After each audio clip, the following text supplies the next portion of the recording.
because we need them in the statement, the supposition about what the fuck is going on.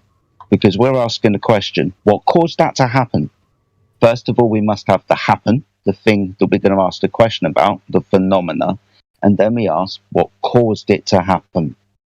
So in a hypothesis, we must first have the thing happening. We then vary and manipulate what we presume the cause of the thing happening is in the experiment. That's the hypothesis, and then the experiment. We will either demonstrate whether it does cause it or doesn't cause it. Ipso facto, demonstrating that we've proven one way or the other something has either happened or not. And this has got something to do with it. So this is why we're asking for with the hypothesis. If we're following the scientific method and Cavendish does, then ultimately, if you're going to say things falling down, that's going to have to appear in the experiment. I never said... Right, okay. I see what you mean. I see what you're saying.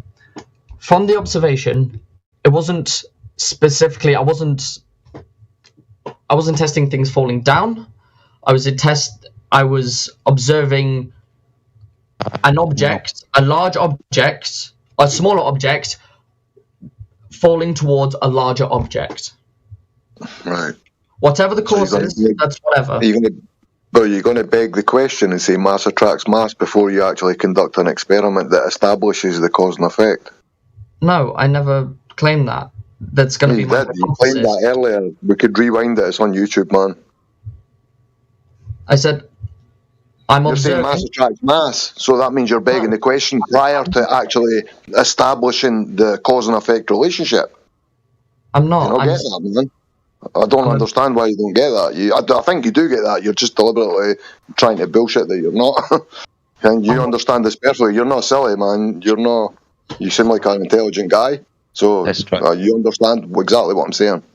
Yeah. Let's try this one.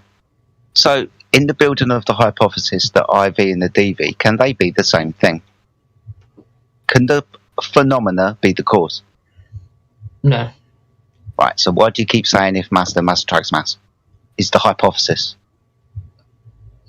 We're finding it hard to formulate a cause and effect summary. Right, supposition, better word. Right, if mass, then mass attracts mass. The presupposition that the Earth is a ball in the first instance is one of them. But mass is what? The cause or the effect? Why is it in this fucking statement, mate? Which one is it? Is it the phenomena? Or is it the cause? So what reason do I have to doubt that the Earth is flat, if any? Right. So this isn't... It's got nothing to do with the shape of the Earth. It's to do with showing this that... This isn't a scientific experiment, mate. Okay. We've asked you for the hypothesis, and if you could do so, then you would have done so. And when you have done it, it's not a hypothesis. I didn't say it did. You just asked you a separate question.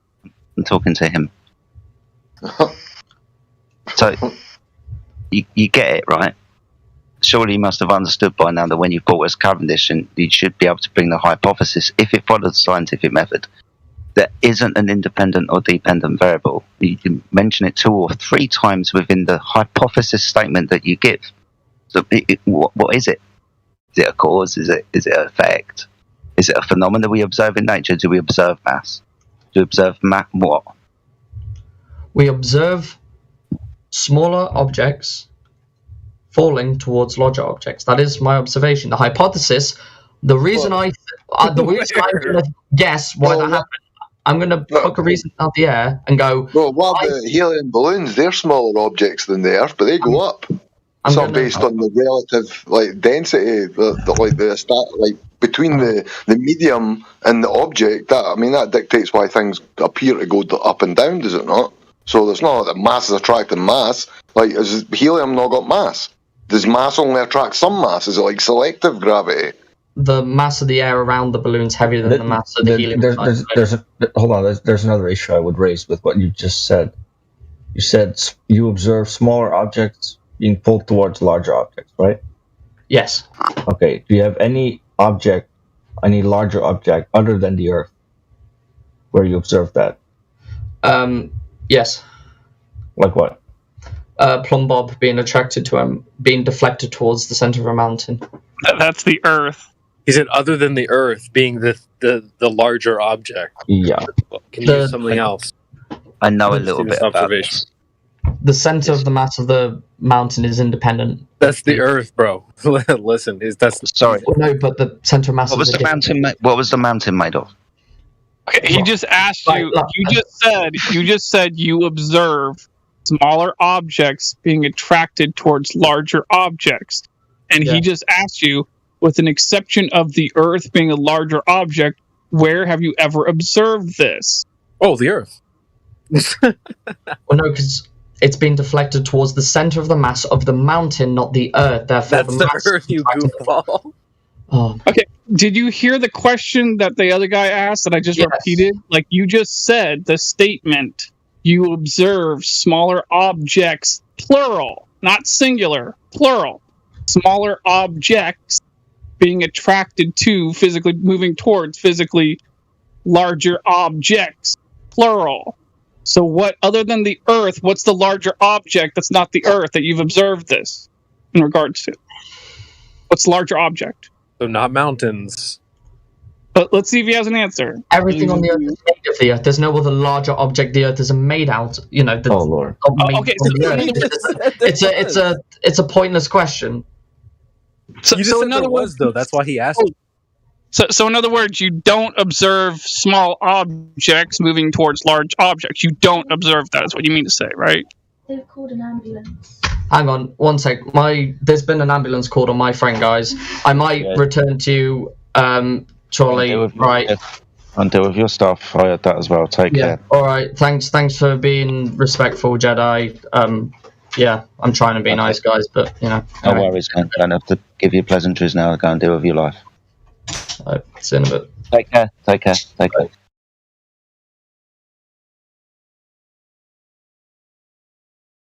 I'm sorry. I've seen a porta potty just all of a sudden just lift up off the ground and start flying towards a stadium. You know, because I've seen it. You know. How come It was when cranes are how come when cranes are standing still, they could be right next to each other with a wrecking ball, both of them with a wrecking ball? How come when you come back in the morning, they're not like kissing each other and stuck to each other? He was saved by the ambulance bell. Yeah. By He's arguing really- I that, have to go. Somebody down the street got called by an ambulance because nothing had to do with him. No, It was his mate. he I mean, called the they were ambulance. listening, Having a Yeah. panic. he called it. bro, they were listening to YouTube. Everybody blew their mind with the question, like, all the shit that we gave him and all the bullshit answers that he gave us, man. His mate was listening in the background and he had like an aneurysm or some shit.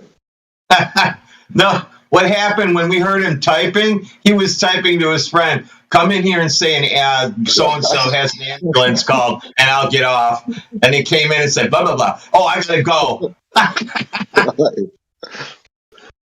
See the way he was talking, man. Like he wouldn't have answered anything directly since in fact the past 3 dudes that I've been in the past couple of hours. Like one of the guys that was with the 2 guys before that guy, he was like, I was desperate to jump in because he just wouldn't answer a fucking thing. But is it true anyway that plumb bobs are attracted to mountains? Like, is that true? Oh. Does anybody? So the story that he's referencing is a mountain called Shellanillion. If they're mountains that are full of large amounts of gravity, Well, in this instance, it's in we this should mine that instance. gravity out of there. Should refine it Can and you guys sell hear it. Jedi? God, No Ryan, worries. can you hear Jedi okay? It's all right. I just know a little bit about it. Does anybody know the Mount Shellanillion? Does anybody know that one? Schehallien. Yeah. It's Schehallien. Scotland. Yeah, it is a mountain. I think it's northwest. So yeah, Is Jedi northwest. talking right now? Yeah. Yeah, Jedi. Check and see if you have Jedi muted. But go ahead, Jedi. yeah. So this mountain has been known by sailors for a long time to distort. They have compasses, for example. Crazy electromagnetic phenomena exist around there. He's So not muted this- on my end, but I'll exit and rejoin. All right. You do that. Sorry, Jedi. You're all right, man. Not a problem. it's just because of this electromagnetic phenomena that everybody who's been sailing around this local area, fishermen and stuff, knew about and have known about for a long time. This gentleman, and I call him a gentleman because he was of aristocracy kind of base, went there with a plumb bob, like our friend just said, and because the plumb bob moved towards the mountain, there's gravity. So ultimately, when a little bit of deeper research and more recent understanding has pointed out that this mountain's made of, highly magnetical minerals and so on, metals and shit. So yeah, it's interesting when people point to stuff moving a little bit and always forget to mention the electromagnetic forces of the Earth. In this instance, a great big fucking mountain made of iron. Yep, that's I call it the you know how horses, they wear those blinders on the side of their eyes or whatever?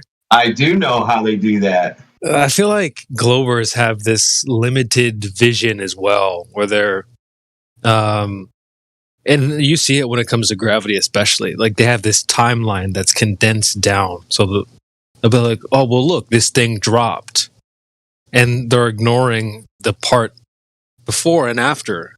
The part before where nothing was happening, and then it was picked up, removed from equilibrium, and then their timeline starts at the moment it was dropped. So they have those blinders on, ignoring the first part of that. And so, yeah, I feel like that's what Globers tend to do. Like you said, Jedi, oh, look, it moved a little bit. So, but let's ignore all these other factors and let's just chalk it up to gravity. I'm going to go look for gravity because stuff happens. Oh, look, stuff happens because of gravity. Yay. Well, he kept jumping back and forth, too. Well, what is the observation? Things falling down or mass attracting mass? Larger or smaller objects attract each other. Okay, so what do we observe? Oh, well, things falling down. Okay, what? Good conversation because I haven't got to speak about the Cavendish experiment for a while. That was interesting. I mean, Spake had him as soon as he came in and started speaking about it. Yeah, you haven't got the first step in this shit, so what the hell are you going to do about the rest of it? It's all bollocks. So, yeah, getting him to, with his air of knowing that he thought he had not authority, but knowing he's been educated and shit, so thinks he can come in there and from that aura or kind of self-thought idea of he's got some understanding about the shit and come and talk to us about it. And when we point out that even the standard that he's holding it to, he can't do it. It's science, right? It follows a scientific method. Yeah. No, not in the instance. No, it doesn't. This torch you're holding up is the proof of what you're fucking claiming. The majority of his conversation was formal logical fallacies, begging the question. But it was good the way that he brought it up because I pointed out right at the beginning that every single time you're not going to be proving anything here. It's going to be one way or another, a presupposition. You're going to beg the question. Someone's going to come along with a little bit more understanding than you, and they're flat earther. So this is what we've got. Yeah, I mean, Spake and I, we both, I think, something it sparked within both of us at the same time. We were thinking the same thing. Like, this is what they tend to do. They're like, oh, well, they're thinking that we don't understand. So he's like, well, let me just explain it to you guys. It's like, no, dude, no. You don't need to explain anything because what you would be doing is trying to explain it to people who understand it better than you do. So like, don't worry about explaining things. Get the evidence, get the science that you're claiming is there. So that I think we both just said that in different ways. But yeah, that's a pet peeve of mine. Don't just read stuff off Chat BBB or whatever and, expect a Nobel Prize. Hell no. Poor lad, though. Every time he brought something up, he obviously wanted to at least get to the end of it. And I think his frustration grew by the time that he got to Cavendish. Because it was at the beginning, it was just like, hey, come on now. He brought up Aristophanes just directly after we spoke about, again, the question, formal logical fallacies and if P then Q and blah, blah, blah. I even gave him the hamburgers example, right? So Then he brought up Aristophanes and it was like, look, mate, before we even continue, it's going to be two outcomes. You're only going to circle one and you're just going to say because angles the earth is a fucking ball. Awesome stuff. Brilliant. I'm not sure if he. I mean, maybe I was only partially listening, but I thought you gave your example with the burgers and the formological fallacy of Fermi the consequent. But it seemed like he thought at first that was like an okay thing. He was like, oh yeah. If P then Q, then Q for P. I was like, I don't know if I was hearing it, properly or not.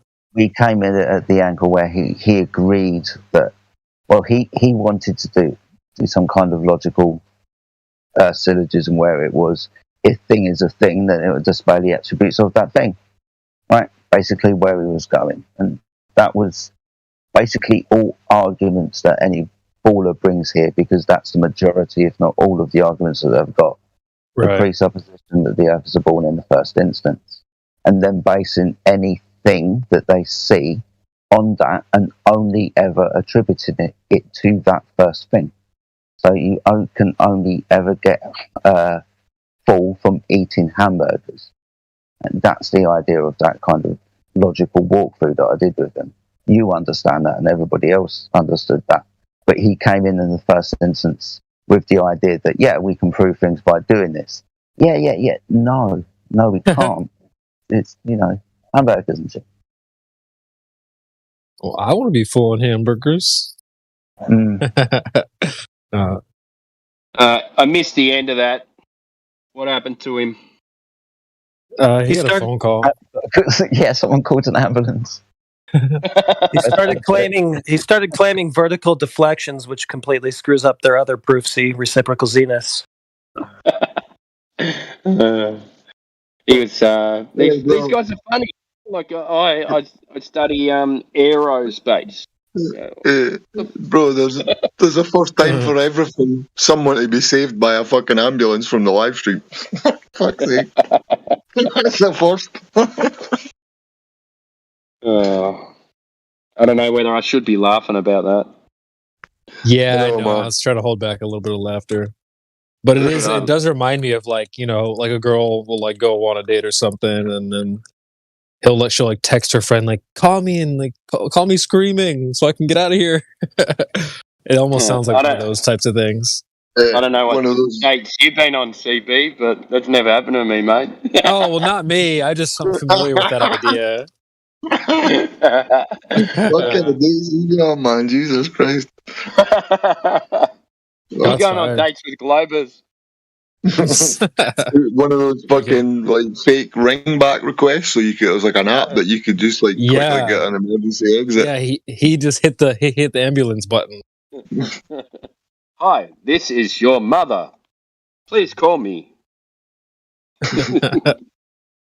He's got to come back because he's got loads of sophistry to come in and waffle, man. Yeah, he wants to get to the end of his story. Somehow. Yeah, he's got some reasons and he's got some explanations, but you need to listen to me before I answer the yes or no question. There's always reasons, mate. Well, what's the worst if you part? give me like 3 sentences before I answer yes or no. Let me give you at least 5 different fucking explanations. That's exactly what I was going to say. Is that we let him speak? We even muted you and let him speak, and he still never answered your question. Bro, I muted him and then unmuted him minutes later, or 30 seconds later, 40 seconds later, and he was still talking, man. And then somebody unmuted him, but then I kicked myself out of the room for some reason. I think Central even typed it out in the chat perfectly. He's like, "Oh, okay, so no IV then." He's gonna go a long-winded non-answer. Thought that was funny. You couldn't even get him to the hypothesis, man. But you say, well, mass attracts mass, because things are falling down. Like, man, you've not proved that yet. Stop jumping the fucking gun. I know. They're always declaring. Then he tried to deny saying that. He tried to say, "Oh, but I never said that." I'm like, bullshit. I wanted his intellect to challenge his own intellect and watch him stumble as he challenged his own intellect. Right, because he sounded like a logical guy. It was the bits where he was umming and ahhing and yeah, that was fun. He knew exactly what was getting said. He knew exactly what was asked of him, and he knew exactly how to answer it. But he deliberately fucking avoided every bit of it, man. Jedi, you did a good job, bro. I think you were very articulate, and You basically crushed him. I crushed him, man. He never answered one fucking question I asked him. That's the reason he came in here with. You need to have a sphere to fly a plane. You know, you need to have gravity to have a sphere. It was just like.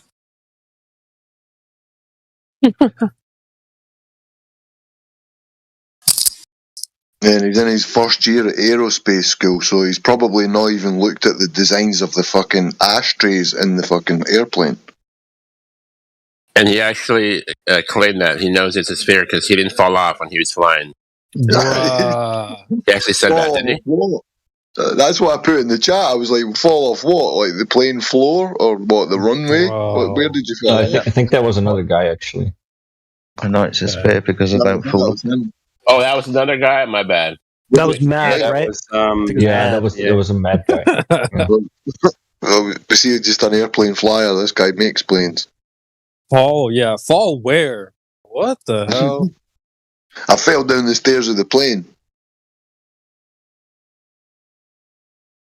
Like, there's nowhere to fall to, goofies. God damn, man. Oh, by the way, just to announce it, if anyone's interested, on Sunday, Speculation Sunday, Ron Hagberg is going to come and do a chat about the Out of Focus star videos. So I'm going to get it put in announcements and get an event sorted as soon as I speak to Ron, hopefully within the next half an hour, and then we'll get the ball rolling. And if anybody wants to ask questions, Ron's going to do like a quick sort of presentation, maybe share some stuff, and then if anybody's got questions, then... Who's he? Is he the guy that takes pictures like that? The out of focus? Yeah, he's got quite a lot of subs, man. Ron Hagberg, he's been kicked out of a lot of Flat Earth groups because he shares information that proves these star videos are out of focus, and a lot of Flat Earthers don't like him, and they ban him and talk shit. They call him a shell. Oh, you're destroying my belief in the Flat Earth, so I'm going to call you a shell. Instead of saying, oh, okay, so they're out of focus. Oh. Yeah, man. But he's a good guy. I got him checked in about, I don't know, over a year ago now. But he never came back in, and I totally forgot to even get him in here and have a chat. But yeah, so he DM'd me in Discord, and he is happy to come on Sunday. So good stuff. Yeah. I'll share his YouTube channel in the chat. One sec.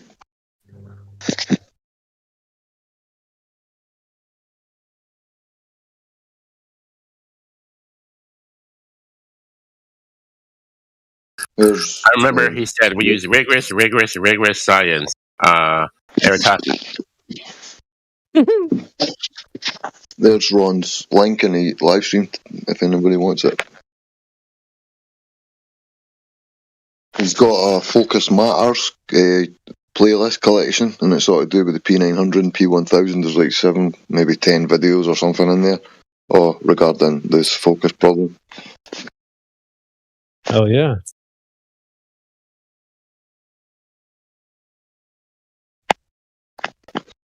But yeah, he's going to go through it all anyway, so hopefully we don't get some of the flat earthers that are kind of anti this information, because then we'll have to start muting people, but hopefully it just gets chilled.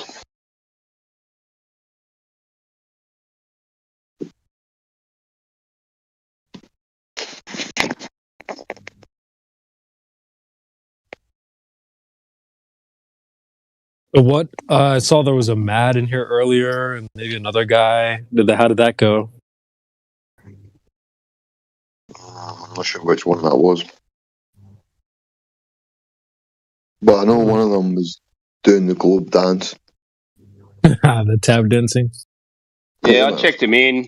He was, we had a group of young guys come in last night my time, and then there was 4 of them. So this guy came in with one of those guys, said, oh, my friend's studying astrophysics. So I checked him in about 5 seconds and just said, don't fucking troll. Get in there. And then he's studying astrophysics, but he doesn't know the difference between a microscope and a telescope yet. Oh, exactly. So I called him out. I called him out at the start and said, "What are you studying?" And he said, "Kinetics or something like that." I said, "It's not really astrophysics." Or, I don't know. And I said, "What is that?" And he said, "Oh, you roll balls down the hill." I said, "What?" As you know, kinesthetics. I don't know, mate. But I said, "So your study is rolling balls down hills?" Like, what is this? And he said, "Oh no, yeah." And I said, "But you said you're studying astrophysics." And he said, "Oh, I will be next year." Oh my come god, on, man. dude! I said, "So you're like Professor Dave, who goes around pretending he's Professor Dave, but you go around saying I'm studying astrophysics, but you really study balls rolling down hills." They always do this, man. The future proof. You know, my evidence is in the future. My degree is in the future. My job's in the future. Oh my god! Imagine if flat earthers talked like that. Oh well, we're gonna prove it tomorrow. You get flat earthers get called out at every corner, and right. There's no room to lie. There's no why would you lie anyway? Because you just get called out. It's like, just you wait. We're going to prove that it's flat in 2025.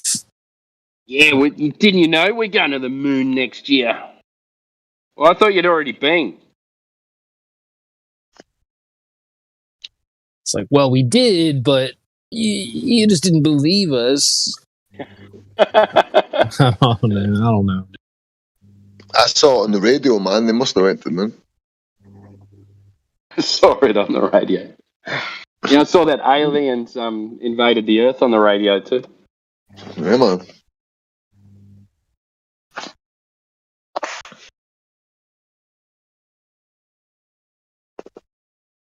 Oh, man. But these guys are so weird. Why would you claim to be an astrophysicist? So I started asking, like, what is the study in reality? Like, what do you study in reality? Oh, what? Well, you're an astrophysics. What do you study?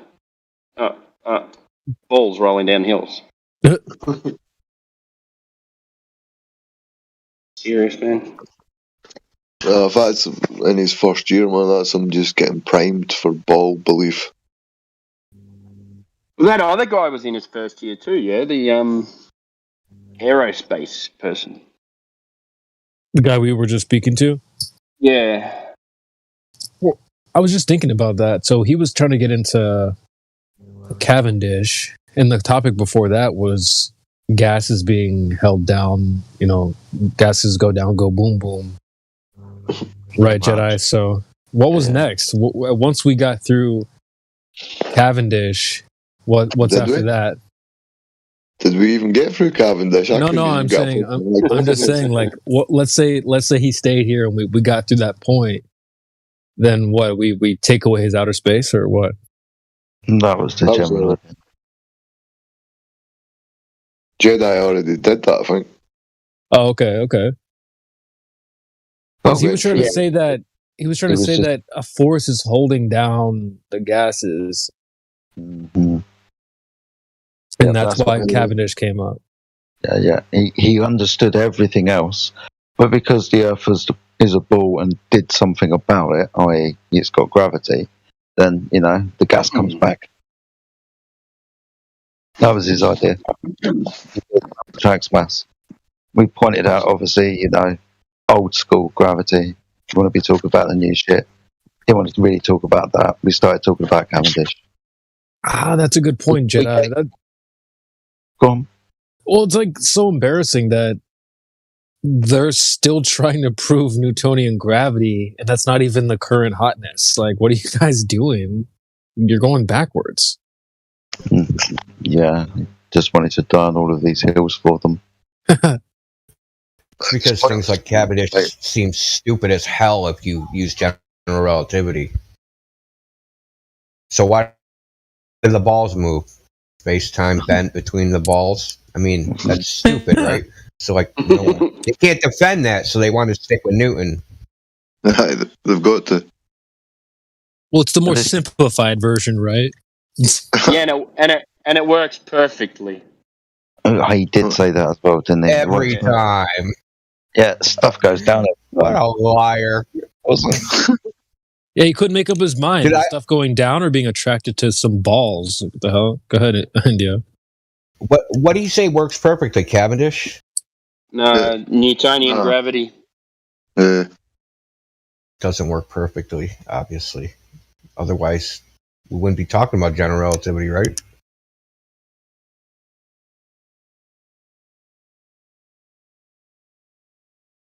And it doesn't work for circular orbits. I was going to take him to the Lewis Ryder citation from Oxford or Cambridge or whatever, but he was just fucking bullshitting, man. He wasn't interested in having an honest discussion. I mean, I listened to it for a second. I heard Jedi bring up which gravity he was talking about. And then I started hearing the dissemblation, and I'm like, I'm not listening to this. He was pissed off, He's just man. gonna dance around. I kept asking him repeatedly for an independent variable. He was getting more angry. He was like, Jedi, I'll talk to you. And I think he muted me. So I muted him and he just kept waffling. He's like, right, I'm going to answer, but I'm going to give you some reasons first. Kind of like, what? So you're not going to give me a yes or no. You're just going to give me 3 separate paragraphs of bullshit first. And he did. He did give the 3 paragraphs with the non-answer. Unfortunately. Like last night and the guy with the Big Bang. Were you on here last night? No, what happened with that? No. Oh my god. Wait, the Big Bang. I asked. Okay, so this is what happened. I mean, we were talking about stuff, and then I compared Big Bang. I said it's no different than any other creation story, like any religious. He's like, no way, it's science. Say, okay, what's the science that supports the Big Bang? And he just started he went into Discovery Channel documentary mode and starts talking about black holes and deflection of light and redshift, right? Then I'm like, well, how does any of that prove the Big Bang? Like, where are you going with this? It's like, all right.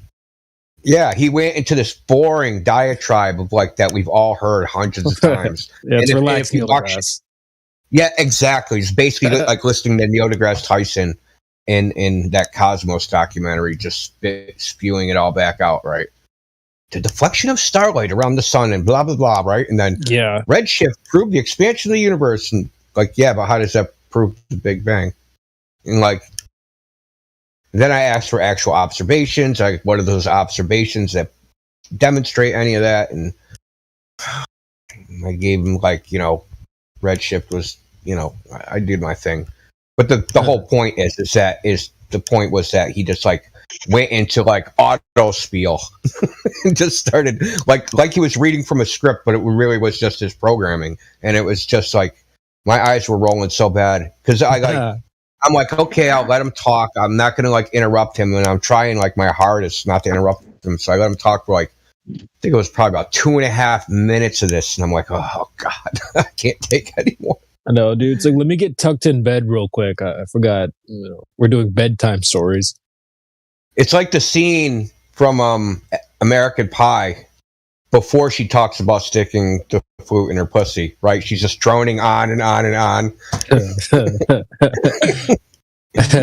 Well, dude, that's all they can offer, though. That's all they have to offer is just let me just regurgitate the same stories that I was raised on. But they can't do much more than that.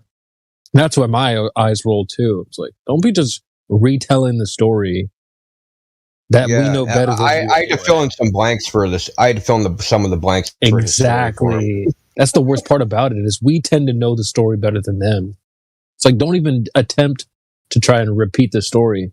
Your job is to try and prove the story to be true in any way, shape, or form. And just restating the claim again isn't it? Yeah, I asked him what the actual evidence was for any of the stuff he was saying, and you know how that goes. Crickets. The story is the evidence. Yeah, the story is the evidence. The story, yeah. I'll just say it one more time. Yeah. Yeah, maybe you don't understand it. It's for me, that's top 10 pet peeves is they think that just restating the claim is the evidence itself. I haven't figured that out yet. Yeah. The Claims Big are not Bang. evidence. How many people out of 10, if you just like knocked on your neighbor's doors and you like asked them if they thought the Big Bang was real, what do you think they would say? Well, then that master blaster, master chef, master chief, whatever his name was, tried to like run to his defense and it's like, he didn't say all that, like created like the Big Bang creation. We can only go back so far. He said, okay, go back as far as like where you don't know anything, right? Like pre-creation, you know, Big Bang, weird physics we don't know anything about, and then like, because he said like the laws of physics then created the entire universe. So go back to that point. What's the science for that? And I was like, it's no different than me saying, you know, the universe was created by, you know, three elves having a freaking seance. Like, there's no evidence for what that, and there's no evidence for what you're saying. It's just a story. And you think somehow your story magically gets cured if you say the word science. Oh, it's not a story. I said the word science. Poof, magic. It magically fixed it. I've got graphs and maths. He didn't even have that. Or when they He's say not got a fucking a meme. scientist said it. But it's not just a story. A man with a white lab coat said it. Oh, better than the guy with the fish head, I guess.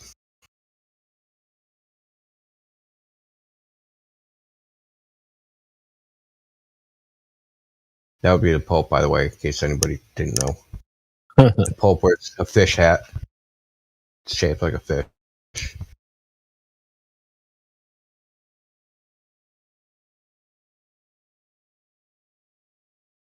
Do you think if the Pope switched his like robes to lab coat, then like more people would become Catholic?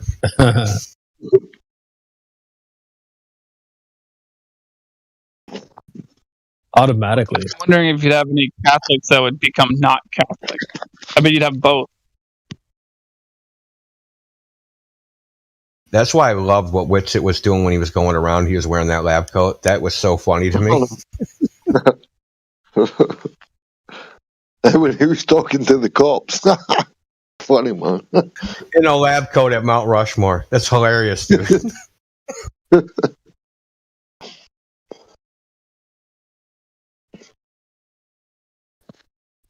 It's obvious he was going in the back of the van, though, man. He should start yelling at him. You're science deniers. You're denying I am the science. Respect the lab coat, buddy. I even got a pocket protector and some horn rimmed glasses. You know what was even funnier? When Dell did it and he was wearing that like white plastic suit and he had that big stupid pair of glasses on and he was out the back garden and he was pouring water on a football. Dude, I like the one where he's like where he shows up to like what was it, survey the house and he brings a telescope or something. He comes to, like, the guy hires a carpenter, like it was a little skit that he did, like, oh, I'm hiring a carpenter, and Dell shows up with a telescope. Well, gonna measure the stars. We're gonna figure out how level your floor is. He's like, these are carpenter's tools, he was trying to tell him. Yeah, but the Globers, they're that dishonest, man. They take what these people are like making as a joke, they're taking the piss, and they try and portray it like Dell's being serious, like that's what he's actually trying to do to measure the fucking floor. Yeah, hold on. And the other half the Globers think he can actually do it that way.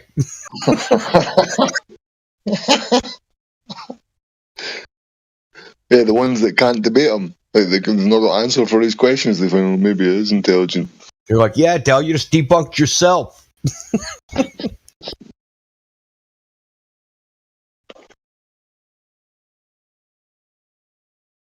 Yeah, Globe Sanity, man. Globe Insanity. So you're going to join on Sunday for Ron's talk? And yeah, what's it about? Yeah, but just about the focus problem, and he's got some stuff to share. He's going to do a little sort of presentation. He got back to me and he says he was going to call me in an hour, but that was like an hour and a half ago, so he must be busy. What do you mean the focus problem? I never heard Just of that. like these star videos that have got like they're not focused correctly. And they show the fluctuation. Okay. Just because it's Speculation Sunday and people speculate about these stars, and I thought I'll try and get somebody in who knows about it and who's been on this argument for a while. Yeah, the thing I like, I understand why people say they're out of focus, but then, as a counterpoint, but as a counterpoint, how do you know if they're in focus because they're not actually resolvable? See, you can only tell if something's in focus if it's resolvable in the first place. Hold on a second, I got a phone call. There's at least a discussion to be had, man.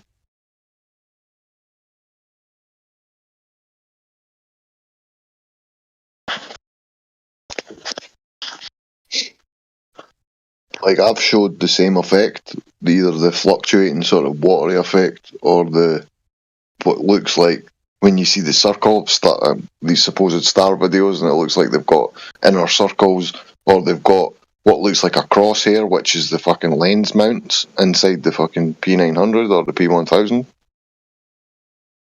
You get the same effect with candles, Christmas tree lights, fucking torches, street lights.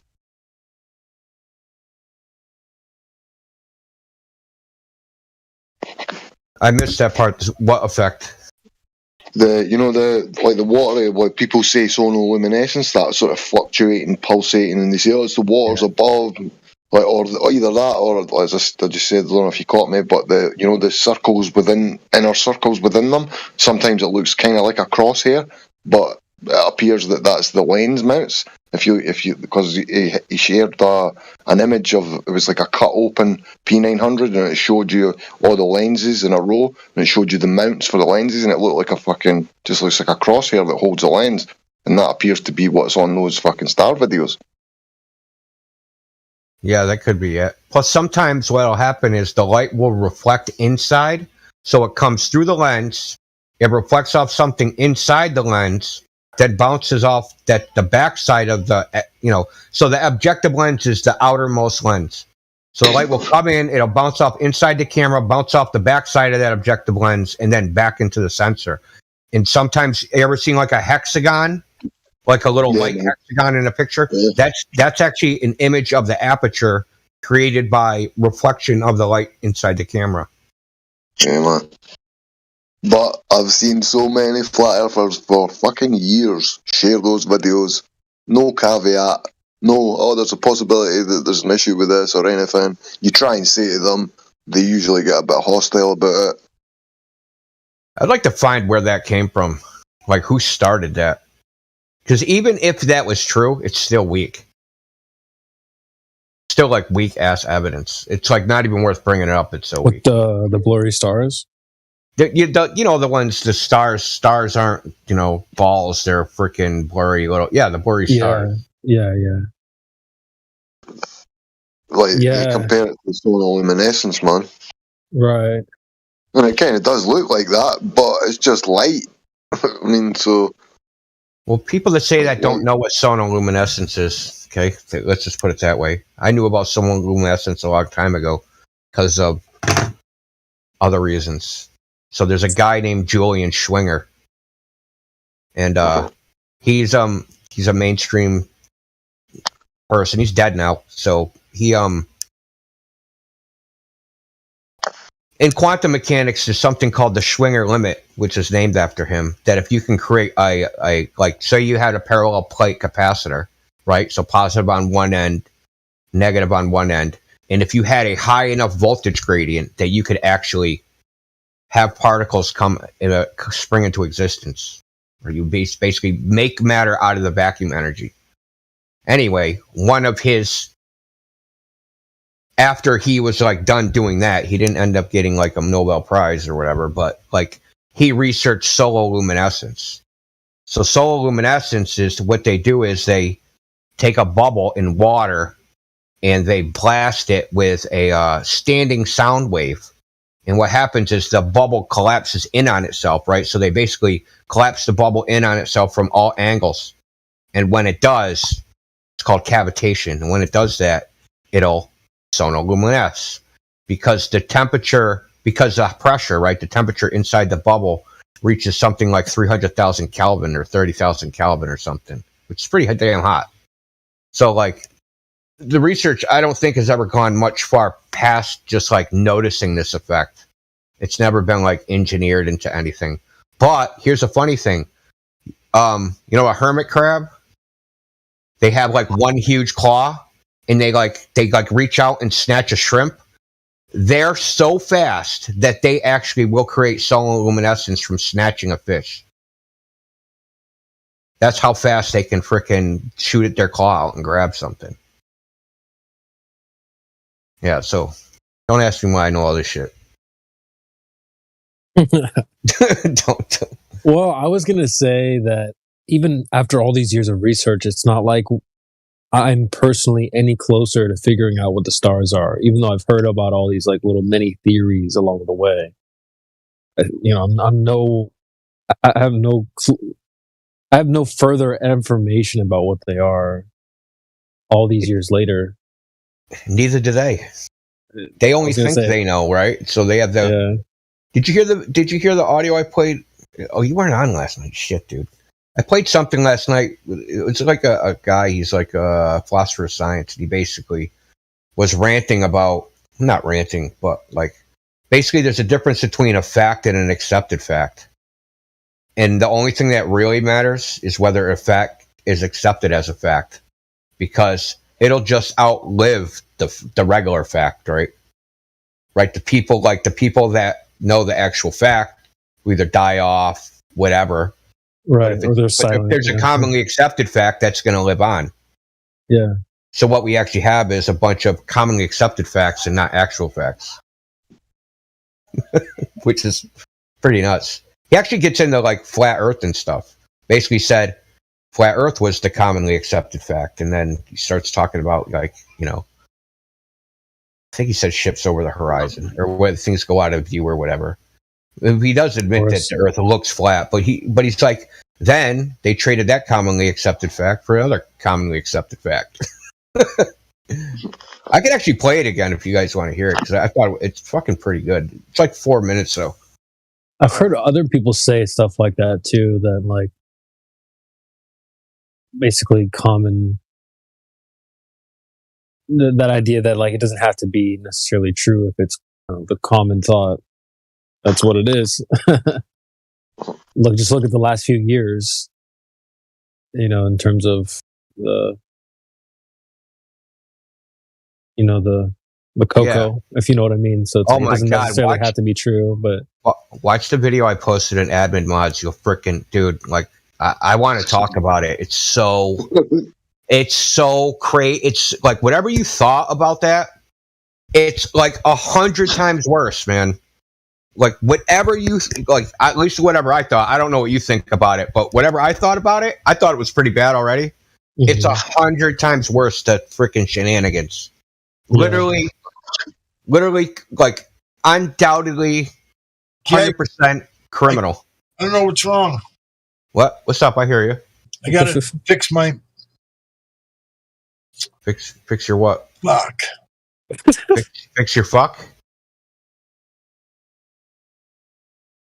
Okay, boomer.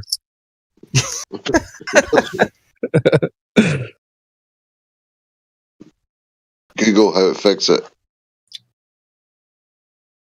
Whatever it is. But yeah, I know what you're saying. There's facts and then there's accepted facts that people don't know they're facts. Well, I mean, like, there's just like his argument is basically people will eventually find that that it is better to hold the idea of the accepted fact than what actually is the fact of the matter. People don't like to rock the boat. At least that's what I've noticed. It's safer. Yeah, because they don't get bullied, and Let me just play the fucking audio, dude. Yeah, sure. It's like 4 minutes, dude, instead of talking about.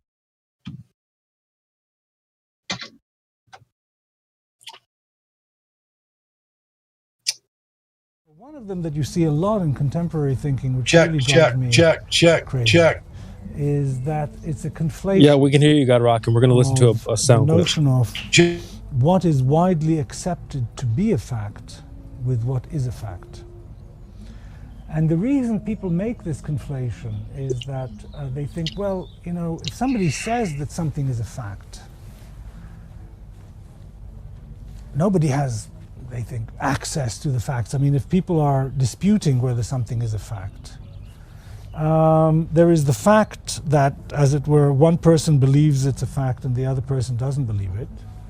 And then one person, the person who believes that it's a fact, might be supported by a whole bunch of other people, all of whom also believe that it's a fact.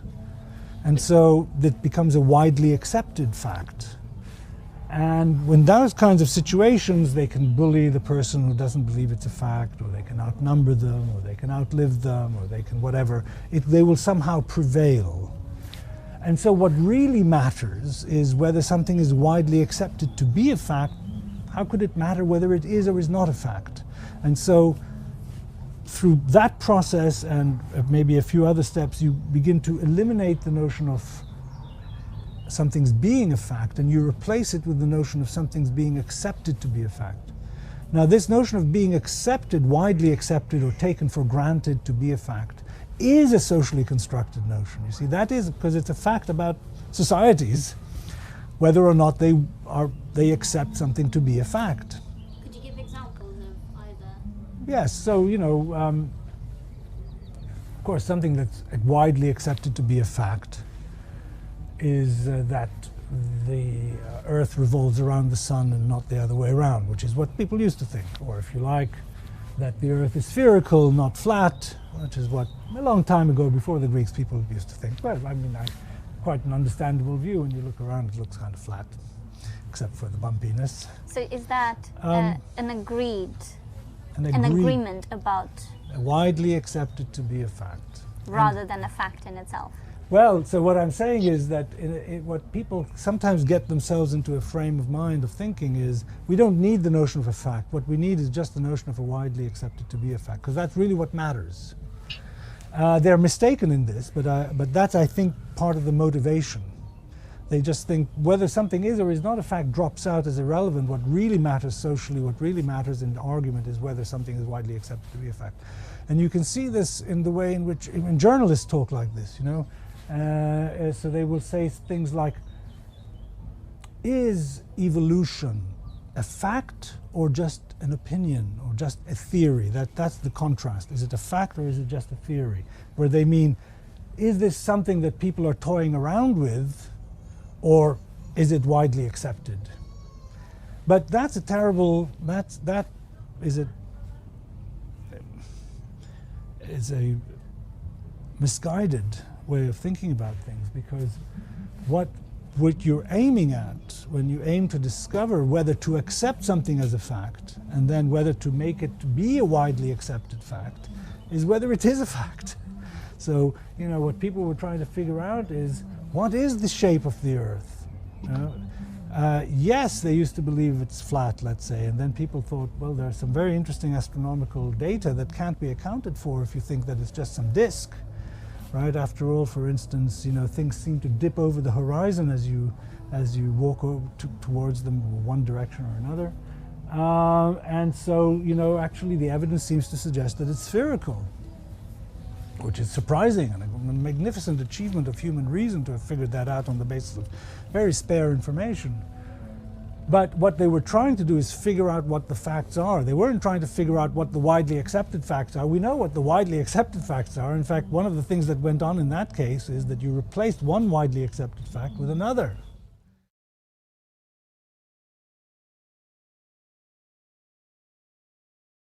Dude, I swear to God, that guy's a flat earther.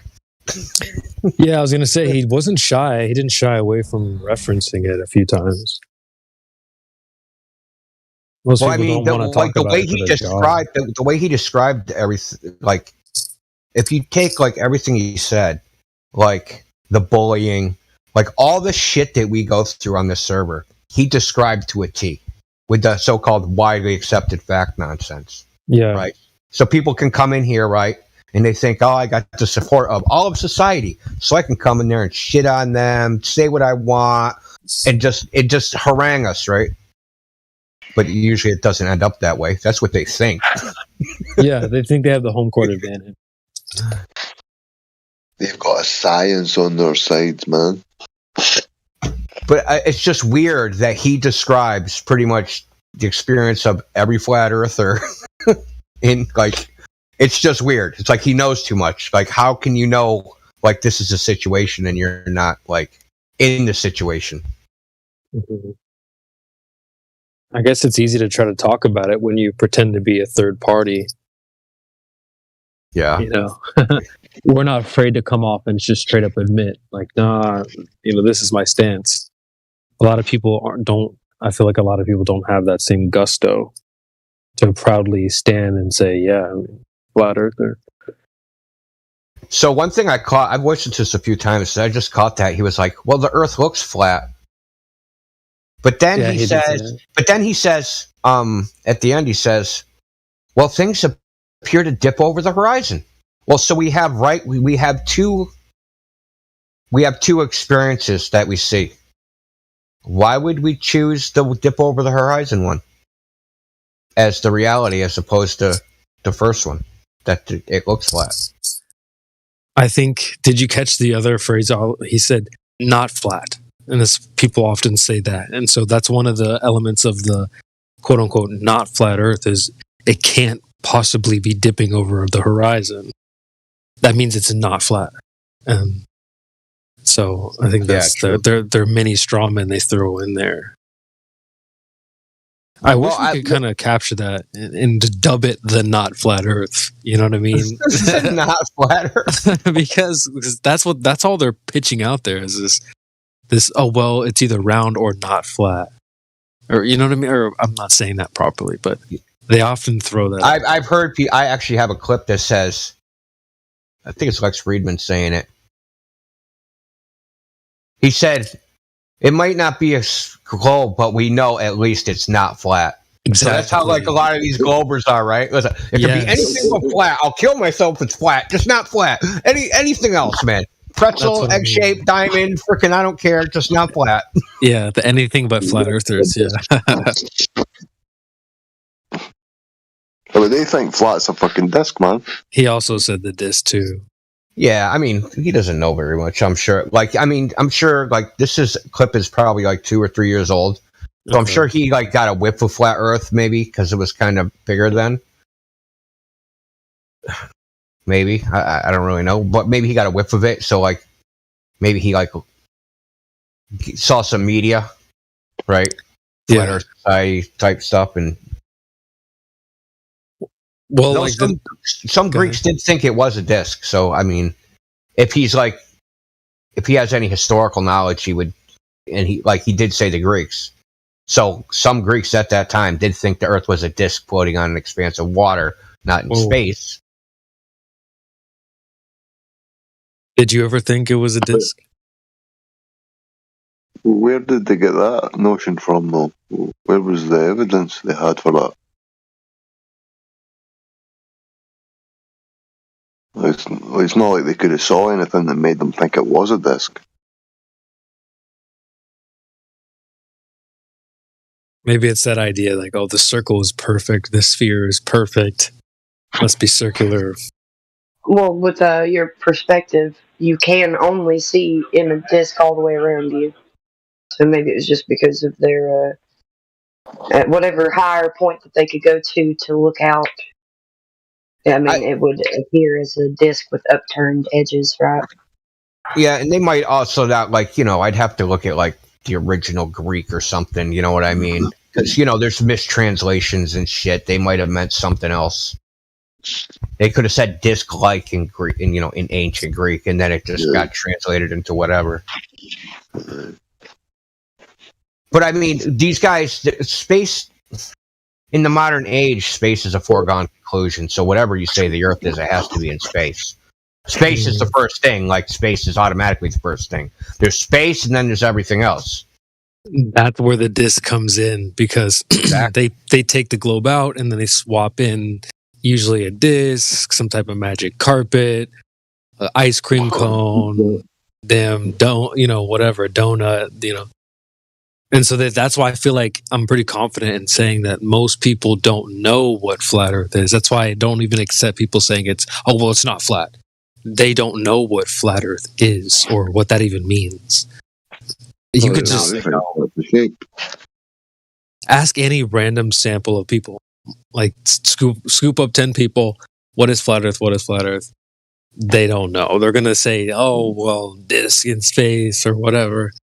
No one knows. So then those are the same people that'll turn around and say, "Oh, but it's not flat." Okay, so you don't know what it is, but it's not that. Yeah, it's definitely not what you're saying.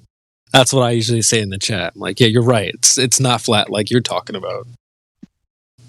So,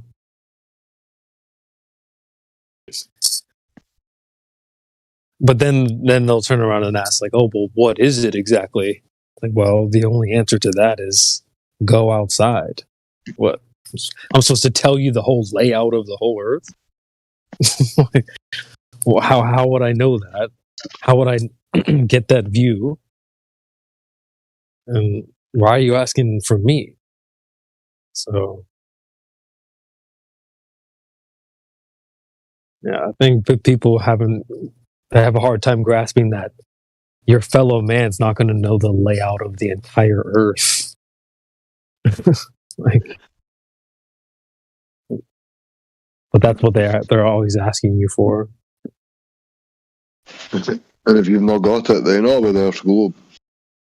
Right. It's like, well, they can't. They're so used to the outside view, the space view. So if you take away that view, I mean, I feel like that's your job. You're supposed to take away that view, help them understand that you don't get that outside view. I usually say that, you're trying to look at the Earth like a puppet that's on your hand. You can't. That's that's like a God's perspective of the Earth. That you don't have that. You're never going to get that. So when you're asking me, oh, well, what's the whole Earth shaped like? Well, I don't know. I can't. You can go up in the sky, you can zoom in, but you can't zoom out your eyeballs and start seeing the whole Earth. But so it's just people will constantly ask you, though, well, what's the whole Earth look like? Oh, I don't know. Just tell them we don't believe in astral projection. Astral projection. Because that's really what it is, right? Astral projection. I've done it. They're trying to look at the Earth. My body, mate. I've looked down on my body and my mate at the top of the room when I had that near-death experience and I saw light. Man, it fucking happened, man. Did you see the whole Earth? Yeah, that's what I was going to ask. Did you see the Earth, man? No, I only saw my mate's living room. I was above the living room looking down on my body lying on the floor. And then the next minute I was in a fucking tunnel of light. And then I was like, no, I'm too young to die. I'm too young to die. And then the next minute I was back above my body. And then my vision came back to my head. It was fucked up, man. But I never saw any curvature when I was up there. Oh, well, it's not my fault that people can't grasp what flat Earth means, but it is, I guess my job to sort of help them along their way, understand it's not what they're thinking it is. So that's the ultimate reversal. They come in here, you guys are all uneducated, you're so dumb, you fell for the disc in space, look how stupid you are. And then you just help, then they realize, like, wait, I'm the one that fell. I thought people fell for it, but it was me. Yeah, that's like the Australian shit, dude. Like, the Australia isn't a real thing, right? It's like, oh, you guys are so stupid for falling for that. It's like, wait. Then you show them, like, you're the one who fell for it, dude. You think people fell for it? You're the one who fell for it. Yeah, I used to tell them, I'm like, dude, like, are you serious? If you really think that there's people on Earth that think Australia isn't real, you're dumber than even a person that would think Who would think it isn't real. Yeah, that's what's so funny. That's why it's like we're in a stage. It's fun to be a flat earther because you can reverse it on them like that so many ways. They like, oh, gravity. They'll punt it into the conversation, and then you just go, well, what do you mean by what do you mean by gravity? What is that? Earth's gravity, and then you know right there that he doesn't know what he's talking about. Oh, dude! Like, did you see? I'm gonna read this. This is pretty funny. Guy, he got banned quite a long time ago. He pings me. He was in Cogdis. I take him out. He's been in there since like 2022, man, or 2020 or something. So I take him out. He's like, I want a debate because he came in being a fake flat earther. Took him, whatever, all this time. So this is what he opens up with in debate text. I gotta read this. This is hilarious. Yeah. Well, I might as well start on the belief that the Earth is flat, and my first evidence to disprove that is the fact that a large enough gravitational pull makes space objects round. For example, Phobos, one of Mars's moons, is so small it has an uneven shape.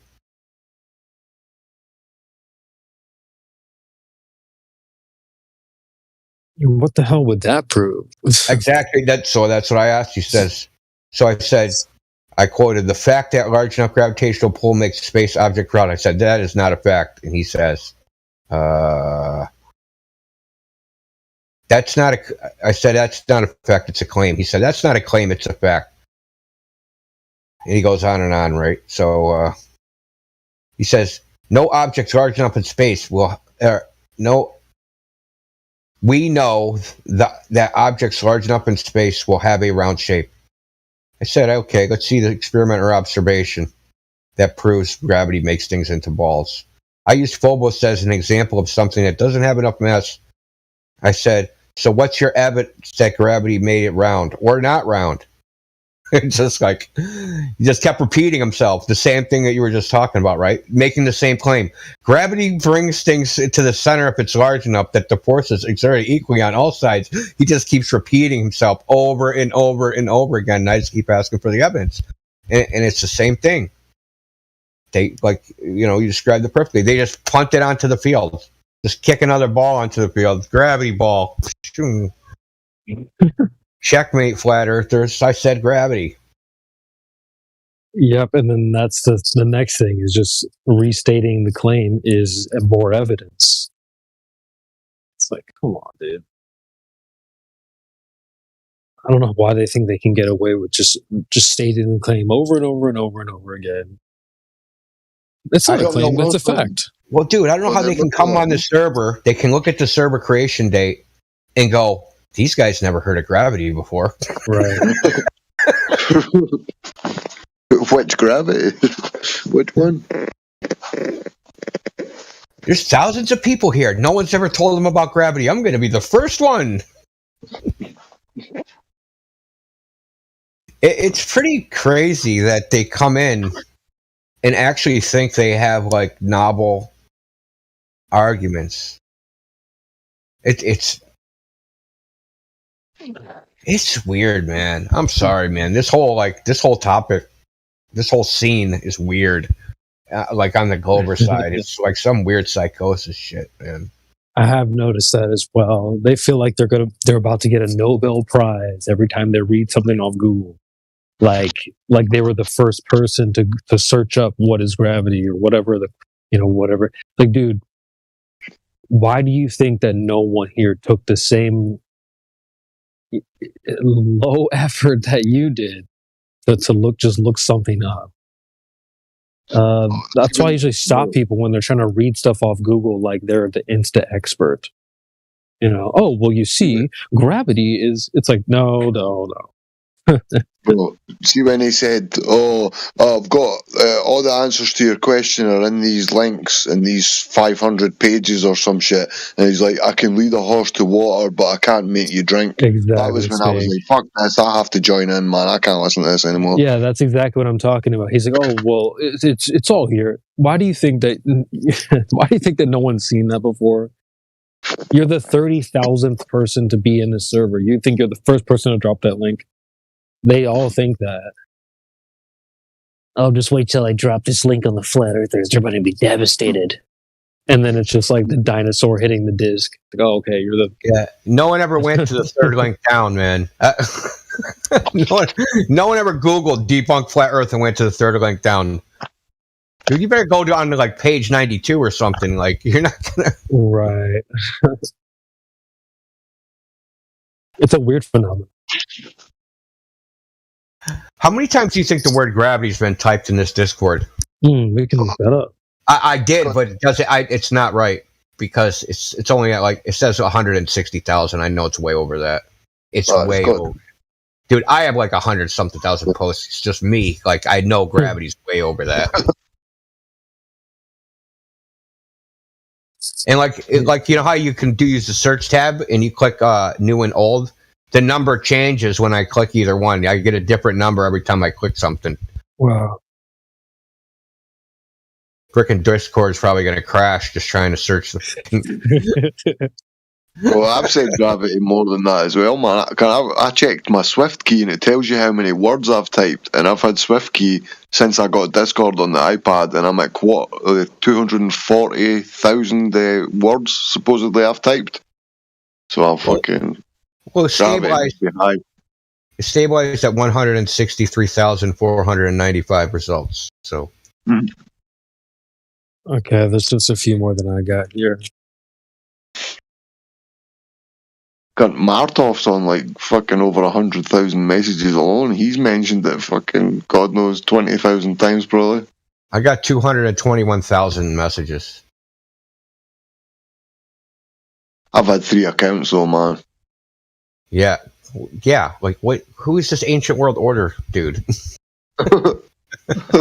Oh, my fucking microphone stopped working on my iPad, man. I can tap it, and people can hear me tapping, but there's no fucking audio, and I've updated it, and I've reset the iPad, and it's working. I can record audio in the video recorder, but it's not working on Discord, so I'm fucking stuck on this account for VC. That's weird. Discord did just update, so maybe they broke something. Nah, because it was already fucked. I updated it thinking, oh, that's going to fix it, and it never. So fuck knows. Unless whatever was broken, they've not fixed it yet. Maybe they need another update or some shit. Maybe. On iOS, at least. I think their phone software sucks, quite honestly. I think it's trash. Yeah, it got worse. It freezes all the time, man. The squares were not necessary. I don't know why they wanted to do that. Oh my god, that is so gay, dude. Like, remember like the Microsoft it's the phone? Yeah, what was it called? Yeah, I know exactly what you're talking about. There was the Surface, and then but they also had the Tiles. Phone. Tiles. The Windows Phone. That was the worst user interface ever designed. Like, what the hell? Yeah, I've got a Surface, man. Like, it's one of those things, like, who approved that? Like, okay, so you got a team, the developers, they make this interface, and, like, there's some head guy, some executive was like, yeah, this is good. Like, no, did you actually try to use it? Like... That guy got hired back at Discord and updated the hard shit to the tiles. Like, I got no new ideas. Fire him. The tile thing's a good idea, it's just everybody else is stupid! They don't do anything, dude. They're just colorful and like, I don't know, dude. Look, man, I have thick hands and I fat finger things a lot. Yeah, me too. I don't do thumbnails.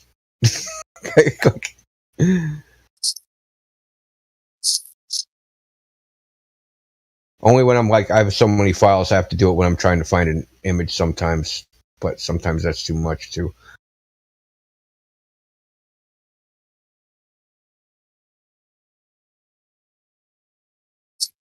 But the tile thing, it's like the guy that invented that, it's like he thinks it's a great idea and that the whole world is wrong.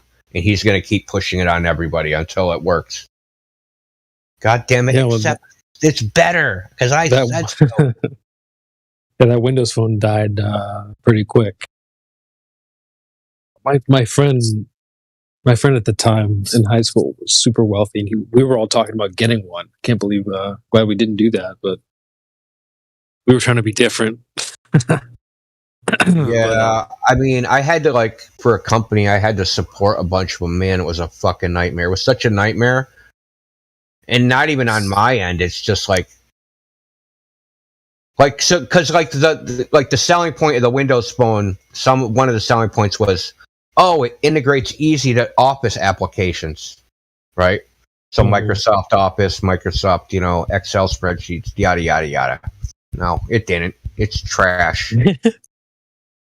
Because it's supposed to have like this, early too. It's supposed to have like this auto sync where it would sync your Outlook, which is the mail, and like sync all your work, all your Office products, right, that are on like your computer would sync with the phone.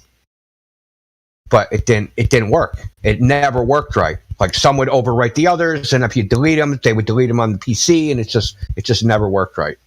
And then they'd fix it, and then it would break something else. And, like it was constantly like Microsoft was constantly updating it on the phone, and it was just constantly ruining shit. And then like occasionally like the password, it would have like these weird password issues. Like even though the password is correct and it's in the phone, it still couldn't like log on to because Microsoft started with its like what is it? The two-factor authentication or whatever. No, well, they started to like Outlook.com, right? So they started their little like email service to compete with Gmail, right? So they had that, and that just was a fucking debacle because they had you could like. So there was you had Office Web, so you could go on the web page and use your Office application. You had Office on your computer, and then you had Office on your phone. It was all supposed to be integrated and supposed to work across all of them. Didn't work for shit. It was a big jumbled mess. It was horrible. And then the other thing was like some of the features that Gmail had for free, like Google Hangouts and stuff, you had to pay Microsoft to use those features. So like anytime you wanted to do something with the Office product that you could do on the Google Office apps for free, you had to pay. It was horrible. So I supported it for like 4 months at this company, and then they were like, "Fucking get rid of this shit. We're going back to the other thing." Yeah, around that time I had a BlackBerry. I was rocking the BlackBerry life.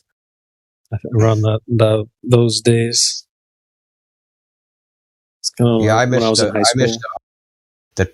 I missed the boards, the fucking keypads. Yeah, man. If we had to like ban touchscreens for some reason, I'm going back to BlackBerry all day. Like, those are still cool to me. Dude, the ultimate mobile device is push to talk with a slide out keyboard. That's the ultimate communication device.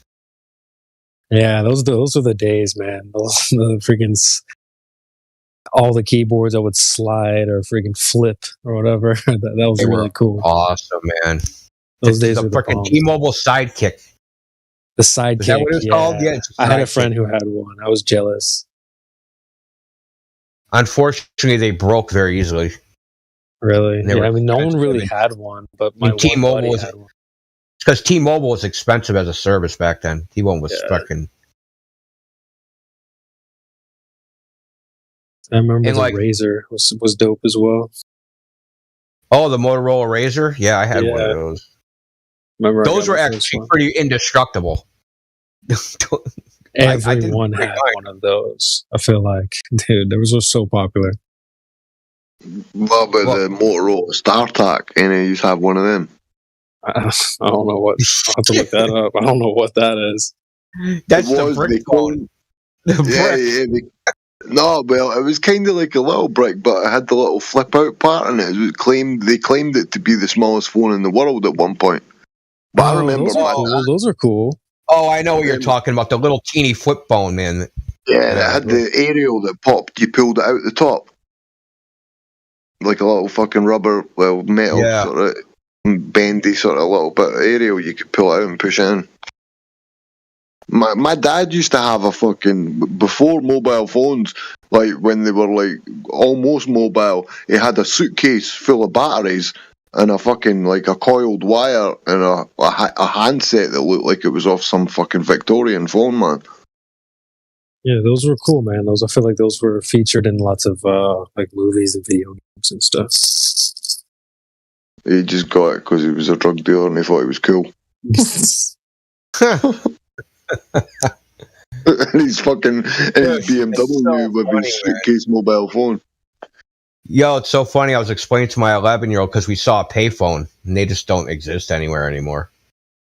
And I was explaining to him why the payphones don't exist anymore. And it's because of drug dealers. Because and he instantly goes, yeah, because it's untraceable. He instantly knew. Like, what the hell, dude? You're only 11. Well, look at it's not as much in sort of Britain, but over in the States, according to the movies that I've seen anyway, you get disposable phones in every gas station, according to the movies. Yeah, the Don't know if that's phone. Yeah, you can go to a dollar store. You can buy phones everywhere. Yeah, Walmart. I mean, you get one over here, man. You pay you buy a £10 top up and you get the phone for free. Can you still get a beeper? Because you can still get a beeper. You probably have to go on eBay. Yeah. Yeah, because they have a service. They have a service. Doctors and nurses, they've got beepers of their own. Hospitals, they do beeper services. Oh, that's true. Yeah, my friend worked at a hospital. Because in case anybody wanted to know how it used to work, you'd have a beeper. Your customer would call you, would put their number in, and then you go to the payphone and call them and take your order, and then meet them somewhere. It was super secure. It was pretty secure. But then then they just started watching all the cell phones or tapping all the cell phones, or they actually put like recorders, like hidden microphones, like in the booth. Damn. Yeah.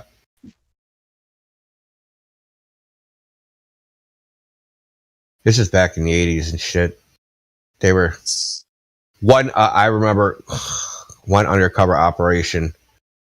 The cops started a taxi service at the bus station. So all the drug dealers would come into town immediately, like get on the phone and start talking about like their drug deals, thinking this is just a cab driver.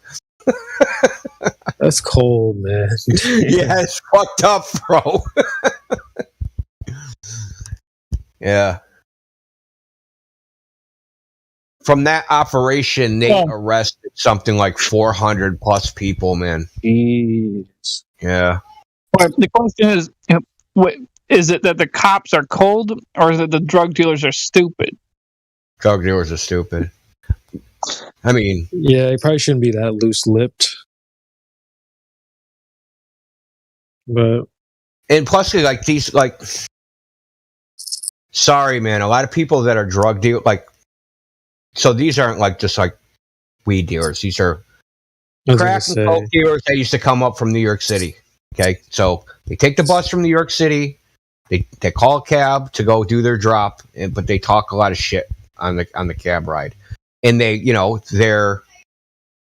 wannabe gangsters. So they think they can say and do anything, and that they're above everything, and they can just do whatever.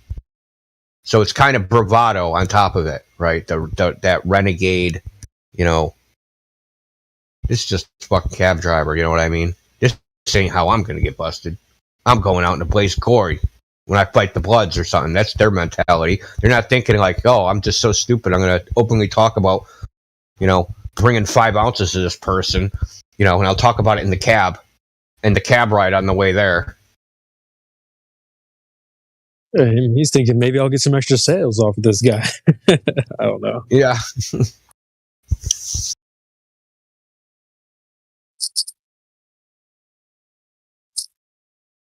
I mean, I don't even know how they could like deal with it now, man, because there's so many apps that are like encrypted. You could, if you wanted to like communicate in a closed way, you can. It's not an issue. At least I can. I should probably sell my service to like illegal, like people doing illegal activity. Like I can set up a communication network for you and all your illegal activity that can never be breached. Taking applications live stream. No, I'm not. I'm not doing that. That's what Telegram is for. Did I say that out loud? I've been good with computers, but I never never got that technical, I guess. Yeah. Like I don't even have a VPN or whatever. You know, like Well, yeah, neither do I. But I mean, dude, I like I know how all this shit works, but I don't have like antiviruses and like VPNs. I don't do anything special because I know that it's actually pretty difficult to actually hack into somebody's computer. Most hacks are from social engineering, phishing, and dumb shit like that. Mm-hmm. Someone downloading something from Pirate Bay and it's got a Trojan in it. And typically these Trojans, they don't really do anything. You just end up being part of some botnet that's on IRC. So a botnet is just so the way it'll work is they'll have, the way it used to work, I don't know if this is like the current state of the art, but so you just put a little program on the frickin' this little IRC client, and it just connects to an IRC and just listens for a command. And then you type in the command in an hidden IRC channel, and you have like 50,000 computers just watching the channel. And then as soon as they see the command, they do whatever it is that you want them to do. Like ping eBay or something. So you got a freaking botnet of 500,000 computers, and you want to blast someone off the internet, and just okay, ping this IP address, and all of a sudden there's a million freaking computers trying to ping that IP address, and they can't access anything. I mean, that's one thing. That's just being like a troublemaker. There's other things you can do that I'm not going to get into. Obviously, because my lawyer isn't present.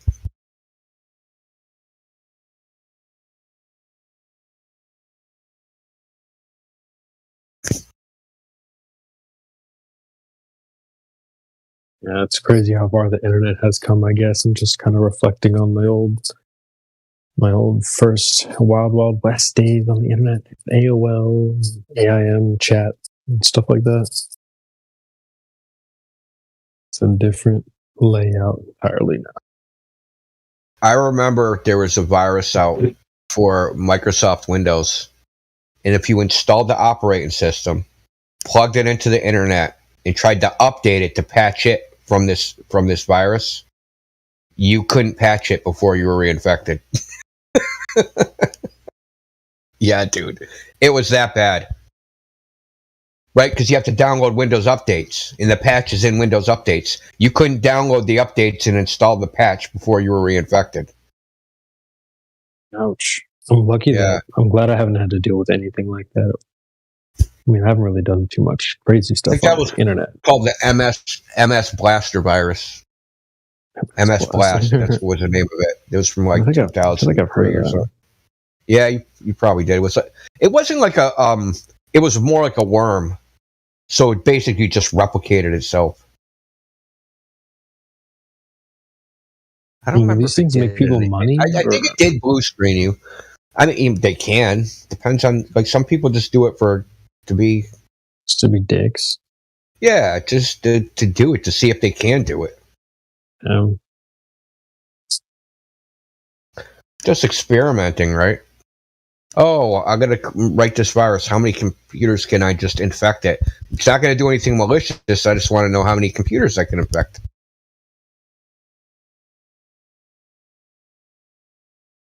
It's kind of scary that all that can happen. So when the day comes that enough people piss me off. Exactly. Then it's going to have a payload in it.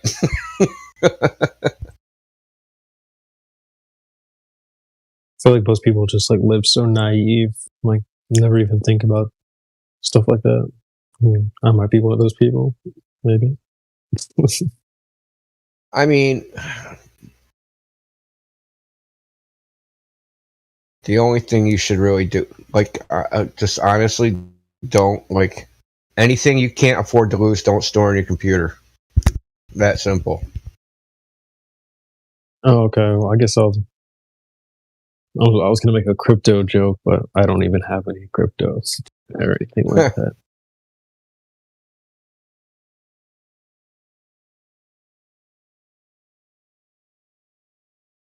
Well, I'll tell you what the National Security Agency considers a secure computer.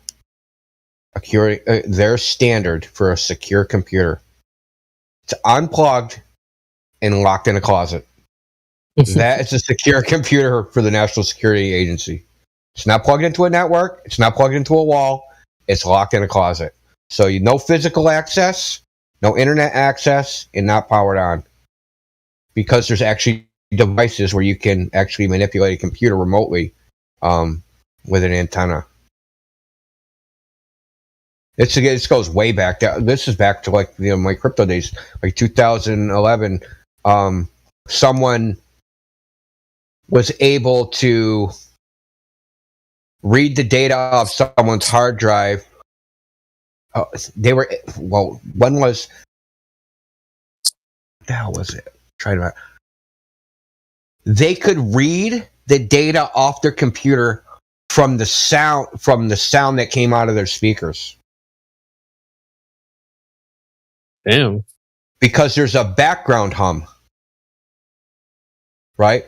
There's a mains hum, right? There's a background hum, and they could figure out when they could read when the hard drive was reading and writing, right? Mm-hmm. So basically, you just duplicate it with another hard drive, and you have the exact same data. Creepy. Right. So if you know every time the hard drive writes a 1 or a 0, you can just take another hard drive, right, remotely, and just duplicate it, right? Every time that remote hard drive writes a 1, we're going to write a 1. When it writes a 0, we're going to write a 0, right? Now we have a hard drive that's a copy of the contents. How close does the microphone have to be to the computer? They had to be fairly close. They had to be like, they use one of a parabolic microphone. I think they had to be like within. I think the experiment. Of course, the experiment was done in a lab condition. It wasn't done in the street. Uh-huh. So I think they were like within 90 feet, maybe.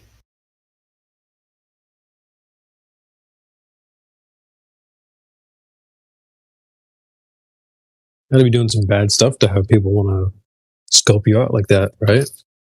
Stealing money or something. Yeah, and these are just like independent researchers. There's another independent researchers that could see through your walls using your Wi-Fi signal. They can see who's in your room, like who's in your house, where they're standing. Or sitting, or whatever they're doing, taking a shit, whatever. That's crazy.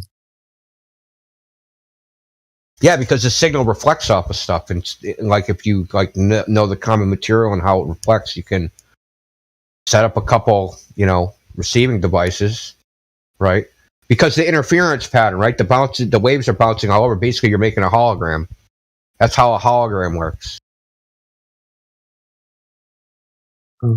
So a hologram, you shoot a beam at it, right? A laser at whatever. That's the control, and then you illuminate it. And then the interference pattern of what you're illuminating it with in the laser beam, it intermingles, and you record that interference pattern, and that's how you make a hologram. So when you have this interference pattern, right, on a film, particularly a metal film, when you shine the same light at it, it recreates the image. When you shine the same frequency of light. So say I use a 450 nanometer laser and I illuminate a target, and then I shine a light at it and take a picture, right? Take a picture with a holographic picture though, not with regular film. That's going to be on a film. There's going to be a hologram on it. Now, if I take the same frequency laser, because the interference pattern is on the film, when I shine the laser, it's going to recreate that laser, right? It's half of the information. It's going to recreate that hologram. It's going to recreate that image. So that's basically what they're doing in a way, is taking the original quote unquote source is your Wi-Fi antenna, right? Your router, your Wi-Fi router. It's bouncing around and interfering with itself, and then you're recording it from two vantage. They're doing it a little different though. They're recording it from two vantage points, and then reconstructing the interference pattern, like where everything is in the room. Yeah, this is years ago they did this. They're probably way beyond what I'm talking about. Yeah, I can only imagine now. It's kind of bat vision. They can look right into your house or whatever. And that's the problem with 5G, is that it's highly reflective. So it gets in all little nooks and crannies of everything. So you can actually track where people are. Like Batman. Like the Batman movie. Mm-hmm. With the cell phones. Except for that, use it like analogous to radar, but this is totally different. This is like an ocean of that frequency that you're swimming in. And if you know all the sources of the radiation, right? If you know where all the towers are, you can reconstruct the objects in this. Now think about it like this, right? Think about the you have a lake. You know there's a wave that comes. You know exactly how tall the wave is. You know the crest, how far apart it is, how often it comes. Exactly. Right? So I'm going to take a rock and I'm going to stick it in the water. And then I'm going to go say whatever's creating the waves is on my right, and I'm going to put a receiver on my left, and I'm going to stick a rock in the middle. I can tell by the way the waves, right, are interfered with by the rock, where the rock is, without seeing the rock, by just looking at the waves. And I can put a bunch of rocks in the water, and if I have to use you can't use one source, just like you can't tell how far something is away just by looking at it. The same thing. If I have multiple sources to measure the waves, right, I can tell everything that's in the water. That's basically how we see. But this is just like seeing at a different frequency and with a greater acuity. I guess that. Yeah, there's a lot of shit you can do. Oh man, there's so much shit, man. Like it's mind blowing. There's something called Maxwell's time reversal. So you can actually time reverse signals and send them exactly back to the source without knowing where the source is, if you have enough antennas. So if I have an array of 10 antennas, I can measure the interference, how everything interferes, right? The phases of the wave, how they hit these antennas, and determine exactly where the source is, right? I can actually take the waves, process them, right? And actually send a reverse wave right back to the source where it came from. And it would be identical to how the waves got to me in the first place, right? You reverse the entire pattern. It's some mind-blowing shit. And I'm sure the military is using. I mean, they have to be. If they're not, they're stupid. I would be. What kind of stuff could they use it for? Like cloaking devices, or what can they? Communication that can't be intercepted. That is nearly instantaneous.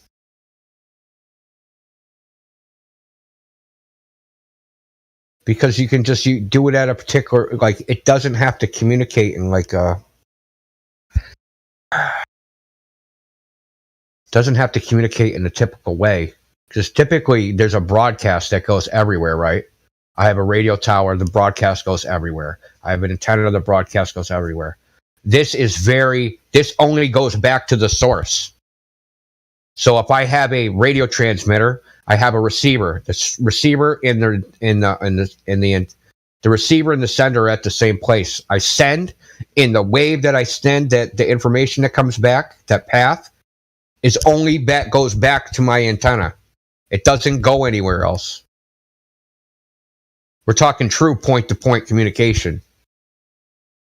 So it's almost like having a fiber optic cable between the two things, right? Like your own hardwired thing. Someone would have to be in the path. And the thing is, even if they're in the path, they might not even be able to decipher the signal, because the phases of the wave are being shaped in such a way that that information may or may not be, depending on what they're doing, may or may not be intelligible It might just appear as like random noise. You would have to know it was there, basically. You can't just like run around, stick an antenna into like this backward propagating signal, just stick an antenna and go, oh, we found it. You need the information too. You would need some information about the source, right? The source of the original source, or the source that's sending it back. That makes sense. It's got me thinking about how they say they're sending signals into space and stuff. Like, who are they? I mean, are you familiar with that? Like, maybe in the Cosmos with Neil deGrasse, he'll talk about, we're sending signals into space, and maybe one day someone will pick up on our signal and whatever. Or, like, is that kind of how that works? Like, do they really expect some sort of bounce back or want to pick up on the signal? Or how the hell would that work anyway? You just aim it anywhere. Just spray I think it we out sent the into Beatles universe. album into space. Huh. Yeah, they did that too, didn't they? Oh, that's what they listened to when they played 9 rounds of golf on the moon.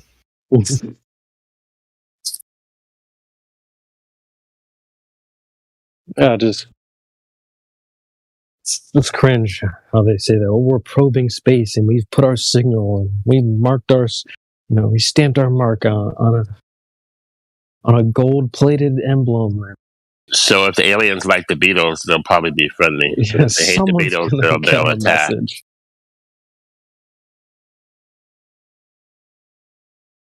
They're always trying to probe something. They're into probes for some reason. When we say space is gay, it's like literally not even a joke. Well, the aliens certainly are, man. They're trying to stick shit up everyone's ass. Probes. They're either gay or they're into S&M because they're females trying to peg dudes with anal probes. Why don't the aliens wear clothes? The Greys, they don't like to support Rolex. So you guys are all you're looking at it backwards. It's not they're trying to be gay.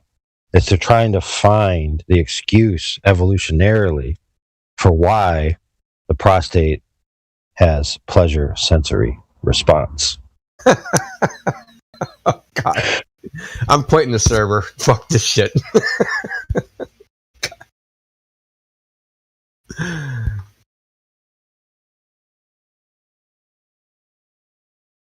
Well, it's a perfect way. Like if you can't, get it done, and your wife can just go up there and kind of give you a little push, get the job done. Sounds like an intelligent design.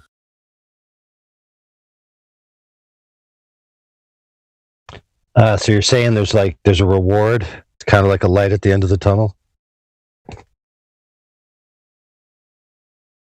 No, I'm saying you can do like a little medical procedure if you can't do it normally. Like say if you're an old man. So I'm sure everybody heard like how you can extract semen from a dead person, right? A dead male. With that lotion in the prostate? No. From a dead person. Close.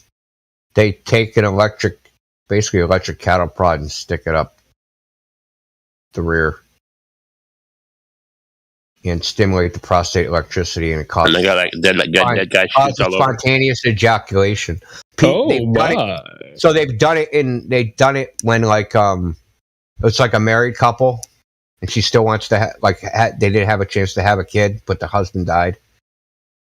She has the right to extract the sperm, and yeah, it's happened. Damn, Wouldn't that be like supercharged, super electrified sperm? That might be like a certain kind of baby coming out of that. She got rights to my man's sperm. Yep. Yeah, think about that, though.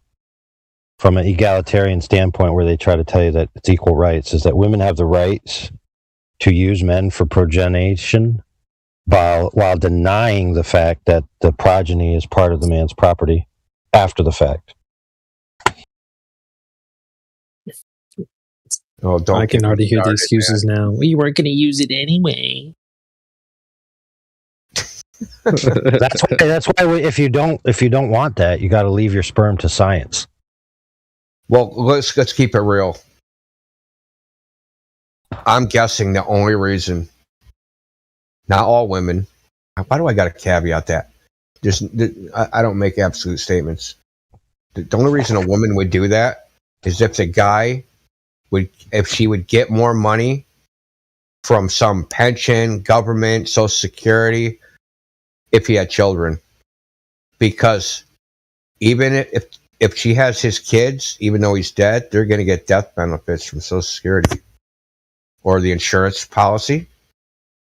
Right? Maybe he had an insurance policy that's going to go to his heirs, but he didn't. But they're unnamed heirs. So extract a couple swimmers, have a baby. Because I can't see any other benefit. Why would you do that? Yeah. I mean, he's got to be Chad for sure. I think you'd have to interview one to know for sure. Yeah. I mean, but why would you do it to the kid? Like, yeah, that is true. Like, I'm gonna purposefully bring a childless or a fatherless kid. Well, no, hold on.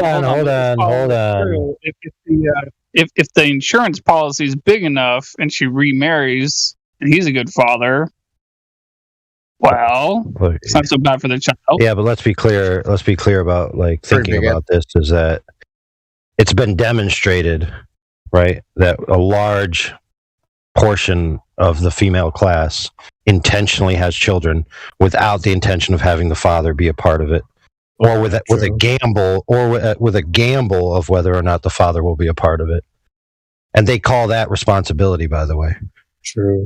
I forgot about that. Huh. Well, we all know the baby trap, dude. The baby trap's as old as time. Well, yeah, just look at the NBA. Right, but nobody talks about it in bad terms. It's always in comical terms, like, it's a shotgun wedding. Yeah, I don't think the baby trap is always for money. I think most of the time it's probably done by women that don't, not women, young girls, 18, 19 years old. They have sex with a guy that has a job that's probably in his 30s or upper 20s. That's her shot. She don't have another shot, especially if she's fugly, right? Like, you know what I mean? Mm-hmm. Because men will sleep down, right? You end up sleeping down and you end up getting a girl pregnant that you probably shouldn't have. And she makes out, but then sometimes it's I'm sure there's lots of reasons. And I'm sure one reason is the guy's going to leave me. I mean, listen, all I know is when I was growing up, I know I have a lot of friends. As soon as they broke up with their girlfriend, she was like, I might be pregnant. Okay? I heard that shit lots and lots of times. Happened to me a few times. They don't want you to leave, so they say some bullshit. Yeah, but see, what really goes bad is when they go to their freezer and they have the condoms hanging there with the name tags, and the name tags fell off, and they're like, dang, whose is whose? Yo, want to hear a fucked up true story? I can tell this because the girl's dead. She died of a heroin overdose. This is a long time ago. She died of a heroin overdose, 18 years old. Fucking sad story. Severely traumatized fucking girl. She had, a photo album, condom wrappers of every single time she had sex with a person in the photo album. And it was a thick ass photo album. Okay. Weird, man. Why would you save that? She belongs to the streets. Oh man. Emotional. Wait. Hold on a second. You're talking about used condoms, not like the wrapper, right? No, just the wrapper, not the condom, the wrapper. Okay, all right. Go say, still, dude. Does each one have a name? Look, dude, I heard of collecting postcards, right? That's one thing. But collecting condom wrappers like their postcards, that's weird, pretty weird. Did they have a name on every wrapper? You understand what that book would have smelled like if she had... never mind. Oh, yeah. So, yeah, there was a name. Often, I think the couple of them even had pictures. This is back in the day when, like, film, that was a thing for, this is probably back in 92?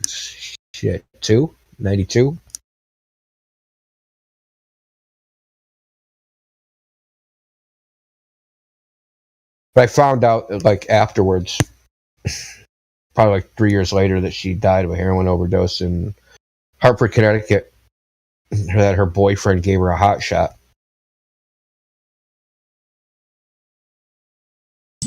What's this about a hot shot? Does a hot shot mean that it's intentional? Yes. Well, the conversation before may or may not have been, and keep in mind, statistically probable based on circumstances, the conversation might have began with, "I think I'm pregnant."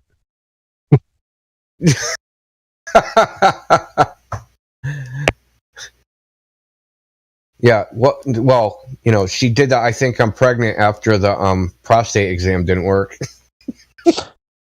Yeah, but I gotta give you guys a word of advice for the moral development of the human species. Is that if a relationship is so tenuous that the woman intentionally brings a child into the world, gambling on whether or not the father will stay, okay, let's be clear. Regardless of what the men and women are doing beforehand, that in and of itself is evil. Yeah, I can't think of anything more selfish than that, really.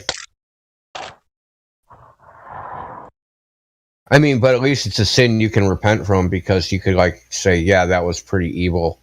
I should have never, like, put, Are you guys pro-life? Pro-life, yeah.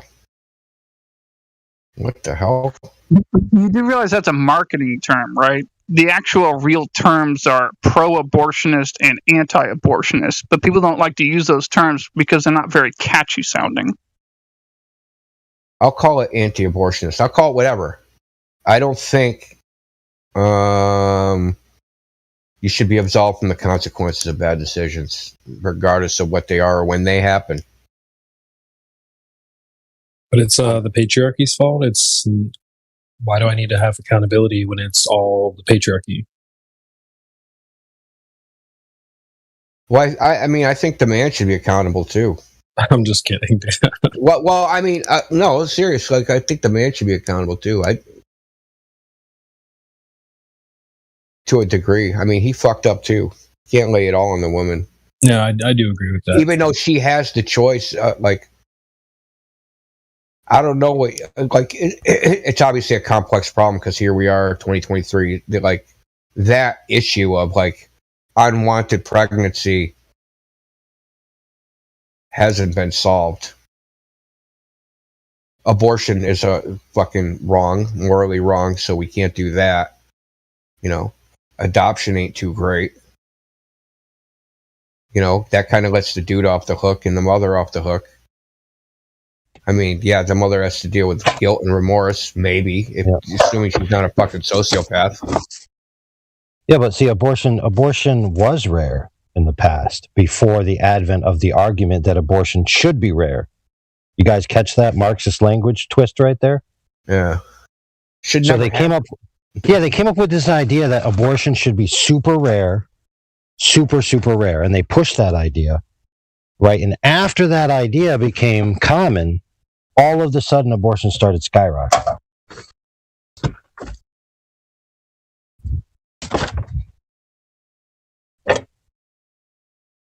Yeah, there's a lot of problems with that. I mean, there's problems with the shotgun wedding. There's problems with all that. I mean, like,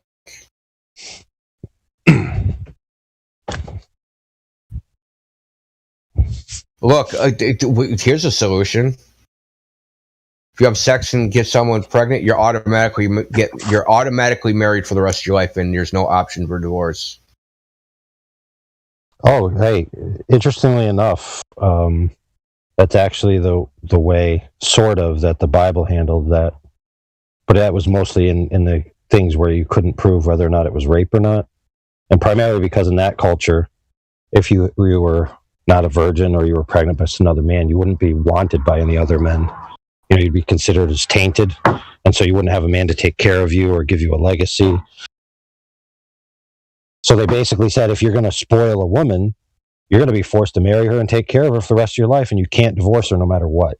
You break it, you bought it policy. Exactly. That's awesome. Please no women take this the wrong way. That if you get a woman pregnant, you're responsible for her for the rest of her life. The problem there then comes maternity test. That will have to come into play. Well, yeah, of course. But that's a big AI. What country were you just describing, AI? Oh, the nation of Israel in the Bible. That's interesting. Because an unwed mother is damaged goods, right, in the eyes of everybody else. So the guy has to be responsible for damaging those goods. And I hate talking about women in that way, like if they're goods, but it's like the only Yeah, but you could talk about it that way, but transversely, when you look at it from the woman's perspective, I'm inconsequentially spoiled not of my will. My life's going to suck ass. I have no one to take care of me. All men are going to shun me. I'm not going to have a legacy. I'm not going to have a home over my head. I'm going to be stuck living with my parents forever. At least in that way, she got taken care of, sort of. Now, yes, it was crude. It's not ideal. But at the same time, it also has a burden of consequence for the man when he does his actions. Because, sometimes these things happen and then the man denies it and stuff. So it's kind of like was to help the women as well. Who has a higher duty, though, to abstain from activity that could result in an unwanted pregnancy? The woman or the man? I'm not convinced it's an equal responsibility. Oh, no. I mean, it's her. If you go biblically, it has to be the guy. The guy has to be the responsible party. I'm serious, because if we're going to be like the heads of society, then we have to have lead by example. Can't say we have all these non-premarital rules and then we're going to go do it, right? We no fornication except for when I do it, right? Oh, but they did have that but it was built into the familial tribal structure where you wouldn't allow your sister or your daughter to just fraternize with a bunch of boys. You would vet them. It wasn't just her decision alone. Usually, and you would have to be married. The whole Disney princess era and all this idea where women should be the sole arbiter of who they marry, and their father and their family has no say. That's a modern invention. Well, the Muslims still do it. The male will approach the female's father and speak to him, and then the father will get to know the guy. And during that period, he'll go out to coffee with the daughter, things like that. And then he'll say, okay, you're accepted. You can pursue the relationship. It's not just the Muslims, right? It's the Africans. It's the Indians. Yeah. It's the Chinese. It's, Southeast Asians. If they're traditional, right? If they hold on to their old values.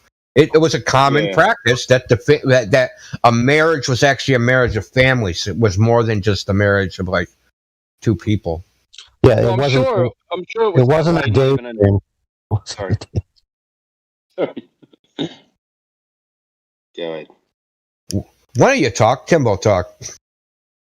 I was done. I just said it wasn't a daydream. I was just going to say it was probably that way in the Western world less than 70 years ago as well. So, well, I don't think it was very strict 70. I think it was done. It wasn't strictly done, but it was kind of like a social norm. It was a social norm, but it wasn't it didn't have the negative connotations that it does in, say, India, where you marry some lower caste dude. You're just your family's just never going to talk to you again. I guess there was some of that. Because I remember when I was a kid, it was the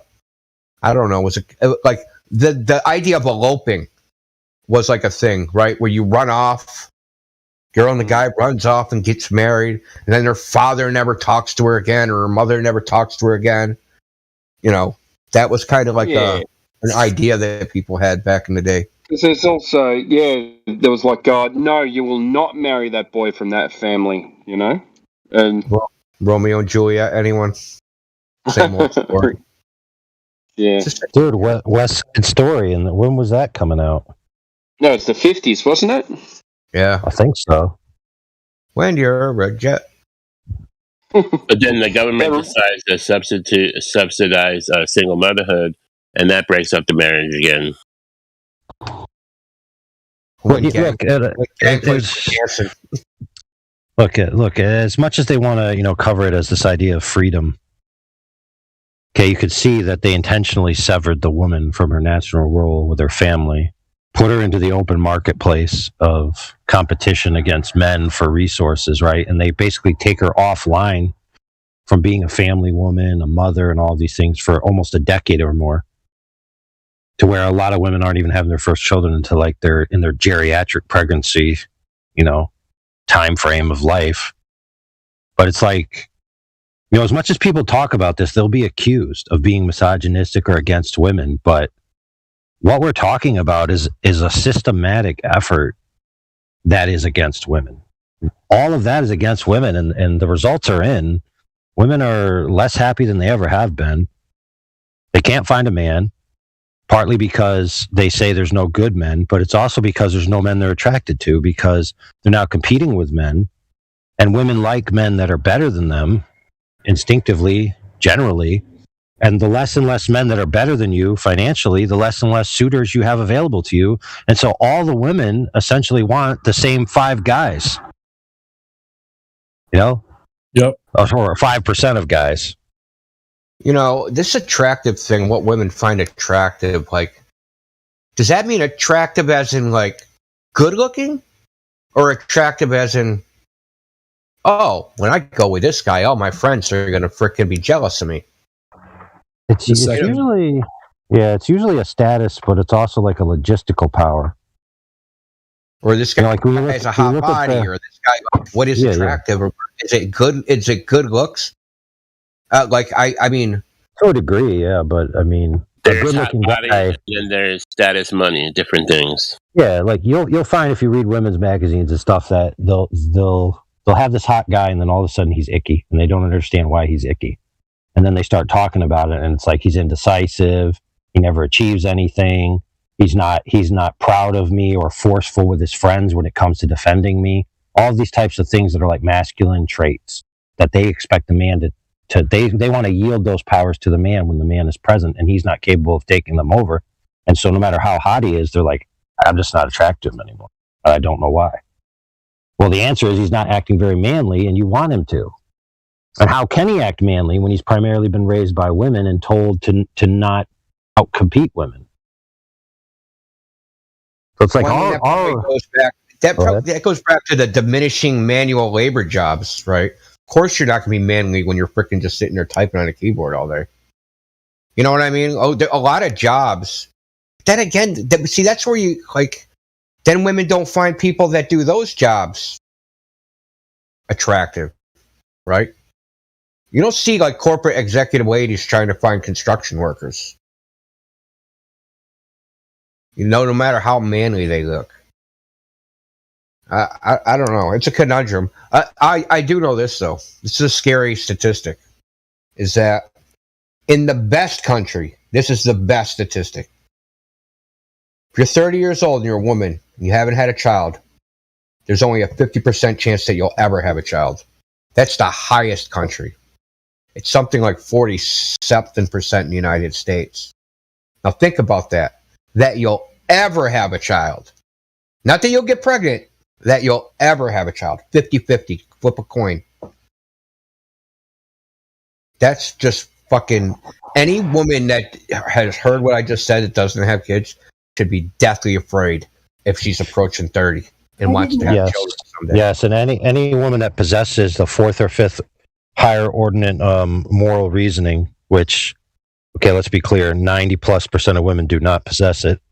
It's been statistically proven over and over again, and with sociological and psychological studies, will recognize that that's actually a threat to culture and society at large.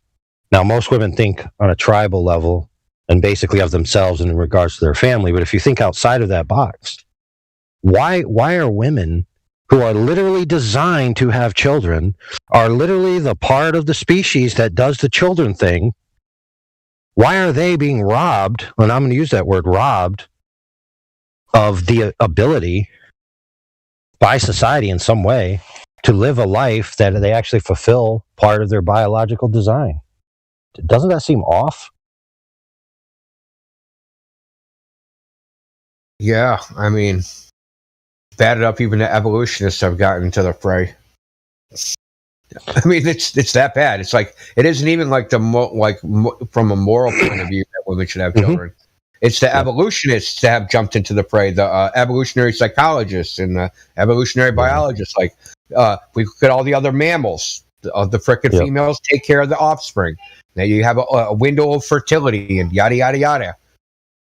Right, so I could put this in perspective for people who don't quite understand the salient nature of this existential threat.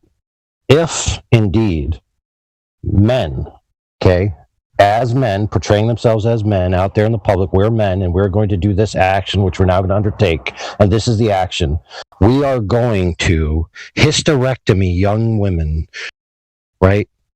Prepubescent or nascent pubescent, we're going to rip out their reproductive organs so they can never have children. And we are going to do this to approximately 50% of the women. You would look at them as if they are worse than Hitler, if they're the most greatest evil you've ever seen in your life. But let me tell you, friends, the exact same logistical result is being perpetrated against womankind. The exact same result. They're being put into a system when they come out the other end, and they never can have kids. That's evil. Ever. Yeah. So I actually got that number from a guy that, like, you know, he's a scientist who looks at this stuff, and one of his main things is like he deals with is infertility. So like he deals with people that want to have kids but can't. And try, right? And like they're like what they go through, their experiences, their psychology, their state of mind. And he basically said it's one of the most depressing, saddest things is what was like watching a woman try for like 2 decades of thinking they're going to have kids, and then, you know, slowly coming to the realization that it's never going to happen. And that basically their life is all for naught. Basically, your fucking life is all for naught if you don't have kids, as far as I'm concerned. And I don't mean to sound cold, but I think after the first decade, you should try adopting. I mean, that's not really cold. But it's still not your kid. You know what I mean? Yeah. They try to go through the adoption stuff. Yeah, that's what it ends up as. Some go the adoption route. Some go the foster children route. Some do, like, you know, there's obviously a variation. But these people want to have their own children, and they can't. So a lot of times it'll end up in divorce or, you know, spousal alienation. Like, there's all sorts of bad effects. But like I said, the number 50% will never have children in their after the age of 30. 50% of women that don't have children by 30 will never have children. That's a lot of people. That's a lot of women. Yeah, that are going to be in this state. They're going to be in this mental state. I gotta ask though, from the perspective of an individual, is that worse or better than a woman born as a hermaphrodite who knows early on that she's never going to have children? Is that better or is that worse? It's I guess the hermaphrodite just has to deal with their situation. I mean, it's the same. Yes, in a way, it's the same end result. But the person that's a hermaphrodite, right? They're going to be a child, and they're going to grow up, and they're going to eventually realize they're never going to have the hope of eventually having kids. They're going to know from a very young age that they're never going to have children. So they never get their hopes up, as opposed to someone that, like, you know, put it off or made decisions that led to them. You know what I mean? The hermaphrodite didn't decide a course of events where they couldn't have children. It was decided for them. These women that are not having children by 30, they're making a lot of life decisions that lead to that situation. They chose that. Yeah. Now, they didn't overtly choose it and say, yes, I want to take a 50-50 shot. They probably didn't know or whatever reason, but they still made a bunch of life choices that led them to there. They're responsible for that. Yeah, but let's be specific. Are you talking about bad dietary things? Because you're obviously not talking about just anything. Because my mother had me at 38. We're talking about what we're talking about is you build a brand new multi-billion-dollar factory to manufacture a specific item. You build the factory, you put it online, right? You turn on the electricity, you turn the waters and the pipes, and then you shut the entire factory down, fill it with chemicals for 20 years, and then when you come back, you expect it to work. Ryan, are you an only child? No, I have 5 older brothers. I'm the youngest of 6. It's easier to get pregnant once you had a child. I'm saying women that have never had a child, by the time they get to 30 years old, if they haven't had a child by 30, it's only a 50% chance they'll ever have a child. It's harder to get pregnant when you're as you get older, granted, but it's also harder when you've actually never had kids before. Like when you've had children, I don't know, you're in the girl's guts open up or something. The fallopian tubes work better. You're better able, you know what I mean? Your body has done it before. So it's easier to do it again. Yeah, and the law, the laws of thermodynamics and all of that applies with entropy and such. Like your body recognizes that you're not using certain things, and if they're not part of your life system, they're going to put them on the back burner of supply and demand, right? I mean, the idea that women can put off pregnancy and family till they're 35 and teaching women that is not only ridiculous, like I said earlier, in my opinion, teaching that as a way that women should do things is evil. It's robbing women. Yeah, I feel bad for them, because a lot of them do things like that. Yeah, so just keep in mind, I'm not advocating for that, and I think advocating for that is silly. But I'm just, I mean, I have an 11-year-old. His mother was 38 when she had him, when she got pregnant. So but she had kids before that. So it's not like, we had kids together before that. So it's like, if you've already had kids, it's easier. But the thing is, they're telling women that they can just delay it, right? They can delay having any children until, till they're ready to, it's not how it works. Your body decides when you're ready. Your health, your diet, 30% of your eggs are gone by 30 years old. Or only 30% of your eggs women's eggs are left by 30 years old.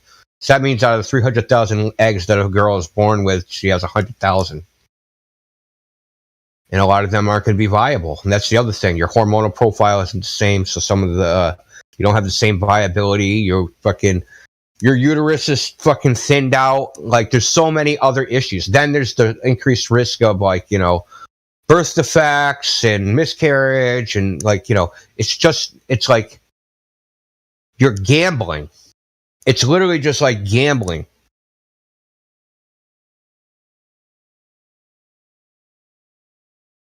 Yeah, and just keep in mind, this is, applies to a lot of people. Everyone's an individual. Just saying. Like, I've, just saying. Like my mom was 38 when she had me. I was in. Just saying. And I've heard of 53-year-old women accidentally getting pregnant. Doesn't happen all the time, but it does happen. Yeah, I mean, I think the world record for age is 89 years old, and the youngest is something like fucking 9. Yeah, you heard that right. It was like fucking. Whoa, no. It's younger than that, dude. For a viable birth is younger than 9. Was it? I know it was that girl in, was it Peru or whatever? They think her uncle did it, and they ended up freaking disappearing him. It's documented. It's documented in the Harvard Medical Journal. No, she was 5, right? 5 years. Yeah, 5 years, 7 months. Oh my god. Now check this out. So there's an actual causal link between epigenetic stressors and the increase in estrogen cycles in young girls. So girls, boys, they reach puberty and then they have the testosterone come through their body. But girls do it in like cycles. And what happens is, so the body releases the estrogen, it causes them to advance, right? And then the excess estrogen is passed in the stool. Now, depending on your diet and what you're eating, and also the epigenetic stressors, which I'll get to in a second, the estrogen will bond to the stool or not bond to the stool, and it'll return to the body and make another cycle, increasing the rate at which women become prepubescent or nascent pubescent, where they're actually having a child or being able to be pregnant. And part of that stressor is the condition of the males around them. So if a girl is isolated from her father and brothers, her body thinks that essentially, this is the theory, that the men are dying, right? And we need more men, so we have to rush the process to get you to adulthood so you can start producing men, right? So that's what they think is going on there, because if you're exposed to a certain type of diet and you have your father and your brothers, then you hit puberty later than girls who don't. And so there is this idea, like, based on stress and diet, you actually increase the cycles and essentially advance your growth. Yeah, I guess gives new meaning to the early bird gets the worm. Wow. Yeah. So the rest of back up what you're saying. Women or girls that live in single family households go through puberty, have their first period a year earlier than girls that come from a household with a father in it. And this is why they think that, I'm sorry I have to say this, African American women are more masculine because they come from a lot more single family households, single mother households, right? So then they go through puberty sooner.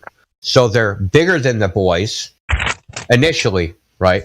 Mm-hmm. So they could dominate the boys physically. And then the boys grow up and they still have that attitude that they had when, they were bigger than the boys.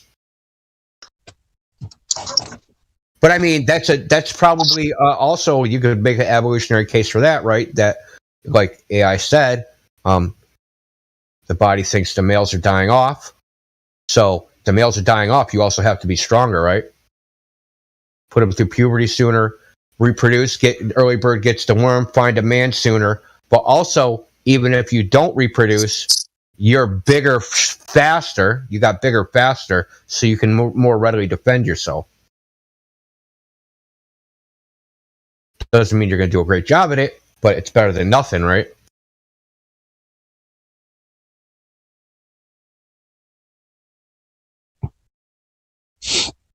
I mean, I was a late bloomer, so yeah, I'd rather hit that spurt sooner. But you're right, the girls usually come out of the gate pretty quickly. As you were describing, I could picture a few examples from my old school days. Awesome. Oh man, dude, that runs the gamut, by the way. So the education system actually suffers from this problem, and society suffers from the interpretation of this problem, which is girls in the similar environments tend to develop faster, both physiologically and psychologically, and they have an advantage for the 3-year window between the catch-up of puberty, where they outpace boys, and sometimes in strength, but also in academic and any intelligent test and raw output of whatever. And so when they do these graphs on mean intelligences among men and women, the majority of the data is coming from prepubescent and nascent pubescent boys and girls, where the girls have a statistical advantage window. But once the boys catch up developmentally, they surpass the females, and they continue to surpass the females. Now, this was known And lo and behold, because they want to sabotage our lives, they just said, well, we can't have this where it's clear that men are bigger and stronger and smarter than women. So what they did is they geared the education system to cater to the strengths of girls at the expense of boys. And then they wonder why boys, and men en masse are just, pale versions of what men used to be decades ago, or our grandfathers, So also the girls mature faster than boys thing, that's actually true, but it's not true. Like I always thought when they said it was like act mature, right? They mature faster socially, which is probably true to a degree. But basically it means they reach their final form at an earlier age than men do. Right? Their hormone profile, their size, all that stuff happens at an earlier age than it happens for men. At men, their brain doesn't stop developing to something like 23 years old, and where in women it stops at like 17 or something. Which is probably why you have you have the bell curve, right? So like the bell curve, the intelligence bell curve of men versus women is men are more the men's bell curve is flatter and the women's is more people. There's more average women than there is average men, but there's more retarded men and genius men than there are genius men and retarded or genius women and retarded women. Women are more average. The bell curve is more smushed in to the average.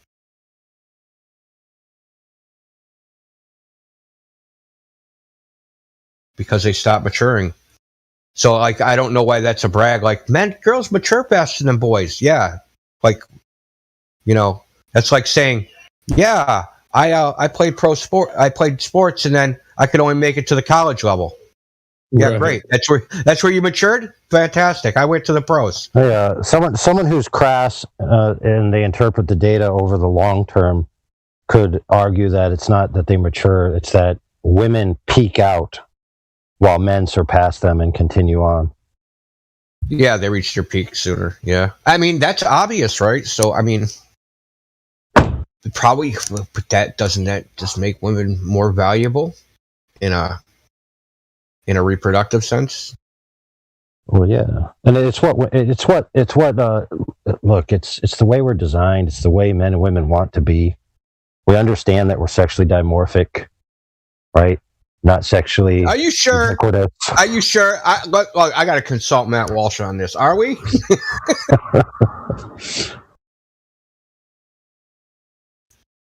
Can you believe that that's actually in dispute? Like, what world is this? Fucking, where am I? Where am I? That's actually in dispute. Whether human beings are sexually dimorphic is in dispute. Well, we're like a monosex bacteria now that just produces asexually.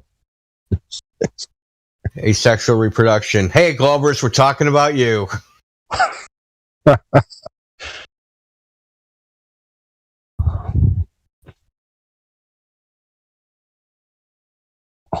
You're probably freaking spiraling on YouTube right now.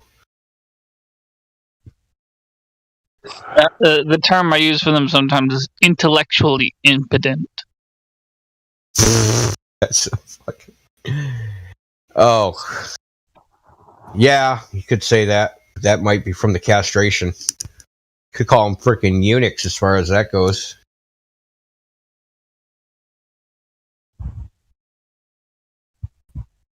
Well, if you study the rhythms of history according to a renowned person that studies this, Camille Paglia, she has a talk, and I believe a book, about the rhythms of history and great societies rising and falling. And she basically says, like, a lot of this stuff happens, like the sexual marketplace battle, women in the workforce, equality, all of these things. And they do have some deleterious effects on society and some positive effects on society. But she said that the key marker between all the societies that she's ever looked at through history, right before they imploded, was the absolute abandonment of gender roles into gender confusion. And she said, once that occurs in the society, that's it. It's over. It's goodbye. Yeah, the androgyny thing. I mean, I started noticing that back like in the 80s with like Calvin Klein advertisements, the androgynous male, the androgynous female. The Gap, dude. That was the end of the that was the sign at the end of the world when they created the Gap as a store. You can't figure out like where the men's section is and where the women's section is. Like, what the hell kind of store is this? Right, and the simplest analogy that could be, understood is that if you take a battery and you cut it in half so it has two positive ends and then put it in your toy isn't going to work.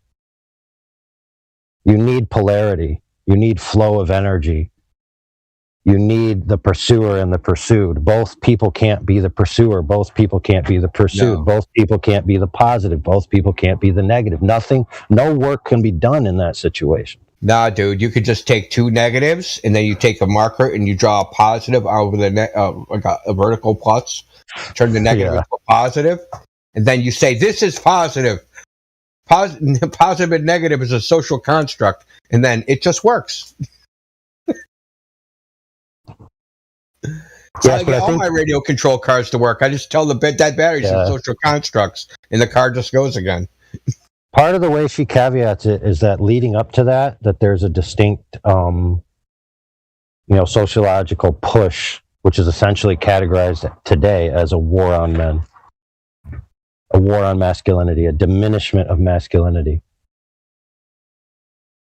which then leads to cycles of what we just explained, which then leads to the gender confusion, which then leads to men giving up on society, which then leads to society going to the shit show.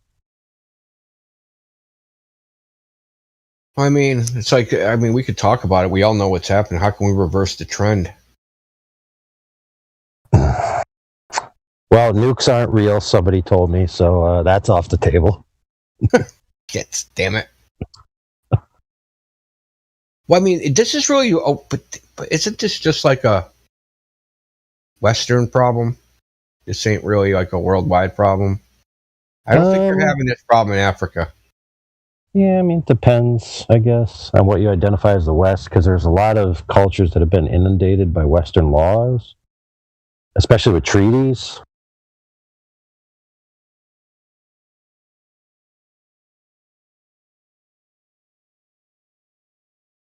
But yeah, most of that type of problem is in the what people generally consider the Western first world, Europe. Some parts of Asia where we conquered them or dropped bombs on them and then told them to sign our treaties and accept our rules. Oh, those people aren't having sex at all. They're not straight, gay, or anything else. They're just like asexual. Like Japan. Yeah. So they call them the herbivore men, and I'm not sure if it means that they're like out to pasture chewing grass or if now they love grass. Is that Wagyu Samurai or something now?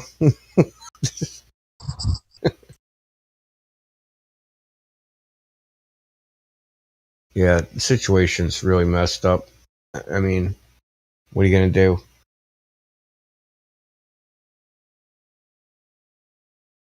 Well, there's an old saying, when there's blood in the water, buy real estate. When there's bombs falling, have babies.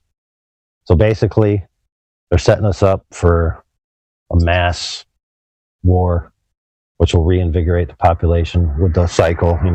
What is it? Good men create good times. Or no, strong men create good times create weak men create bad times create strong men, and on it goes.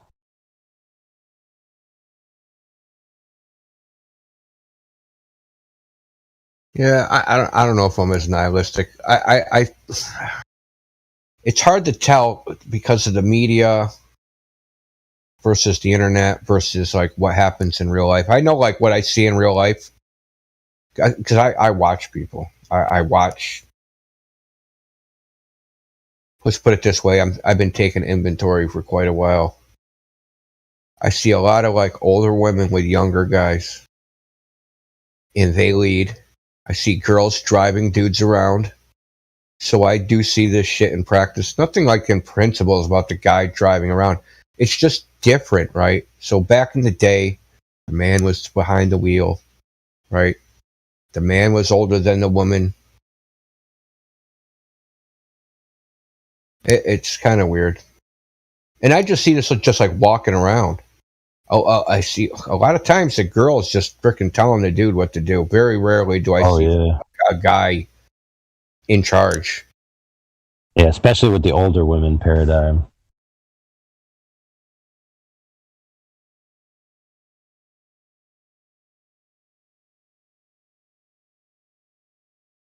But I think what they're doing is, so like in the past, all of these types of societies imploded and were destroyed. I think they're trying to use modern technology and whatever the heck to try to maintain society this way. So it's going to be a long, slow, painful burnout rather than just, a quick cataclysm. Oh, yeah, man.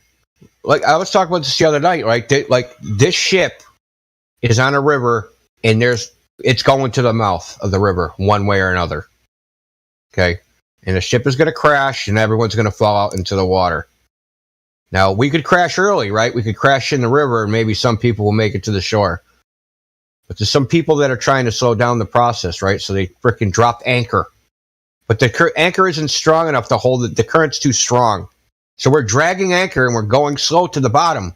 But we're still going to get to the bottom.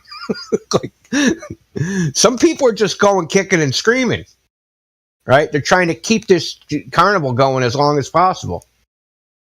I'm talking about the powers that should not be. They're just trying to, the economy should have crashed decades ago. We've been living beyond our means for decades. Like, when they deindustrialized in the 90s, well, probably in the late 80s. No, probably even earlier than that. Probably like in the 70s. Yeah, probably like in the late 70s, maybe. Because there's been bubble after bubble after bubble of just money printing.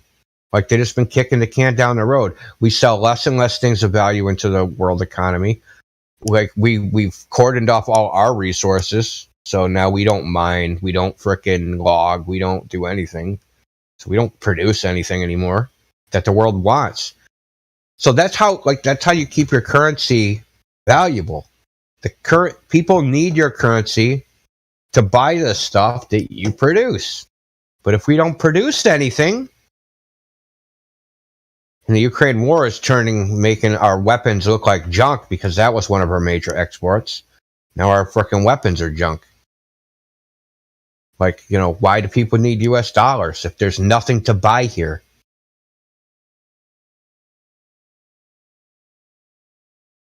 Like, if I'm the average Frenchman, why do I need US dollars?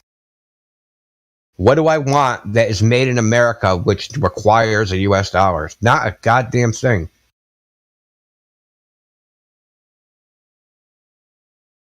Anyway, I'll be right back.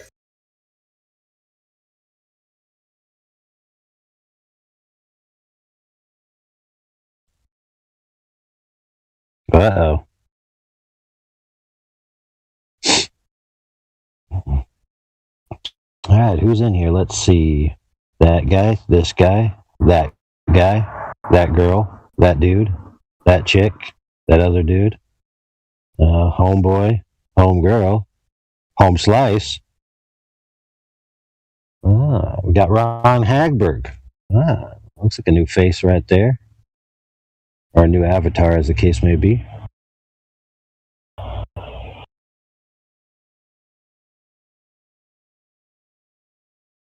Yeah, we're just waxing philosophical on the logistical and practical state of affairs of the human condition, based on the manipulation of the powers that should not be over the past decades, etc., ad infinitum.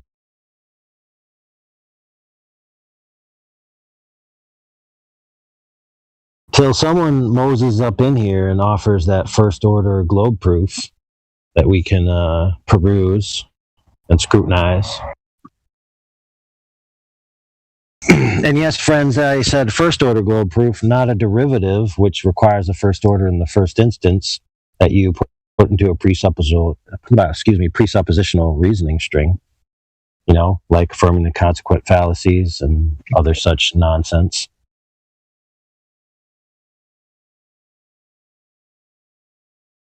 The earth is a globe because I can't see the bottom of the boat.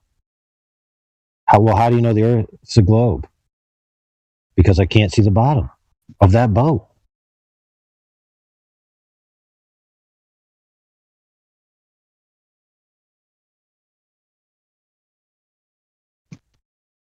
The earth's a globe.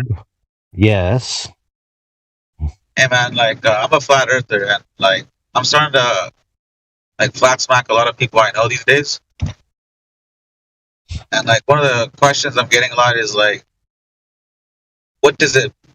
Or no, they ask me like, how does that change their life, whether we're on a ball or whether we're on a flat earth? And I have my own answers that I give them, but I was just hoping that maybe someone else can share me some more more of their answers as well, so I can hear them out. Well, I mean, it's going to change each person's life differently. Some people, they're going to know it, right? Prove it to themselves, let's say. Reflect on it and be like, oh, that's cool. And then go about the rest of their life being unaffected. And other people, will completely give up their job, right, that they have because they've changed their principles, because now they no longer want to be a part of certain organizations, because they realize, the overarching deception in the system, right? So it's unique to each individual how it's going to change their life.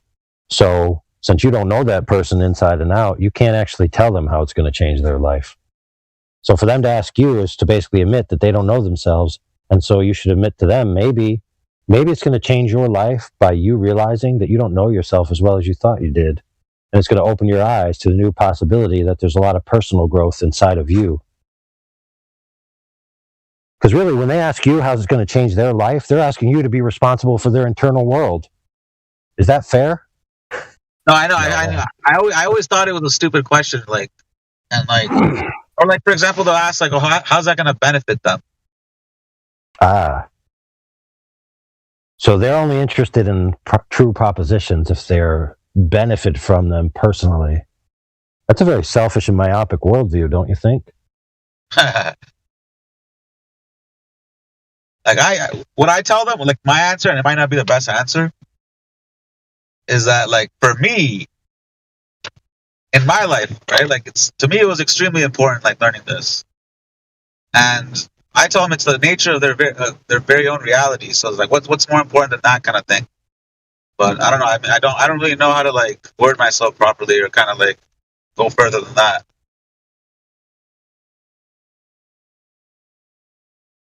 Well, I mean, that's one way to go about it, is you don't answer their question because you can't possibly know the real answer. You'd just be guessing. You could tell them how it affected your life. And you could then tell them, how it's going to affect you. I don't know. How it's going to benefit you. I mean, it depends. Right. Now, sometimes you could tell them, look, you'll know something that's technically, in a way, a sort of a secret that other people don't know. And if you tell them, they'll make fun of you, but simultaneously, you'll know that you're actually smarter than them and know a secret, and you can hold it over their heads and gloat. I mean, that's a benefit, is it not? Right. And I'll also say, for example, maybe their life won't change as much as they think it will or whatever the case is, but wouldn't they rather know the truth than not know it?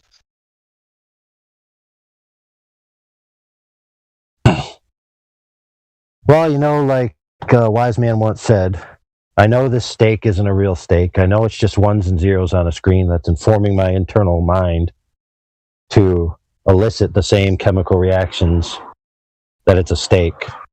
But you know what? After eating that bull crap swill, I'm ready to be plugged back into the matrix, and ignorance is bliss. So no, it's not true that a lot of people want to know the truth. They want to enjoy their life and be benefited by everything they interact with. They could care less whether it's true or not.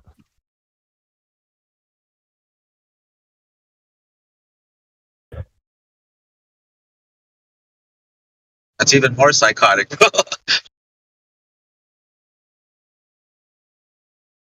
So they're willingly accepting lies. Like, Yeah, for sure. Some people are married to beautiful women who they're unwilling to accept cheat on them on the regular, and when the woman is with them, she pretends like it never happens, and he pretends like it never happens, and he does that so he can enjoy the benefit of having a woman that's a higher class than he normally would, and that he can gloat over his friends how much hotter, better she is than other people. And some people do that with other relationships in their lives or jobs, right?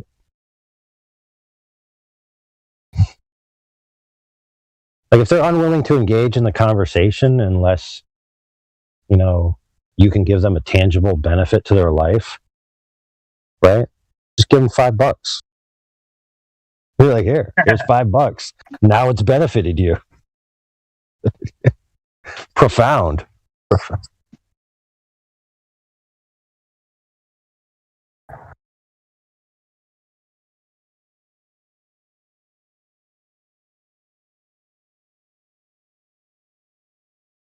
also, I go into like I'll tell them, like, for example, if they gave up on this globe belief, and they started to realize through their own research and experiments or observations, if they start realizing that the Earth could be flat, for them, like if they would like if they realize that this Earth, like the world is the whole universe, like this is all there is, they would find more meaning in their life as well. Like their life would become more significant. Speaking of significant lives, I have to go attend to mine, so I'm actually going to bow out, but by all means, continue the convo. All right, thanks, man. No problem.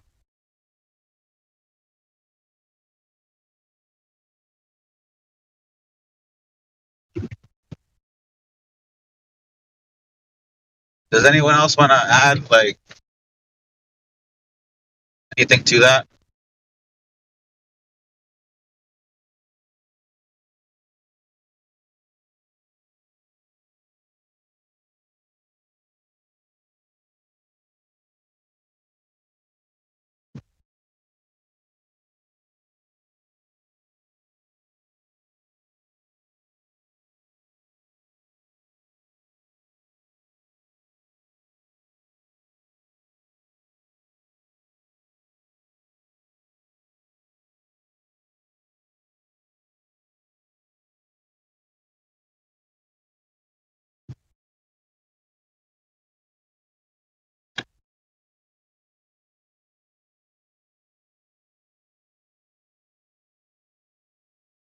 Hello, whoever joined.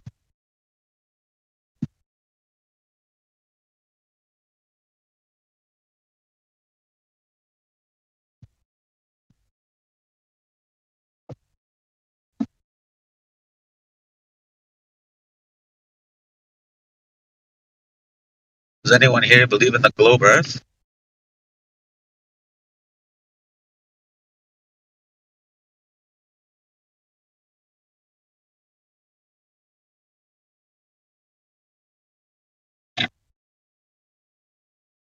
No globe is left.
Hey, hey, hey.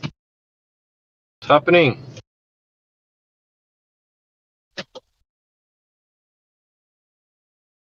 Systems? What's going on? Should I call you Drongo? Yeah, I changed my name so it's more Aussie. Yes, I wanted something that you self-deprecating know. Australian. What's that? Self-deprecating Australian. Yeah, I'm a that's isn't Drongo. that. Yeah, I'm fucking drongo cunt. What's been happening, mate? How's things? Yeah, not bad. I think Busy, have you? it's still flat. Yeah. I'm still living in a flat place. How about yourself? How are you? Pretty flat where I am, mate. I'm working up in a 20-story high-rise at the moment. Can see the bay. See all the way out to Port Arlington. Nice. On the other side, we've got the harbour on the other side and things like that. It looks pretty flat, although it's pretty hazy at the moment. Like it's nice and clear, but it's hazy over the water. There's a cloud layer sitting over the water, so You should set up you should set up a mirror or something up there and then get someone on the other side too. yeah. Oh, that's awesome. But yeah, it definitely looks pretty flat. What sort of works are you doing on that place? Just doing a bathroom renovation. Oh, nice. Ripping They can do some flat Earth observations while they're sitting on the toilet. I should leave a link to the flat Earth calculator to the globe calculator on when I finish it. Yeah, hide it somewhere. 24/7 Discord. Flat Earth. You should be a flat earther living up here.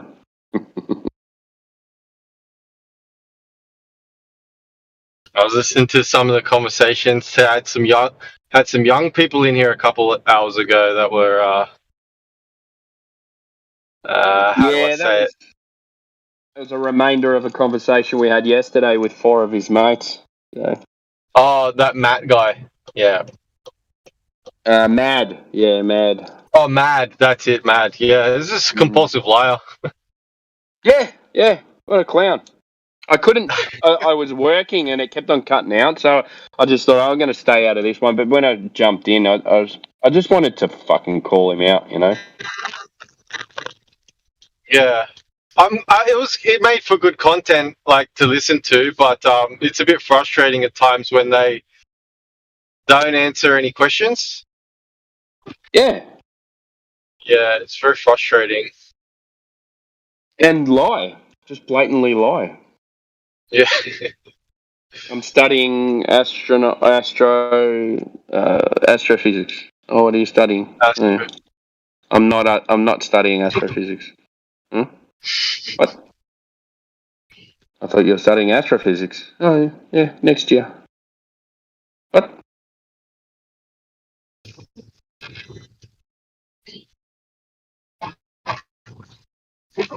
Have you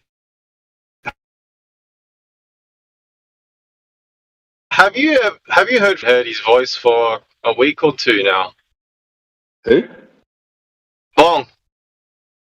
No, he's dipped out somewhere. It's been a couple of weeks since I've heard from him. Since I've heard his voice. Yeah. I haven't been on here that long, but he's been in and out twice since I've been here. So he just he'll delete his account and then he'll come back. Oh, okay.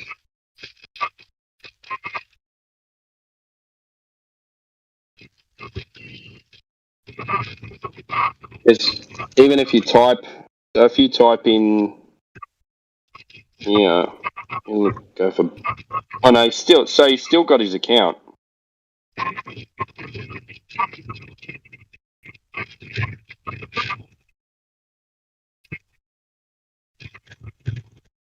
Bong. Yeah, his account's still up, so he hasn't deleted it yet. Have you listened to the latest debate between Whitsett and that Mark Reed guy, the Australian guy? Was it about 3-4 days ago? Yeah, it must have been less than a week. Yeah. Yeah, I've seen clips of it, but I haven't seen the whole thing. I'm going to watch the whole thing maybe over the weekend. I wouldn't say it's worth it in particular. No, not really. It's much of the same muchness. Okay, it's the same as when he had that New Zealand guy on with him as well with the long hair. I didn't watch that one. Yeah, they just go back and forward with bullshit. Yeah. Whitsett was really good. In my opinion, he gets put into a corner by Mark because Mark's very emotional. He's like, I don't know, like you've seen clips of it already. He just gets very emotional. He loves to attack Whitsett like on a personal level as much as possible. He's very feminine. Yeah, he's got a lot of feminine attitude. Very feminine. Whitsett handles himself really good. The answers that he does come back with, and even the questions he's asking of Mark are on point. It wasn't perfect, obviously, but yeah, I think it was really good. I really liked the tool that he was using to explain, the stars in the southern hemisphere and all this sort of stuff. So, yeah. Is it like a dome, and when he moves the dome around, it spins? Yeah, that's the one. Yeah. Yeah, I've seen Shane St. Pierre's got that as well. Yeah, it puts things into perspective. It's not perfect, obviously. I wouldn't call it a model, but it does help you explain certain things that you can see and perspectives and different things like that. So I thought that was a really cool tool to be referencing. Yeah, it makes a lot of sense because you know about your personal atmospheric dome, yeah. Yeah, exactly. That kind of solidifies that for me a bit more and better, like from a graphical perspective. It's really cool. I don't necessarily think it's actually a dome. I think it'd be more like I don't know how to describe it. It'd be more like a flying saucer, whether or not it's a dome or if it's actually I'm just talking about. Now, what your vision does though. So yeah, exactly. With your vision, exactly. Yeah, you can only see. Yeah. Let's call it 50 kilometers. So if you can only see 50k that way, 50k that way, 50k that way in every direction, it ends up looking like a dome anyway because of your vision. Yeah, and that's my point. I don't know if it would. I don't know if it actually would be a dome or more like a flying saucer. That's kind of like I don't know how to describe that. Kind of like a spinning top, sort of. Yeah, I know what you mean. So you're saying the stuff it'd be more linear, like flat, and then as it gets to the edges, it starts to look like it. Yeah, they kind of scratch up together as well. Yeah, it'd be more linear than it would be. So, but that's just my thoughts. I don't have any proof against that. But yeah, I like the graphical representation of that. It was really good, and yes, makes a lot of perspective. That makes a lot of sense. If you want to look up something, look up Shane St. Pierre. Shane St. Pierre, yep. Southern Star Trails demonstration. Southern Star Trail demonstration. Nice. And what's the elevator pitch? What's that? What's the elevator pitch? What's the the summary, the executive summary of what I'm looking at? Well, he just shows pretty much that same tool, and he goes around and he shows how it would look from certain positions, which is it's good, man. Worth a watch. I'll definitely check it out. Yeah, that's awesome. I would say with this latest one, I wouldn't bother unless you were doing something else at the same time and you had 3 hours to kill. But The debate Probably itself got doesn't better actually stuff to go do for with that 3 long. hours. Yeah. Yeah, the debate itself only goes for about an hour, then the rest of it's Q&A. Oh, okay. Yeah, those A lot of questions. it, a lot of it's just Mark bickering and being feminine. Being a it's bitch. Yeah, it's a pity because he seems to have the smarts to be able to have a proper intellectual debate, but he chooses not to. Yeah, he takes it personal straight away. He's done it a couple times to Witsit.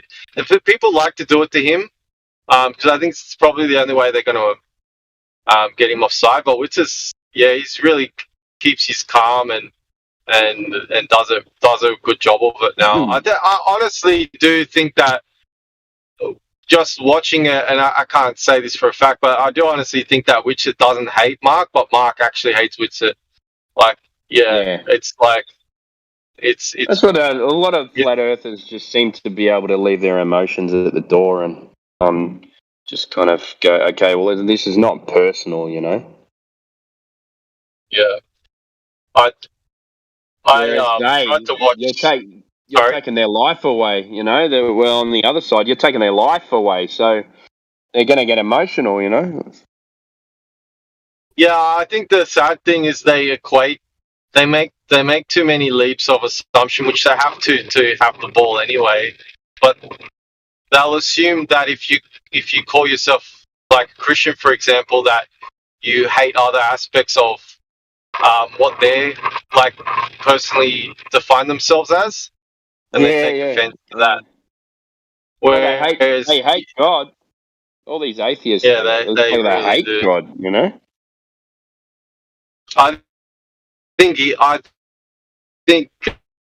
Mark, in Mark's case, like after watching trying to watch some of his videos, yeah, You're roboting a fair bit, mate. He does have it's a spiritual campaign on his behalf to try. Yeah, you cut out, man. Yeah, I'm back. Am I back? Oh, there you go. Yep. Yeah, I'm driving on the motorway. Oh, yeah. What's the weather like up there at the moment? It's really overcast but warm. So just muggy and crap. We just had a storm smash through, and then now it's sunny and hot. Fucking weird, mate. Melbourne's weather, mate, is so weird. We just had one of the companies I do some work for. Their factory just flooded, so I just went to have a look and see what was going on. And that's how bad the rain was. Shit. And now it's 2:00, and there's fucking sun's out, and I'm about to rip my t-shirt off to put a singlet on. Like, crazy, mate.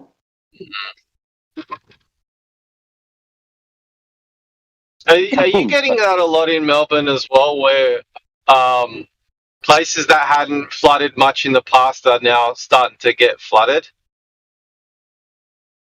Well, we've had a dry spell since before, since November.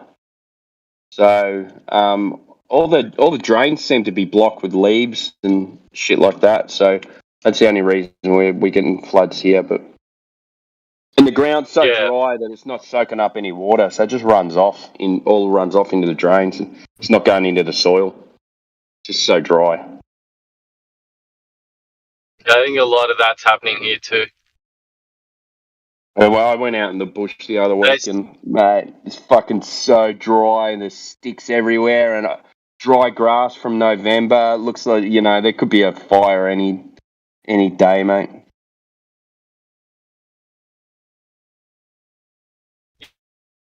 Yeah, we've been getting a lot of fire warnings. There was a big fire in New South Wales for a little bit, but they caught it under control. Yeah, we had one on the 3 on the Great Ocean Road. The CFA were back burning, And then we had like a 36, 37 degree day last Friday and windy. And they knew it was coming since Monday, and they decided to do the back burn anyway. And then the winds came and got out of control and started going the other way. Started heading to all the towns. Idiots.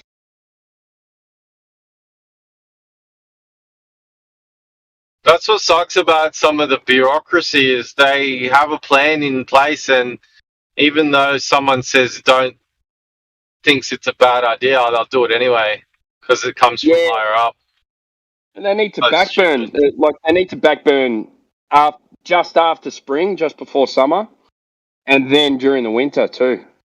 But they do it like it's still hot, and they're backburning. Like, what are they doing? Why would they do that? Yeah. Yeah, exactly. It's dumb. Like after the spring rain, when you get all the grass will dry. After the rain stops, the grass will dry in a month, maybe a week. Go and do your burn offs then. Yeah, exactly. And then summer, you got all that clear ground, and then do some burn offs during the winter, and you'll be fine. I don't know, man. I'm not a forest person, but that would make more sense to me. Well, they do a lot of good things that we don't see, but yeah, it's when they fuck up big time. Yeah, that's right. Yeah, at least they're trying, mate. They're trying. At least they're allowed to burn something. Yeah, I know. They had to start again after those bad fires we had in Victoria, New South Wales. You know, when was it? Maybe about 5 years ago. You know, those big ones we had. Yeah, 2019, I think. Yeah. Yeah, it was then. Yeah, the really bad ones. They just said "fuck you" to the greenies and said, "No, we need to keep back burning." I'm sorry, it's because of you that these fires happened. So anyway, I've got to get back to work, man. No worries. Catch you later. Catch up.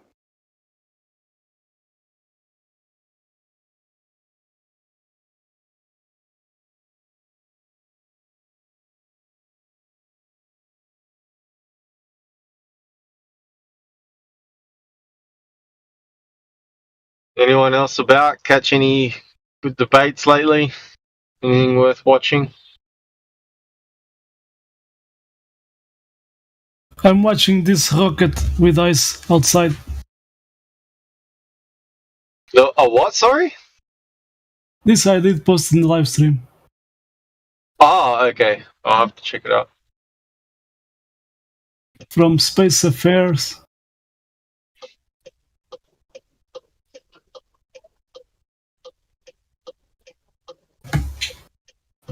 I see pieces of ice falling down.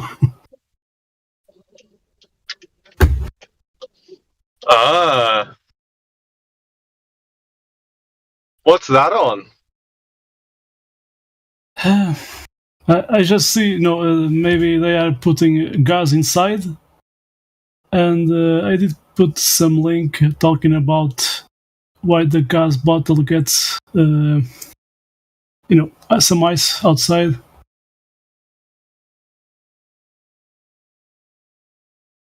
Yeah, but what's that meant to be on? What is it?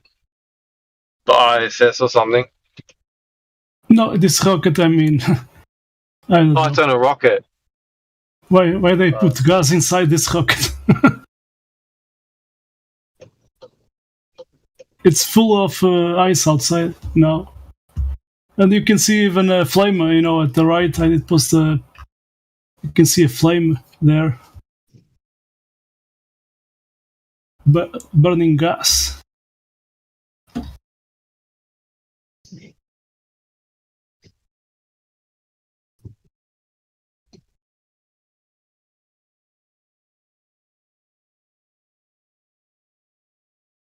Maybe to make these rockets more lighter, more light.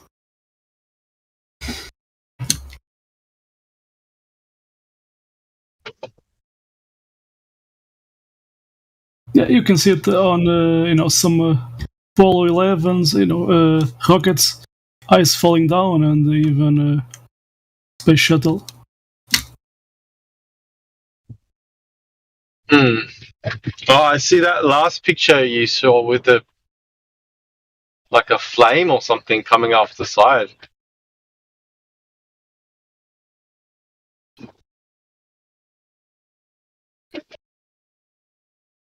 And a long time ago, I saw the space shuttle landing. There was a guy that he made a video. You can see like there's two hidden. That's rocket. No, sorry. How you say jet engines?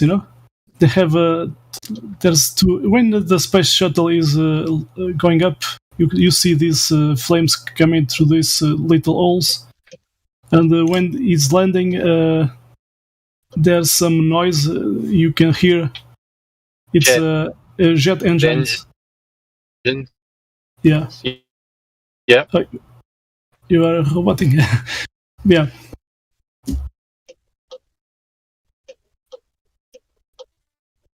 And then we have that space shuttle that did blow up, and you can see, the same people much older. So they don't put astronauts there. The different. It's different. You were All right. Yeah, that's their twins, though. That's all their twins.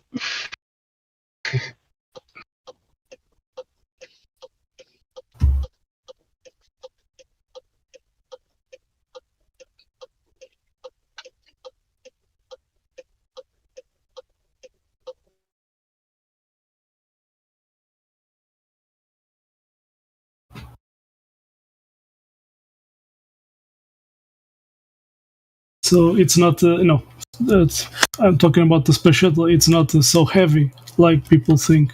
And in the Russian museum, there's they made a space shuttle, and someone was there, and it was full of foam.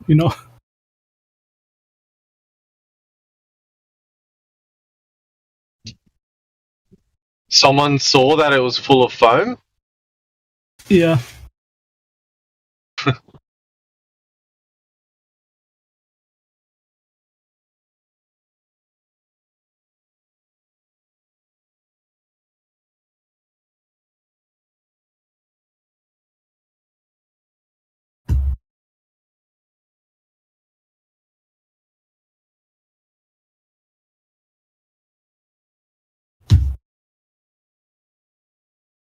Sponge, some phloem. I think. Let me see.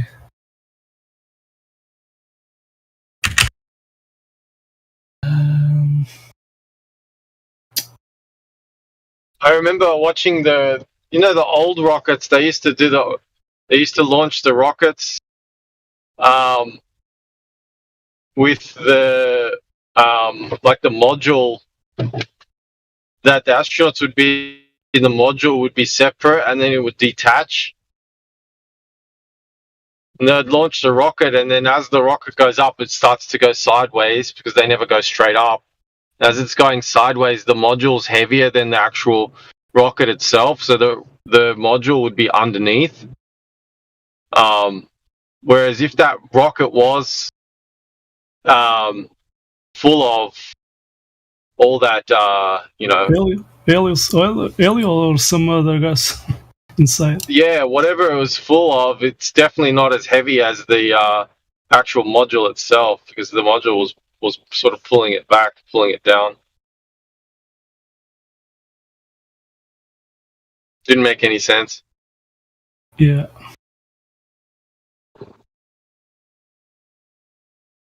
So I was talking about foam, this special copy of the Russians. There was a guy, and he he took a sample of this from the walls. He took a sample. And then what happened? It was a long time ago, but it was interesting. I was just watching, So it was okay. So this guy did found it was fake.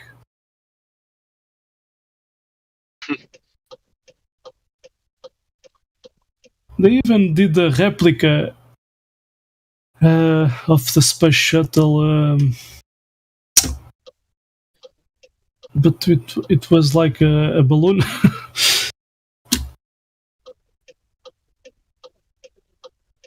Anyway.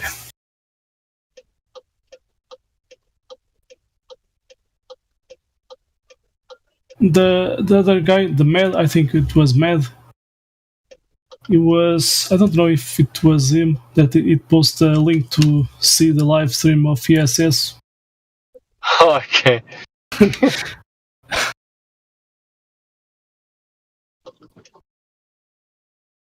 Man, that's so fake. Then I have the from the China. Okay, so and you can see it's so fake. Let me get.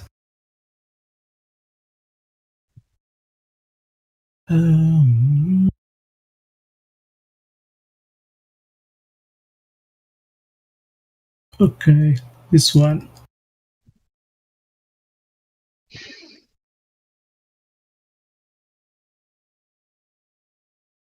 And you can see, it's so fake that with the fisheye lens, it looks like a pear-shaped bird. Oh, yeah, that's bad.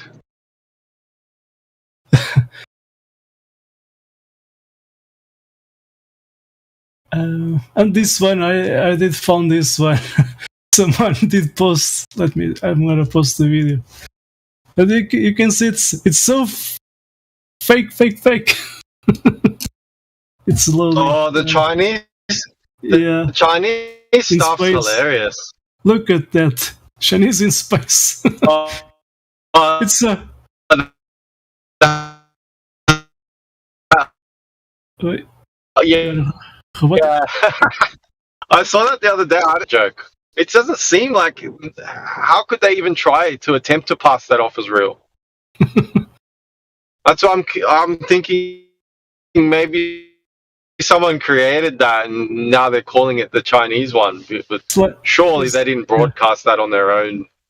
It's like some clay. Clay. This claymation. Yeah, and doing a stop and motion. So yeah, the stop motion. Yeah, exactly. It's terrible. I mean, you can see the fakery. Are they even tethered? Or are they just floating around? They're not even moving the arms and legs. They're not even tethered to the thing. Like, there's no cable or anything tethering them to the actual station, right? Yeah. It's just showing them floating around. At 22 there's one minutes, there. It is tethered. At the 22 minutes, you can see it's so fake. The Earth is moving. They are fixed in the space between codes, and this Earth is moving so fast in front of this. Yeah, that's moving really fast. Holy crap!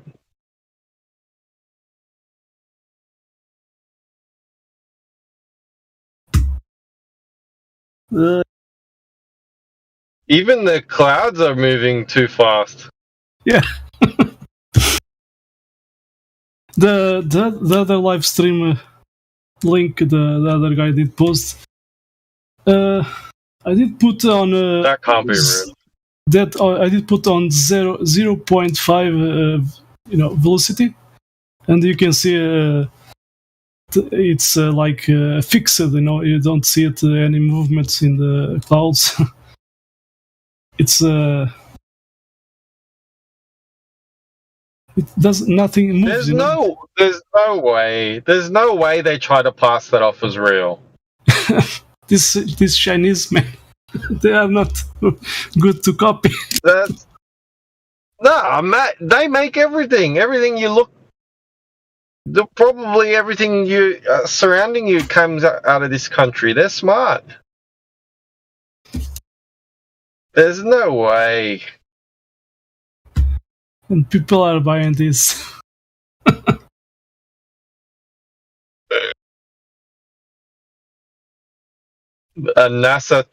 NASA's Chinese knockoff version doesn't disappoint. I did so. Let me see. You know, when people have new ideas, you know, with new technologies, and I saw an exposition, you know, on television, talking about how to, you know, these guys were manipulating 3D objects. You can use some goggles, and you can even use some contact lens, you know, to manipulate 3D objects. And you can see those astronauts doing that. Okay, so let me get some GIFs.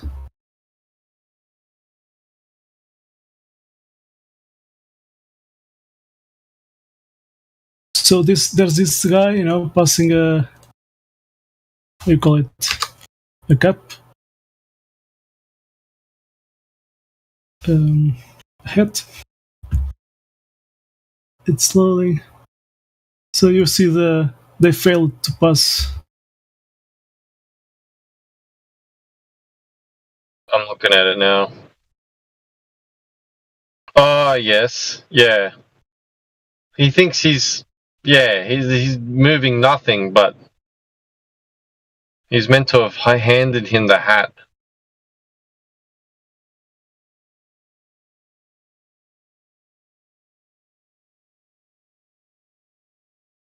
Then we have this from the ESA. Suddenly, teleportation happens.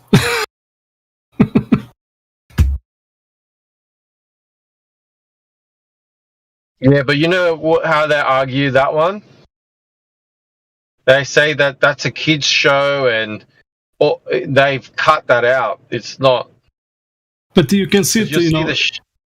If you can, if they can manipulate this, they can manipulate. Like everything.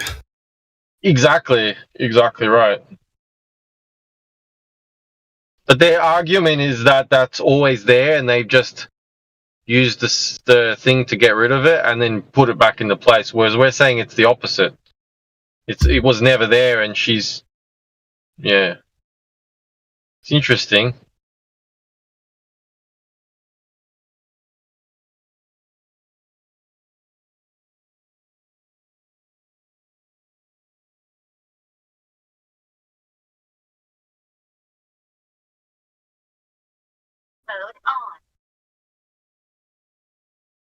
Like I saw someone mention that the shadow is there.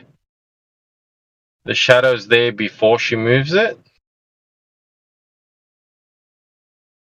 I don't know if that's actually true, but it kind of does seem that way. So I kind of see their point.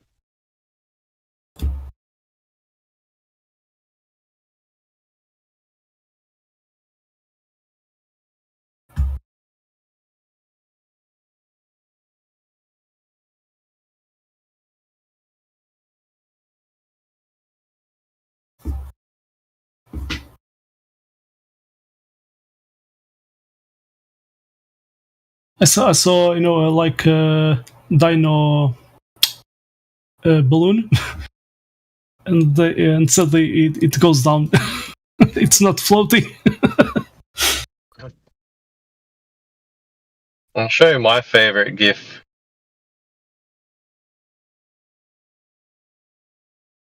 This one's my favorite.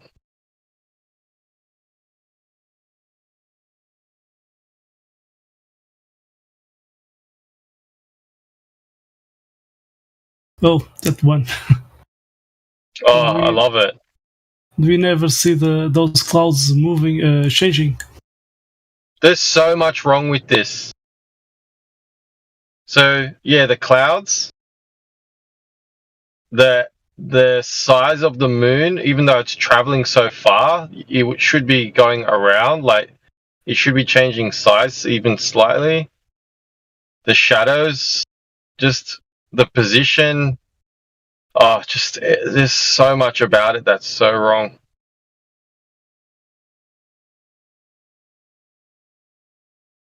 The fact that the moon's like luminosity Yeah. doesn't even make it look like a sphere. It looks just everything about it is just terrible.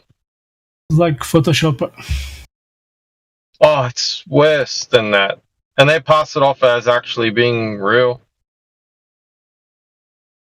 No, they about the blue marble. That let me see it. They now present to us the Photoshop. Let me get the link. So this is from NASA. Let me see the link. There you are. Oh, like how they admit it, yeah. Yeah, the Robert Simon Blue Marble. Yeah, they admit it. Have the link here.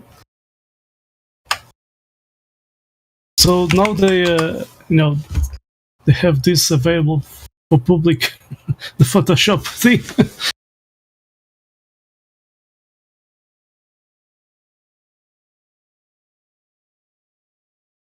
2011.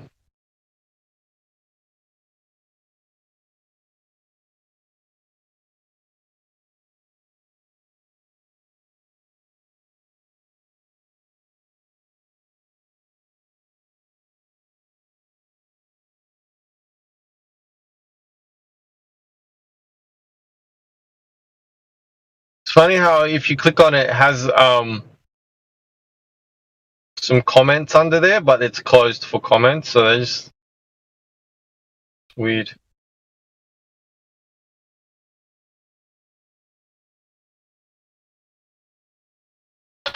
Anyway, I better run. I'll talk to you soon. Okay. Cheers.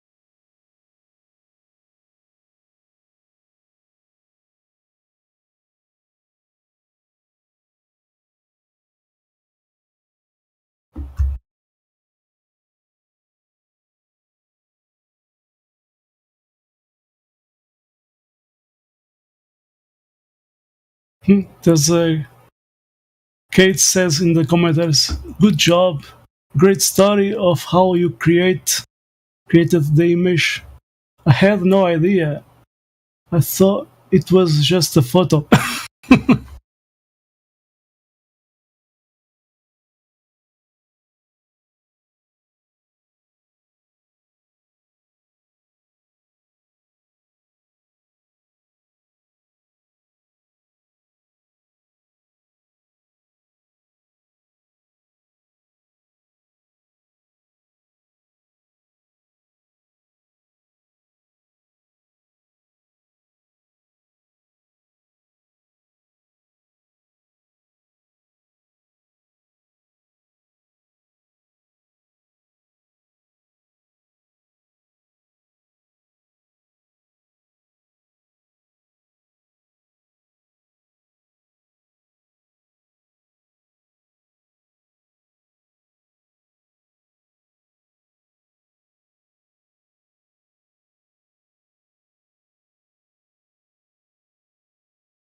So they are saying that there was a malfunction with that rocket.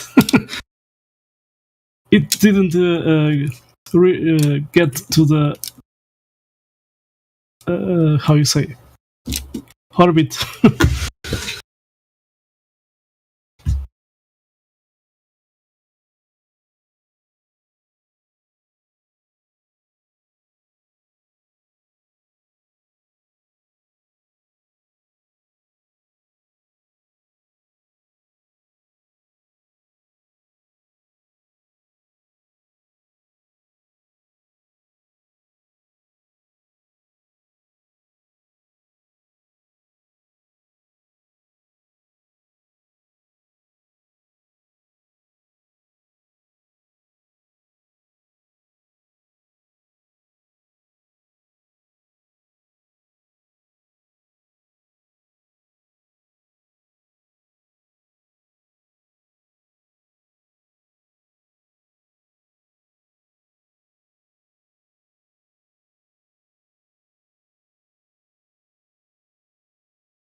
Quiet out there.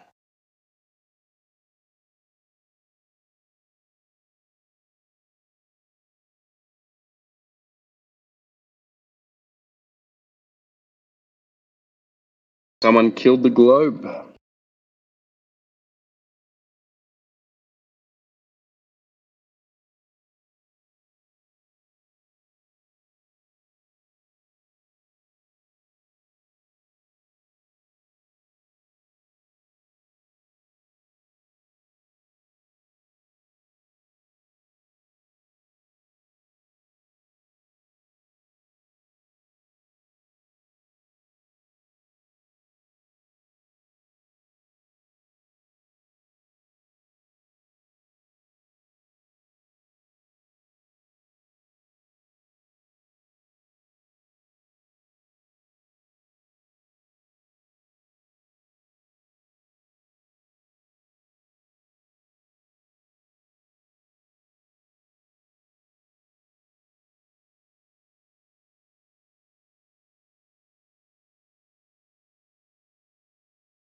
Eratosthenes managed to measure the Earth's circumference, did he? No, he didn't. Measure the Earth's circumference, the circumference of a sphere. How could he have measured the circumference of a sphere when it's not a fucking sphere? Silly. Right? He discovered that in Nun, Egyptian city, the sun was directly over, for fuck's sake.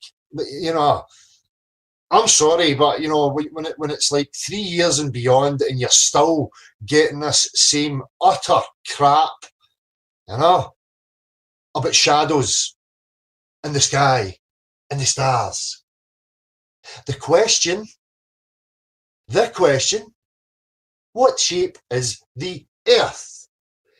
See that stuff when you look down at your feet? That's what we're trying to measure, right? So You need to measure the stuff. This here, no up there. You don't live up there. I was not aware that I was involved in what the shape of the sky was debate or question. Right? It doesn't even come into it. Okay? I hope you understand that. You understand that it is a red herring. It's part of the sophistry that has been imposed upon you, and you are now adopting it, thinking you're a fucking smart ass, when really you're just a total fucking buffoon. Right? Some deceptive, lying, manipulative cockstain made up lies, and he made his lies sophisticated. Now you coming along thinking you're a fucking, I'm going to have some stature, I'm a fucking uppity, think I'm fucking clever and smart. I'm going to listen to this smart-sounding motherfucker on YouTube, maybe Vsauce or one of these fucking guys, and then I'm going to parrot it and repeat it, thinking I'm a fucking intellectual, and I'm really just a fucking retard. Okay. Stop listening to fucking priestly morons who are poisoning your brain. You are coming here making ridiculous comments, embarrassing yourself to the point where it's that cringy, I'm actually thinking about biting my fucking knuckles till they bleed.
Okay, so here's the picture of the Earth from space.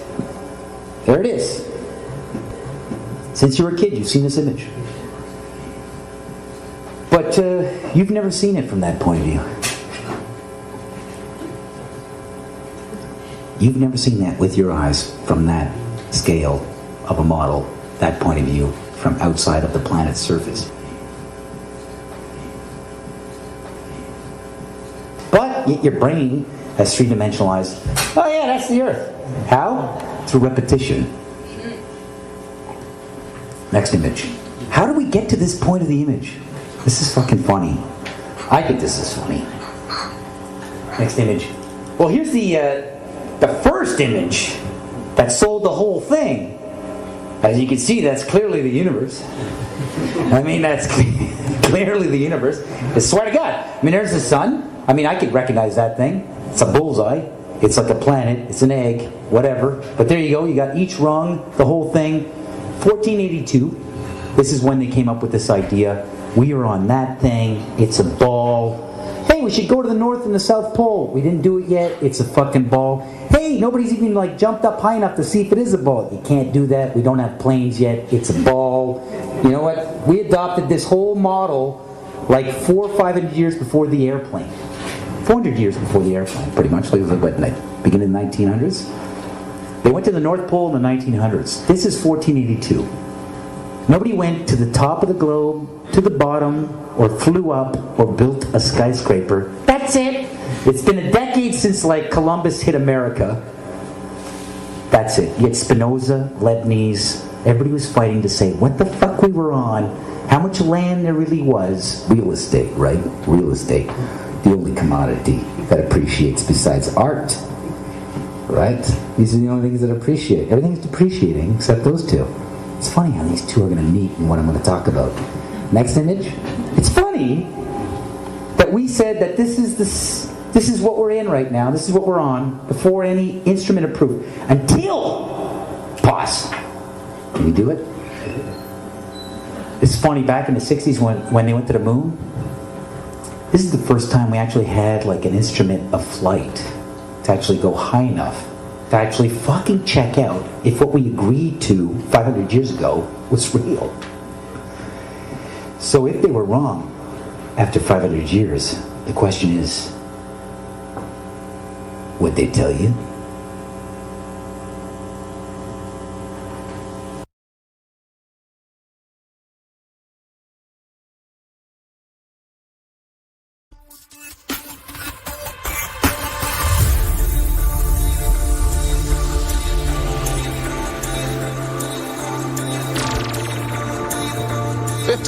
Years ago, everybody knew the Earth was the center of the universe. 500 years ago, everyone knew the Earth was flat. Imagine what? No.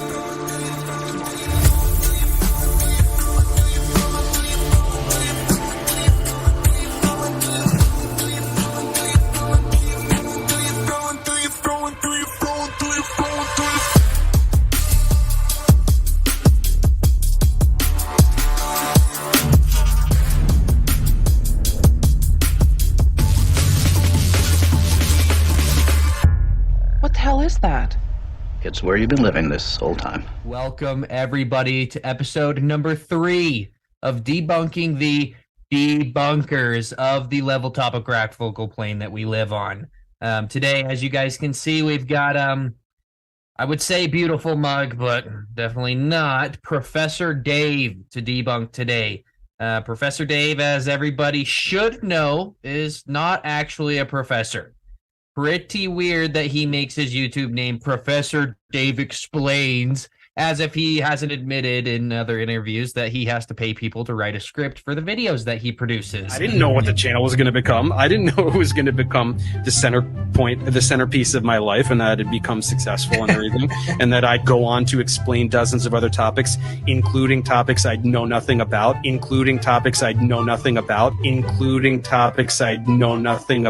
but I hire experts in the field to write me the scripts, and then consultants to look at the scripts and look at the finished animations and make sure it's all pretty weird to be honest, but nonetheless, we're going to be looking at 10 things that all flat earthers say. This video has 6.3 million views at the time of recording this video. It has almost 200,000 likes and like 95,000 comments. So we not even needed to say they've pushed this onto the algorithm to every person that searches flat earth on YouTube. Hence why this is a very important video for us to debunk.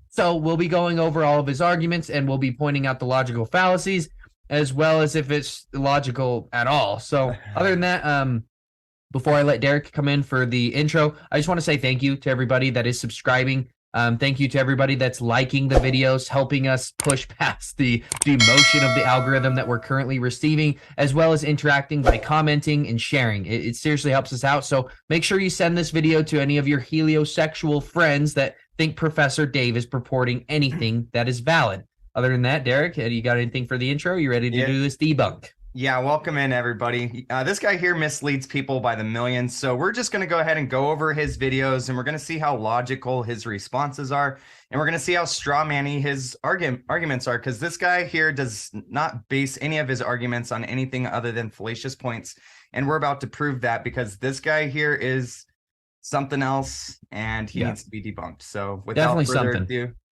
let's debunk Dave.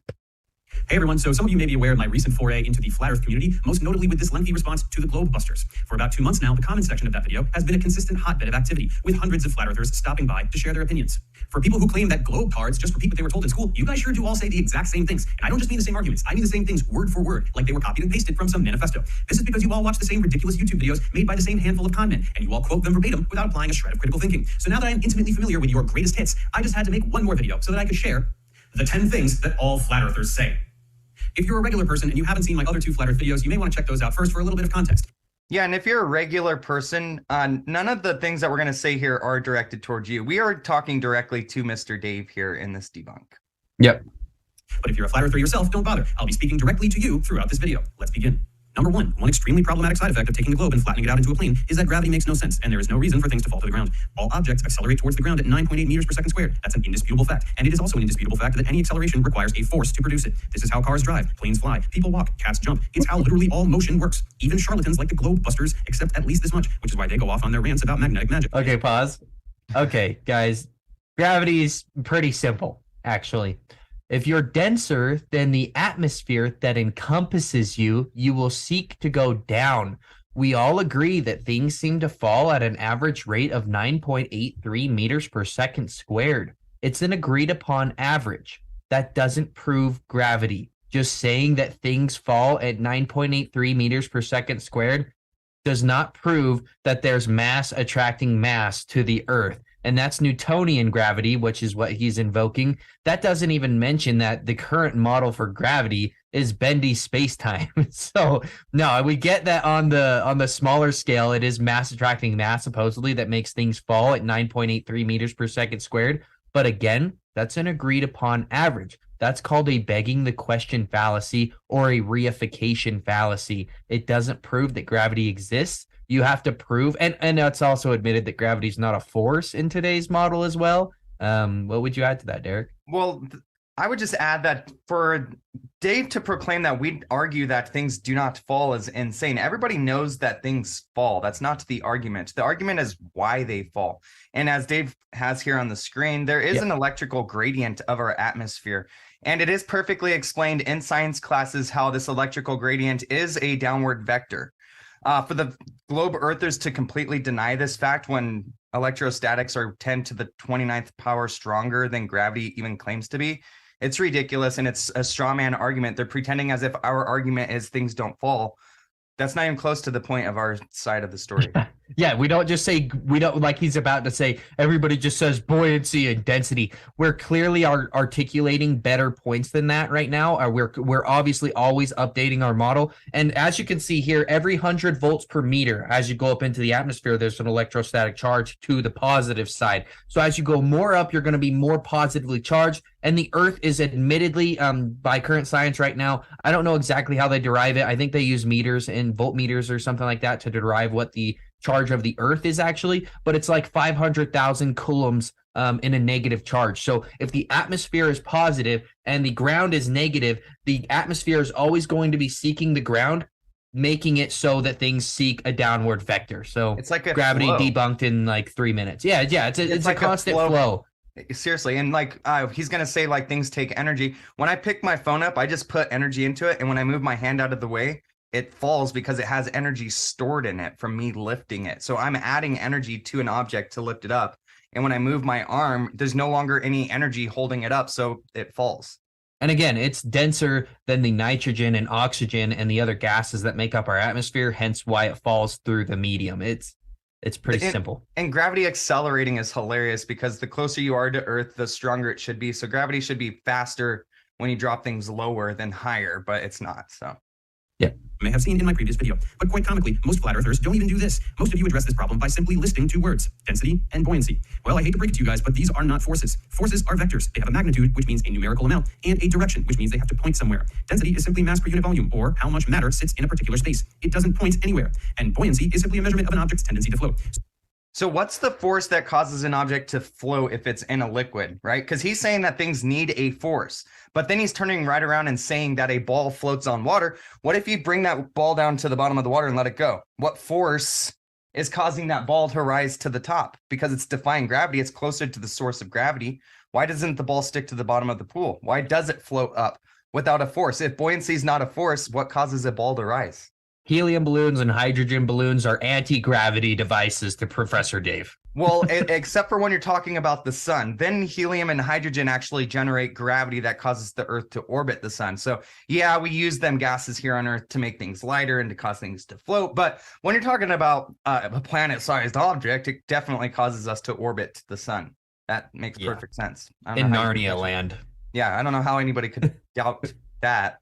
So allow me to repeat, these are not forces. This is trivial to prove. You say that objects fall down because they are more dense than the air below them. Why down? Why not up or sideways? When you let go of a ball, there is We already covered this. How did it know to fall down? Also, objects fall down when they're in a vacuum, which means there is no air below them. What's happening there?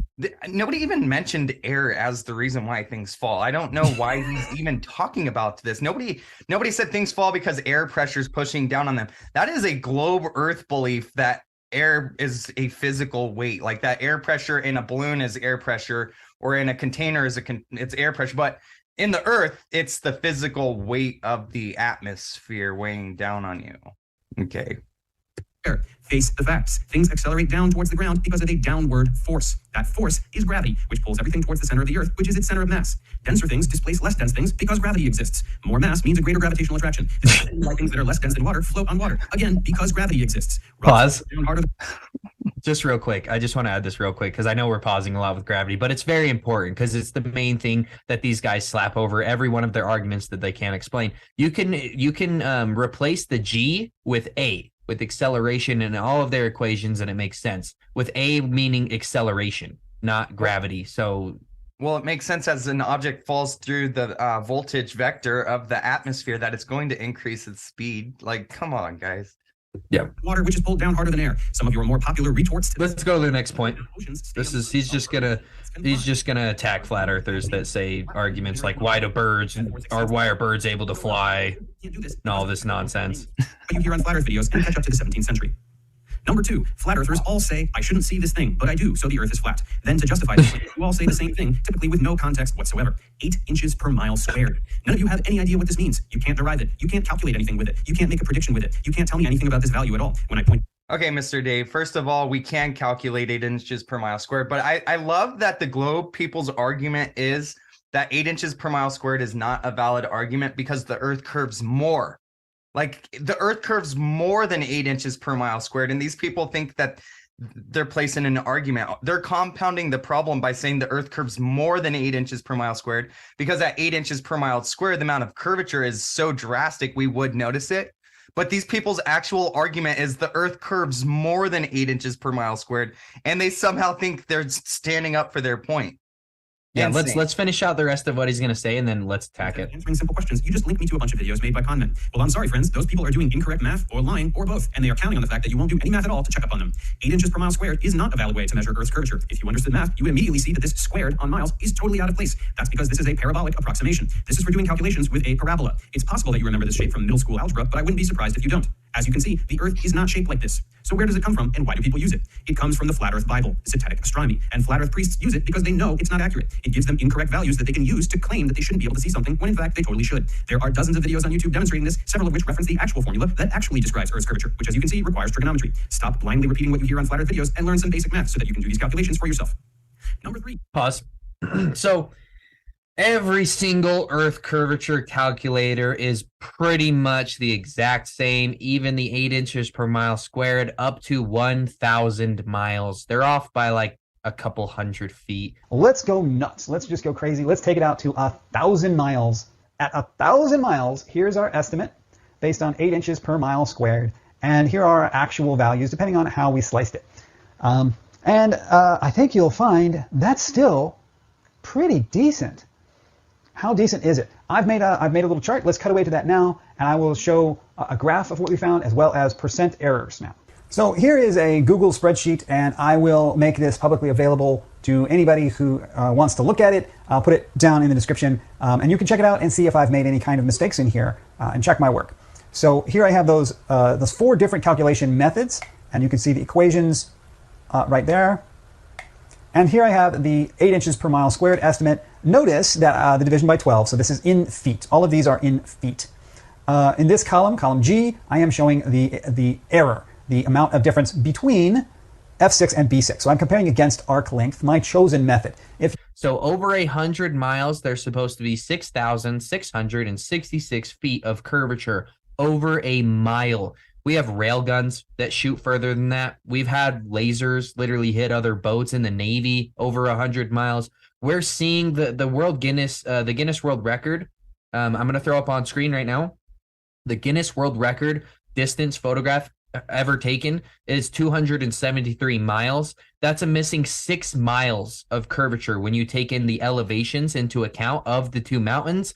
And the Globers will just say, oh, yeah, this actually proves curvature. Like, these people have lost their mind. No, there's 6 miles of missing curvature, and we're basically almost seeing the bottom of the mountains. So, no, there is absolutely zero curvature to the Earth. You have to just believe that the oceans are curving 8 inches per mile squared. The surface tension of the oceans at the surface are just curving 8 inches per mile squared at one point. But when we look at this picture he's showing right now, when we look at water, it's completely level. The horizon will always be horizontal, no matter how high up you go. We've sent up weather balloons to 120,000 feet, and the horizon stays completely horizontal. That stuff is flat. That stuff is flat. So, again, you're just wrong, Dave. Saying that 8 inches per mile squared isn't an accurate way to represent the curvature of the Earth tangent to an observer at the surface of the Earth is completely dead wrong. It's almost perfect, exactly accurate to almost every other curvature model. You can take 1 degree for every 69 miles. You can take the equation that he used right there, and when you actually derive them through mathematical concepts, they are like basically almost the exact same. And we are seeing too far. And we're seeing way too far. Well, on the globe Earth, you have to believe that the land is being bent upwards to look level. And on the flat Earth, you have to believe that the light that's making it to your eye is being bent before it gets to you. It's a no-brainer.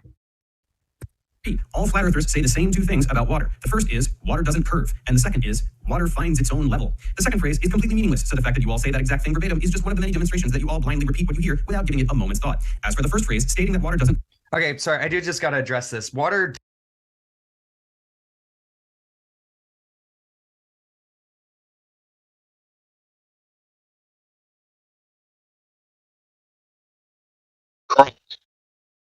Are you there?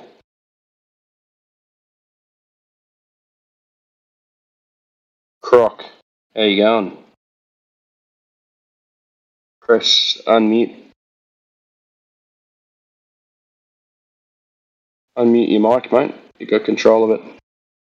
Come in and tell us about the world that you live in. There you go.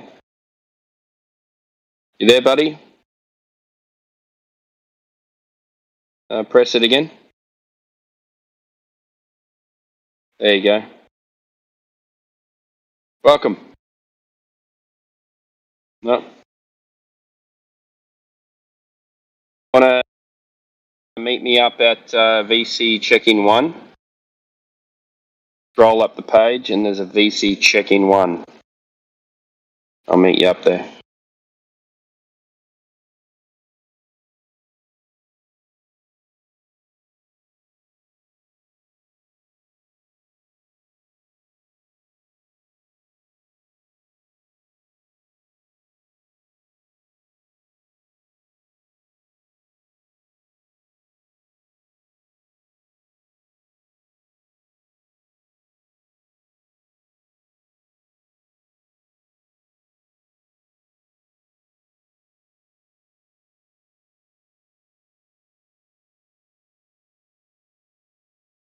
Did he just like mute and leave or something like that?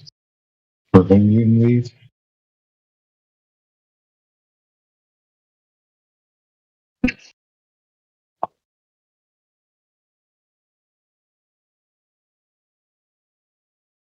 I'm guessing you had to check him in up top. Yeah. All right. What's up? What's up? What's up?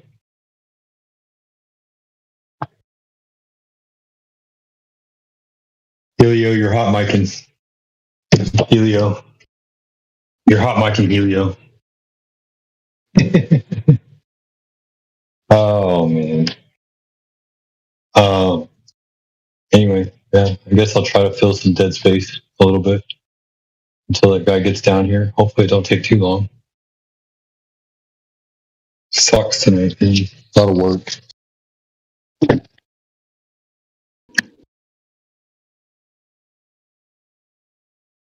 A lot of work. Not going to get any sleep. This is life.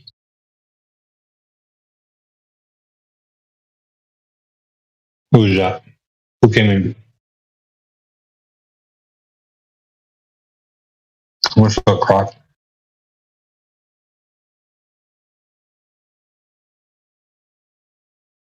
Later, Croc.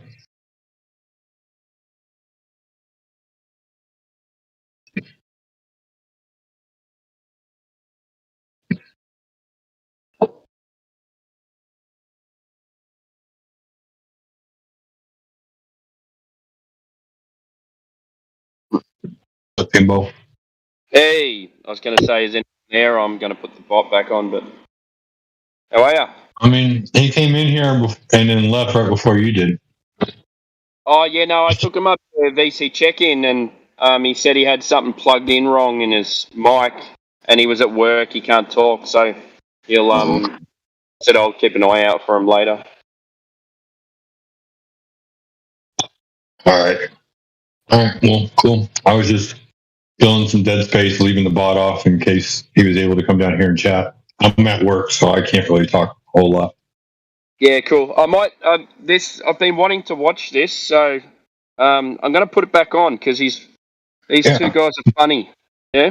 No, it's a good video too. I'm listening to it and like as funny as it sounds, I'm listening to Dave Farina talk, and I would much rather listen to him talk at that speed because I already know what he's going to say. Yeah, I'm actually. Like I only near. I'm gonna start doing that, and I'm watching the video. I'm gonna start doing that to catch up on all his little arguments. Just gonna put the speed at like 2 or 3 times the speed. Yeah. Fucking Dave, you're annoying, Dave. I'll put it back on. All right. See you later, mate.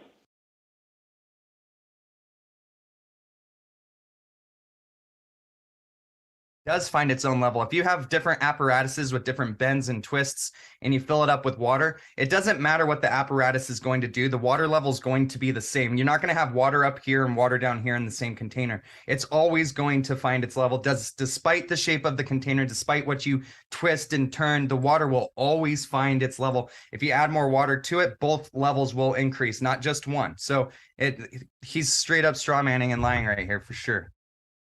Curve is at least a coherent thought. However, it is dead wrong. Put a drop of water on a piece of wax paper or a leaf. What does it look like? A freaking sphere. Isn't that something? In your haste to mindlessly parrot what you heard from Flat Earth, Let him finish this. You forgot to look at water.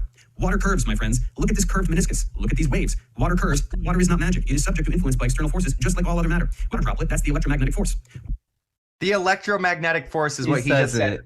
Makes he says water it himself. round. It's electrostatics as well that's making the water like adhesive like that, like the surface of it make a ball. So let's use what the Globers use on us. Scale, Dave. It's scale, buddy. You're looking at a droplet of water and comparing it to quadrillions of gallons in the ocean.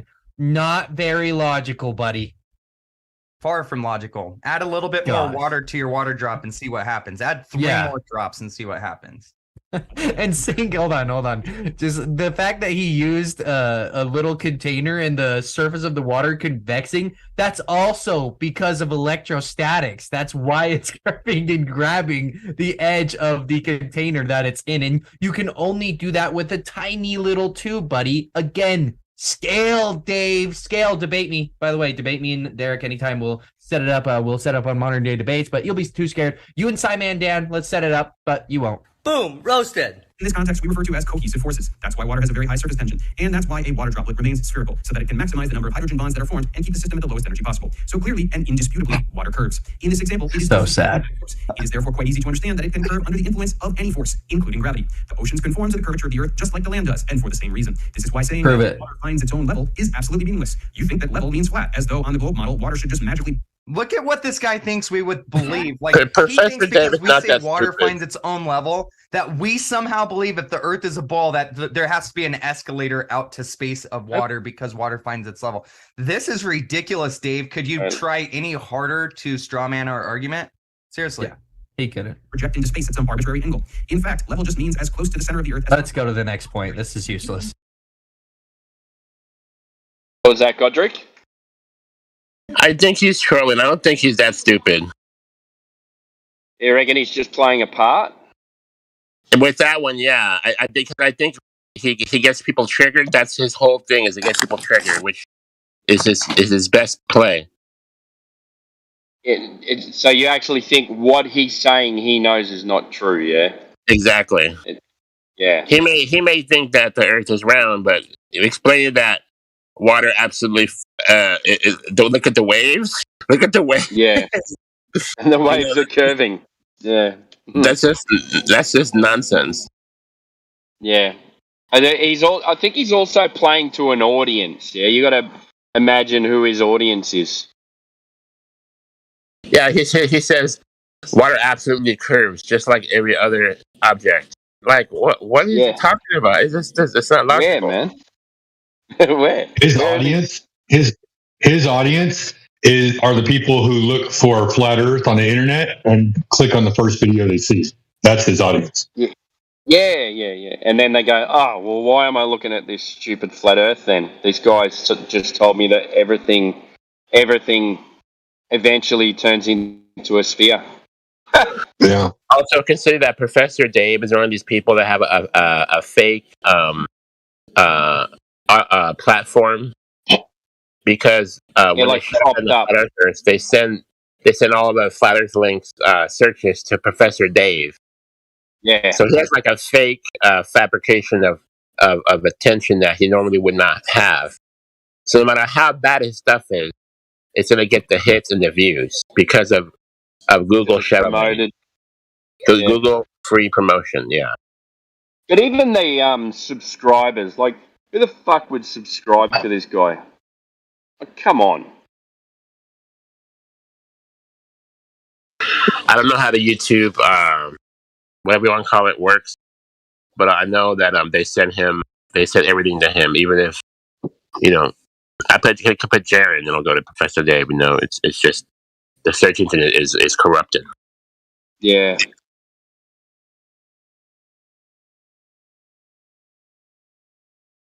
But just go over his stuff like you're doing, and we'll just get really good arguments. But it just shows how bad he is, Yeah, that's right. Yeah, it's good to listen to, because if people are coming in here from these Professor Dave videos and things like that, they're going to come in with these stupid arguments as well. That's why I think a lot of people get annoyed. They go, "Oh, not you as well," like, you're saying this shit too. Yeah, like the other guy who came in here earlier said he knows he's around because he went in the plane and he didn't fall off. Yeah. This happened earlier today. Were you there? The guy was like, real. He was like, yeah, you would fall off, right? If it was flat. That's my proof. I didn't fall off, so therefore, therefore, sphere. What's up, Timbo? Hey. I keep on calling you Miggy, but Mayhem. Mayhem. Because when Mayhem shows up, he wrecks it. I want to play for you guys a clip that I had.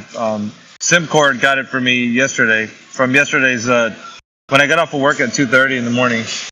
Well, you were here, Timbo, weren't you? I was talking to that one guy. We had the young guys in. I think it was before him. There was like 3 or 4 of them. Yeah, give me a second. I'm gonna pull up the. You want me to stop the bot? Yeah, stop the bot, please, and then I'll kick on the one that I've been meaning to play it, but here, let me. All right, you're ready. Let me copy real quick.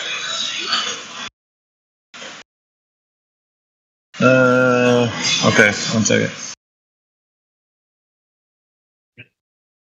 All right, I'm about to play it right now. Is it self-evident that it's a globe? Like, well, you make that question as if I'm 100%. I'm not 100% on anything, right? But I am more than 99% sure. Excuse me. You're not 100% that the Earth is a globe. I'll tell you nothing's 100%. Nothing's 100%. What? Nothing's 100%. What are you talking about? Okay, so let me ask you a question. That just because you said that, don't you need to answer this question. This next one I'm going to ask you. Have you ever eaten anything? Oh yeah. I might have eaten something, right? Okay, and then now I remember eating that. Now, what if there's a very small possibility? Let me finish. There's a very small possibility that my memory has been altered. I'm schizophrenic. I'm suffering a psychotic episode. Yeah, I can introduce factors that I'm completely unaware and oblivious to. So, if I ate something, there's a high probability that I'm correct that I ate something, but it's not 100%. Nothing's 100%. But let me finish the point here. Quantum mechanics, the most technical field of science currently, is not 100%. They use probability.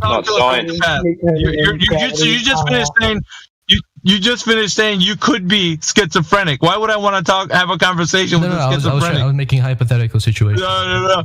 You just said I could be schizophrenic. It's not. Why would I want to have a conversation? It was part of the breakfast analogy that I was trying to make a point of. Yeah, but you just said there's a possibility I'm speaking to a schizophrenic. Why would I want to do that? No, you don't take it literally. It was making a situation. I have to. You just told me that. I have to take it literally because you just finished saying that. So now you're schizophrenic, or at least you. There could be a chance that you're schizophrenic. Why would I want to take a chance? Now I just think you're joking. Okay, why don't we just go move on to the subject matter here? You're the one that told me there's a percentage that you could be schizophrenic. Well, yeah. Well, there's an overwhelmingly high probability that I'm not schizophrenic. Yeah. To a point where you should converse. That's a problem. It's not 100%. I could be a schizophrenic. It's not 100%. See, there you go. Thank you. Yeah, Thank you. Yeah. Why would I want to have a conversation? But we're not going to go into a dialogue and ask if I'm schizophrenic, right? See what you guys do. I love it. I can't tell you how much I love it. And I can't make this shit up, man. Yeah, I remember him. He was weird. I know. He actually, when I was talking about a base axiom with Bacon, he was trying to sandbag my conversation with him, so he got a little taste of my fury. Yeah, because he was saying, that's not the definition of a scientific base axiom. And then he said, in the same sentence, he said, but you can use it just in general speech. Yeah. And you went, yeah, I am. That's what I'm fucking doing, mate. We're not talking about a scientific experiment here. It's great, man. That was a weird argument. I've been going to sleep at 3 o'clock.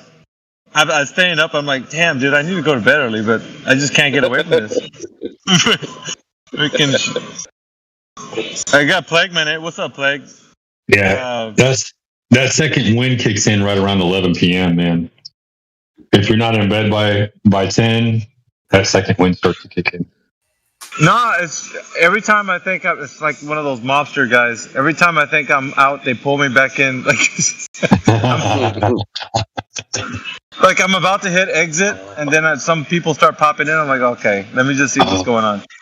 And then it's like it's like an ultra crazy person. I'm like, oh, I gotta stay here. Like I have to. Hey, Brandon, are you trying to ask a question?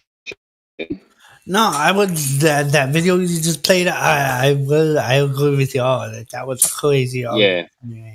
No, you were here, I think, Brandon, when that happened. I might have been here. I can't remember. No, wait. If it was or not. Even the globe. No, you got here after. Guys are crazy. Yeah, I think he jumped in when the kids came in. Yeah, you guys know how I do, man. We had a good couple of hour chat with those kids after he left, I think. And then they came back in this morning. This morning for me, so 7 hours ago, with another friend who I checked in who said he was studying astro, or what is it? Yeah, I think I remember that. Yeah, astrophysics. And then I said, okay, well, I kind of grilled him a bit, and he said, no, I'm not studying astrophysics. And really, man. And he was on for about 3 hours. Yeah. I can't believe these people, like, they come in here and think that, like, we're not capable of doing our own research. You don't have to have a degree in astrophysics, or you don't even have to have a degree in anything in order to go out there and be self-taught and self-learn. Well, check this out, man. Like 2 nights ago, was it a NASA software engineer. No, excuse me, safety engineer. Yeah. Came in here. Safety. Master, master someone? Safety engineer. Yeah, master, freaking, Yeah. I don't know, the other. Anyways. Master Chef, I think his nickname is now. Master Is it Chef. really? I'm not sure, but that's what India calls him now. Well, he was on here for like 2 hours and a half when I popped in here. And, I served him up right, because I was like with the 3 questions, and even somebody like that just goes to show, even somebody from NASA couldn't even answer the questions that we had for him. So, I mean, we're doing this, so everybody can see that no one has the answers to these questions, not even somebody that works at NASA. So, yeah. I mean, for you guys that are listening, I mean, you're asking, well, let's talk to the experts. Well, here's somebody who works in the company with NASA and doesn't have the answers to the questions that we have for them. Come on, guys. And we had earlier on, we had a guy who's, I think, either first or second year aerospace engineering or aeronautics engineering, and I think Jedi ended up getting stuck into him, and he was here for I think he left. Spake started swearing at him and he left. Yeah, don't get on Spake's bad side, man. He'll go at you. No, he will. Friggin' he couldn't provide. He said that planes can only fly on a globe, so that was the start of the conversation. Oh, that's a great conversation right there. Well,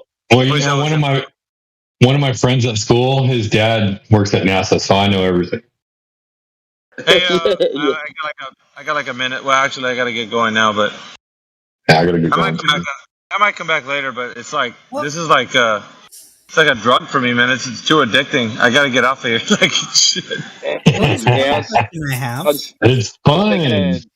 Speaking of Toby Dog the other day, and he said more and more just recently it's been so drawn towards it, and I said I'm the same. I can't take my headphones off even when I get home, I just have to hear what's going on. And it's getting deadlier too, though. He said it's just been in the last few months as well, like it's getting better and better. Picked up. Yeah, it has.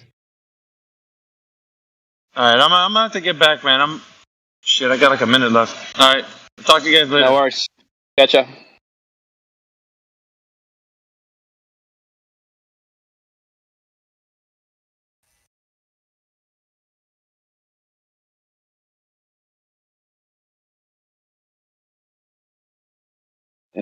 Dark Side Mag Globe Lover. I don't even know how to say that.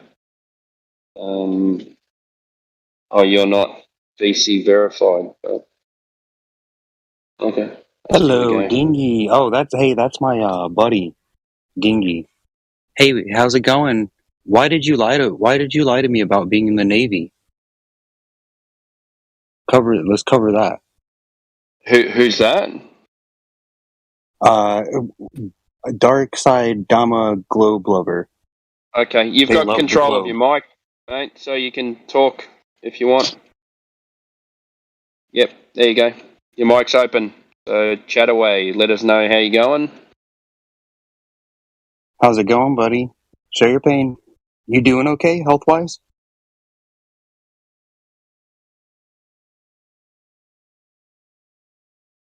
No, crickets.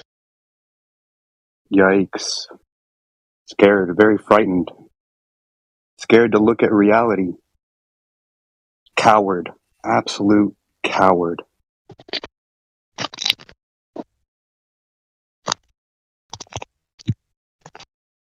We can hear you if you can use. Yeah, your mic's open. Your mic's open, buddy. Hello. Dark Side. Dark Side.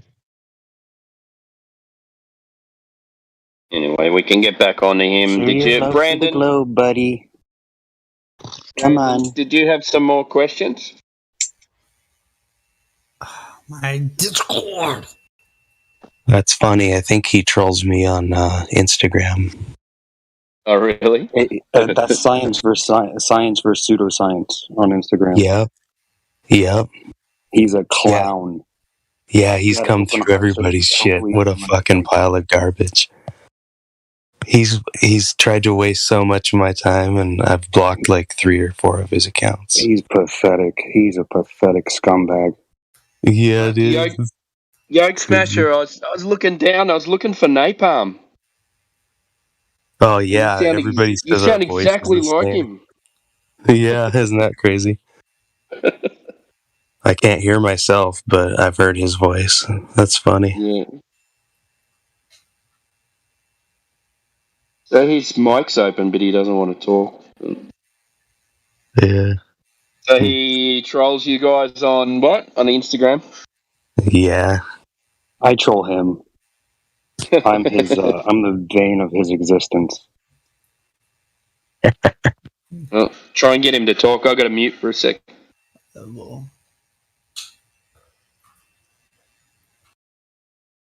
Hey Brandon, you're either hot micing or you're having trouble with your Discord or something. Yeah, my Discord's messing up. It's not me.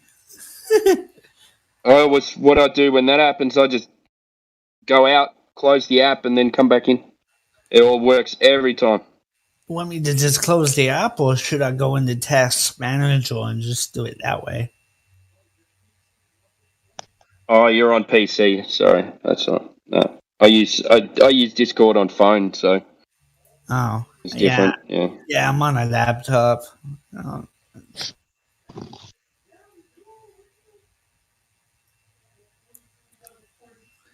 Yeah, I don't know. I hope when it messes up, because if I get it off, it's hard to come back on again.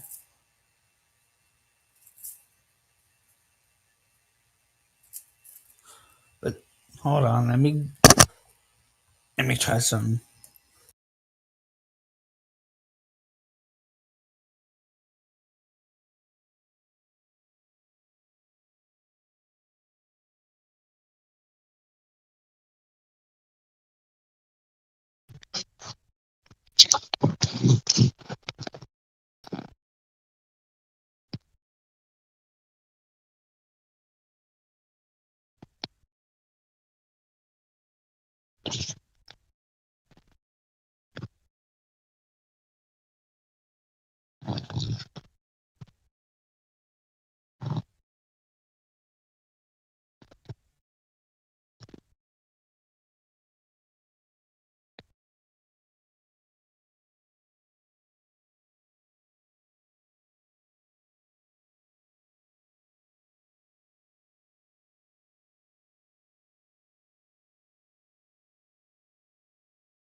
There we go. I fixed it.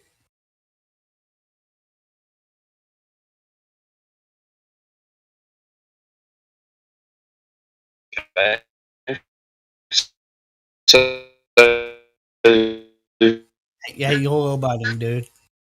Sorry. Yeah. You were saying that you have proof of the globe of it. We don't. We just don't listen. So can you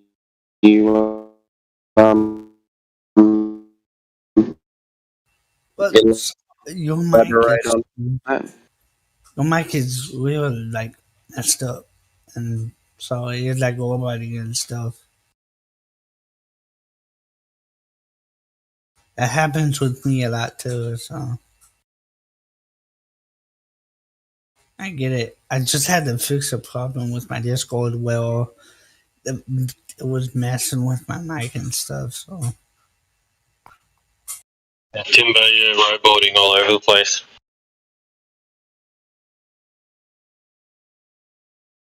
So, Brandon, how are you? I'm good, dude. I'm good. Nice. How are you doing? Yeah, good, man. We're living on a big ball. I'm pretty sure we are. You're sure? Pretty sure. Well, 99, 100%. If I do a percentage, I'd say 100 because nothing tells me that the Earth is flat. Except for this whole server.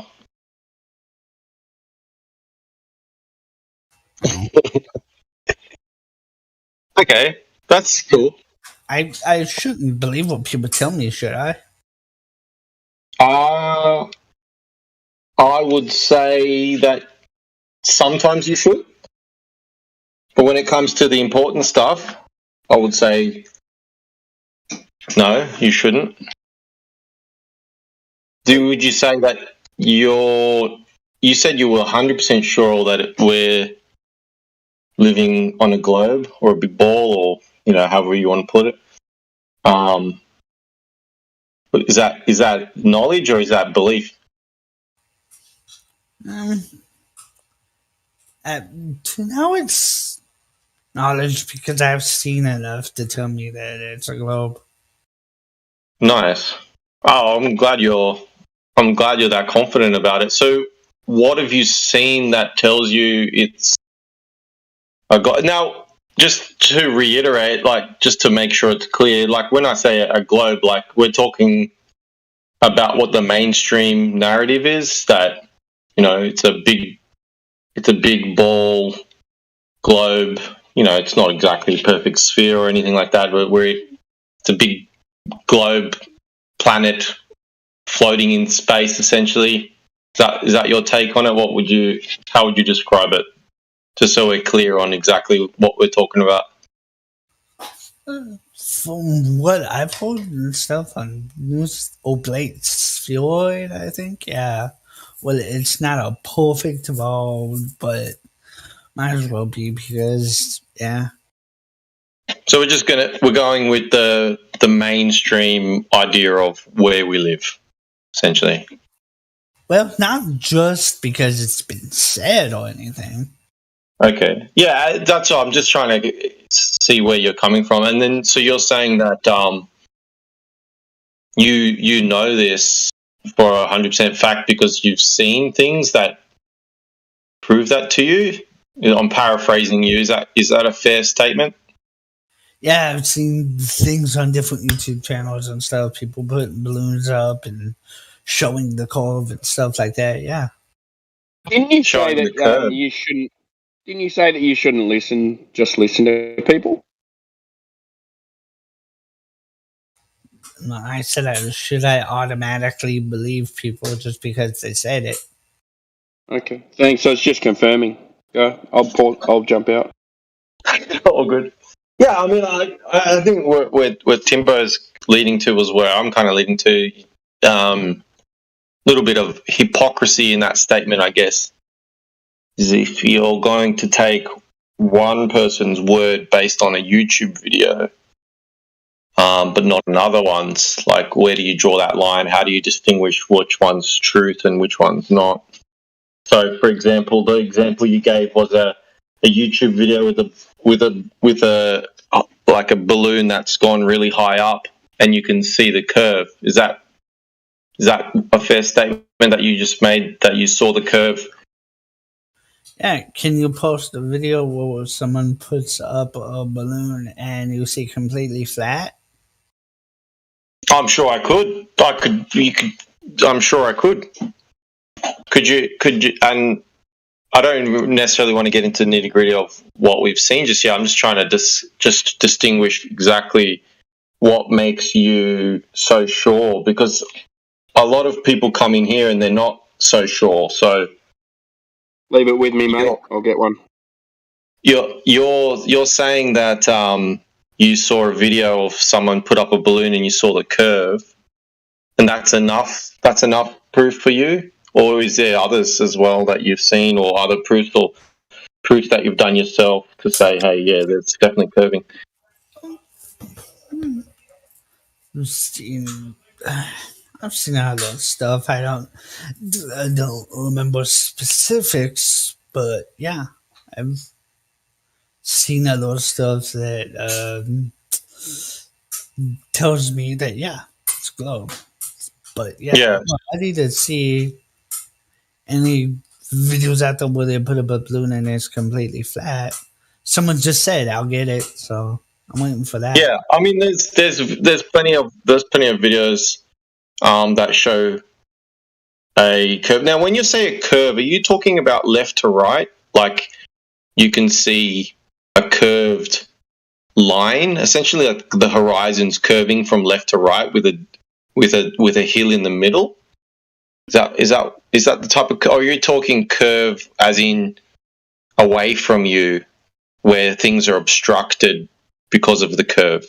What type of curve are we? What curve did you observe? Well, I've seen both actually.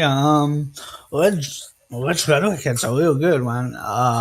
Blink test he did in Florida. Have you seen that one? No, I haven't. I'd love you to link me it if you've got it. I don't have it with me now, but I can source for it really quick. Hold on.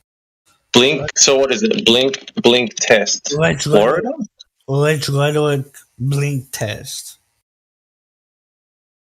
It should take you right to it. Hold on, let me do it too. I mean, I'm happy if you want to send it straight to me. I'm happy for you to. I can post it up. You don't have rights at the moment, but if you DM it to me, my name's Strongo on the chat, then I can post it into the live text so others can see it as well, and then we can look at it together. Yeah, I'll search for it right now. Yeah, cool. I love these observations, there's so much out there to see. That's really cool.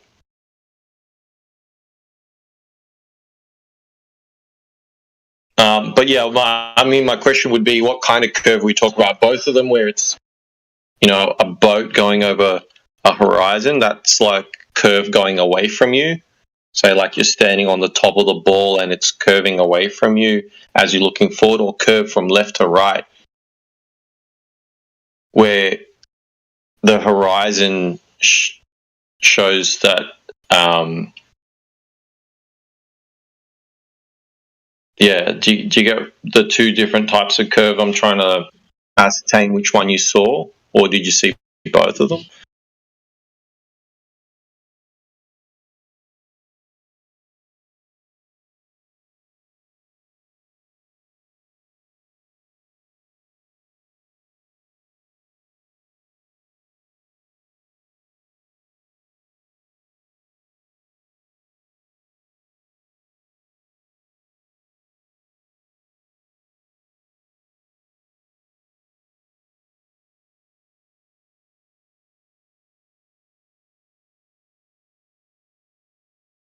Sorry, I'm just looking for it.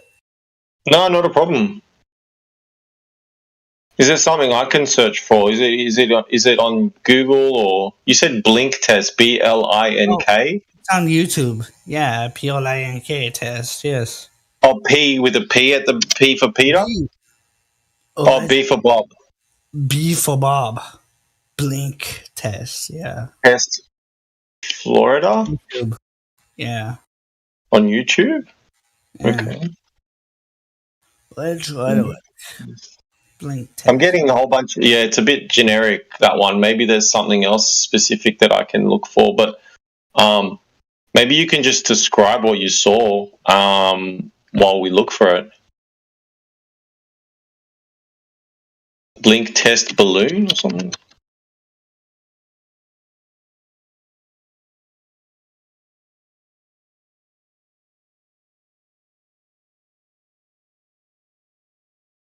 Why don't you just tell us what the blink test is? Yeah, just describe it, because I'm fine. It maybe while you're describing it, you might be able to find it.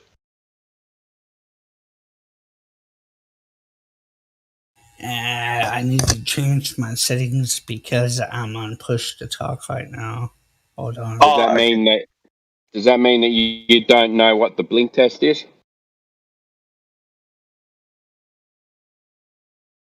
I didn't say that. Can you explain it to us? It's looking across bay at, I think it's 24 miles, and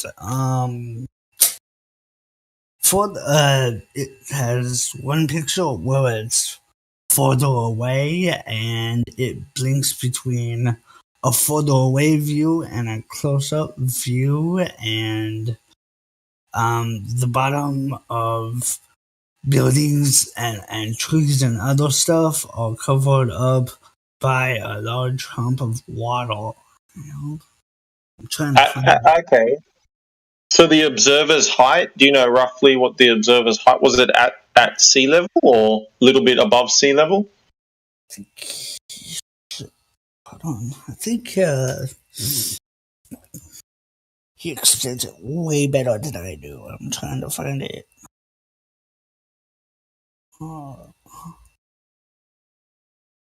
I think I know the one you're talking about. Sorry, Timber. No, you're all right. Sounds like perspective to me. Damn it, hold on. If I could just find it. Gee, your videos are getting shadow banned too, are they? Yeah.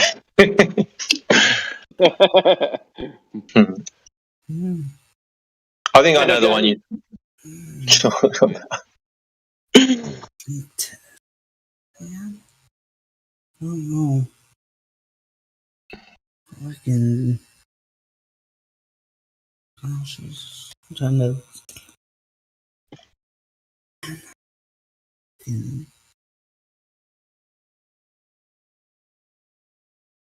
When did you last see this video?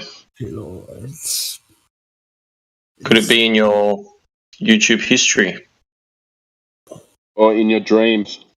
Oh, yeah, I was gonna say. Got it. No, I think I know the one you're talking about, to be honest. I do remember. Oh, you got it? Nice. Yeah, Tampa Bay test. Tampa Bay. So do you want to send it to me, or do you want me to Google something specific in YouTube? Oh, there you go. You got it. I'll send it to you. Oh, wait. Okay. Damn, couldn't paste. I'm trying to paste it to you, but I can't. Yeah, damn. Give me the name of the YouTube clip. I'll type it in really quickly. It's Tampa Bay Blink Test. Tampa Bay Blink. By Hodge Rhetoric, yeah. Flat Earth Tampa Bay Blink Test. Tampa Bay, one word? Tampa Bay. No, it's Tampa Bay Blink Test by who, sorry? Hodge Rhetoric. Oh, God. I'm sorry, but your accent's too strong for me to understand. Do you want to spell that last bit out for me, please? Red's Rhetoric. Yes. So Red's and then Rhetoric. Well, it's not an accent. I have cerebral palsy, which affects the way I talk. Yeah, sorry, I didn't mean to call it an accent, but yeah, for lack of better words, you knew what I meant. Well, yeah. Oh, it's okay. It's kind of an accent. Try not to be rude. We have an Australian accent, so you have a different accent to us, so it's kind of an accent. That's it. Yeah. This is the Blink Test video. Yeah, I found it. I'll put it on this thing. I'm just going to mute my... Yeah, I got it. How long is it? It's only 3 minutes. Okay. It's not long at all. I'm going to watch it too. It's about halfway through.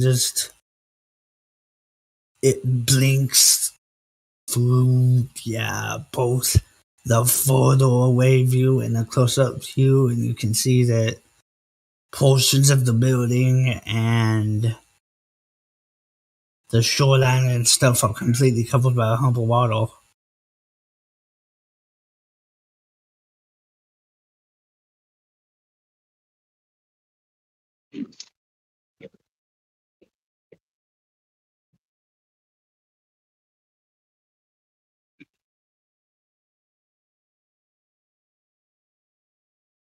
Okay, I've got a couple observations.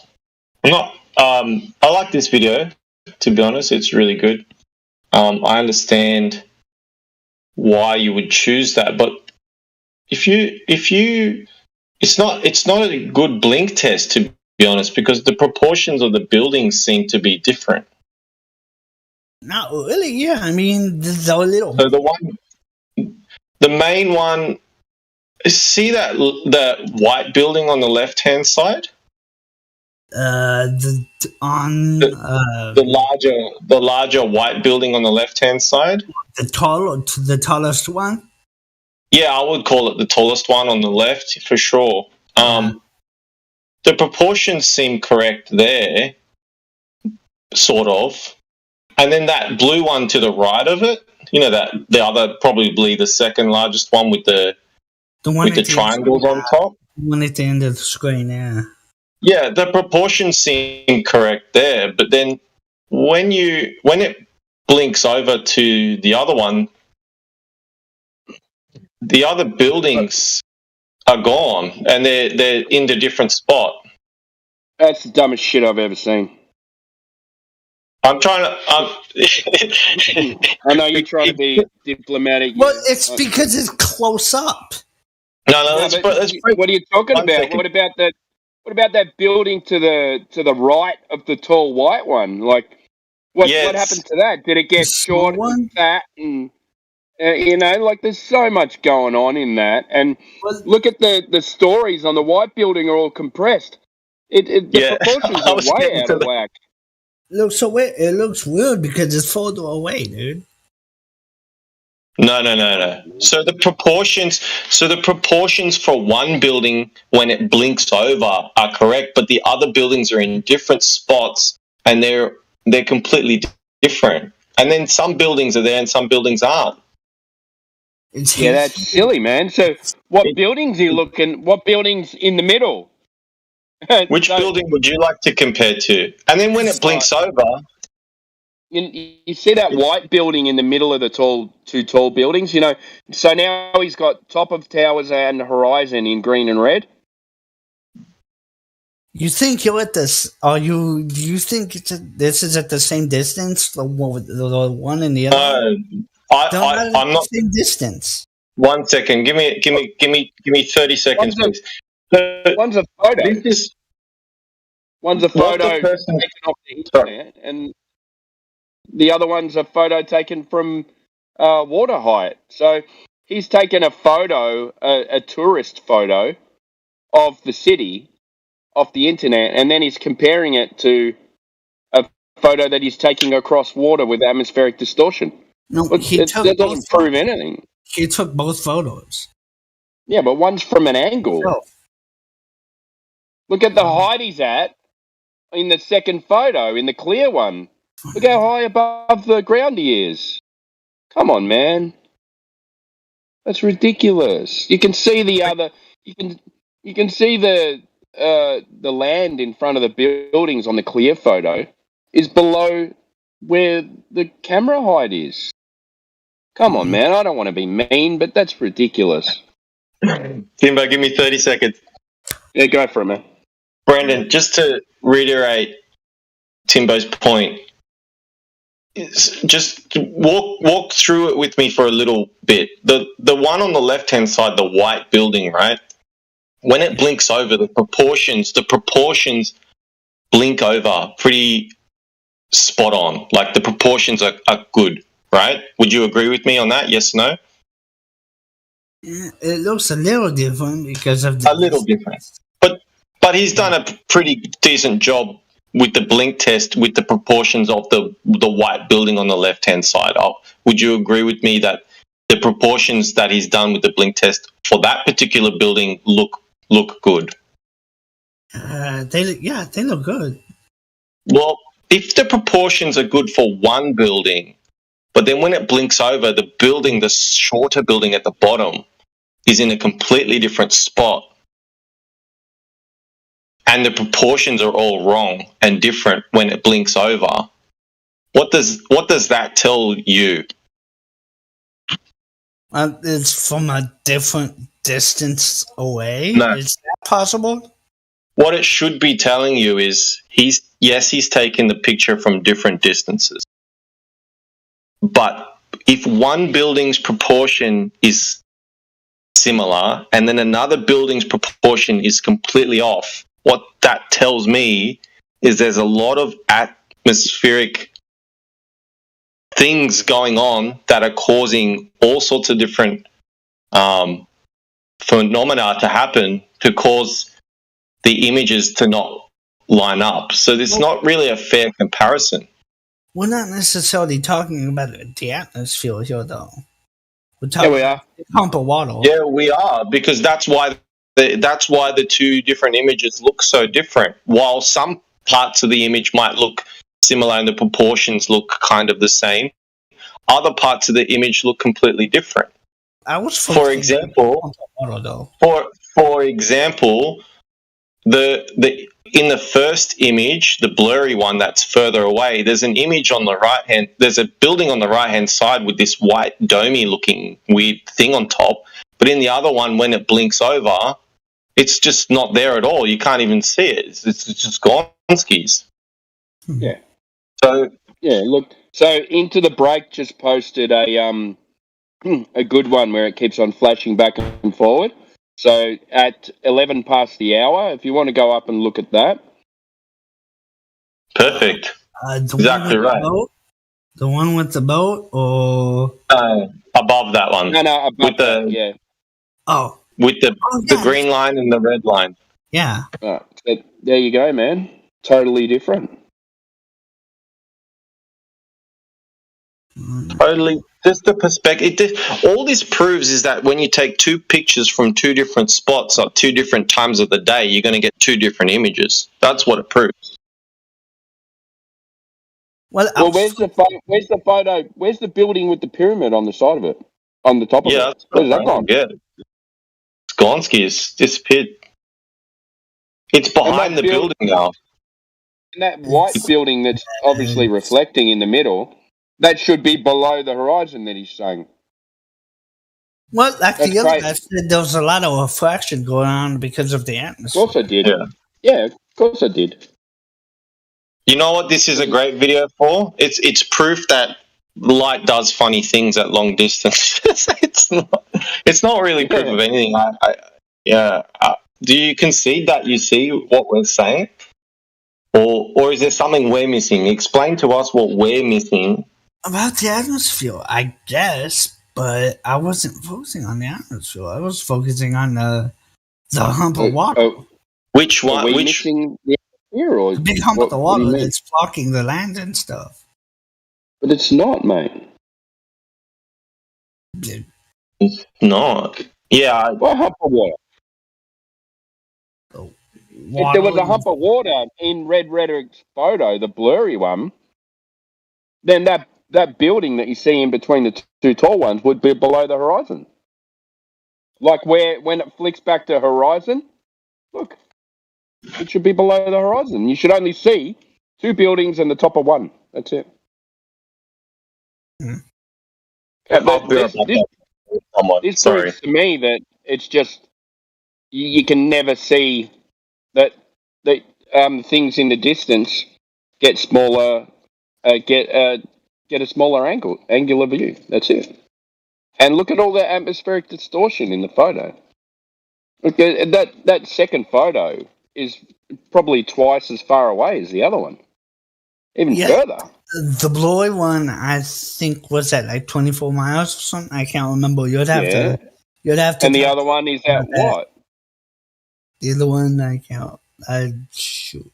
He explains it in the video, I think. Yeah, but it's so what's going to happen if you're closer to something? It's going to get bigger. If you're further away, it's going to get smaller. So how is he comparing? How is he comparing the white building to be the same when he's further away in the second shot? You can't. It's impossible. I wish I was smart enough to explain it. You're all right, man. It's weird. But I think you've got the wrong idea about. So these people, they just make videos to get views. They're deceiving you, man. Yes. If you can't see that this guy is deceiving you, then I'm sorry, man, but like, I don't know what to say, man. But just the mere fact that these photos are taken at different distances and he's comparing the white building to be the same size, it is really dishonest, man. Like, look at the picture. What's the area in question? Sorry, I'm back. Yeah, so is that... Wait, who was that? That was me. Fusilli Jerry. Hey, Fusilli. So are you in live stream voice text? Yeah. Yeah, so we just watched... so Brandon brought in a Red's Rhetoric video.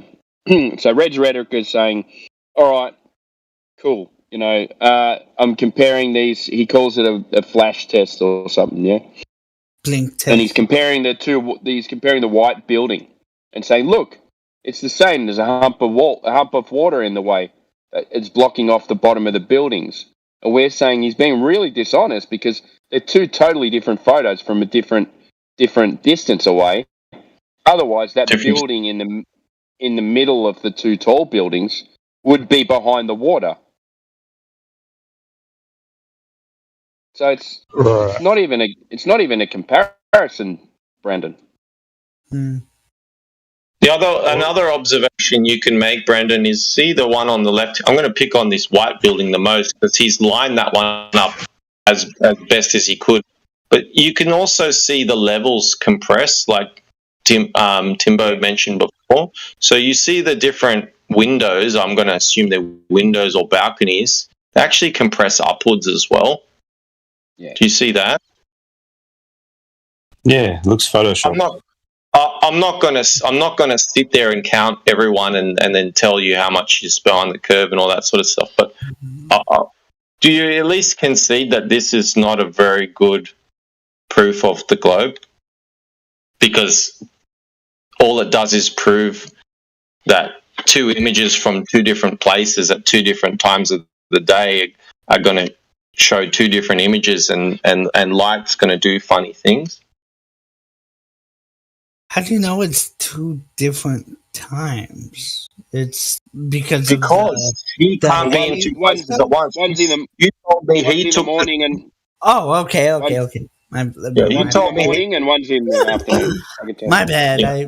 I'm sorry. All good. No, but that's cool. Do you at least concede that? Is there a better proof that you might have out there that's kind of like, because this one's also I got two pictures that'll show him the explanation of the further away you are, those small little ripples in the water become huge.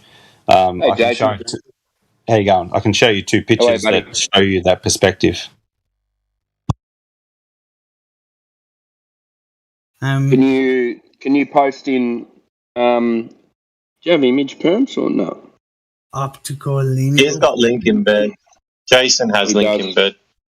Yeah. All right, sweet. But to be honest, I appreciate you showing us this stuff because this is a big test that, you know, it's got 1,200 comments on it. How many views has it had? You know, it's had 17,000 views, and it doesn't take very long to like really look at it in a critical perspective and say, hey, this isn't proof of anything, unless there's something. It's not necessarily critical because you already believe the Earth is flat, though. I don't believe it. I know it, mate. I'm giving you the benefit of the doubt here, and I'm saying you've given me this as proof of a curve, and all I'm seeing is proof that two different images at two different points of time are going to produce two different results, especially when you try to line them up. There's some compression going on. There's all sorts of different things going on. But, I mean, if you have a better one, then Totally I'm happy different to. distances too. Yeah, I understand the distance different because he's trying to go closer and say he's closer, so the curve isn't as pronounced. How can you try and line up two buildings that are when you're different distances away? What this says is, to me, is compression and atmospheric magnification. That's it. That's all it says. Yeah. What he should have done, which I wish he did, is keep the same aspect. So he seems to have gone.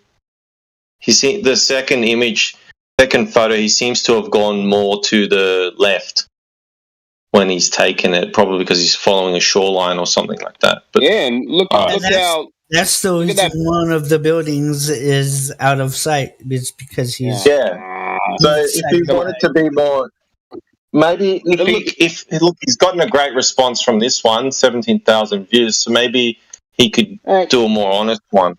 Look at that picture on the left-hand side, the black one. It's supposed to be black. Look how fat it gets. Well, if that further away should be skinnier and smaller, and it gets shorter and fatter. Yeah, and that photo's further away. That's silly, man. Come on. Also, like I've got on my photo, you can imagine like any swell in that ocean, whether it be 1 meter or even half a meter, it'll cover like 40, 50 meters when you go further away. That tiny wave. Yeah, I think even a 1 meter wave at 10 meters away will hide something in the distance at 100 at 1 kilometer by 100 meters. Yeah. So that's the only problem with long distance ocean shots. When there's any swell or any chop in the water, the bloody globe is just go. Look. And look, it's being obstructed. There's a hill of water. All right, so Brad, what else? What else you got for us, Brandon? This is fun. I like these ones. To be honest, it's good to look at this because this is something that someone's going to find when they search for it on YouTube, and this is authorized content that's allowed to be showed to people. So it's not shadow banned or anything like that. Yeah, it's public info, but yeah. By the way, that picture I took, the camera was on the tiles on both shots, not moved. Yeah, that's cool. I just zoomed in on the second one.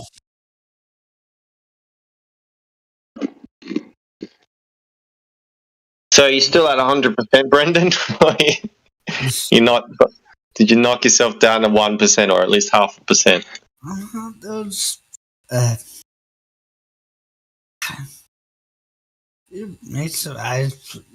We can disagree and still be cool. I just disagree. It's okay. No, I'm cool with that. I'm cool with disagreeing. I appreciate you showing me this because I had seen it before, but now we've got some different perspectives on it. Is there something else? Let me guess. Boat's going over the horizon. Let's see. Let's see. I think it's. How'd you find the server? How'd you end up here? Well, I've just searched for servers. This one, let's see. Is this tutorial or the other one? This is 24/7. 24/7. Oh, another one. Yeah, I just found this by searching. There was another one I found while the Fight the Flat Earth puts the link to another server that I'm on in some of his videos. Yeah. Oh, is that where? So you go in there, get some things, and then come in here and test us out on. It's okay if you do. I don't really care. I do my well, other than getting this video. Well, I don't know. I just come up with my own opinions. I don't like. Well, yeah, you don't really, but. Well, it's not that I was told by Reg Rhetoric that. Well, you were. You were told by Reg Rhetoric, and then you came in here and you argued the point, and you didn't look at the objective reality of the video. So you kind of did come here in here and that humble listen to what blocking stuff, isn't it? Wouldn't it be? Sorry, it's not a hump of water. There's no hump of water because it's never been measured. No curve has ever been measured, so there's no hump. Well, Brandon, could you take a look at the live stream text? Let me go all the way down the map.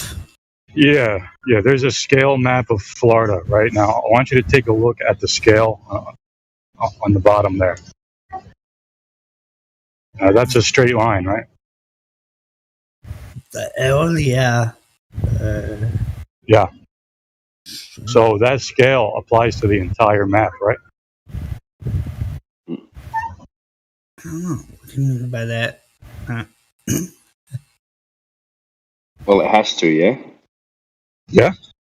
Yeah. Mm-hmm. So surely if there was any curvature across the bay, then the scale wouldn't be a straight line, would it? Well, on a flat map, it would be a straight line. Well, it would be a straight line because that's how that's how they measure them, right? That's how they measure distances horizontally, straight lines. Mm-hmm. So you should show this to your buddy Red. Maybe he could come in here and have a little chat. I mean, well, you can comment on the video and invite him in. I mean, if you want. I don't know what's going on with the video because like these guys said, light could do strange things. But what we know for a fact is that distances are measured horizontally. You don't have to take our word for it. You could just go check. But just comment on the video with the honest criticisms. And get 500 trolls saying, "Fuck off, you stupid flat earther." You're so dumb. Flat earthers do the same thing, don't they? Flat earthers do the same thing, don't they? Not really. I think we're more inviting in the conversation than they are. Anyway. I don't know. I've heard flat earthers call globe believers globe toads and globe heads and why do you think that is? Do you think that's through years and years of abuse and ridicule? Do you think that someone just sits back and just accepts that someone's going to speak to you that way, or do people generally fight back with combative words and anger towards someone who's been picking on them for years? Or what would you say to that? You say, are we supposed to just sit back and not defend ourselves? It's probably well, it's not.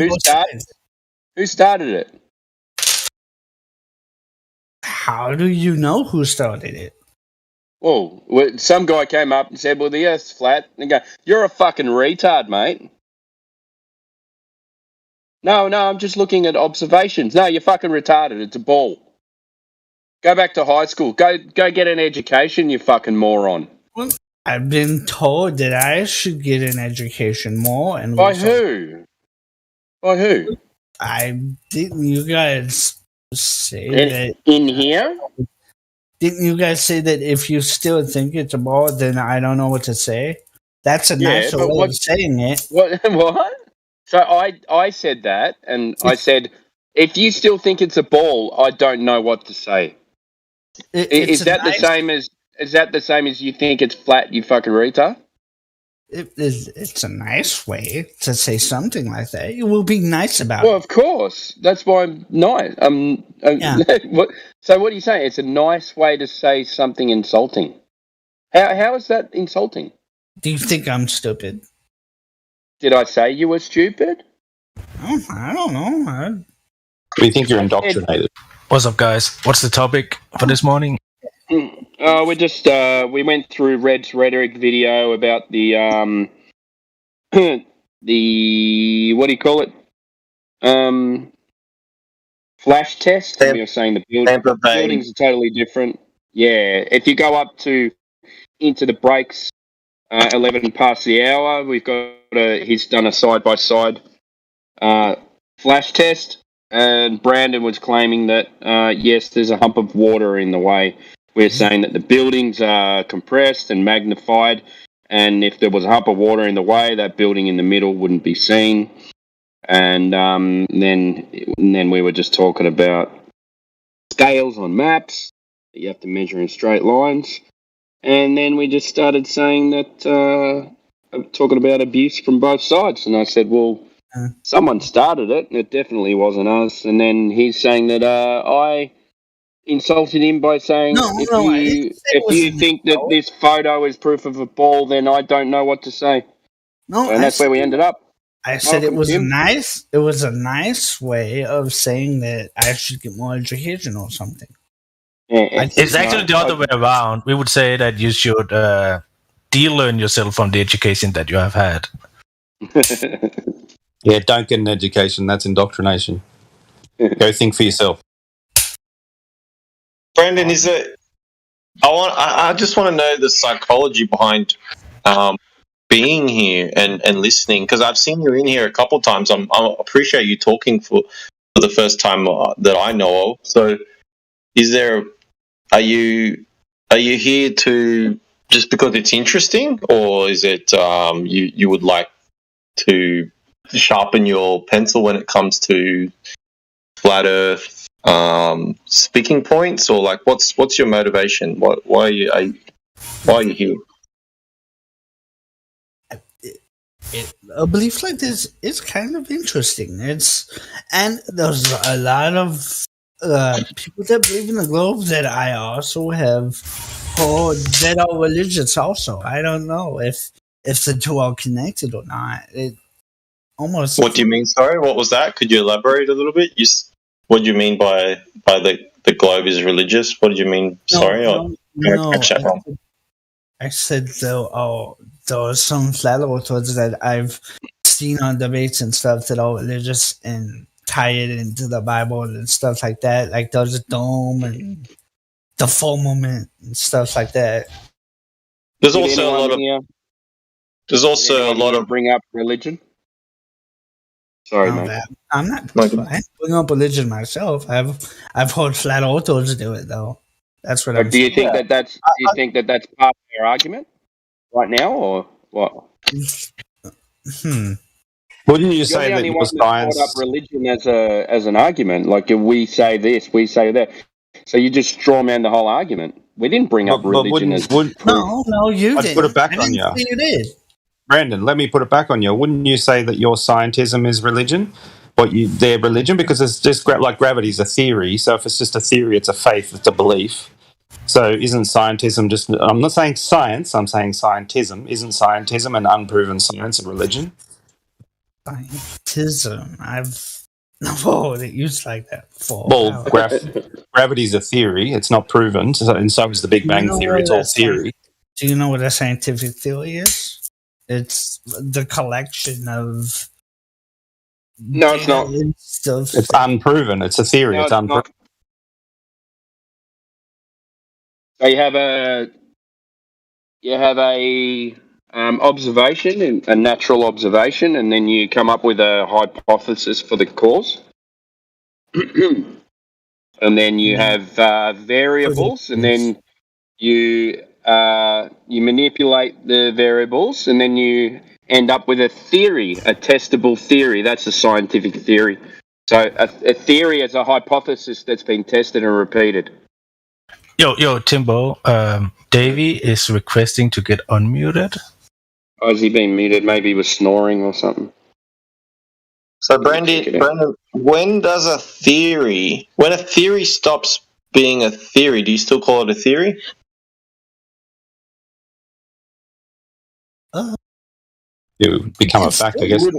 You wouldn't continue to call it a theory. So the fact that it's called a theory just lends you to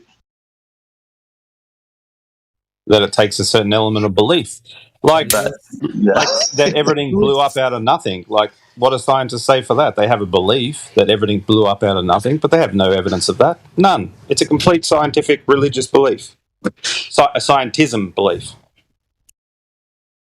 Started by a Catholic priest too. Do you know that? Yeah. I'd say the Bible's more accurate than the current science books, especially when we realize that the Earth is flat. So those are dumb? That's not what he said. It's not a dome. It says those are dumb. No, it says it's a firmament. The full moon. But that's it's a dome. That does. You don't need the Bible to tell you that you need to contain gases.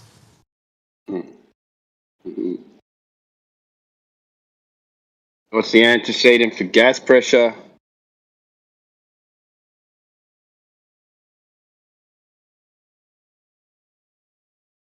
That magic theory of gravity holds down the gas, holds down the air, but doesn't pull the rain out of the air before it rains. Well, for high up, that would make sense. That don't might be a container. But what about downhill on all levels? What's containing it downhill on all levels? What? Yeah, that doesn't make sense. What's containing the gas pressure downhill on all levels? Don't know, but gas needs gas needs to be contained for pressure. So, do we have pressure? Do we have pressure? Wouldn't you have to answer that? That what's containing the gas pressure? No, we don't. We don't have to answer. We don't have to answer what that is. All you need is gas pressure needs a container. Definition of pressure is it's pressing on the walls of a container. So we have gas pressure, therefore it's contained. Okay, that's a claim. Prove me wrong. And within that container, there can be varying levels of density, like there would be in a gas container when the gas gets into a fluid down at the bottom. It just means that there's an overall container. The varying levels of density in our atmosphere doesn't mean anything. No container. Exactly. It's a contained dynamic system. You said there was a container. You have to substantiate what's containing the gas pressure downhill. We're not saying that we've discovered a container. We're just saying the antecedent for gas pressure is a containment. Well, that's so.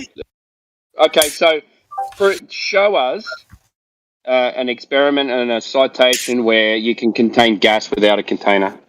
You're making a claim. I'm not. You're making the claim that I'm not making a claim. I'm just saying science shows us that you cannot have gas pressure without a container. Now, in order for you to show that that's not true, you're going to have to show an experiment where you can have gas pressure without containment. Can you do that? There is a container, though. You said there is gas needs a container for air pressure, correct? You're saying that. You need to prove that now. That those that's already proved. It's a law, mate. It's a law. That gas needs a container. We need to prove that. Are you serious? That's been proven 1 million times. That there's a container of the gas pressure down here where we are. Don't worry about down here where we are. There's an overall container. Why would you need a container within a container?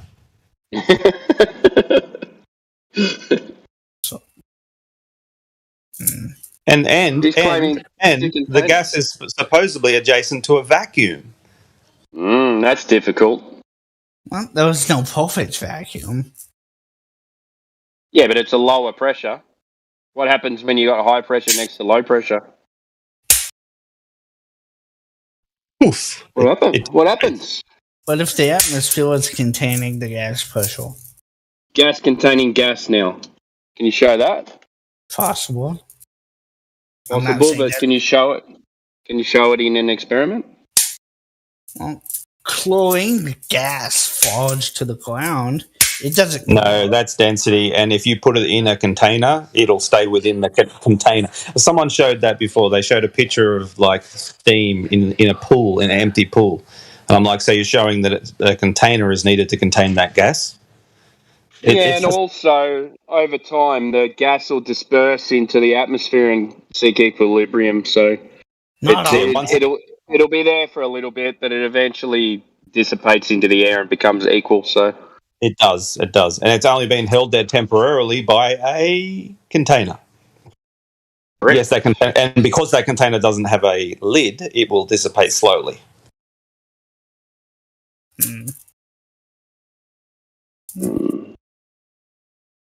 You know, you can have varying levels of density within a container, like in a gas bottle. The fluid will build up down the bottom. Density isn't a force, though. I'll be back, guys. Density has no force. Then jump in the ocean with a anvil around your neck. Density is a property.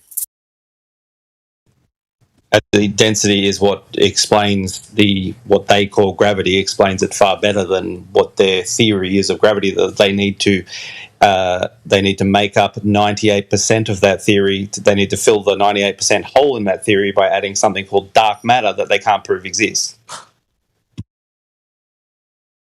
Yeah, I put it with the gravitational law of gravity. It's a law. Not a law, it's theory. It's a law. The law of gravity. There's no law. It's just a theory. Look it on Google. Even Google admits that. Look up the theory of gravity. It'll say the theory of gravity. They've had to change it recently multiple times too. They've also had to add in so something can't be a theory and a law at the same time? How can something be theoretical and a law? Because we haven't quite figured out. No. So what makes you think it's a law, though? What makes you think it's a law? What gave you that impression? Someone gave him a buzzword. We know some aspects of gravity, but not all of them. Like what? Things dropping? Yeah, mass attracts mass. Does it, though? Can be explained by density. Mass doesn't express. And what about when you got three body masses, and the 3 body mass problem, where you put them into a simulator, 3 masses, and it turns into chaos mode? What about that? That experiment proved that wrong. Chaos mode? What do you mean by that?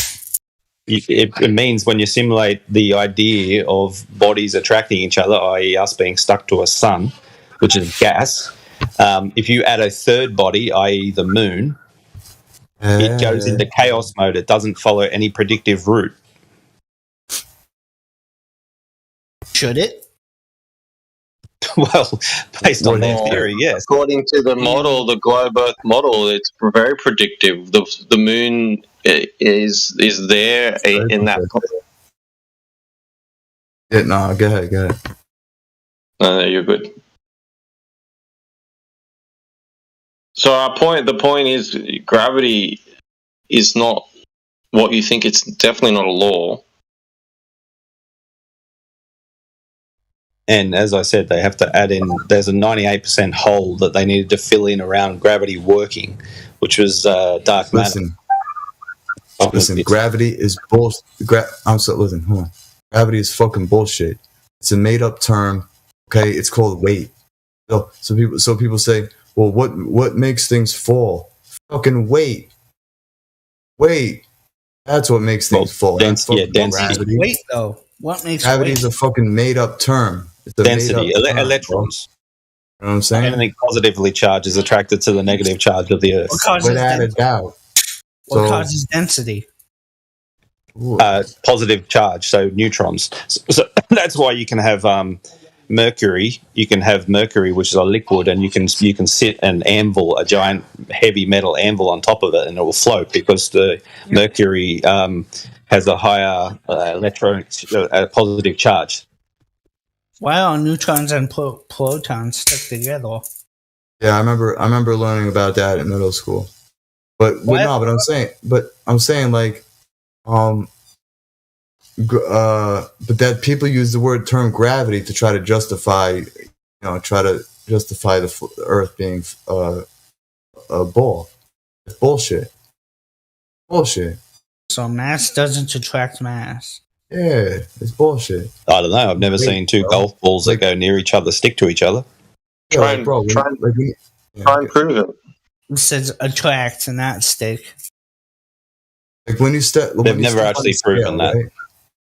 Yeah. They've never proven that. Every attempt at proving that went haywire. Like when you step on a scale, right? You step on a scale, you're 170, 180, whatever. It's weight. Pounds, it's weight. Not gravity. It's called weight. The only mass that attracts mass is fat people to fat people. That's it. No other experiment has ever proven it. Gravity is just a made-up term used to just, it's all it is. It's bullshit. Well, I disagree, but whatever. It's okay. Well, all right. So what do you think? What's your opinion? Weight density. What causes density? What causes density? Do you at least agree that if you look at the air around us, look at that like less dense water, and anything denser than air falls, like in water, anything denser than water falls, that you do at least agree that density would at the very least be perfect to explain your false gravity? All right. Density isn't a force, though. No, there's gravity. Gravity is a theory. You're saying it's not a force, but it sorts out that the force. It's a downward trajectory. If you tied an anvil around your neck and jumped in the ocean, you would be saying this is quite forcefully taking me to the bottom of the ocean. All right, dude. What's the definition of gravity, right? The definition they say is a magnet, right? It's a magnet that attracts whatever the fuck. Okay. Oh. Last I checked, magnets only attract metal. So no, gravity is not a magnet. All right, no, Dave, I think you're a little bit off there, but it's yeah. No, I'm a little bit tipsy, but my point is, I'm saying, all right, go ahead. Go ahead.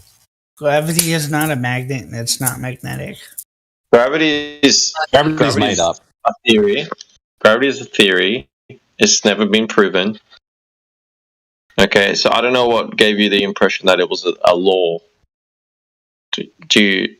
Have you looked into it yourself? Have you read what is gravity? And do you at least concede that having to make up 98% of the whole in the theory of gravity with something called dark matter is a bit of a red flag? Well, there's also dark energy that hasn't been proven either. Well, exactly. Anyway, you obviously have a lot of faith in your religion. It's not a religion because there's no God. Yes, scientism is the God. I think religion equals division. I think religion is bullshit. Just a way to divide the masses. That's what I think. I agree with you for institutional religion, but not faith and religion, and not Jesus' teachings himself. He agreed with you in the time. He told you not to follow institutional religion and to trust no man. So he agrees with you.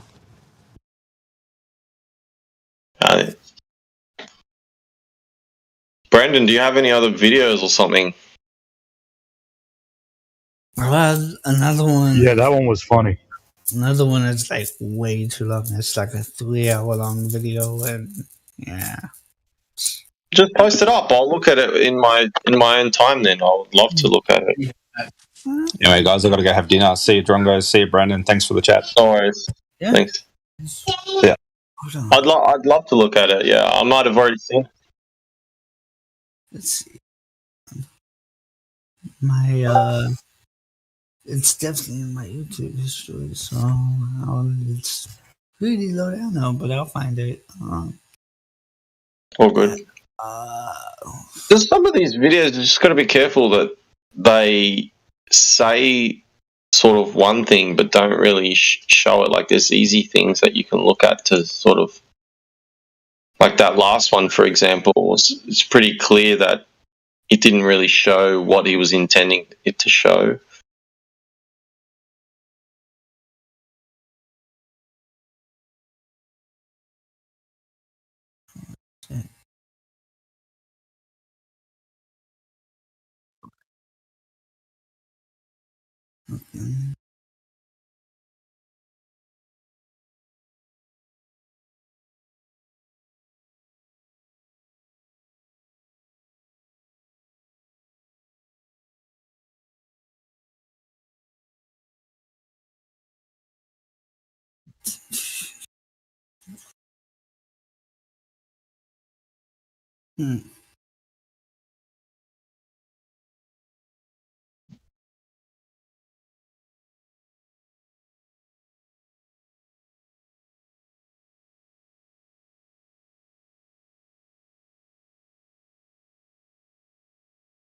My YouTube feed's got Carl Sagan in it now. I don't know, how did that end up there?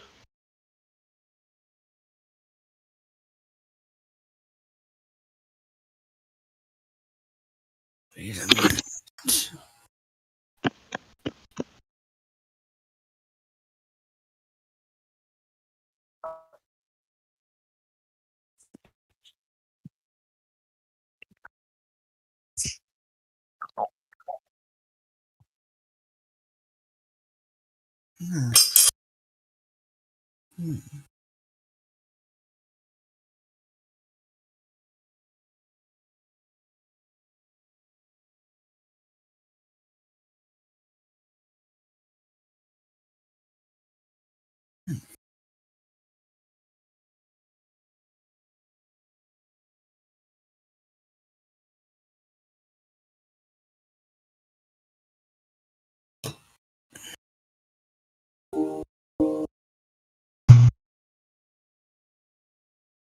That's my new screen tonight. Your mic is really bad, mate.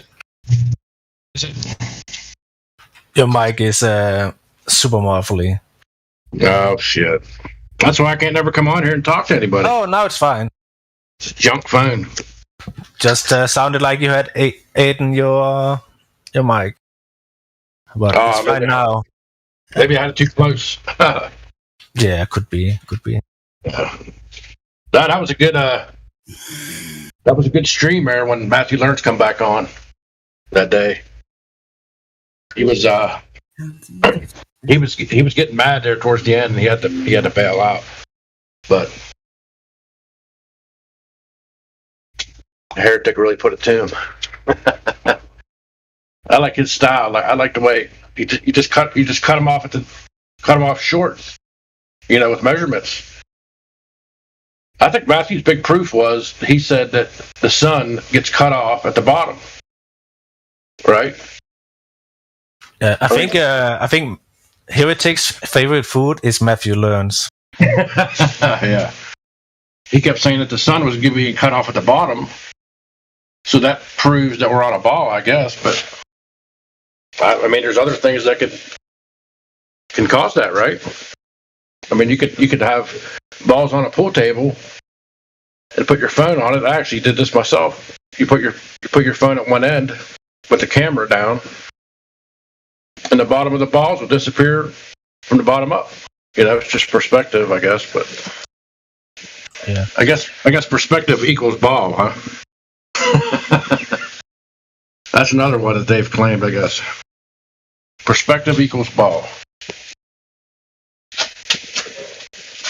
Sorry guys, take that in. Brandon, I'm gonna head off, but I appreciate talking to you. Thanks, guys. See you, system.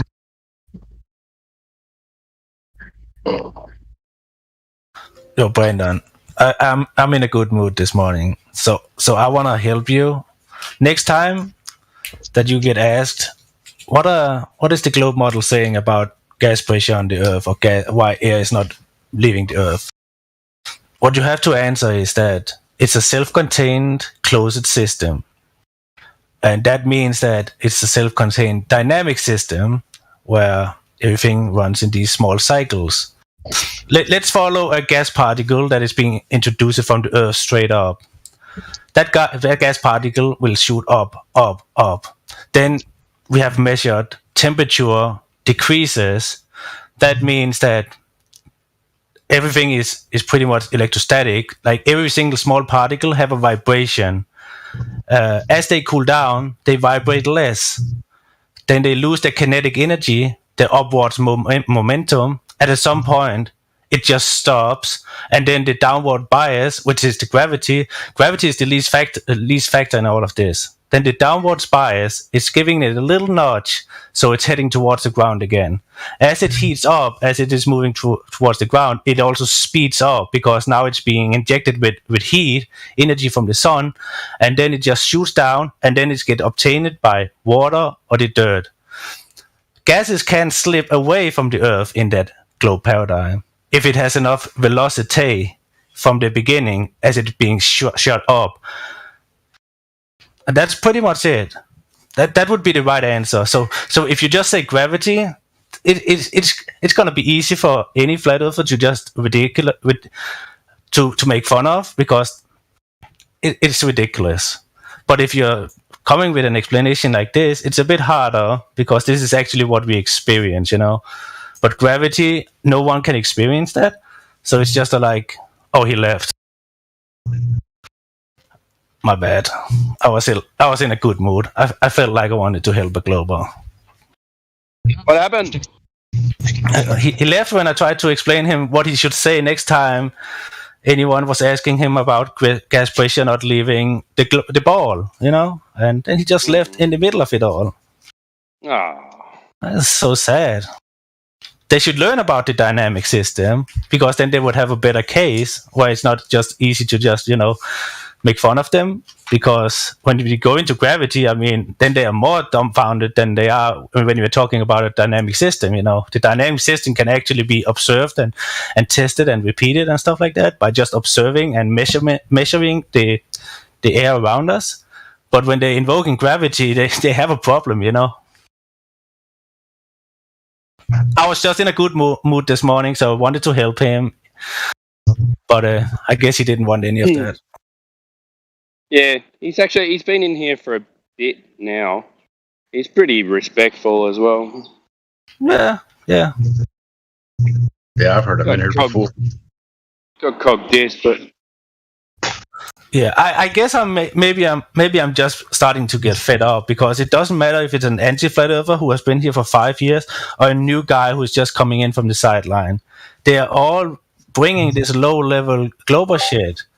They are always invoking gravity in this conversation, even though in their own paradigm it would be the least of 3 or 4 forces or factors why gas pressure is held on the Earth. We have kinetic energy, we have these electrostatics or electromagnetic vibrations, whatever you want to call it. We have heat or temperature differences.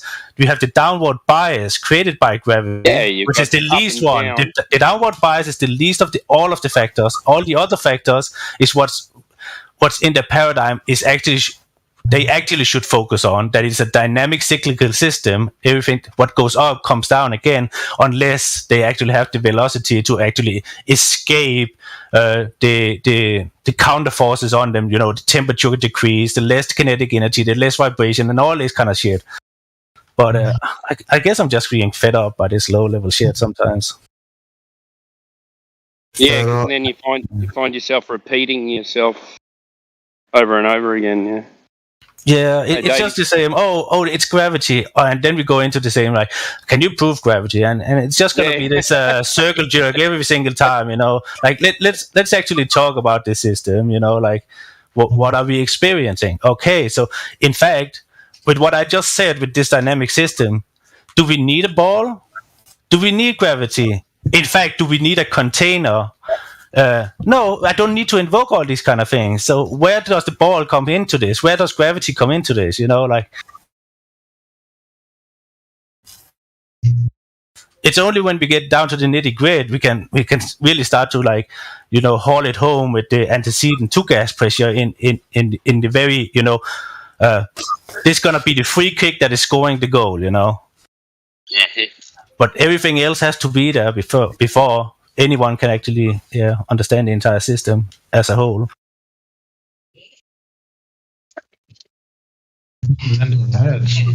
We were little kids. And it's every day on the TV. It's everywhere. It's on the radio. It's in commercials. You know that, Dimbo. You probably see it. They want to talk about space. It's all over the place. It's in toys. It's crazy. It's just, it's a constant barrage of space. I'm sick of it. Well, it's funny because I went to we had a bit of a storm before, so I went to go and check on a customer I work for, their factory roof because they got flooded. So one of the big downpipes was blocked, and it was coming back in, and they connected the air conditioning drains into the downpipe, so it was building up pressure and going back inside the office. And then I said, well, there's a lot of weight. It'll act like a tap. And he goes, oh, yeah, and then gravity as well. And I went, oh, fucking hell. No, I just went, yeah, and gravity, yep. Yeah. I didn't particularly want an hour conversation with him going, well, gravity hasn't been proven. Let's just skip all the steps and jump right to the conclusion. Oh, it's just gravity. But what about all the other steps? Like, where's the fucking radius, or where's the curvature that you can derive the radius from? And so you have, what about all the steps, bro? Yeah, the first step. Is it a ball? You don't become a lawyer just because you want to be it. You need tens of years of experience before you can actually take on your own cases.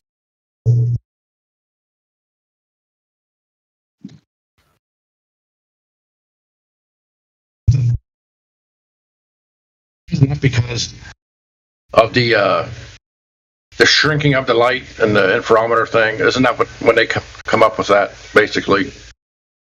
I mean, it was easier just to think of, things falling, but they had to come up with something with the laser experiment or whatever it was. That that the light was coming back differently, so they had to come up with an excuse. And they said it was relativity because of time and space shrinkage or whatever. But didn't that prove that it wasn't moving? Didn't the beams come back at exactly the same time? What does anyone know the name of that? The Michelson-Morley? They did? Michelson-Morley, that was it. Yeah, Jaron had a good thing about it, and he kind of explained. That's when they invoked the relativity, I do believe. I could be wrong, I'm not, But it had something to do with the thing shrinking, I think, because I think there was a difference, but it wasn't the difference that they needed. So they invoked this relativity thing, and that made whatever it was, smaller or whatever.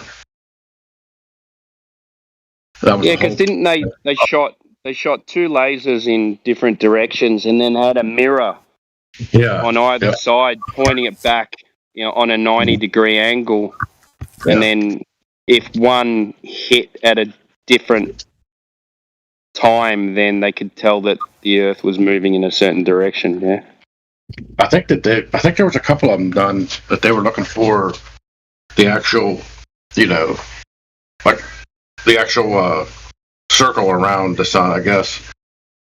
I think maybe they were trying to find that motion, and it was nowhere near what it was. I think they were just picking up the 15 degrees again, I think, or maybe it was even less than 15. I can't remember. Did you hear Matthew Lurs the other night say? I got so mad when he said that too. He said he asked Heretic or something about has anybody the three questions, and his first answer about anything moving was, he said, yeah, Bob Nodell measured it. I was like, you son of a bitch. Yeah, what about when he changed altitude? Yeah, exactly. See, they don't want to talk about that part. He did that. He did a real good explanation of that. Actually, I think it was on here a couple of years ago. You know. Well, that Brandon who was in here before, he said that last night too. Oh, really? Last night for me, he said, "Oh, Bob Nodell proved it." We went, okay, yeah. Well, who proved it before Bob Nodell? So the first person to prove it is in what 2018. Is that right? So who proved it before that? Yeah, I know.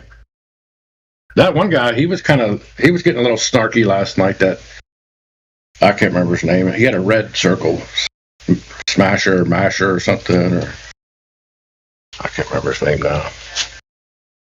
I probably when you guys get all the action, I'm asleep. Yeah, this was like in the middle of the night, like it was 2-3 o'clock in the morning.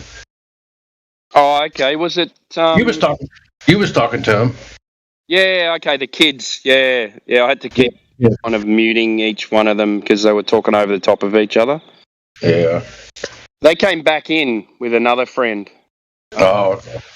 Yeah, good 8 hours ago. He was in here for about 3 hours, so he didn't want to answer any questions. Yeah, they don't want it. Avoidance. They all avoid the questions. Yeah, they don't want to be honest, that's for sure. Answer with an answer, you know. Answer with a question, sorry. Right. So you're in the afternoon now over there? Yeah, evening, so it's just hit 5 p.m. So. Oh, wow. Yeah, it's 2 a.m. here.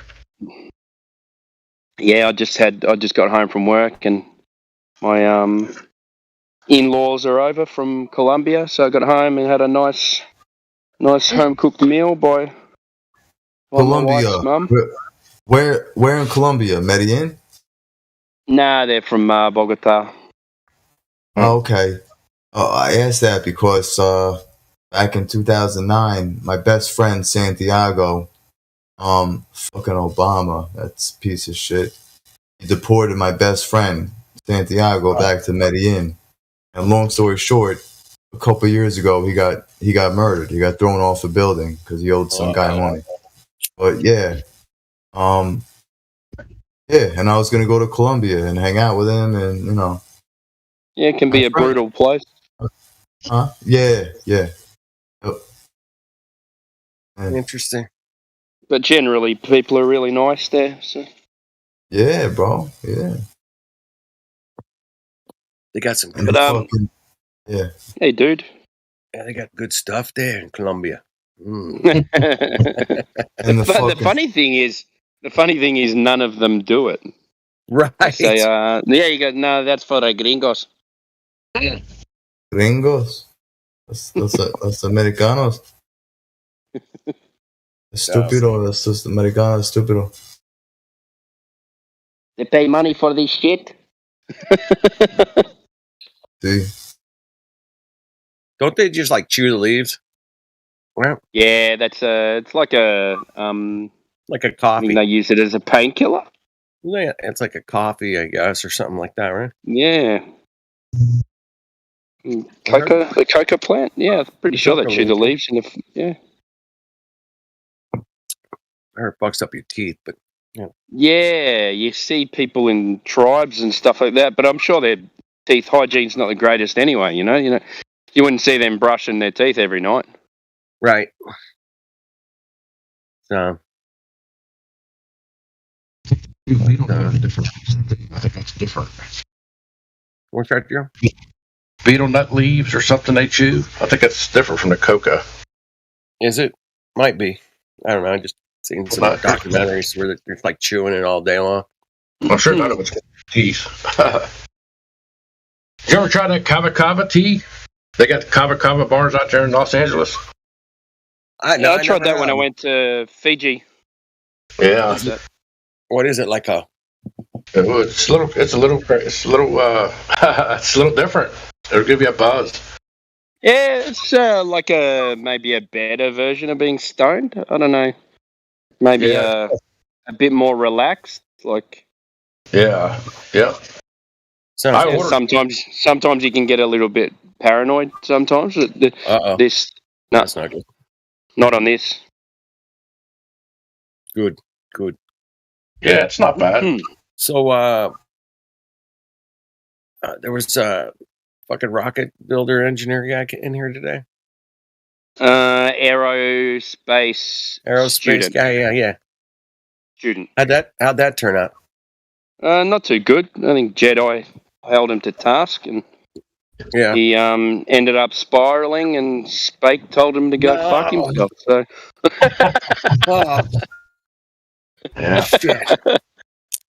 Yeah, I could kind of see when I had to bounce. I was hearing this like, no, this guy's not. He's not going anywhere, man. Really. He had a lot of. I jumped in when he did the spherical access thing. So he sent. I said, "Oh, have you got all the blah blah blah blah blah blah blah?" You know, and he goes, "Yeah, okay." He said, "I just posted something in live stream," and I said, "Oh, have you got the distances, the tool that was used, the elevations, everything like that?" And he said, "Oh, it's a 220-page document." I said, "So have you read it?" He goes, "Oh, I've glanced over it." And I said, "Well, so you expect me to read a 220-page document and you haven't even read it to tell me what it's about?" That's crazy. Come on, mate. That's a bit. You don't even know if it tells you anything. So what's they're measuring wider angles from 180 degrees in a triangle. What's the error? What's the error margin in the machine they're using? You know, like this, it's just silly. It's silly. They keep trying though. Spherical access. All right, we got anybody new in here? Davey, how you doing, bro? Good to hear your voice, man. Jim, see you. We had a few guys in before. Had a bit of an Aussie crew going on before. There's one listening pass. Oh, that must have been painful. What? The Aussie A full crew of Aussies. Yeah. Everyone with the same accent. You can't tell who's talking. Exactly. Yeah, exactly. Who the fuck is talking? There's three lights, three people lighting up, and you can only hear one person. That's awesome. Yeah. All right. Who's got a listening pass? Europa. Oh yeah, he doesn't talk. Yeah. He types sometimes, but I guess he wants us to watch that Europa documentary about Second World War. Is that what the name is? Europa the Last? Yeah, I mean there is two. There was also the Greatest Story Never Told, 6 hour long or something like that. Europa is like 10 or 12. But I'm just gonna tell you, like, that's a dead end. There is three versions of that event. The mainstream, Hitler bad. Then you go into the Europa and Greatest Story Never Told, Hitler good. And then you start to connect some dots about other things like Churchill's friendship with Hitler and all that kind of other stuff. And you start to see that he's just a puppet from the banks pay both sides and all that kind of crap. So he wasn't good or bad in that perspective. He was just another puppet for the elite, or quote unquote elite. Just paid. Bankster puppets. The puppets. Just another Saddam Hussein, I suppose. Really. Well, he might not have been paid directly, but there was definitely forces that wanted him to raise to power, so he could, be that bad guy they could chase after, Well, we got Music Man just joined us. No role. I think we should watch what we say here. Yeah. I just wanted to clarify the two versions. I didn't want to talk about the event itself. I'm gonna have to watch it. I haven't seen it or heard about it. Is somebody mic working? Music Man got the mic. What's up, baby? Is it working? Yeah. All right. Well, cheers to you guys. Cheers to Flat Earth, and hope everyone's doing well. I have. I've had this account for like 2 or 3 years, but I just never got on. I couldn't get the mic to work. Shut up. I'm just kidding. I've just been chilling out. Cool. Anyways, It's working now. Earth is flat. Keep on rocking. Leave it. Earth is flat and B flat, man. It's tough to play in B It's flat. I guess you could call it F flat. Whatever. Yeah, I'm just enjoying the show, just checking out, trying to do research, learning. Matt, Stay out of Music trouble. Man is not Wave Mixer. I met Wave Mixer in person twice. So, anyway, No, I'm that's a fun. different music man. Heretic. I do a lot of my music these days since I've, I guess you could say, become a flat earther. Flat Earth has really been a huge inspiration in my music. What So, do you I got kinda anything you on online on SoundCloud or something? No. Yeah. I actually have some music on SoundCloud, some on YouTube and YouTube, Spotify. Spotify. So, yeah. Cool. Yeah, I don't know. I'd love to hear it, man. I do a music show once a week. Okay. What's your link I or like channel? to play What's the shit name? I like to play shit that's not copywritten. Well, shit, I don't know what to say about my music. I'm not mainstream or Yeah, I nothing, might so- love it, I might hate it, but I play everything, dude, from gypsy jazz to funk wow. to rock to everything. I play everything, acoustic, I'm part of like the prog rock scene, so kind of prog where I've rock, been- dude. Okay, Yeah, like really like complex arrangements and long guitar solos. love it, rock and roll, man. Yeah, I was in a band a couple years ago, and then things kind of went sour with the social scene.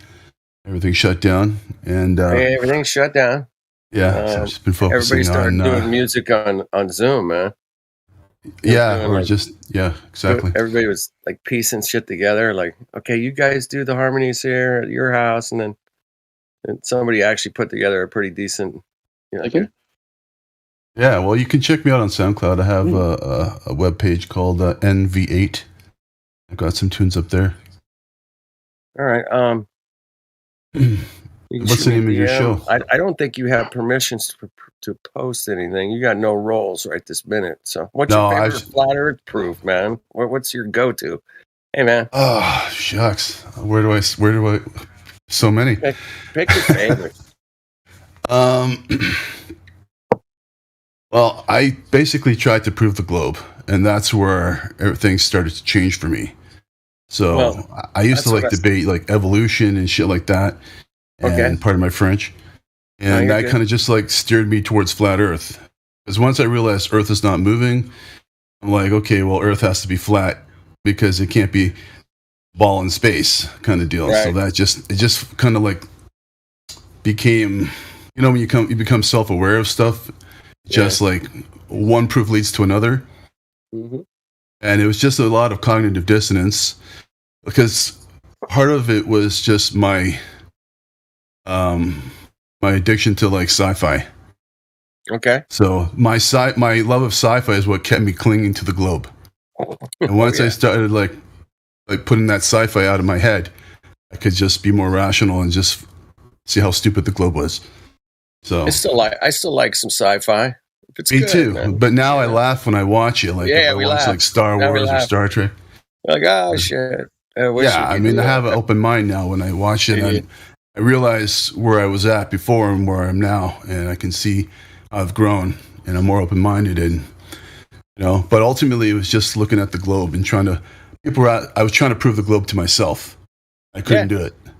Love it. So that's simple. Hey, man. I mean, water is flat, right? I'm sure like 75% of the people in here right now, man, they tried to prove the globe too, man. Yeah, that's how I mean, I did it for myself. If I'm gonna have an argument, I want to know what all the talking points are. Mm-hmm. So, and I've been making memes as well. So I've got a lot of cool all right, memes. man. Yeah.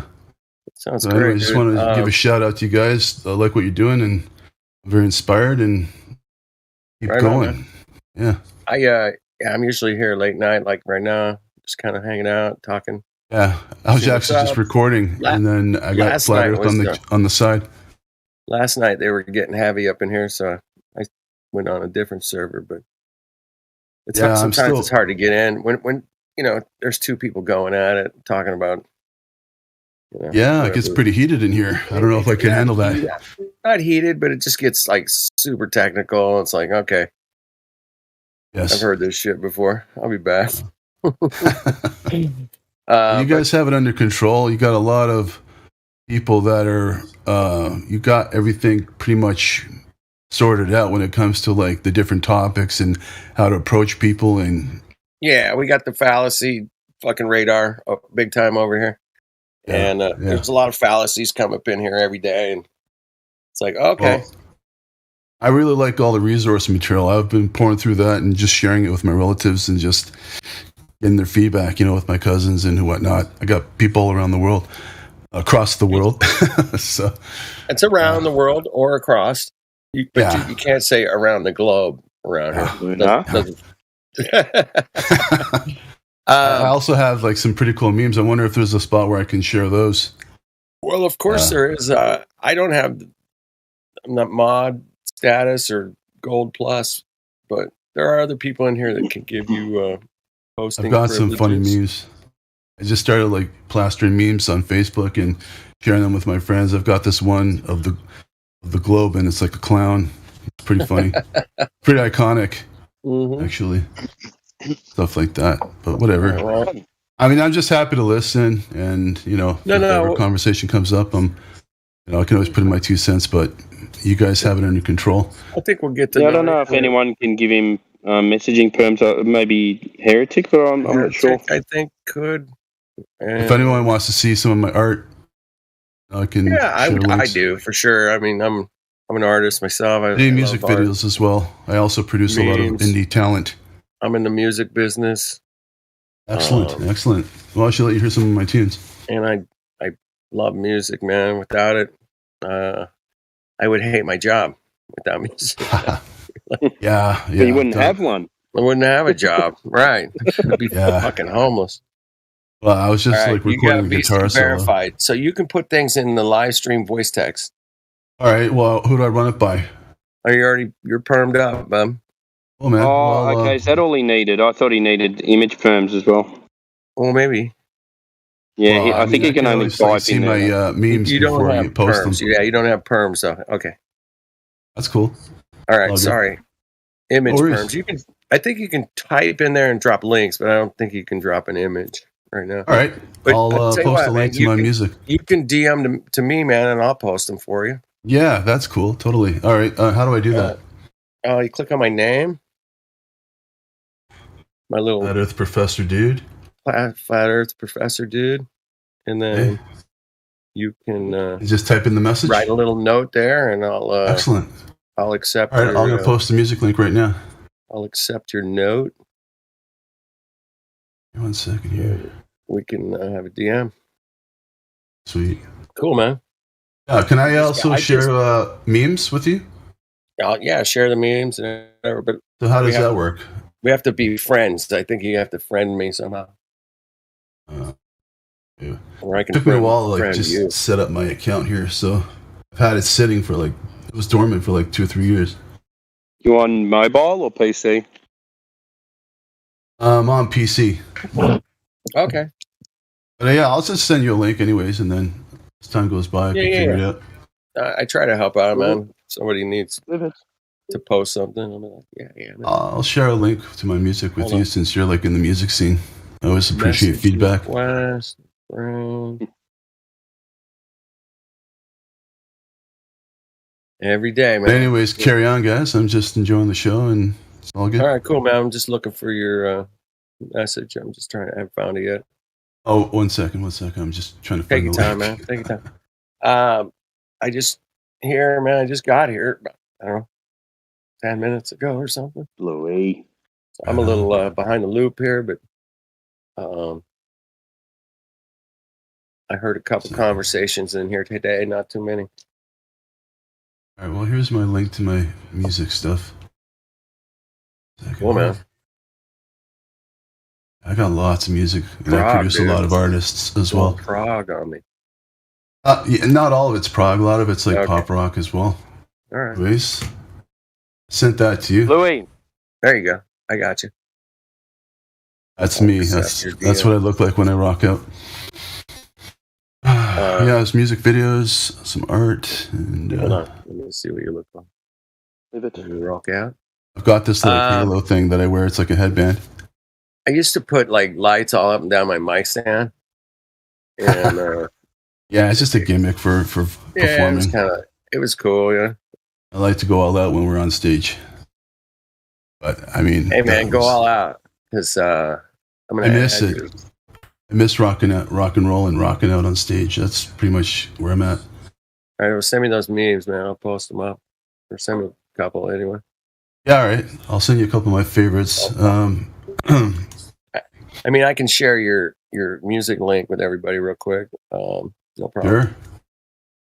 I can do that All real good. fast. And then a couple of memes. Yeah, it'd be I'm just awesome. an indie musician, so All right, here's his music, man, if you guys are interested.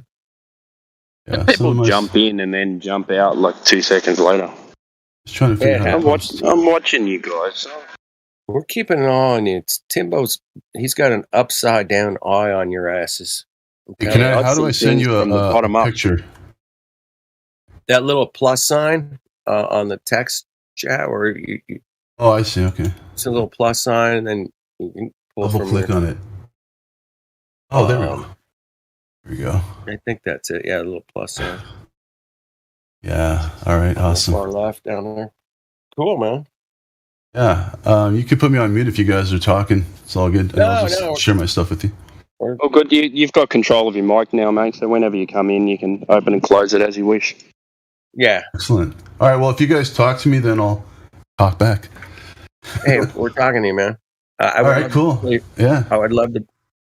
I would love to play your music right now, but I'm not set up to do that. But No worries. I'm just checking my library. but maybe here. tomorrow Memes. night, man. I'll do my show tomorrow night. I'll play a couple. Yeah, send me a link. All right. Definitely have to check it out. I'll definitely. Right, dude. Is there a chat section too there? Or Yeah, I do a YouTube live stream. Nothing too crazy. very cool. I never know what I'm doing. It's like last minute, always. It's like, all who right. died this week? Oh shit, the guy from Leonard Skinner. All right, I'm gonna do a Leonard Skinner night. Here we go. Oh, wild. Excellent. I mean, it's literally like 2 hours before the show. I'll figure out what the hell I'm doing. Like, You ever listen to prog rock? mhm. There's a I mean, I buddy don't of mine listen runs to it. a I've radio heard enough station of in it the to be like, States. okay, And that's pretty heavy. Pretty heavy. every year they have like a Indie Prog Awards, and I'm one of the judges. Oh, We get to, awesome. We get to go through like 60 songs, and it's just like celebrating independent artists from across the world. That's fantastic, dude. Yeah, trying to just, it's kind of like indie people supporting indie people. That's what it's all about now. That mainstream shit's crazy. That's what it's all about, baby. Yeah, we're the underground. There's Underground scene, man. There's Davey, man. He's another fucking Right, baby. Yo, who wants Maybe you can add some of his freestyle rap to your music too. Yeah, who wants to battle? Let's step right up to the plate. Who wants to fucking battle? I'm not bad with shit. Fuck all, man. Yeah, I guess I'm old school with the rock and roll. That's so. what I You think thought. it's a fucking globe? What proof do Yeah. you got? You got some Yeah, curvature? thought. Hit me with some curvature, please. Hit me. Out of my I music just videos, I promote Just want flat. to give a shout out to Plegman, who we haven't seen in here for a while. Does anyone remember Plegman? Oh my goodness, dude. He was, I think he was a sports person. If anyone remembers. Yeah. Hey, yeah, football player from the Lions. Yeah. Plegman, how are you? Is that right? Can't get to your mic. That's cool, mate. We're just saying hello. Just Jump saying in hello, anytime. man. Welcome. Just keeping it real, man. I'm sure Plegman likes some good music too, man. No doubt about it. Everybody likes good music, man. Whether Some people like really bad music too. some people like popular shitty music, and I don't get it, but it happens. Yeah. Like Nicki Minaj. Right. What a fucking. Exactly. That's the fuck is that, right? fucking disgrace. Don't follow the mainstream much. Ugh. So, can't comment. Well, music, man, it's impossible not to hear mainstream shit, dude. I just don't listen to it. I canceled my cable years ago, and Well, even walking listen into a to indie hotel, radio. or you go to the grocery store, you're at a party, you're gonna hear some pucky shit. You're like, fucking Yeah, it's a Donny lot of rap Osmond. Well, it's like descriptive porno. It's fucking horrible. It's horrible. I don't follow it. It's pretty garbage. Well, none of us. What was that? Missed it? No, I'm just making up lyrics of what they say. Oh, it's ridiculous, man. But Yeah, I it's love just bad good indie influence. shit, man. I'm all about the indie shit. I love. There's a bunch of channels I follow, man, that just bring in people that doing original songs. Like this one is called One Shot, One Mic, One Song, and it's like they come in 4-piece band, one microphone, and they just play, nice. bro. Or 10-piece band, one microphone. That's it. I'm out of here. You're out of here? Yeah, I'm going to an Aussie rules match. So big game tonight. There'll be 90,000 people. So send me a couple pictures later. Yeah, I'm just going through my library here. All right. Oh, sorry. Catch you. See you guys. All right. Cheers. Me Cheers, too, man. Timbo. Send me pictures. Yeah, for sure. All right. He's sending me pictures, man. He's sending. No, he's sending me pictures, dude. No way, Giz. No, Hey, I didn't. I said it right. Every way you say it is right. Hey, this shit. You're off work right now, aren't you? No, I'm working. You're on the rig. I got about 11 days left.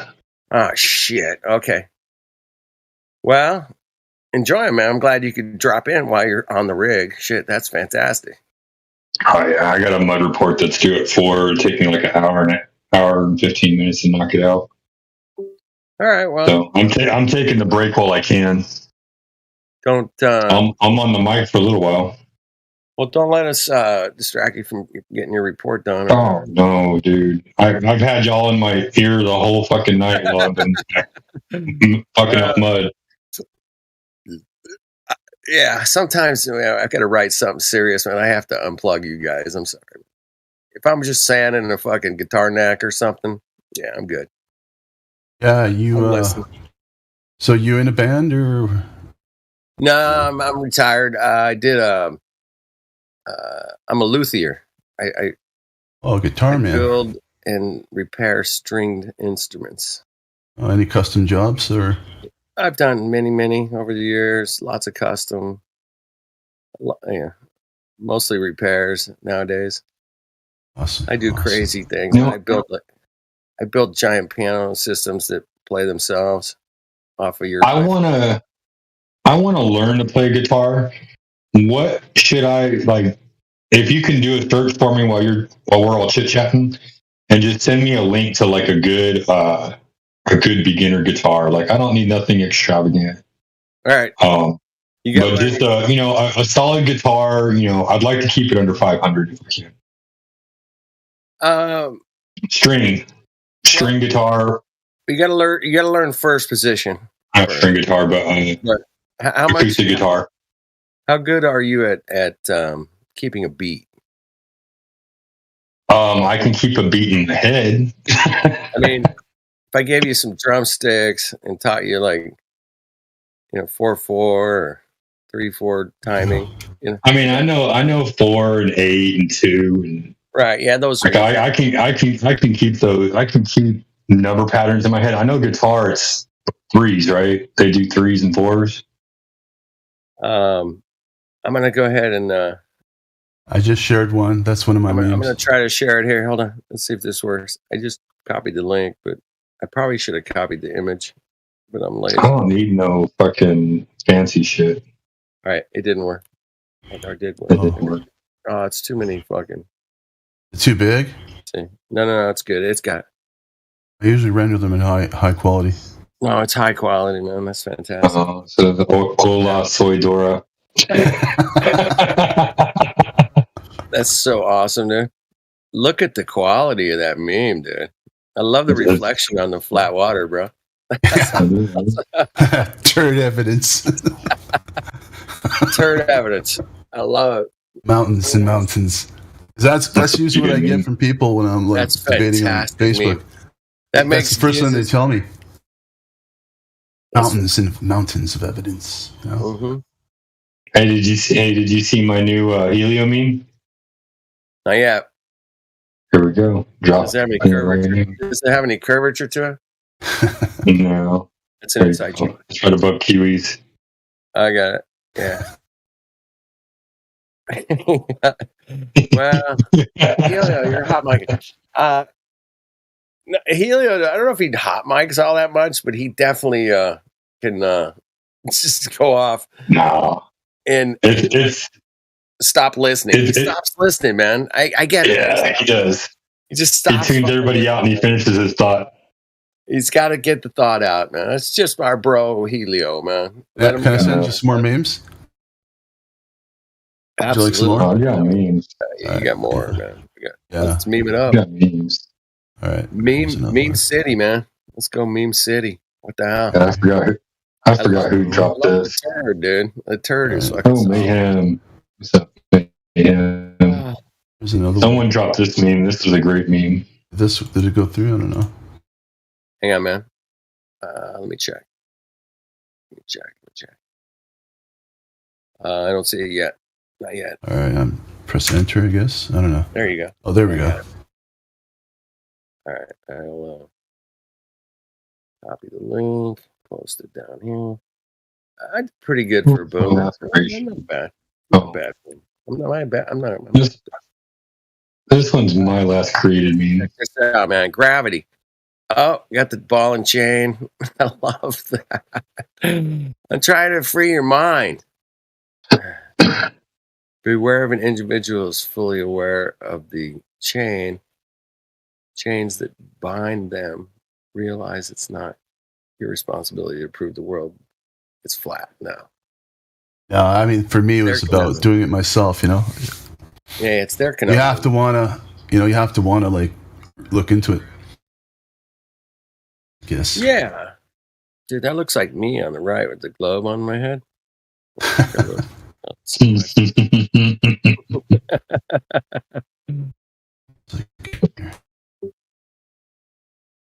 That's fantastic, man.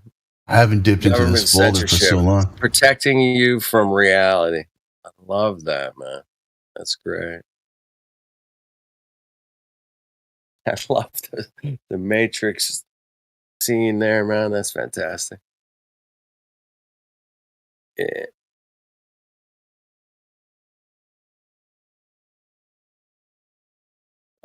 Giz, that's not bad. Little shadow thing.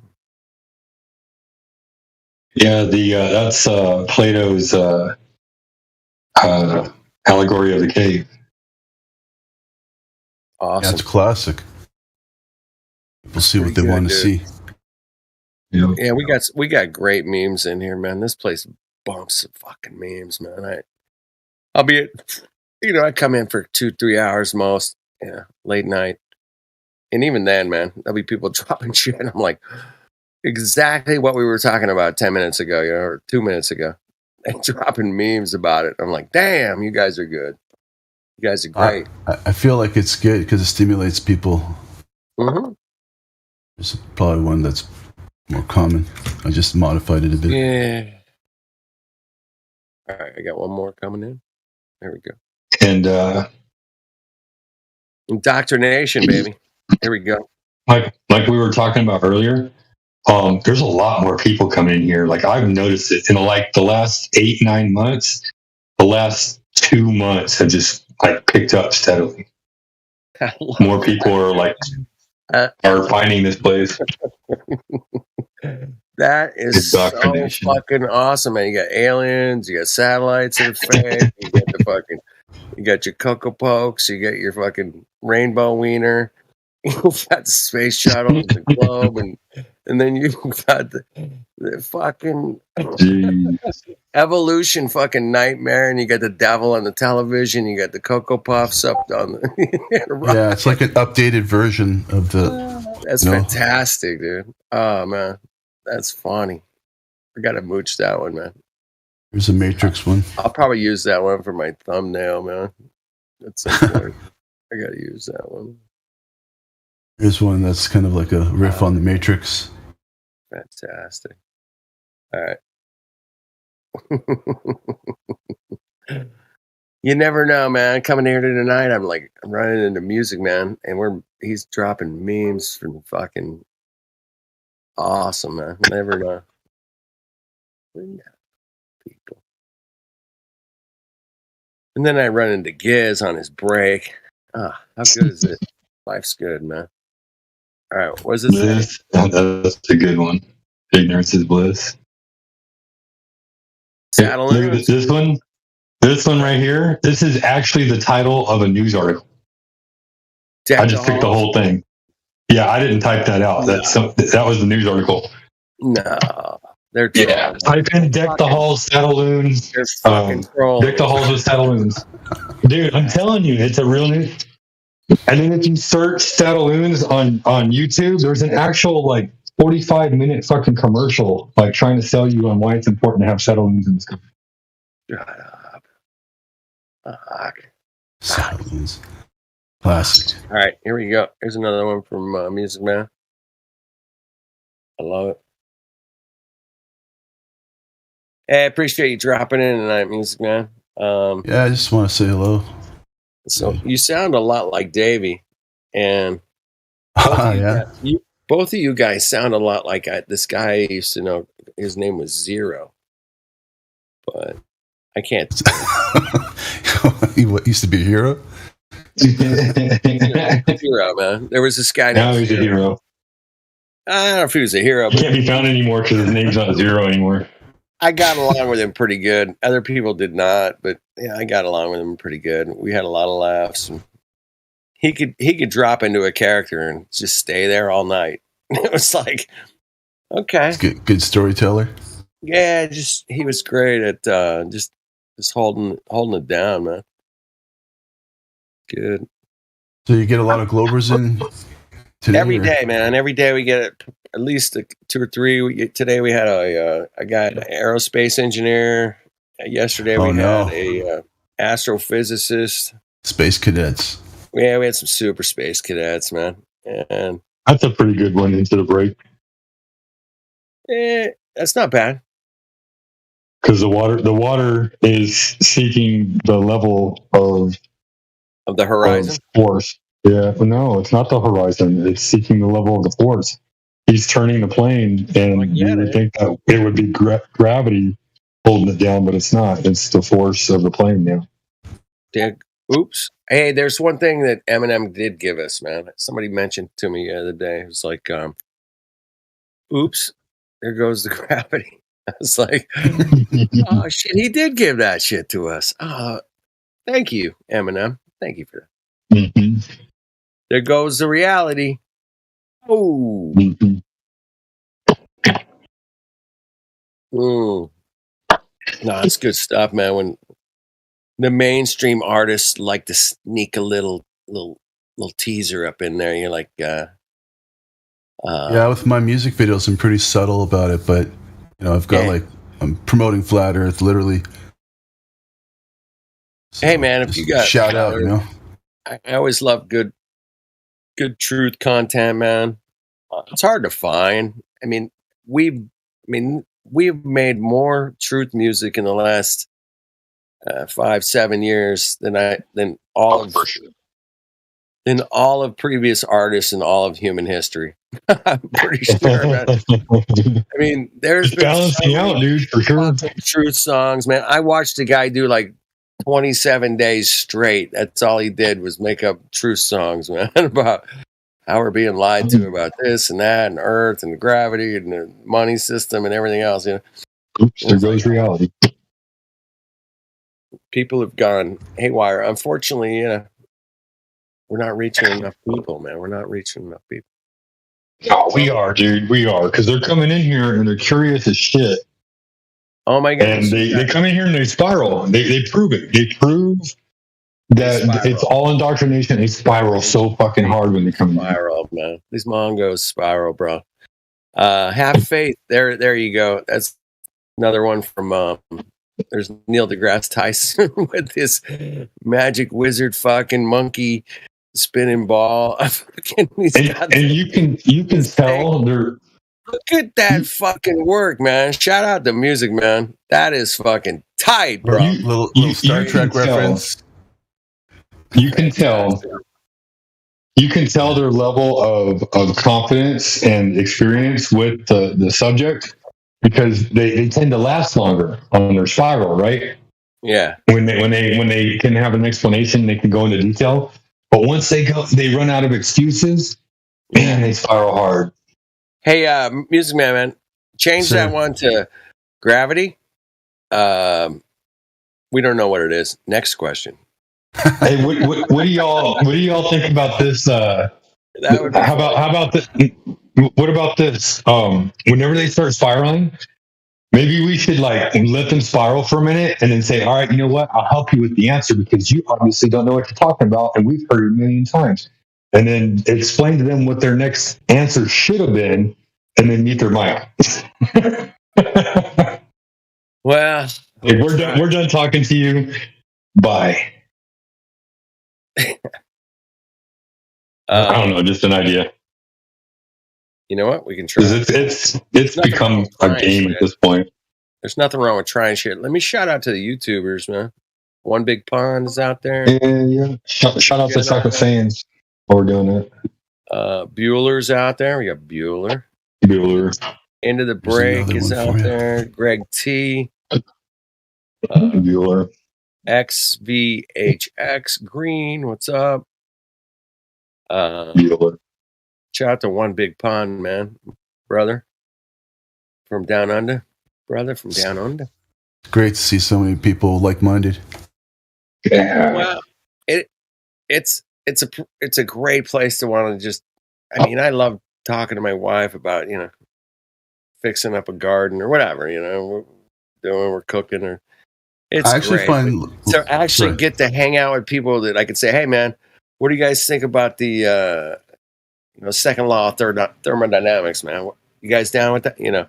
I'm not going to be able to talk to her about that shit, man. It's not going to happen. Keep it simple. I'm going to keep it fucking cool and fun, but I want to get down with some dude. I'm into this whole thing about the Pacific Sail Race, man. That's never happened in all of human history. And it just pisses me off beyond belief because the transatlantic sail race has been going on for, a couple of 100 years. But the Trans-Pacific sail race is only from California to Hawaii, and that's it, man. It doesn't go all the way to Japan. And if you look at the world records for the sailing to Japan, they're all single-handed records. There's no team that said, hey, man, we're going to sail from here to fucking Japan, and we're going to fucking do it in like 11 days or 15. No, the record's like 19 days. And it just pisses me off that there's no Pacific sail race that goes all the way to fucking Japan, which, I would love to sail to Japan, man. Anybody said, hey, man, you want to get on the boat and sail to Japan? I'd be like, let's go, man. Tokyo, here we come, baby. Woo! Hey, dude, can you read the meme that I just dropped? What if I told you read the first line wrong? If I told you. Same with second and also the third.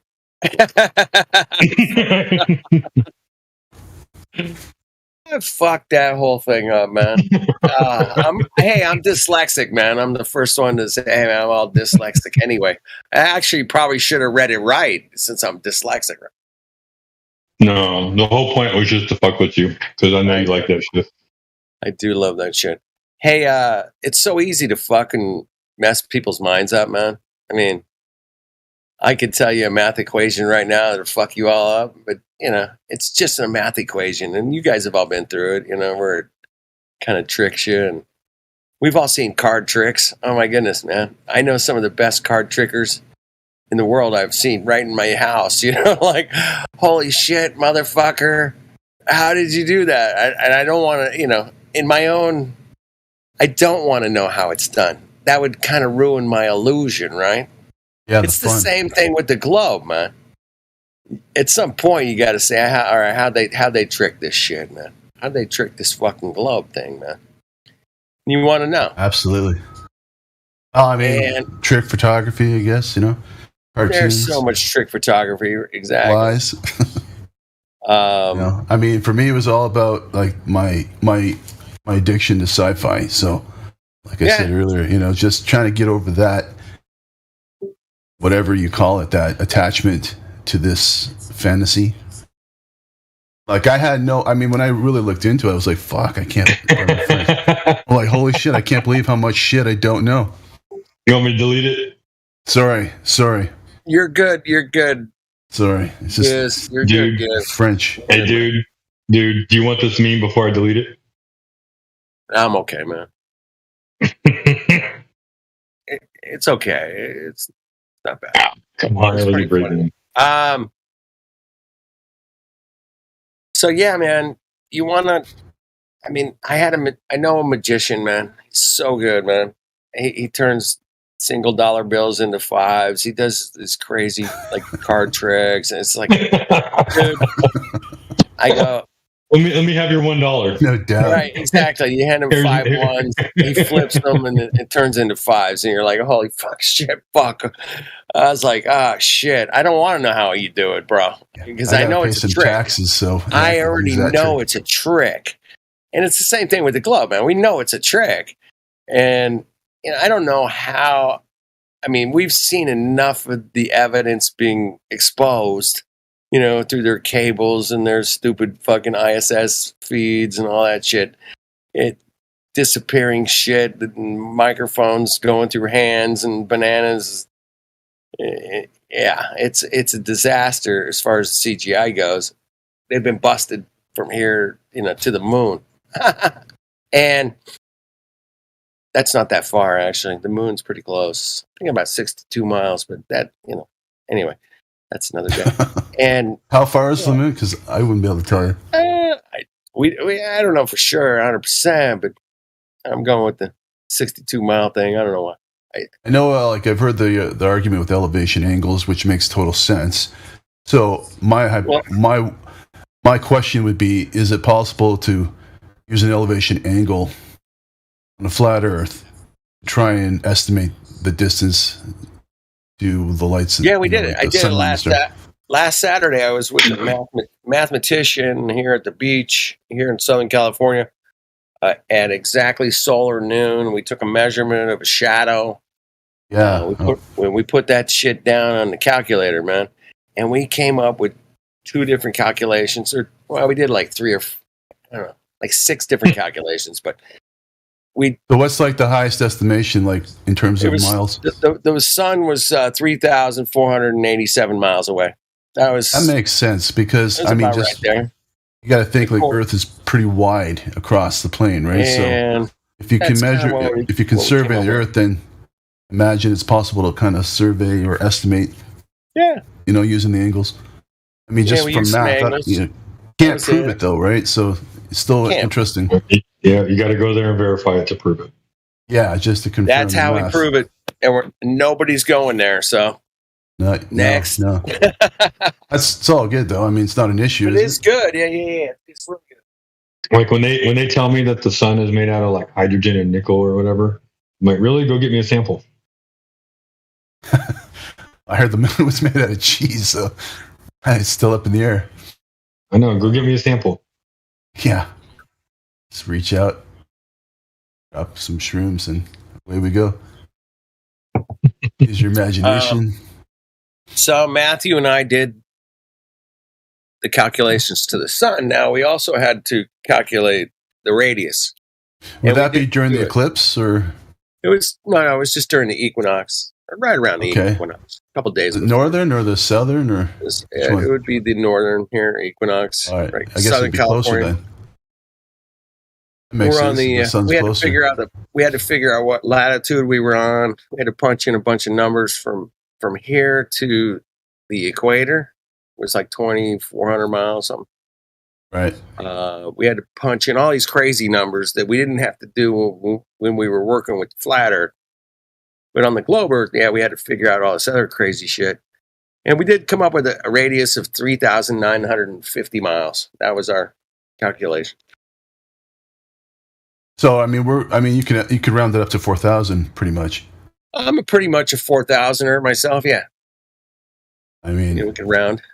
I mean, 39.59 is the number that gets thrown around a lot. I'm like, can we just round them up and give them an extra? Can we give those guys a couple extra miles? Just for fun. Round it up to 4,000. That'd be great.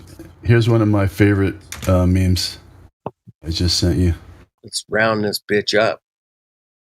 Yeah, that's pretty impressive. I wouldn't be able to do that. Math is not my strong point.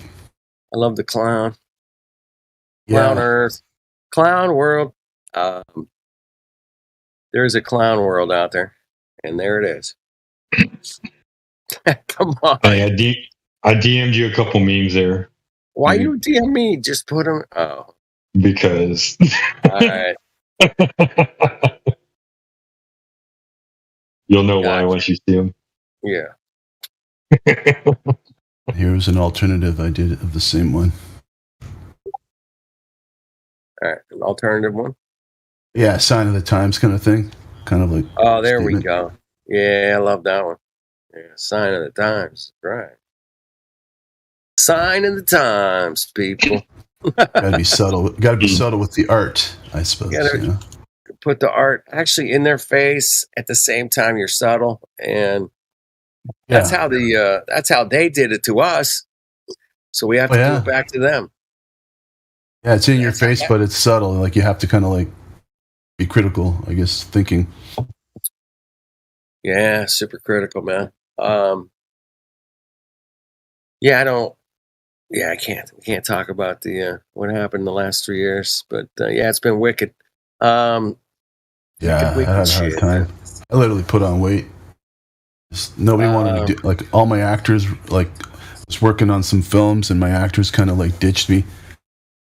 Nobody wanted to travel, No, like, people were just like nobody wanted to go out, making excuses. I was like, come on, it's not that bad. Dude, I had 2 Flat Earth meetups. I had I had a bunch of people staying with me all summer, hanging out or barbecue. Yeah, it was kind of crazy. None of us wore masks.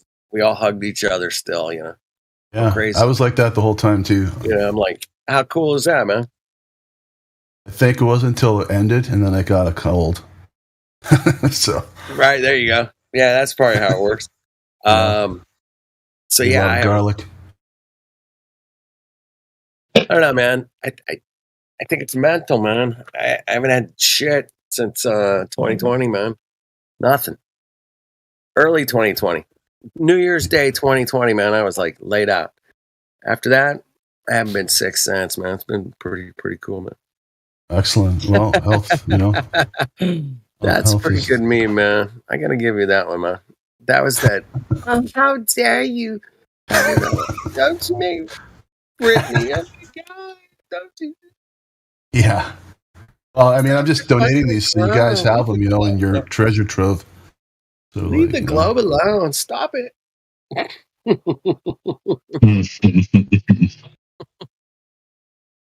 That's what they do when they spiral, man. That's how I imagine them. The spiral is so funny, man. It's hilarious. It is. So yeah, we had a couple spirals. Dude, there was that guy the other night, man. He was just leaving when I came in, and he worked for NASA. He had the job at NASA, man. Oh no! Did you see the one? I had him. I'm like, I was being so cool, and right at the end, man, I just go. He said something about the scientific method, and he goes, "I know it well," and I'm like, "Hit me with it, bro. What's your scientific method?" This guy worked for NASA, man, and I just hit him with that, and he's like, "All right, good night, guys." He was getting ready to leave anyway. I'll give him that, but he brought it up. I'm like, dude, give me your scientific method, and I gotta go. Without evidence, I mean NASA evidence. He like give you some like green screen. No, he didn't give us nothing. No, he's buying the program, man. He's all in. That's kind of what we do around here, man. We just introduce people and bring people in. I've talked to doctors, dentists, architects, mathematicians, PhD guys. Yeah. We love to talk to those guys, man. I love those guys coming in here, man. Because every time they come in, man, it's like they leave like, oh wow. Those would be prime people to have come in, no? Yeah, I mean, we love those guys. We're always invited. Perfect specimen. We invite those guys in here, man. We it's cool to get some 20-year-old in college going to grad school or whatever that thinks he knows physics really well, and he comes in here and he absolutely will go up against a serious some serious cog dis, man. Did you hear the one last night? Did you hear the one last night with Timbo? No. Poor Timbo, man. Timbo's the man, dude. No, he was like, so where in Australia do you live? That was 2 nights ago, man. Oh, that guy wanted ago? to come after. He wanted to come after Timbo, man, and yeah. I was in bed listening. I'm like, no. I was like, oh my god, dude. Like I was away from the mic. I couldn't join in. I couldn't join because I was outside and it was loud. I was laying in bed. I wanted to tell him, I'm like, good luck finding him in Canada. Right. So what's the best Glober argument these days? Because I can't think of any. The best Glober argument is the reversal of burden fallacy. Right. So that's it.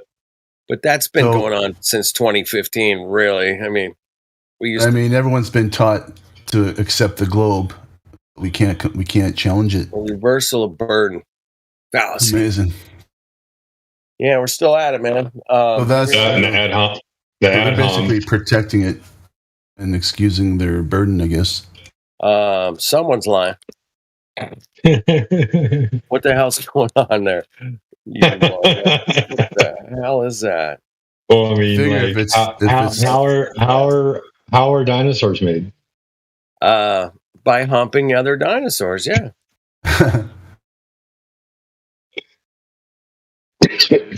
Dino birds, man. Hey, we got the super evolution guy, man.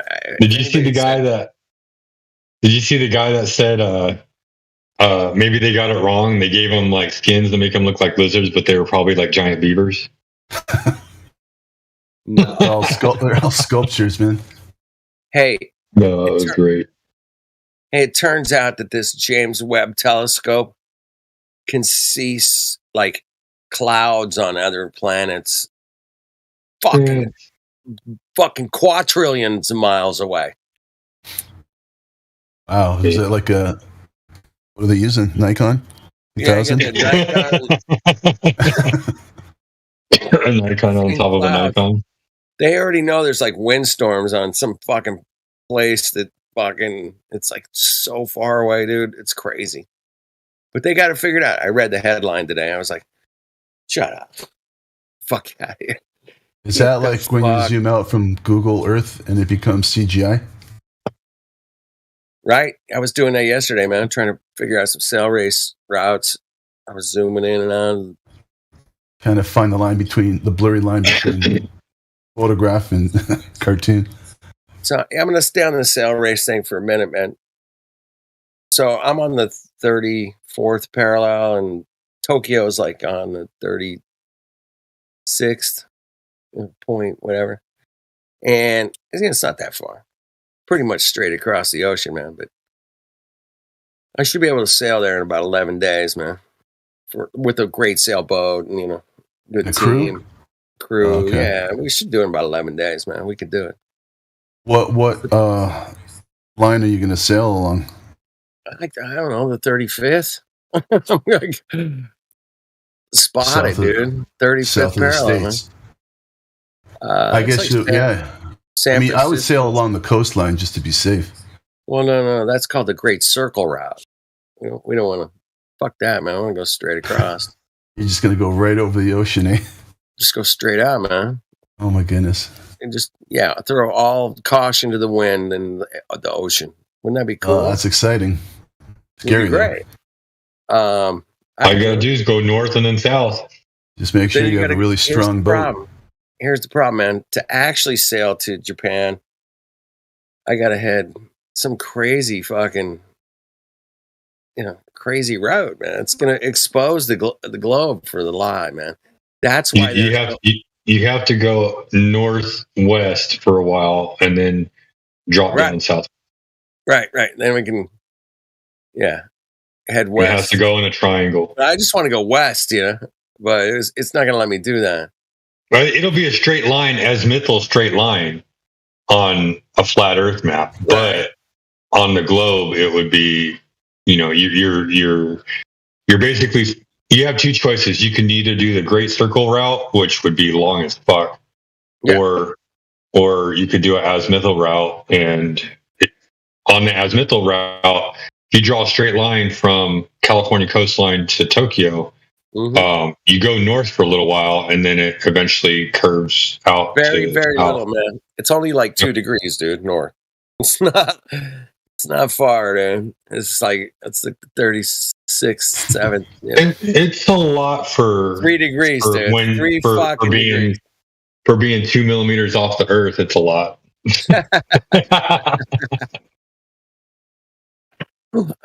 Shit, man. Sailing. That's how they started it. That's how they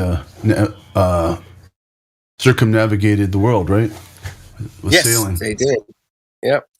And that's looked up at the stars. Such a great thing to. Did I not post that last one? Sure. Sorry, my bad. I think I reposted. I think I received the same one. I just posted it. I just posted. Scientism. Yeah, it's a bunch of Satanists without robes, man. No doubt about it. Aleister Crowley and Jack Parsons is hanging out with fucking L. Ron Hubbard. Nothing to see here, folks. Those are our top scientists and rocketeers. Oh, okay.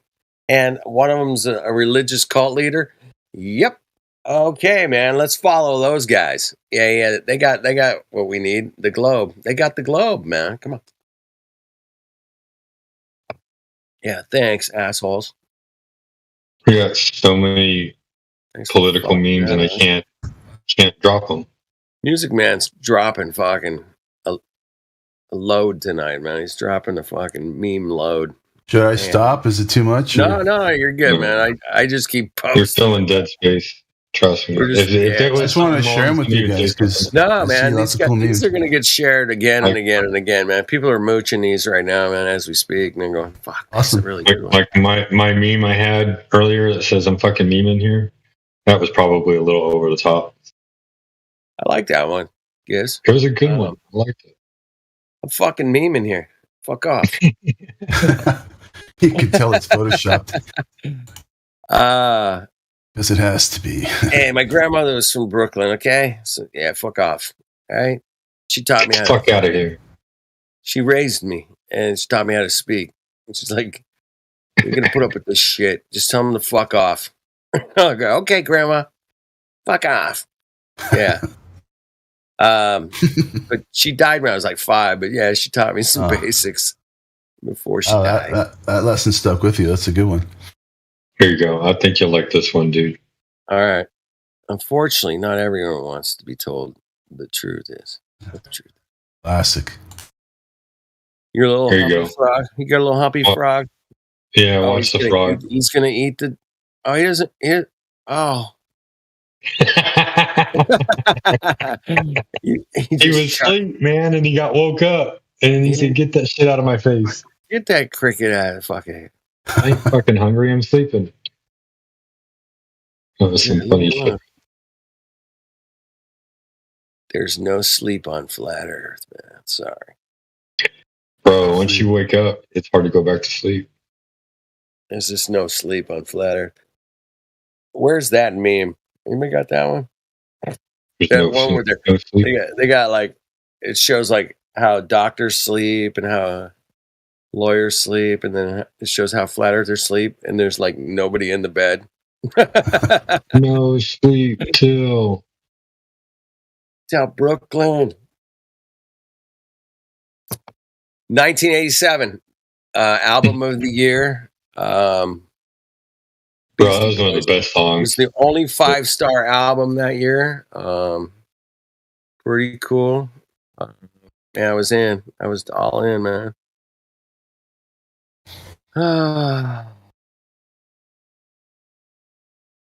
Yeah, I was rolling with the Beastie Boys, man. That was fun stuff, man. No way. Did you get to meet Rick Rubin? Never met Rick, man. That guy's all over the place now, interviewing like legendary rock stars. Now he's like in the rocking chair of rock and roll. Yeah. Beastie Boys. So that's awesome. Yeah. Shout out. Was that like? Was that during like when they broke out? 1987, 88. You gotta fight. You gotta fight. No sleep till Brooklyn. Oh man, what a fucking album, dude. I mean, it's They're as good good musicians. it's as good as Zeppelin 1 in my book. Yeah, Zeppelin 1. And Zeppelin 1 was like all a blues album, actually, if you listen to it. Good energy on that one. A little, yeah, but, you know, it was groundbreaking for its time, man. It was pretty good. Oh yeah. Same with Beastie Boys. That was groundbreaking shit, man. Groundbreaking shit now. Damn, there's some great artists out there, man. There's so many great artists for me. I mean, personally. I didn't even know I had this meme. Star Trek. Whoa, dude. No, hey, check this out. I'm going to post this meme, right? It's going to blow your mind. Tell me if I need to delete it, though, all right? It shouldn't be too bad, but it's... Hey, it's numbers, man. Numbers don't lie. I had to seriously just count them out. Shut up. Whoa. I'm not fucking lying, dude. Fuck off. All right, I'm mooching it. Fuck this. Don't delete it yet. Let me save that shit. That's save that shit, dude. Man. Fucking I was like, no way. I counted all the stars. You didn't do this on your own, did you? I didn't do this on my own. Somebody else did it, and I saved it a long time ago. And then I was scrolling through all my images, and I'm like, wait, what? And so I looked at it, I pulled it up, and so what's the significance? 9 rows. There's 9 rows of stars. That? So I don't know, but there's 50 stars in that box. Yeah, and there's 9 rows of. Yeah, there's 9 across and 11 down. Yeah, no cool. Hey, nothing to see here, everybody. Shut off your televisions. Go back to sleep.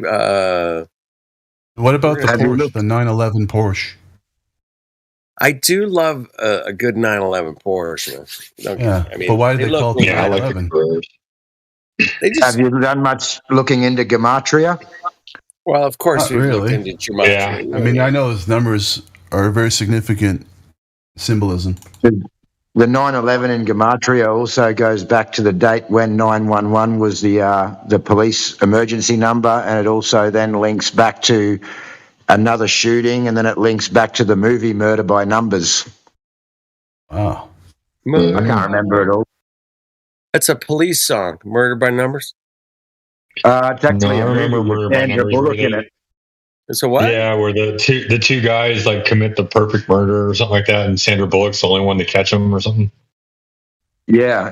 There's a couple of. There's a guy that's pretty good at all this gematria stuff. He gets a bit full on into the occult stuff, but I've seen him predict things 6 months ahead of time and say, in December this year, this is going to occur, and or something like this is going to occur off the numbers, and bam, it seems to happen. Like it's, I don't know, some of it seems to happen naturally, and some of it seems to happen like we're being played out in a script. But there's just too many coincidences for there not to be something with it. So I guess you could say it's predictive programming. Predictive programming, yeah. I'll go with that. Seems logical. Yeah, the way they explain it is that, these people, they speak in numbers like we speak in English, I suppose, and that they're communicating with each other through the numbers in the dates and the rituals and things like that. And it's manifestation magic. So they're using fear from these events to manifest the reality that they want, and we're just puppets in their live show. We're just a bunch of puppets on the puppet strings, man. Yeah, it's easy to feel like we're being controlled. I mean, inflation. What's the chances of that, man? We're being controlled? Nah. Really? Yes, we are, man. But here's how you deal with those guys. You tell them to fuck off. Mentally, physically, monetarily. Here's one for you. The on 9/11, it was Flight 77. From the top of my mind, I can't remember it all, but it's Flight 77 hit the 77-foot tall Pentagon 77 minutes after takeoff on the 70th something Meridian line. And 77 How did they do it? And 77 is a Jesuit number, so that would sort of show that it was the Jesuits behind that event. The towers were there for 33 years. And then they were like, what were they, 117 stories, and then they divide that by the pubic hairs on goodness gracious. Yeah, we can go into it. You know what I mean? I saw a guy absolutely geometricize the fuck out of the towers, man. I mean, there were so many, it's like the Kennedy and Lincoln coincidences, right? Have you guys seen those? President Kennedy had a secretary named Lincoln, and President Lincoln had a secretary named Kennedy, and there's like 47 coincidences, so much planning. Obviously, it's crazy. JFK got shot in a Lincoln, and then Lincoln got shot at the Ford. I'm like, what? Get the fuck out of here. Crazy shit. Well, like I said, some of it seems to be natural and some of it seems to be sort of put on, but I got into the sports side of it as well with the guy I was following on sports, and there was two of them. One of them, it was a few years ago for the Super Bowl, and one of them was saying one team was going to win for a certain reason and with the Gematria, and the other guy was saying the other team, and I dropped 15K on it and lost. Hey, my wife said, "Oh, you believe?" Brother. So much for flying high. It was my wife's fault. She said, "Oh, you believe in these numbers so much, put your fucking money where your mouth is." So I did. The lottery. Hey, sometimes you hit it, sometimes you don't. It's okay, man. I think that was the last, not the last one gone, the one before, man. It was like I was on top right till the very last minute. Yeah. And then that last minute, the other team scored, and that was it. It was done. So we were like partying the whole game. Like, yeah, it was a massive payout. And I was just partying the whole time right to the last second. And then it was just a big downer right at the last minute. Downer, the house always wins, The house always wins. Hey, man, check out Music Man's been dropping these memes. I've been posting them for him because he doesn't have the perms yet. But, man, that's a great one. How about that bridge there, huh? Yeah, the higher you go. Here's the curve, man. Maybe here, might be over here, maybe over here. It could be over here, maybe. Here you go, dude. Here's another meme for you. Yeah, this one will relate more to you. Let me see it. Hold on. Well, this is my issue at the moment now. I'm getting into Discord and then I don't want to go to bed. That's a good one. Well, isn't it time for you to get up right now? No? No, man, I just finished work. It's 6:30 at night. Oh, you sound like Timbo. You're down. You're upside down. Oh my goodness. No, that explains it. That's why I'm losing my money. All the blood's rushing to my head, and I'm losing cells. Totally. Yeah, you guys are upside down there, and they don't call it down under for nothing, bro. I always mess with Timbo, man. Like, hey, bro, you're still upside down? He's like, yep. I sure He's not. am. Australia ain't real, man. He's from Canada. Well, apparently Australia doesn't exist according to flat earthers, so we might just be a figment of your imagination. Exactly. They're all from Canada. I've never been there. It can't be real. So I know about Canada. We all originated from convicts. We're all criminals over here. Yeah. Yeah, you guys. That's usually the story they say whenever you're the one who breaks away from tyranny. They call you a bunch of convicts. Well, at the moment, we're still pretty much a prison island. We're back in the old. We've gone back in time. No. Hey, you got a real cock for a fucking PM, man. That guy's a fucking cock, dude. I don't like that guy. He's between him and Trudeau in Canada, man, and then we got some retard here in America, and then I don't know what the fuck they got in the UK right now, but yeah, that's a whole shit show there too, for sure, man, 100%. But yeah, we're all dealing with these prime ministers and presidents and whatever. They're all fucking crazy, kooky fucking shitbags. It's like, what are these Mongos talking about now, man? Because it's not they're good. just managers, like manager of a McDonald's kind of thing. I mean, countries, businesses. In Australia, they're what they've been doing, which they're not supposed to be doing, is the federal government's been pushing a lot of this stuff onto the state government. So we have state premiers. So, during all these incidents just occurred recently, it was the states and the state premiers who were getting on TV every day, giving everyone the laws, the rules. We had the like governors and we had the but that's not, in Australia, if a law of the state or a rule of the state, you want to call it, because it was never a law, is inconsistent with the federal, then the federal automatically overrides it. But that has not happened this time in this process, and they've been doing whatever the hell they want, and they still are. Yeah, exactly. Same here, man. Same everywhere. Actually, they've been doing whatever the hell they want. There you go, dude. We never thought we'd have to say this, but do not use these products on your fucking head.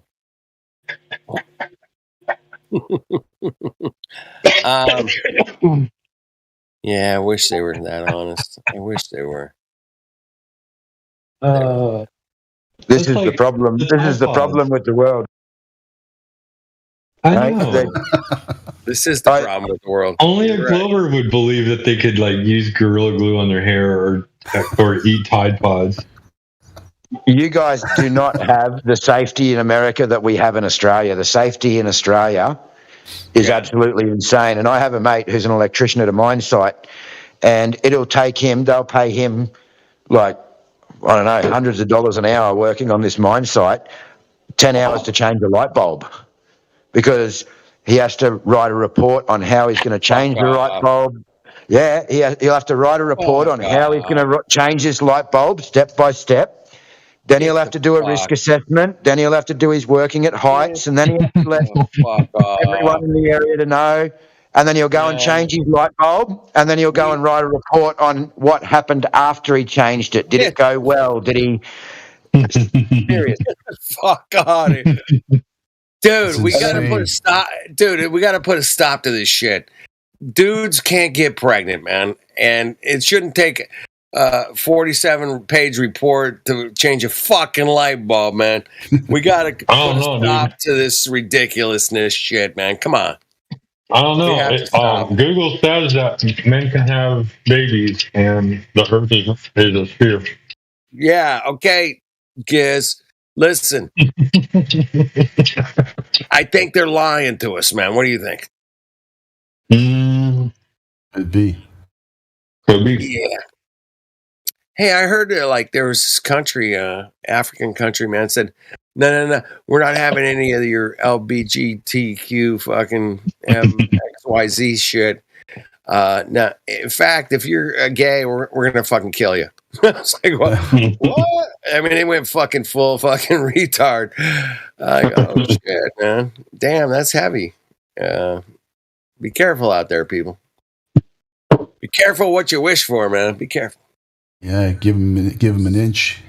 They take the whole country. Give him a millimeter, man. I'll take the whole fucking thing. These guys are fucking. So yeah, there's these beautiful people out there telling us how to live and what to think, and it seems like they're doing such a great job managing the world. Yeah, it really looks in control these days, man. It's amazing. Yeah, it's just one big farm. They give you enough space to be like free range chickens, Yeah. Make you think you're free. So you produce. I mean, ultimately, I think that's what it's about. They just want to keep us in line, and they have keep building all benefits, their really cool yachts the for 'em privilege. and keep their. I'm free because they told me I was free. Yeah, like there's always room for advancement, I guess, in their little system. But, we got hacked. Kind of hacky. Hacky sack. Hacky sack, man. Yeah, we got hacky sacked. But it's good to look at these things and talk about them and plan them and have a deeper it's strength in numbers, right? I mean, they're only a small percent, so technically, we have some pretty good odds if we can wake people up. I think that's what we're trying to do, man. Is try to even out the playing field. Say, hey, wait a minute, man. Or hey, you know what? Like right now, we're a small group of numbers, but like if the number gets big enough and everybody does decide that they're going to go to Antarctica and find out what the hell is going on, and everybody's packed for it, or not packed for it, but they're stood up for it. I mean, unless you're like trying to get to like the dome, or all you need is resources. It's not money; it's resources. You need resources. Hey, if I was to go down there, it would be to see the container. The container. That's the only reason I would go. Otherwise, there's no point. No, that's the whole point. But I don't need to see it to believe it or to understand it. Right. I mean, no, but there's going to be someday. There's going to be some people that are going to be like, you know what? You're not holding me back. And they're going to go down there. Well, there are people with money and the resources. Yeah. I'm sure it's been done. Like, I totally believe that the world is surveyed. Like otherwise we can't travel. Like you're going to travel to Japan, you're going to need a map, obviously, right? So, I don't need a map, dude. Fuck that. Well, you know where Japan is. I do know where Japan is, and but so I think I would get fucked up, man, and screwed up somehow. Yeah, but I think I can get there. I think I could cross the Pacific Ocean, man, in a sailboat, man. Like, I love sailing forever, but so they must have known where they're going and they know where all the land is. I'm pretty sure Japan exists. I know a guy that lives there. Definitely there. It's definitely on. It's got the same time zone as Flying High. It's kind of a weird. It's got the same time zone as Australia. I find that weird. Why is that? I don't know. I mean, because of the Himawari. I've got like 2 clocks, and one of them I always keep it the same. I don't change it. Right now in let's see here. Props. Is it Nathan Oakley? That's Globebusters. Who's Globebusters? That's Bob Nodell and Jaronism, Jared isn't. That's right. Props to those guys for exposing the Himawari. And the guy that really exposed it, I think his name was Paul on the plane. Was it Paul on the plane? He was the one that figured out how they were overlaying the different data sets. CGI? Data sets of weather. They already had it all pre-figured out. Yeah, I mean, they would just put the right configure it. clouds basically over there. Yeah. Yeah, it was kind of weird, man. I mean, they must get the data from the flat Earth, and then they.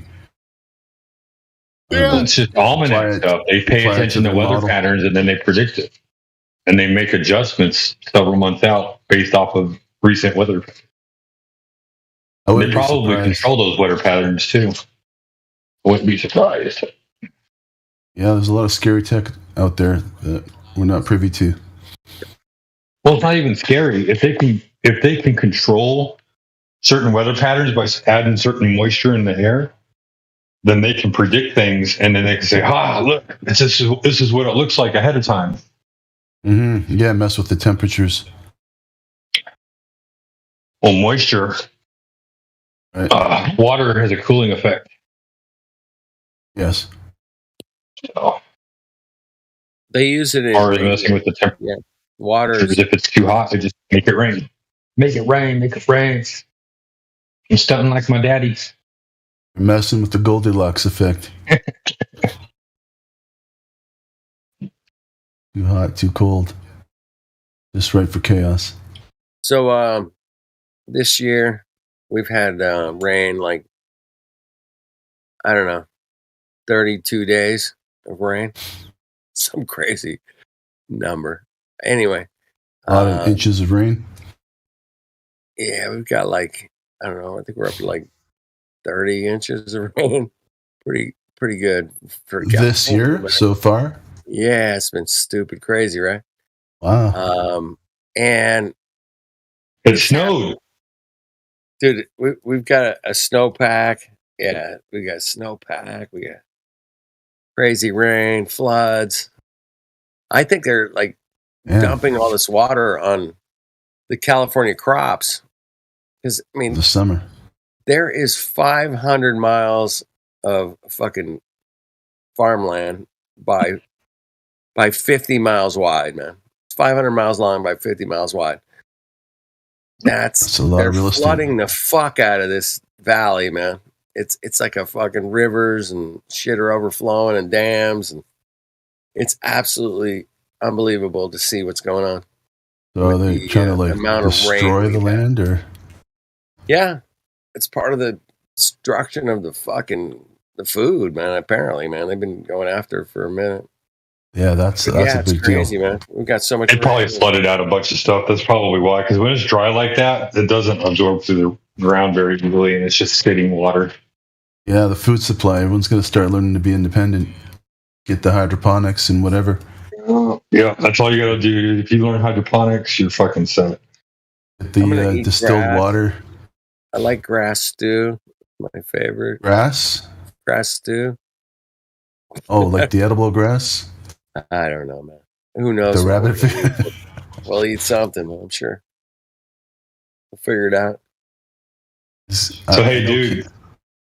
Oh, go ahead. Oh, pardon me. Right. Yes. Oh, I was just going to say, so just not to change the subject too much, but to throw something out there. Okay. So I attempted to get a girl's attention by sending her $600 worth of flowers and edibles. And today it arrived, but I haven't heard anything from her. She's probably stoned. This crazy motherfucker. Give her a week to a month to respond. I know, right? Wow. Well, the thing is like I don't have her number. Like she works at the doctor's office that I go to. Yeah. But we talk and talk and talk and talk, and so I don't know anything about her, other than I know that she's single because she always talks about her ex all the time. So, like, who the fuck would talk about their ex when they're dating somebody else? Well, give it a couple days, man. She'll call Oh you yeah, back. no. I like I said, I get back in about 11 days, and then I got to go and get my go do my thing at the doctor's office. So I'll run into her there, and I may bring it up, or if she avoids me or whatever, then at least I know that like she's not interested. If I have a moment, I'll pull her aside and say, "Hey, look," I was like, "Did you receive the flowers and candy?" And it was like chocolate covered strawberries and some other fruit edibles, and like a whole bunch of flowers. I'm just gonna say, "Hey, did you receive any of that?" And she says, "Yeah." And I say, "Oh, okay. I just wanted you to know.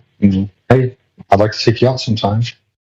I'll take your number if you want to give it away." Yeah. It's pretty Play forward cool, thinking. man. Forward thinking. Play it cool, man. Yeah, I mean, giving a woman that kind of gift, Oh yeah, no, I like it's one of those things you gotta sometimes like when you really like somebody or if you want to do something for somebody, you gotta kind of swing for the fences once in a while and see what happens. Hey, if you don't swing, man, you're gonna fucking get it, right? I'm telling you, dude. Yep. Never get that home And like run. even if nothing happens in that, I know I just basically released a whole bunch of good energy into the world around me. So Sure, man. sometimes you just got to give back to the world, in every way that you can. Yep, you do. Gotta get back, man. So I'm Or you okay could with just that. be blunt and tell her, "Hey, let's go out." Yeah, I could do Wow. that too. She Let's probably just wants go me to out. do that. She probably doesn't want me to beat around the bush. She probably just wants me to tell her straight up, "Hey, let me get your number so we can go out sometime."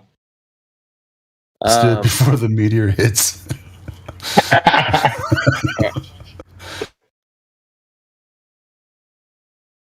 She But yeah, no. So I just thought I would share that with y'all. Like I'm trying new things in the world, I hope and things work out for you. That's pretty good. I hope so too.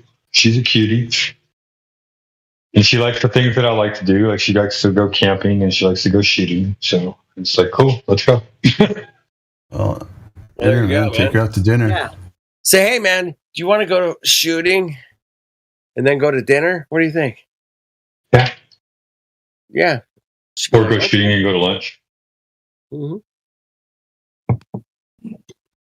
Well, shooting and then go have some drinks and see how it goes. You never We know, could man. do an early dinner. Hey, if you don't swing, man, you ain't gonna I'm get any telling you. hits. You're not gonna get Yeah. any hits. Yeah. So Like one of my favorite bands is Zach Brown Band. Do you know any of their music? I do. They sing country music. Well, one of the songs is what does it say? Something about basically don't be wishing you'd said something when she's walking away. Right. So if you're gonna go for it, go for it. Even if you strike out. Yeah. Wait. Most of the time, women want you to go up to them and be a man. So Yeah, there you go. Um, man. oh, don't kid yourself, Yeah, exactly. or don't sell yourself short unless you're broke. No, so that's the thing, man. I like literally had a fucking life change. I wouldn't spend $500 on $600 on a woman if I was fucking broke. Oh, You know what I mean? absolutely. And I just like I had a life change. I went from being a paramedic making $50,000 a year to being a mud engineer making $130,000 a year. Nice. I used to work in the film biz. Yeah. Yeah. what a shit, I was bro. actually in a few movies as well. Just as background. Interesting. Yeah, I did it for the experience, just to see how it's, how they do it, how they fake everything. Yeah. Yeah, man. Lots of outtake.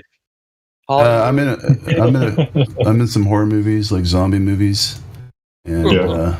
and I'm in some like romantic movies. Have you seen Serendipity? Uh-huh. I'm in that. Yeah, of course I have. Cusack. Yeah, Cusack, Eugene Levy, Kate Beckinsale, Yeah. and Corbett. Great movie, man. Yeah, there's a scene where they're making a music video, and then they pause the TV, and I play a Viking who hates music. So this guy's playing his Shinar, trying to I don't know, subdue the Vikings. And I literally hate his music, so I got a little cameo. There's a scene where they pause the TV, and I'm like the butt of a joke, but it was a good scene. That's So awesome. if you ever man. see that, that's me. I'll be watching it real soon. That's a good romantic movie if you want to watch that with your girl. Yeah, I did. I tell you, man, when I first saw it, man, went to the theater. My wife and I used my girlfriend then, and we rolled into that one, and we were the only people in the whole theater, man. I just remember that. So you know the scene I'm talking about then, where they pause the TV screen and the guy's face is in It's been a agony? minute, man. I don't think I've seen it in like probably 10 years or more. Yeah. No worries. That's the scene, though, if you know. But I'll Or check it like- out. Yeah, I'll check it out. So is there any newbies up in here? Anybody want to talk to some? I'm going to bring one in shortly, I believe. Let's bring one in. Plegman, you there, man? I wanted to say hi. Come to you, on bro. down. All right. You're not there. That's cool, man. Yeah, it's like 3 a.m. there. He's probably sleeping. All Oh, right, man, how many- man. Getting late. Yeah, it's kind of getting late, man. I got maybe like 10 or 15, man. I gotta scoot, but So are you serious about Japan? Like you really want to go there on a no, boat? I would love to go to Japan there one time. Yeah, I mean, Pretty nice over there. out of all They have the a very beautiful countries culture. in Asia, I'd be like, yeah, I'd probably go to Japan first. It would be my first choice. Well, I got so many of their products first and foremost. I mean, a lot of shit, Yamaha shit. Maybe Don't sell it short, man. Everybody talks about Tokyo and Kyoto, but go north of that. Go north of that. Go to the northern half of Japan. You're going to find it way more beautiful, way more historic. Yeah, I probably should go. Yeah, since we're going that far, we can go a little bit Because more. Kyoto is almost in the center of Japan. Almost. It's still south of the midline. So you have, if you want a good experience, go to the northern hemisphere or northern side of Japan. Yeah, But I would have to go see Jin from Japan. I don't know how friendly they would be up there in the northern side. So Greg T thinks shspending $600 on flowers is nerd alert. Nerd alert? Never going to happen. Oh yeah. Well, that's He's- all right. He's kicking It'll you. probably be He's the last kicking time I you. do if it doesn't He's work. kicking you, man. He's kicking you for sending somebody $600 worth of fucking stuff, man. I think he wants me to send him $600 of flowers. Dude, I bought my fucking niece a $6,000 fucking bitchin' ass car, man. Bro, and, I was like, here's my thing. Whatever, man. You spend money doing things in life, man. No shit. Yeah. You got to do what you got to do. Yeah. It's not all a good. crime to spend a few bucks on somebody. Like someday, you know, like I'm not much of a money. I gotta let y'all go. Oh, he got to go. He's at work, man. So he's got to get back to work. So yeah, anyway, the Earth is flat. We checked it out. As far as I can see. Dude, these memes have been crazy, incredible, funny. It's a good meme night.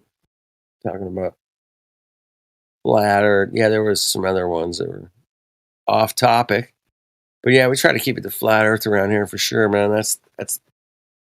There's many servers out there if you want to trip on something else, man. I got a few favorites. Depends what time of Sorry night. about that. Right? No, you're at work. You're at work, dude.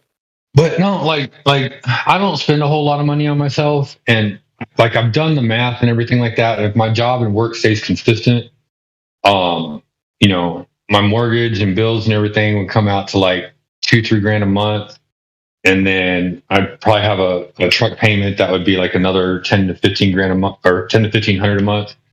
So that's $4,500. I still got like another Right, bunch of money to save.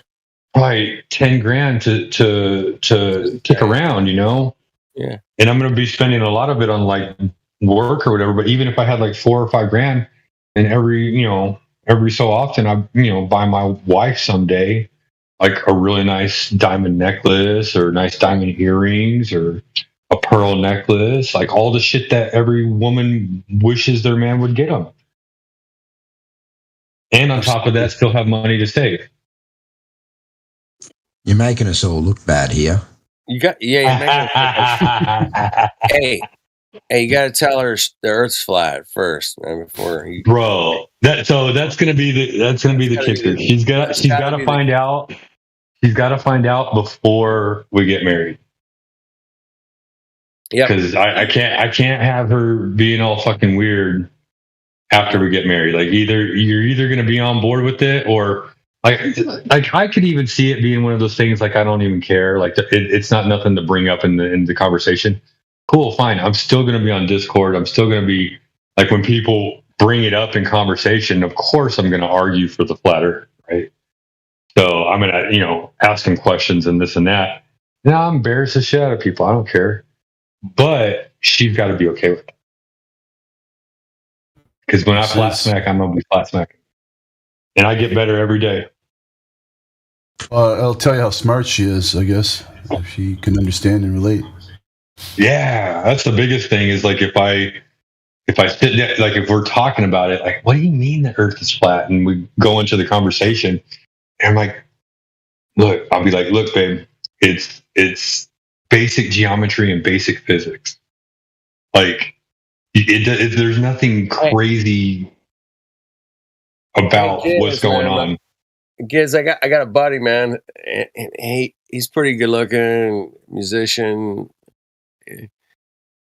super fit, good looking guy, man. Yeah, gets a lot of women, but yeah, when they're making love, man, he whispers in their ear. The Earth is flat. The Earth is flat. Is that what he said? Yeah, swear to God, dude. True story. I swear to God, that's a fucking true story, man. Hey, the Earth is flat. I got the guys. He's in my fucking. You could text him. And then ride for life after that. That's a meme right bucks there. you off. But that was his strategy, man, and it worked. He found a chick, man. It was like, yes, yes, that's funny. Yes, it's flat. Yeah, and he worked it out, man. Anyway, that's a true story, man. That might be something I might try, dude. That's a great story. Amazing, dude. It's a great story, bro. That's hilarious. It's a true story. That's what makes it great. Yeah. I'll get him on here. I'll call him one day from here, man. Bring him on here, dude. I'll let him tell the story, man. It's better if he tells it. But yeah, that was a great idea. I'm like, oh my goodness, dude, you're a genius, bro. Or like for your finale, you go, oh, the Earth is flat.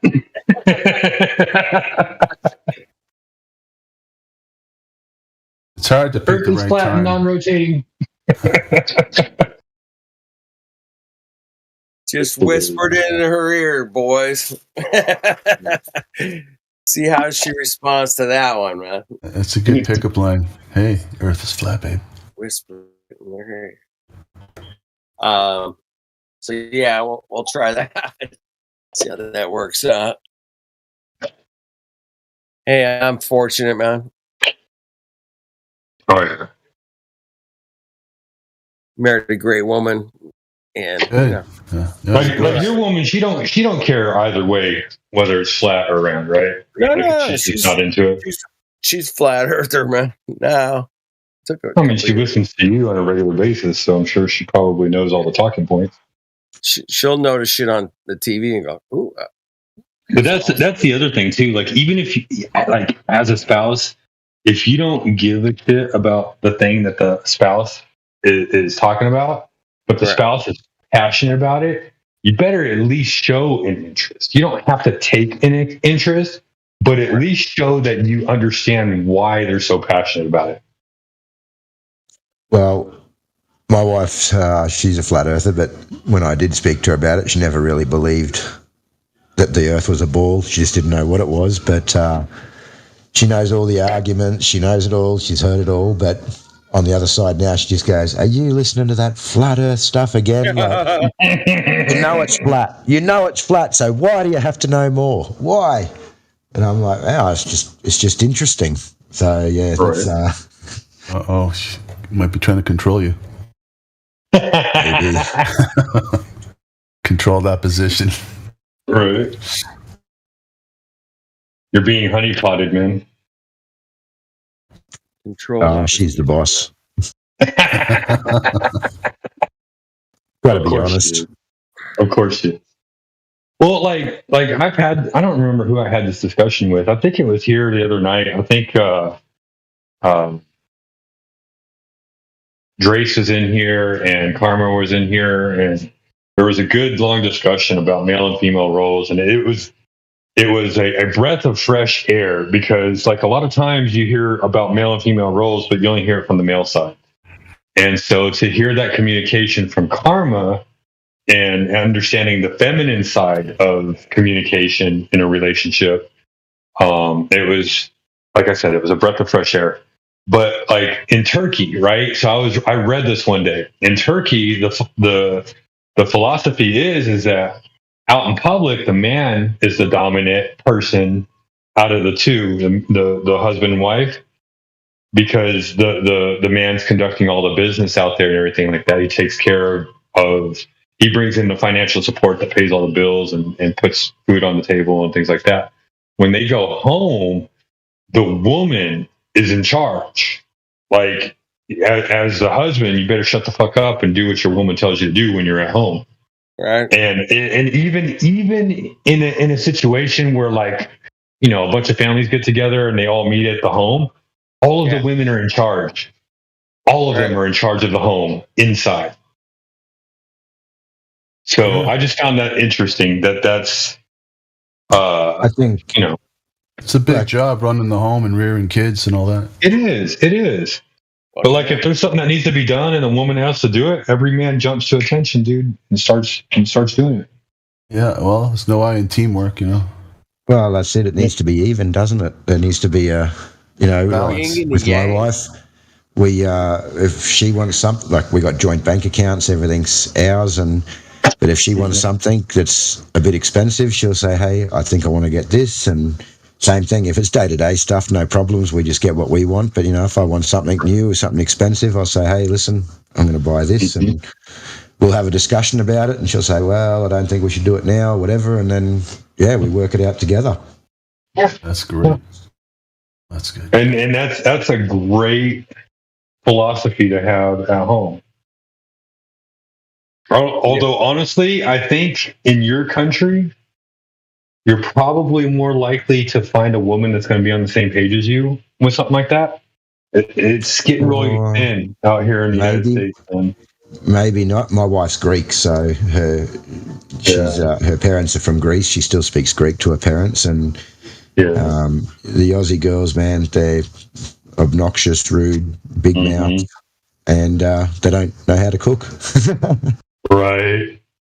So that's something I've been considering too. I'm thinking about looking for a woman. Like, if this don't work out, I'll probably start like shopping around country to country and seeing if I can find a good woman that wants to be a part of my life. We can be a part of each other's life.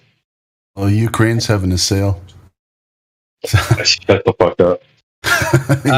And Russians too. I met her in Australia. She didn't come from Greece. She wasn't mail order. The Russians, probably sounds bad that I say she can't cook. I cook as well. I'm cooking dinner tonight, but you know, I've learned a lot of it. It's hard to do, man. You just put fire to food. Yeah, well, half the food you don't even have to cook. If it's a vegetable, you don't even have to cook it.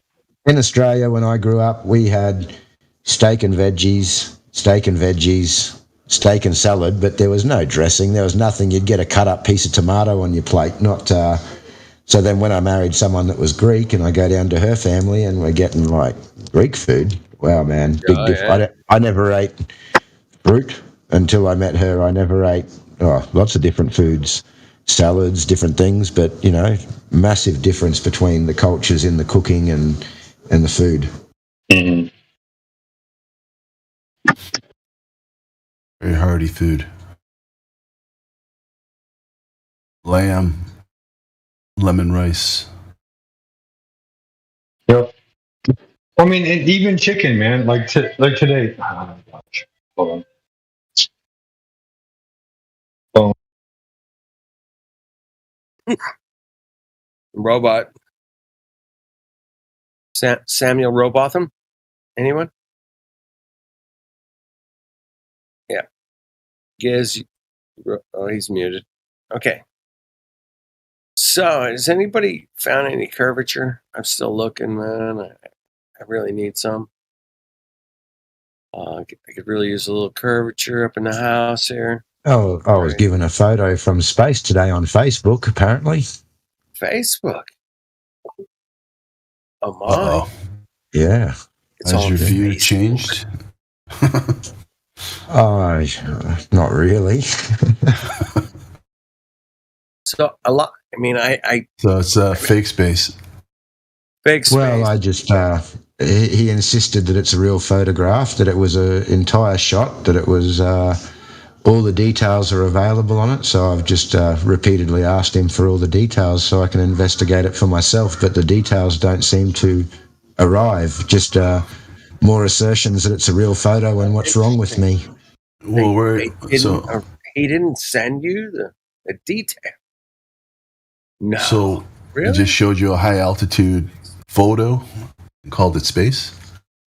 No, it's just a photo of the entire Earth. That's apparently all the details are available, who took it, when it was taken, how it was taken, all of these different things, and it is an actual photo, not a data composite, and for some reason I just can't seem to get that information.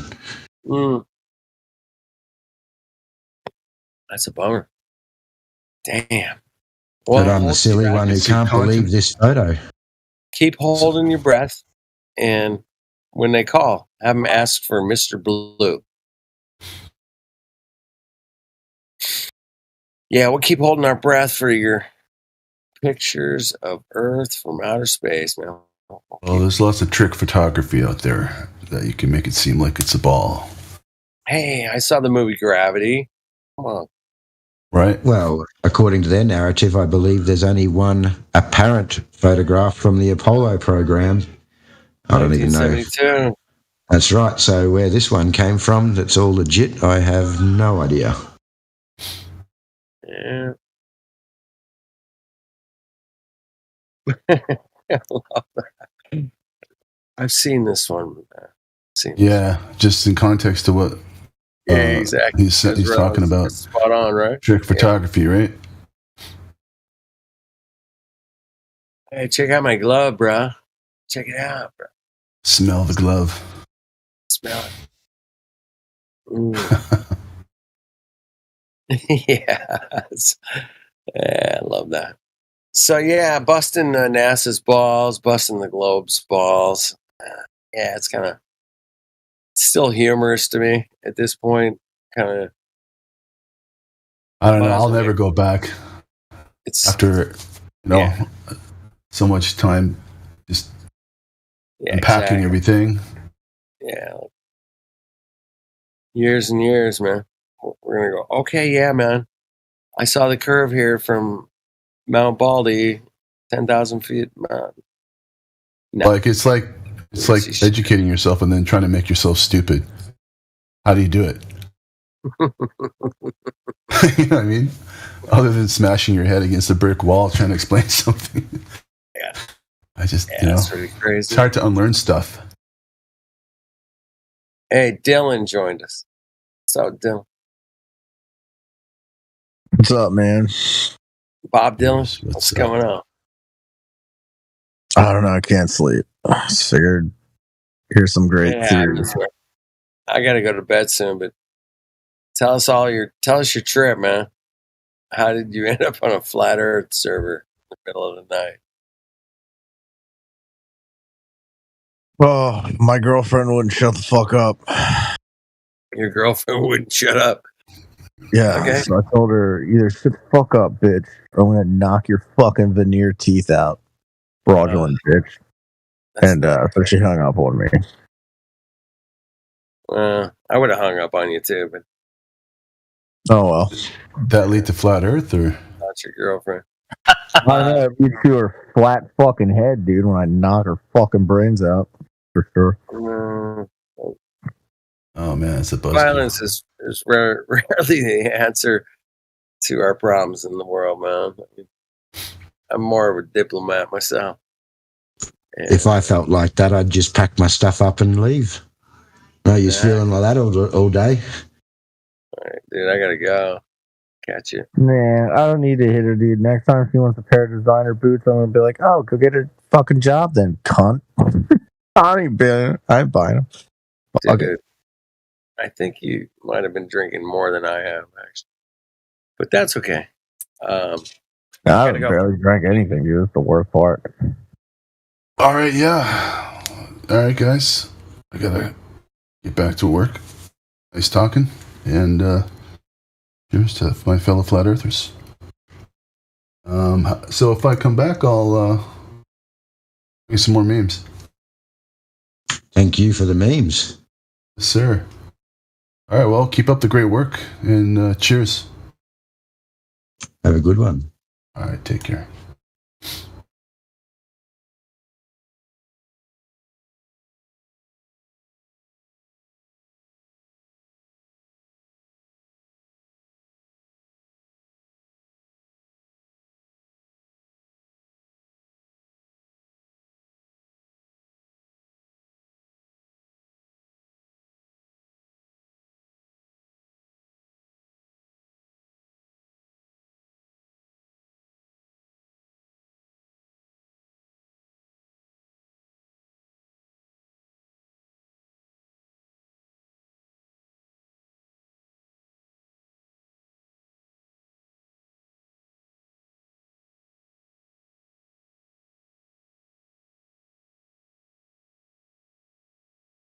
So is there still any mods in here that can voice check?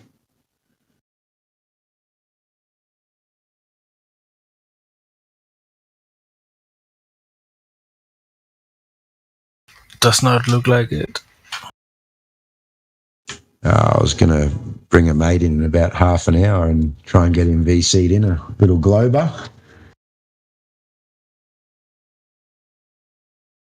Well, I'm pretty sure you can type to Spake and say that it's your buddy, he's a good guy, you know the server rules and all that, and he can get the green tag. Spake seem active in the chat, and yeah. Who was it? Sorry, I didn't quite get Spake, yeah, Spake. He is writing in the chat at the moment. So. Oh yeah, cool. So, yeah, if it's a friend, I'm pretty sure we can bypass the entire screening process because you have already vouched for him. You know. Yeah. I'll wait and see if he comes in, and then I'll send a message. Thanks. No worries.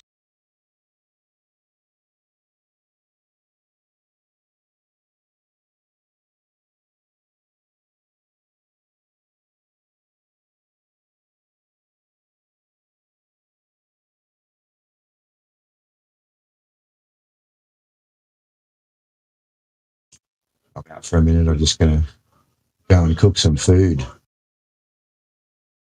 Sounds like a good idea.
So at the basis of this whole thing, first and foremost, people need to realise that people are believing they live on a globular Earth. A globular Earth that was formulated by a Big Bang, that exists in a medium that is a vacuum. The complexity that you see formed by pure chance alone, and that we evolved from non-living matter. Okay, now this is the majority of people's thinking in this day and age that's come through the education system.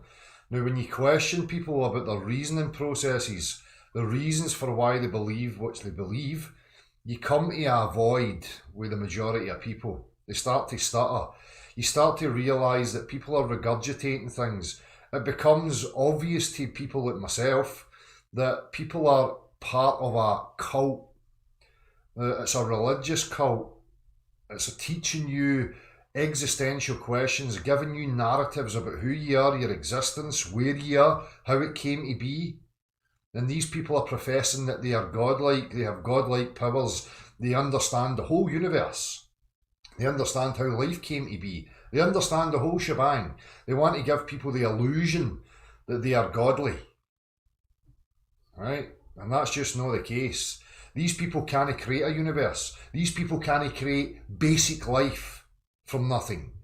These people don't know their arse from their elbow. And I'm talking about the institutions and the avenues that these stories and narratives are coming from. You go and ask any of these people, all right, you know how the universe was made. If I know some aspect of my reality and I know how it works or how whatever, I could demonstrate that to you. As soon as somebody starts claiming to me they know how the universe formed, I say, right, go and create me a fucking universe then.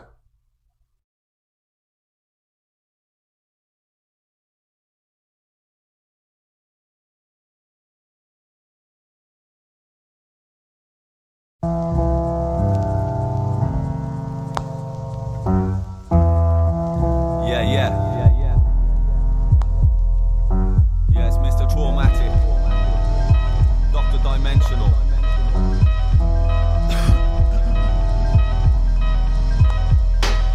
Don't let the cultural conditioning control you. You don't need to worry about the vaccine for Ebola. All I see is terrorism on the television. All they do is lie to you, it's all a fake persona. Turn off your TV, go outside and leave your sofa, cause you notice when you're looking up and planes are flying over. They're spraying chemtrails, it's not normal. Geoengineering makes the atmosphere colder. Yes. Don't worry about the finance on your rover. Worry about the mercury they stick inside your molars. And worry about the taxes you're paying to the soldiers. They're dropping bombs and leaving children in a coma. There's aspartame inside your soda, fluoride in your water, turning you bipolar. Worry about McDonald's, KFC and Coca-Cola, cause you feed them to your kids, they might as well catch pneumonia. And mental issues when they're older, it's terrifying. I'm talking truth, real facts, though I'm never lying. I do my best, I'm forever trying.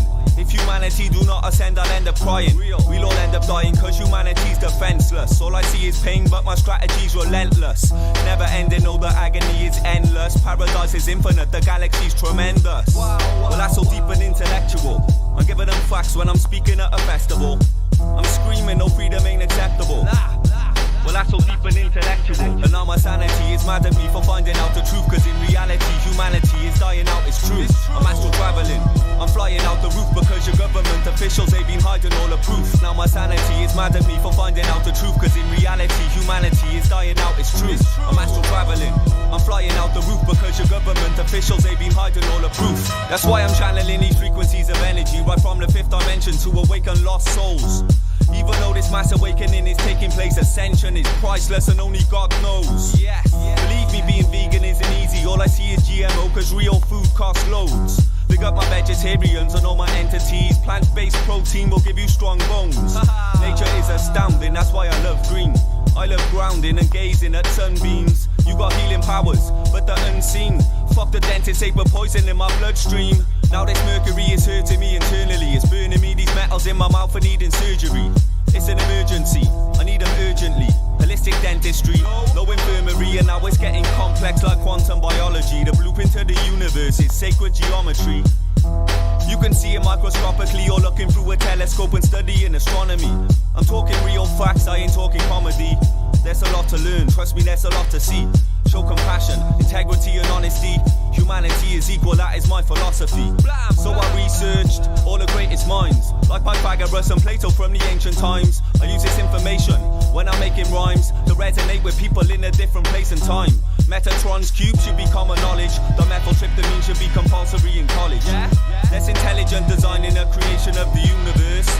Trust me, that's a promise. Metatron's cube should be common knowledge. The methyltryptamine should be compulsory in college. That's intelligent design in the creation of the universe. Trust me, that's a promise. Trust me, that's a promise.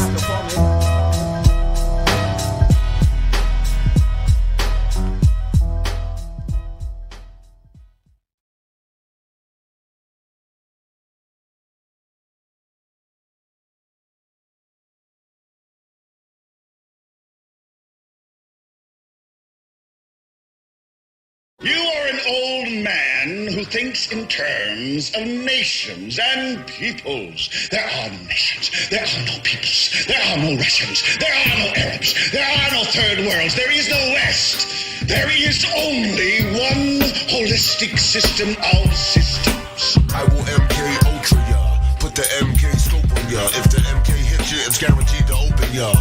The 57mm Mark 110. 220 rounds a minute, try to stop them. Don't put that on your wish list, that's retarded babble. Protesters make the hit list soon as they start to rabble. They are nothing but fishes in the barrel. It doesn't have to be Christmas for a carol. Some decorate with ornamental decorum. Some perform Shakana on Hanukkah and Purim. That's where my job come in. I am a blessing to the mercenary for the corporation selling weapons to them. Any potential competitor step into them. I'm authorized to knock them out and stick a GPS into them. They want to sell uranium to Iran. That's enriched, that's a bitch. Now we gotta teach a lesson to them. Track and trace, stick you in the database. When you get out of line, we can put you back in place.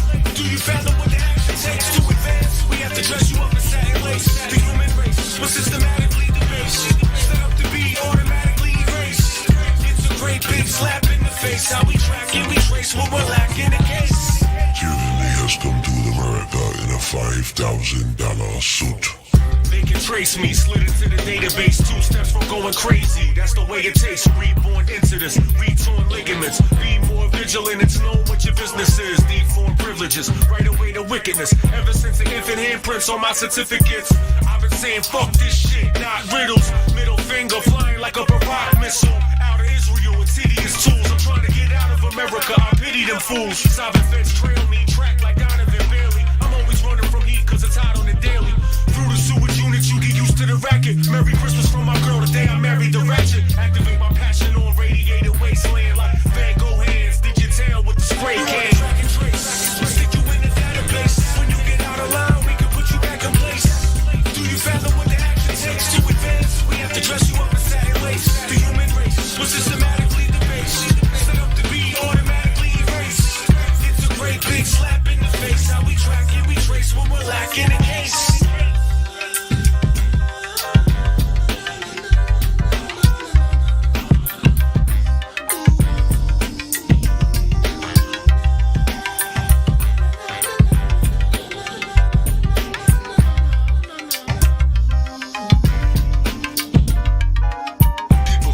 Overtures of fornication, but they don't know the composers of the orchestration. They are forced to dance to the music under the grandiose illusion that they choose it.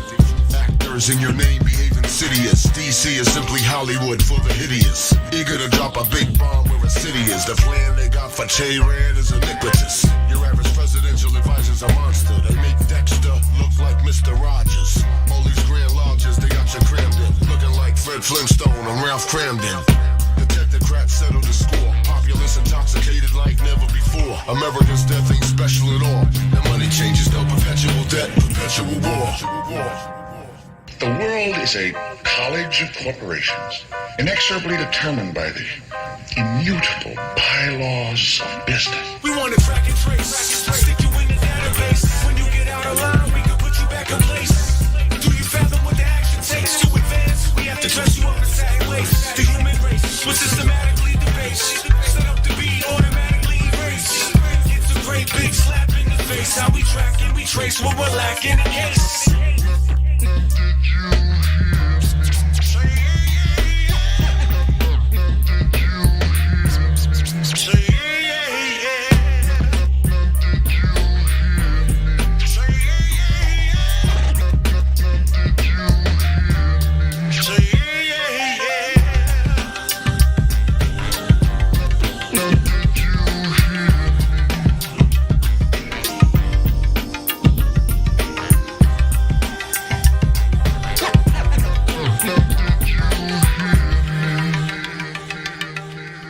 The world is a business. It has been since man crawled out of the slime.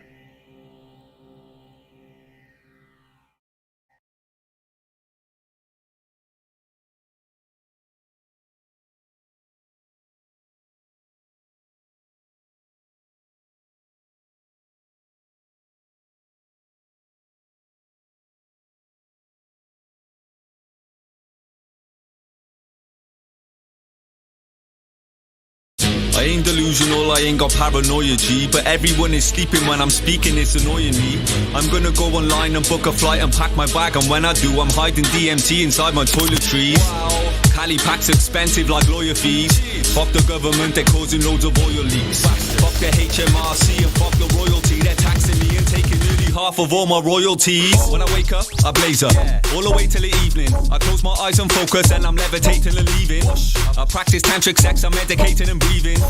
Herb is medicine, is medication and healing. Every single person talking truth, they wanna section him. Truth is stranger than fiction, every single thing I'm questioning. The powers to be, they're rotting away, I can smell them festering. The government are like atoms, they make up everything. I'm gonna pack my suitcase, fly away to a new place. I'm taking a trip, but I'm not falling over my shoelace. My music makes them screw face, I'm blazing lemon and blue haze. I'm eating fruitcake, there's no fluoride in my toothpaste. I face my biggest fear, 2020 my vision's clear. It's plain to see that we don't live on no spinning sphere. That's very controversial, underground and non-commercial. When I do shows I improvise, I don't do long rehearsals. I ain't delusional, I ain't got paranoia, G. But everyone is sleeping when I'm speaking, it's annoying me.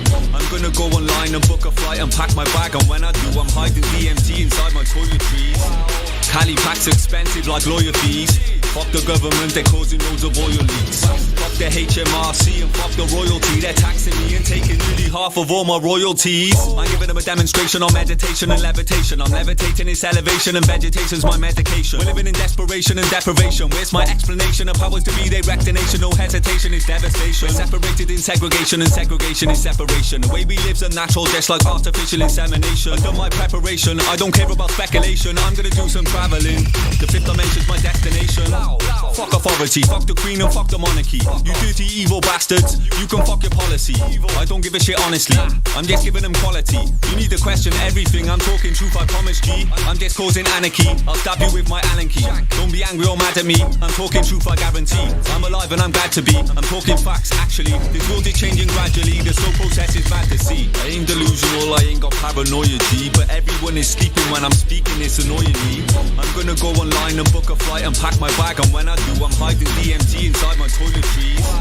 Cali packs expensive like lawyer fees. Fuck the government, they're causing loads of oil leaks. Fuck the HMRC and fuck the royalty. They're taxing me and taking nearly half of all my royalties.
Vladimir Popov. It's just another motherfucking day. On the boulevard of broken dreams. Situation isn't always what it seems. You know what I'm saying? This is a warning. It's in effect.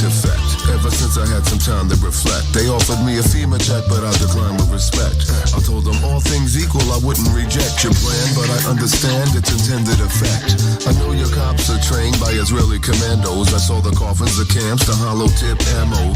I know you're paid experts in their extravaganza. I see them all on the TV pushing your propaganda. Dr. Phil said, yo, you should chill. Vaccinated your children and prescribed you a pill. They've been unwittingly trained to kill. Who cares who it hurts if it makes them a mill? Still, they can surely appreciate the myopic. They want the whole populace addicted to psychotropics. They manufactured your culture into their junior dance. It won't be long until you're ushered off into the camp. The nuclear wind is blowing, blowing in the breeze. Your future lies on knowing your true enemy. It's time to buy some bullets, cause the ballot's full of whores. If that candidate gets 4 more years, you'll get 4 more wars. There's a predatory gang of scheming rats, relentless to censor us. Beat the motherfucker senseless. Freedom and truth must coexist, precocious. Woke are those who don't understand the symbiosis. You can't have one without the other. Like the First and Second Amendment, they go together, my brother.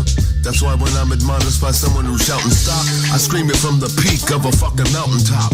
Voltaire taught me a lesson. You wanna know who rules, you just ask yourself who you can't question.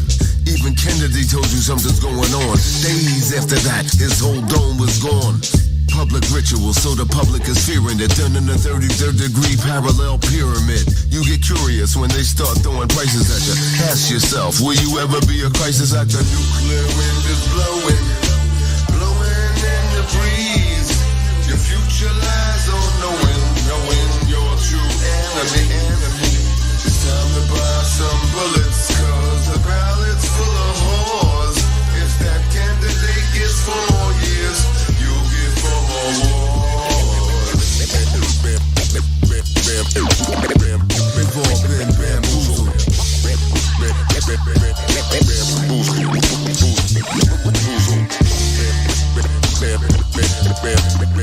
We've all been bamboozled.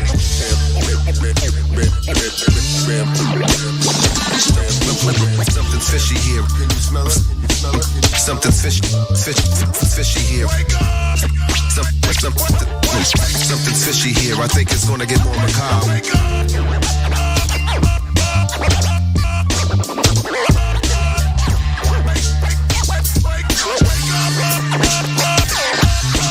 Something's fishy here. Something's fishy here. Something's fishy here. Can you smell it? Something's fishy here. Something's fishy here. Something's fishy here. Can you smell it? All judges the jam. Send all judges the jam. Send all judges the jam. Send all judges the jam. Send all judges. Send all judges the jam. And that is where the treachery ends. All judges the jam. And that is where the treachery ends. Send all judges the jam. And that is where the treachery ends. Send all judges the jam. And that is where the treachery ends. Everywhere.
I've been hoodwinked and bamboozled by one of them. What a shame, what a shame, what a shame.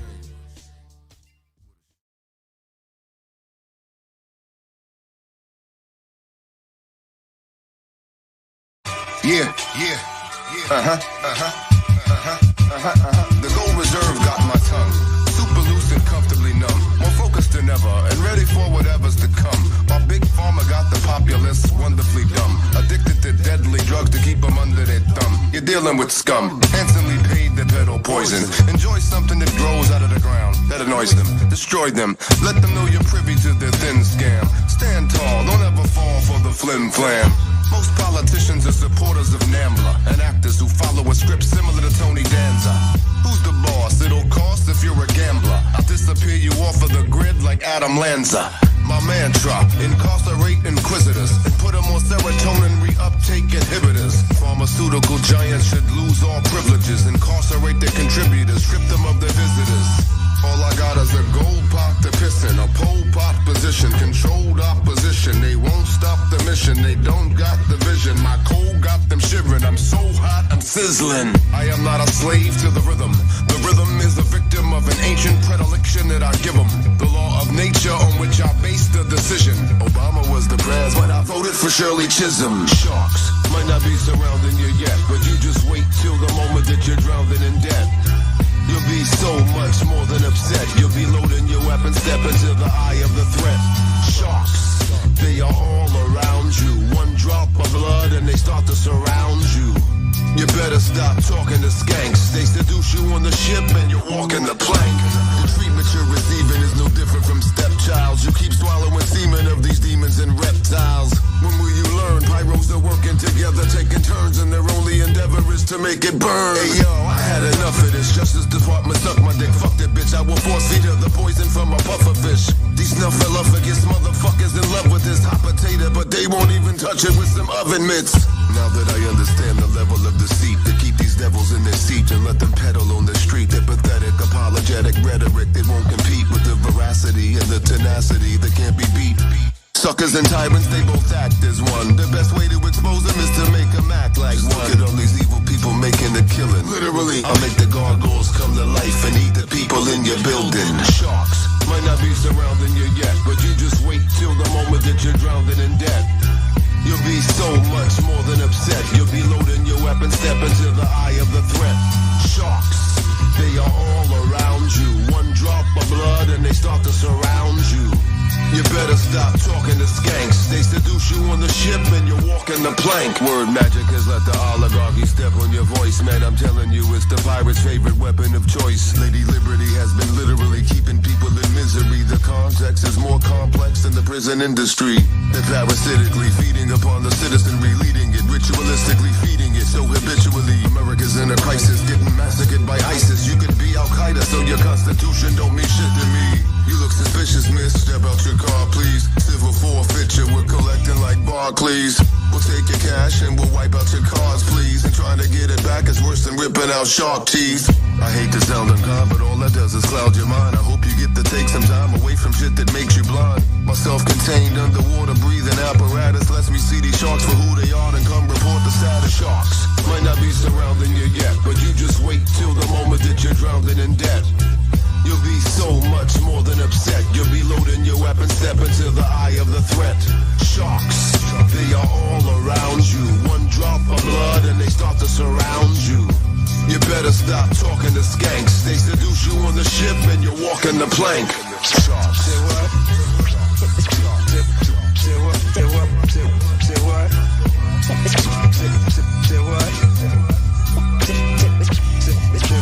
Sharks. Say what? Say what? What? Say what? Say what? Say what? Say what? Sharks. Say what? Say what? Say what? Say what? Say what?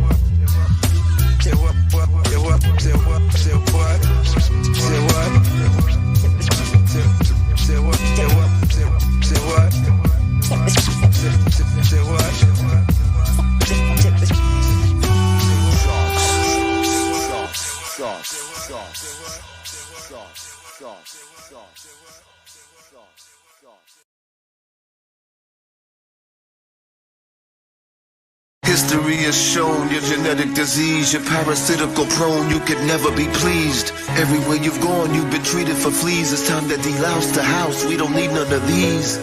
Arming themselves to the teeth while taking Americans' guns, and all the time they having so much fun.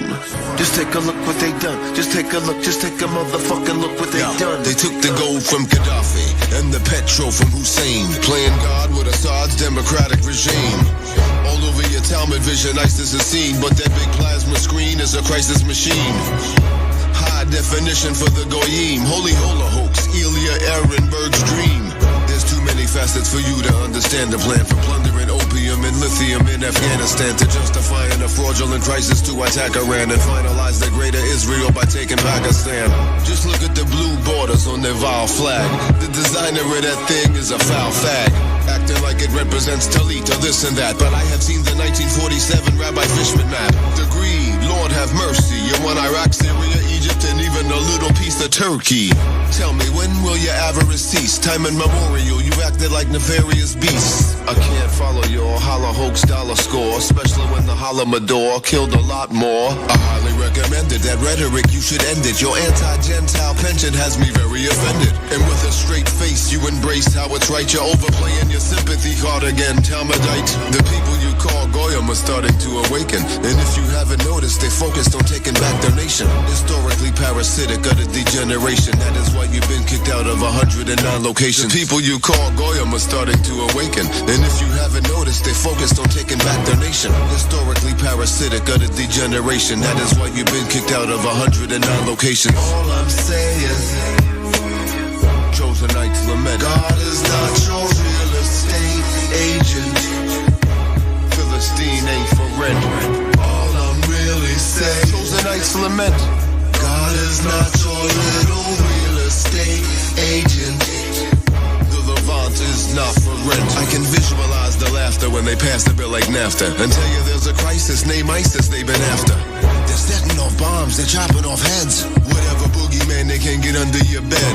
And if you refuse to turn your state into a comprador, you can bet your petrol we're about to have a proper war. You're not allowed to have a sandstone aquifer for independence. What the fuck you think they killed Gaddafi for? They don't like one world enemies. This is the same pack that whacked Jack Kennedy. This is the same clique that kidnapped the Lindbergh baby and murdered it ritualistically. The system is comprised for a liar's disguise. The lower you're willing to go, now the higher you rise. The less empathy you possess, the more capital you'll ultimately be able to invest in a fraudulent enterprise. The Talmudic lies are meticulously stacked. If you're able to deconstruct, it's ridiculously whack. The Talmudic eyes are specifically rat. You heard vampire killers? This ain't different from that. All I'm saying, Chosenites better lament. God is not your real estate agent. Or they're gonna be forced to repent. My friend, all I'm saying, Chosenites better repent. Your actions have been kind of flagrant. I don't think you quite understand it. All your sympathy cards have been spent. All I'm saying, I wanna give you a firm handshake. Break your knuckles, knock you the fuck out, wake you the fuck back up, and make your Rachel Corey pancakes. all I'm saying, the things I see you celebrating are utterly disgusting. From your eating of Haman's ears to promoting all these queers to your baby penis sucking. This is fascinating. all I'm saying, You must be my sugar. God is not a real estate agent. Come on, it's not hard to understand, my man. All I'm saying, You're a trombonic. God is not a real estate agent. What you doing here? What you doing here? What you constantly claim you're a genius while you suck baby peanuts. You like to mutilate. It's just a part of your nature. Disrespect your woman. Can you see there's a dichotomy? You'd have to be blind not to see. I mean, it's not about what you do to me. I'm simply making observations that I see. And what you accuse your opposition of is what you do. I rack my brain just trying to understand all of these atrocity crimes I see with my own eyes. But deniers got me hotter than a hoarder's head. Make me wanna take them way back into the slaughter shed. The engineering is so glaring, it's a power shed. Imagine that, water coming out of German shower head. Oh my God, I'm so offended. He grabbed my arm, I think he bended. He grabbed my arm, I almost did a slide. I haven't felt this bad since my father died. These people have taste sacks. The psychological Ashkenazim disorder we should tax. It's so easy to diagnose. They feeding on the host, parasitic to the max.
You ready for this? This is some spooky shit. I'ma take this classic and make it Jurassic. Now, listen, I'm not capable of hate. This ain't hate. This is merely a line in the sand.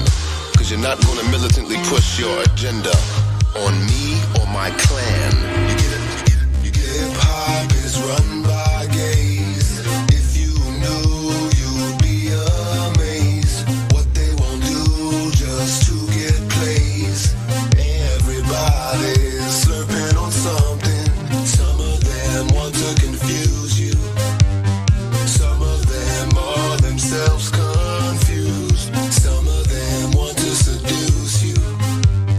Some of them want to be seduced.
avant-garde, you're gonna go far. I'm gonna make you a star. But first, I suggest you rehearse. We gotta set a new trend. Here's your dress and your purse. I will help you enterprise, and then you will help us feminize the men. We gotta turn little boys into girls, and vice versa with destroying your world. Right under your thumb. And the goyim don't get it cause they're so damn dumb.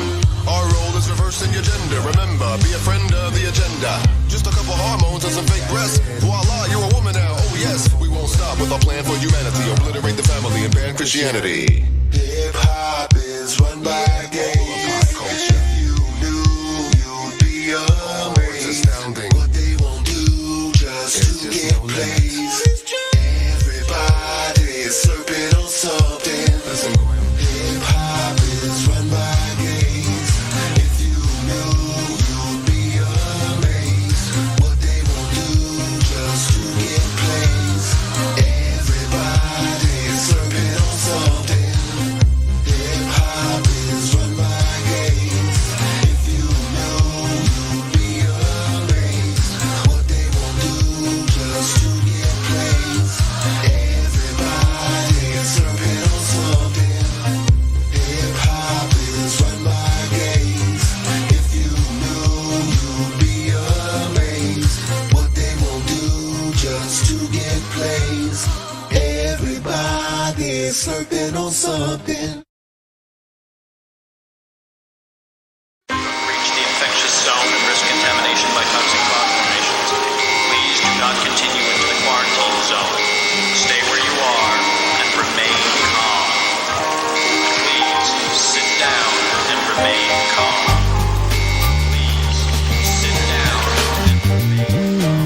I wish there was some kind of magical pill I could administer to everyone on Capitol Hill.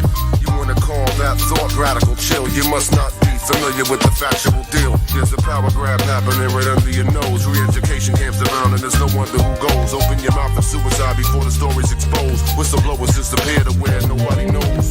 Say the wrong thing and your whole career is iffy. American-Israeli Public Affairs Committee. The real terrorists in question are getting by you. 9/11 was a blessing according to Netanyahu.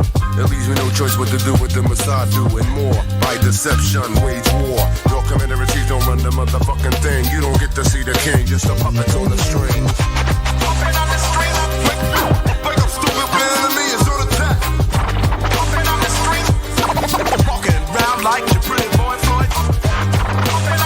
Gotta get rid of him. Large, have a good journey.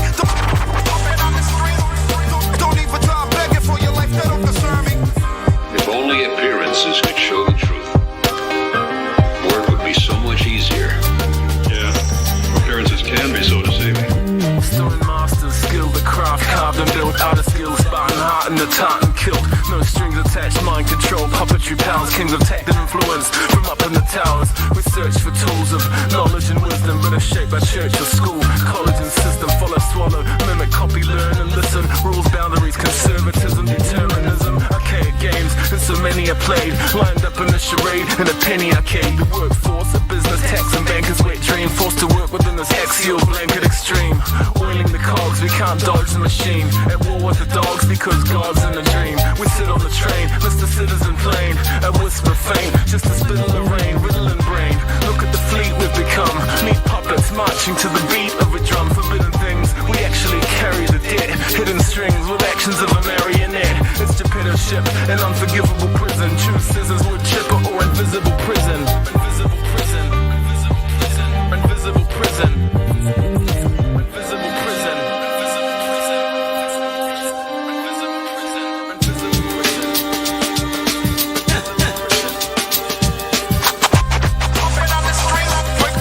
Wake up, stupid, the enemy is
Take a long, hard look at what you see on your boob tube, that they can call that news.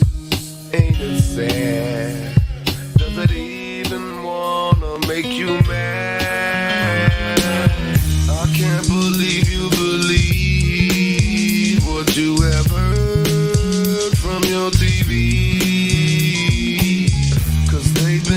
To deceive, it's quite absurd to think your press is free. They all work for your owners, simply pawns in an elaborate game.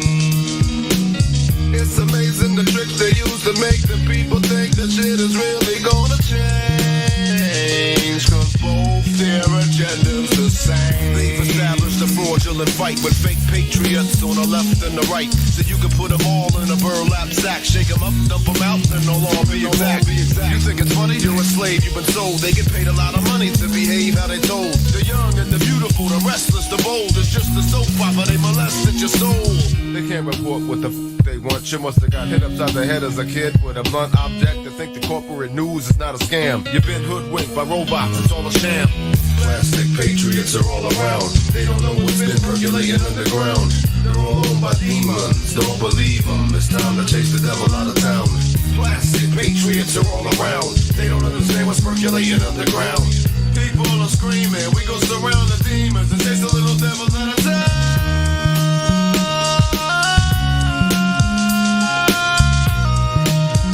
I'm sure it's been said before, but I can't emphasize it enough. We chase the devils out of town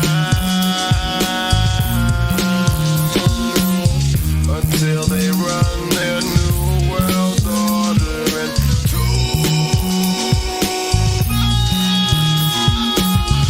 they're getting kind of sloppy now, scrambling like never before to block me now. I am 9/11 truth, I'm cocky now. I'm all over the road, you can't stop me now. I'm glad your soldiers decided to sign. See, this can never happen if we don't take your poor little soldiers and sculpture moldable minds. Glenn Beck, no respect every time. Chris Matthews, a big ball of slime. Oberman O'Reilly, paid to be blind. They're working for the very people who committed the crime. Can you hear the plastic patriots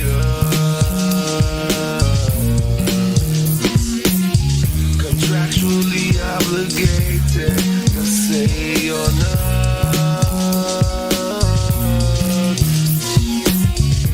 Can you hear the plastic patriots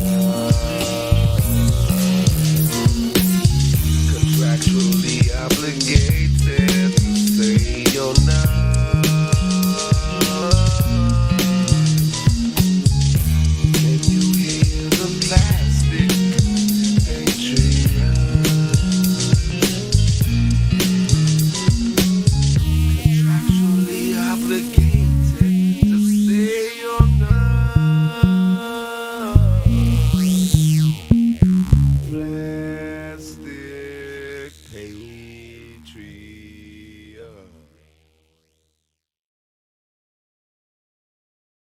Damn, I ain't blessed this old mic in a minute.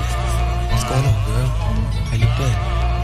You know, I don't give a fuck what people may say. To me, you're one in 6.9 billion. Yes, all the diamonds for one sweet kiss. Whenever I rinse this priceless device, I try to make things concise, yes, and nice, despite them tendencies to want to brag and boast. I'm obligated to promote nothing but good. Try to do what I can in the stagnant hope. Spark a spliff in the whip, take a drag and smoke. Ride around with canned goods and bags of coats for the less fortunate folks up in the hood. You know I know a ton of cats that do a lot of stuff. Still at the end of the day, yo, they feel it's not enough. Establishment provide a paper thing, God the trust. And most religion been bought the fucking farm. When confronted with poverty, crime, and death, your so-called leaders suddenly go blind and deaf. But once it hits suburbia, no time is left. War gets waged, everybody's up in arms. I represent the 10% upon the lunatic fringe who insist insurrection is soon to begin. Some talk amongst ourselves, and yes, we contend that it already happened, and well, I'm one of them. Revolution, I believe, is in its infancy, fragile, so we must handle carefully. Understand every little intricacy. Innocent casualties, that's a sheer nightmare to me.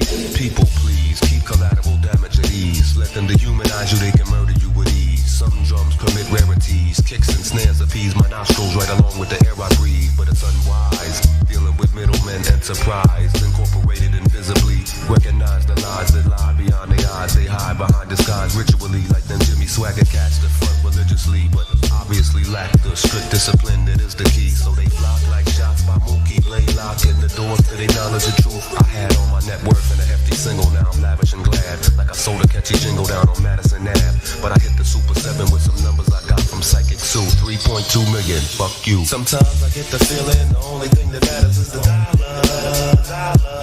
Most of the times you can bet that I'm mighty sure there's not a lot of things that most wouldn't do for the mighty dollar.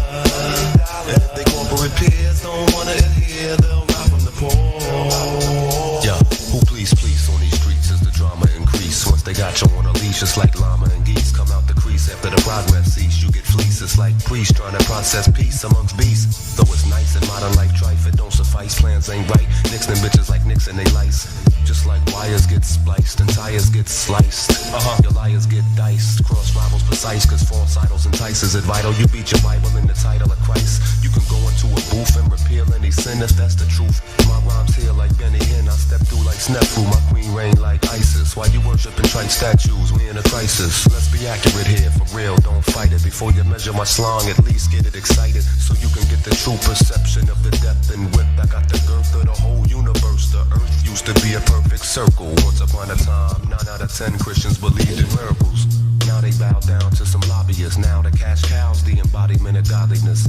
My deity is creme de la creme. I thank G.O.D. for M.O.M. This joint here is not clear channel compliant, so if you peeping this, it's probably through a mutual client. Fuck the FCC, I do what I wanna do. Fuck the radio, them DJs and they uncle too. This robotic democracy is electric as fuck. I got something for your program directors to suck. The truth is sorta chillin', like the slaughter of 250,000 civilian men, women, and children. Sometimes I get the feeling the only thing that matters is the dollar.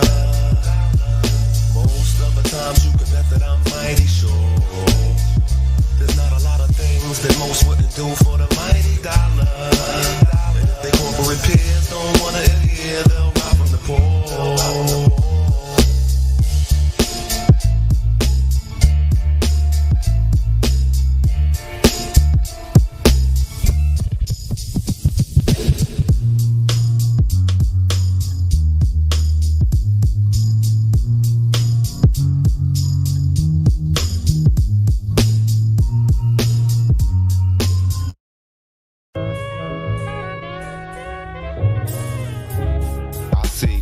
Pigs trained inadequate, and 100,000 angry protesters smashing shit, grabbing shit with the intent to damage it. What's that? Nike Town, ravage it. I leave 100 rookies dead faster than to take to paint a small room with the edge master. Your rubber bullets ain't disturbing me. I wash my tuna sub down with your tear gas, most certainly. I used to be right in the center, walking the line between marching with signs and sparking a nine. Now I'm saying bomb dropping is fine, driving the army tank so far to the right I make Buchanan look like Barney Frank. But sometimes I sway to the left when it's convenient. Believe me, if I say that it's death, pussy, I mean it. And now the revolution has begun, and we outnumber your clowns 200 to 1. I aim for evil cowards relaxing. Now the nation's about to witness real people power in action. Far too long, shit's been managed sloppily. The least of y'all concerns should be damaged property. Where I'm from, the reason they made your riot gear. I love the World Trade Organization and try it here. I provoke the minds of potential presidential assassins. I want credit for all the destruction about to happen. I want y'all to take notice and speak the fuck out. Walk down the street and freak the fuck out. Rise up right now, but don't be a nitwit. Take your anger out on the business district. I want y'all to take notice, speak the fuck out. Walk down the street and freak the fuck out. Rise up right now, but don't be an idiot. Take it all out on the business district. Riot and loot.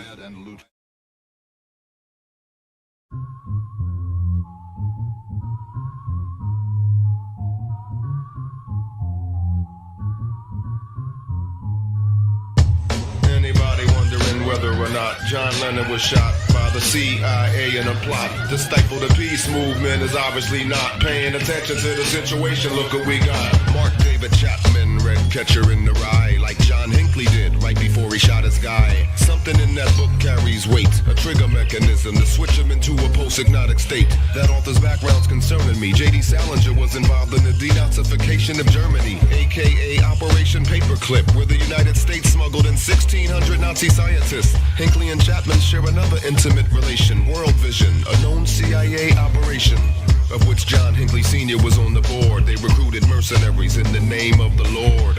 Jose Perdermo stood at the front of the Dakota. You can call him doorman if you want, but he worked for the company. Told Chapman to run away. He fired the fatal shot, then kicked the gun away. I cannot lie. My style's against the law. It doesn't feed their murderous greed or corporate war. Did you ever wonder why? So many men who cry for peace, able to bring people together, wind up missing or deceased. Ain't it funny how so many dedicate their lives to truth and peace and wind up getting found decapitated on secluded beach or set up and in prison for revealing how the system creeps. Imagine getting dipped into a boiling pot of kitchen grease.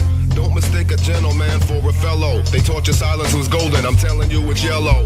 They call themselves distinguished, but I can't tell though, cause they don't even know an old viola from a cello.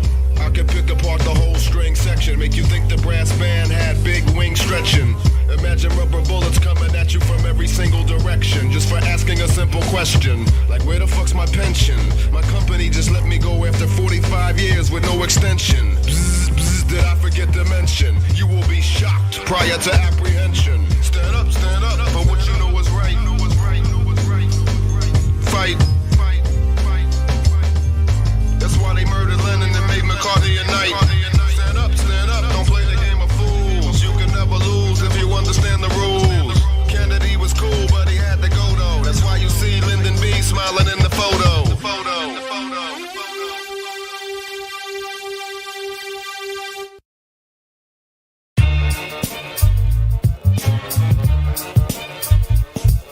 Is it he who bears the light? Doubt it not. Lucifer, is it he who bears the light? Doubt it not. Lucifer, is it he who bears the light? Lucifer.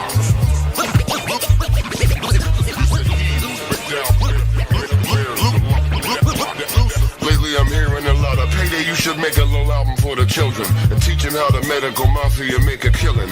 Tell them how they robbing their mom and daddy for billions. Training them for wars designed to murder millions. Show them how they made medical herbs the villains. Suppress technology that could have us all chilling. Years ago, that's just how I was tilting, puffing a spliff in Paris, up inside the Hilton, and it dawned on me undeniably. You can't claim sobriety when you've adapted to a sick society. The world is run by the meanest of men. Most heroin addicts are cleaner than them. The music industry will never let the truth spawn. Run by the same bloodsuckers who produce porn. The same parasites who've been trying to bomb Iran. How the fuck can I compete with Viacom? All I can do is hope I hit him with the ray gun. Tell him what to consume, what to stay away from. I alone am not the one to bet on. I cannot compete with Sumner Redstone. All I can do is hope I hit him with the light beam. Wake him up, make him go to sleep and have a nice dream. The likes of me will never be a feature. I cannot compete with these creatures. Is it he who bears the light? Doubt it not. Lucifer, is it he who bears the light? Doubt it not. Lucifer, is it he who bears the light? Lucifer. Is it he who bears the light? Lucifer, doubt it.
Hello.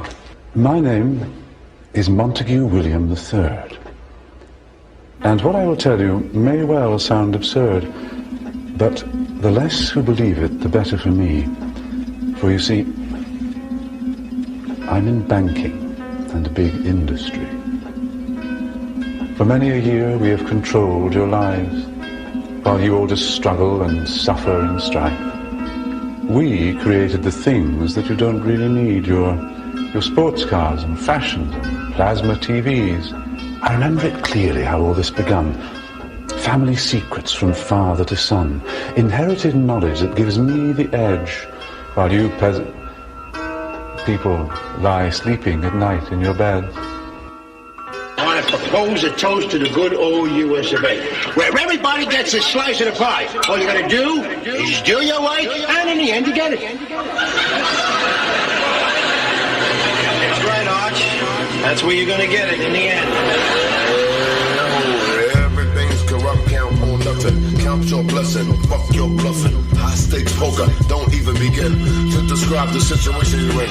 Mainstream, they really hate these scholars. My microphone's worth $18. You're chilling on Barack Obama. My clique consists of 18 scholars. And I don't include Dr. Cornel West. He is a shill at best. And I'm charlatan and even a fraction. I'd rather play with Messi, Jesse Jackson. Him and Ralph Abernathy had a thing. They both knew about the plot that murdered Dr. King. That's the way they made the thing swing. When you're in the court of law, evidence don't mean a thing. I was just a kid, just a goat when the JAD came in the cell and grabbed my throat. I learned the ropes from the ruggler. That motherfucker was squeezing on my jugular. That's why I don't like your ass for real. And motherfuck the mass appeal. As a child in the villa, I dreamt about killing a cop and going to cop from killer. Puffing a gram to the dent with some zany rum. After just putting one in his cranium. Fuck police protection, that's insanium. My jacket's made of titanium. I never called 911 in my life. Even though 911's my ex-wife's favorite number. It makes you wonder why you have to deal with 911 strife. I never called 911 in my life. Even though 911's my ex-wife's favorite number. Man, it makes you wonder why you have to deal with 911 strife. All my ex had to do was just say some stuff and the cops will come. You see me in some cuffs. With all my neighbors on the block watching. As God could attest, I did not do nothing. All she had to do was say the word and make a call. And see pigs fly like birds and put me in back of the car. And I'm the one sitting there with marks and scars. Now why they wanna seat me up? I'm like, yo, my wife just beat me up. It's like the world trying to keep me nuts. That's why I'm like, yo, you can eat these nuts. And that's why I beat the case, because I hired an attorney who can keep the pace. The DEA's just saving face. I'm insane as they claim, I will eat your face. When judges open their beaks, they sound bummy. But man, their cheeks are looking yummy. And I didn't steal that from Hannibal. When it come to you, I'm a true-to-life cannibal.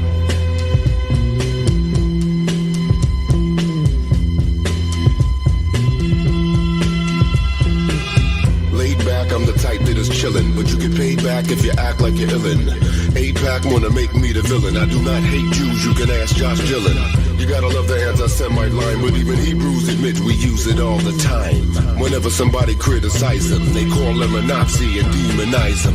But I don't fall for the shenanigans. My catalog got all these frauds panicking. I spit butter, friend, not measuring. When I speak out, I'm stuttering and stammering. Cops hate me, search me repeatedly, book me even if they find a dime of weed on me. It wouldn't matter if they found the key on me. It was videotaped, I was searched illegally. And that's why I beat the case, because I hired an attorney who can keep the pace. The DEA's just saving face. I'm insane as they claim, I will eat your face. When judges open their beaks, they sound bummy. But man, their cheeks are looking yummy. And I didn't steal that from Hannibal. When it come to you, I'm a true-to-life cannibal.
Good morning, gentlemen. How's it going?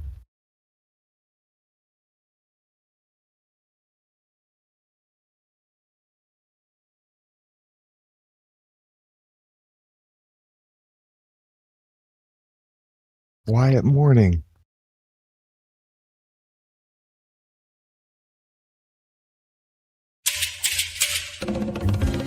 I think it's interesting to note that a new relationship based upon trust and cooperation is one that doesn't need endless hours of arms control discussion, arms control agreement. I can remember people would sit at tables for hours and hours and hours trying to reduce levels of nuclear armament, but that's what our government's going to do the next 10 years, the next 10 years, 10 years.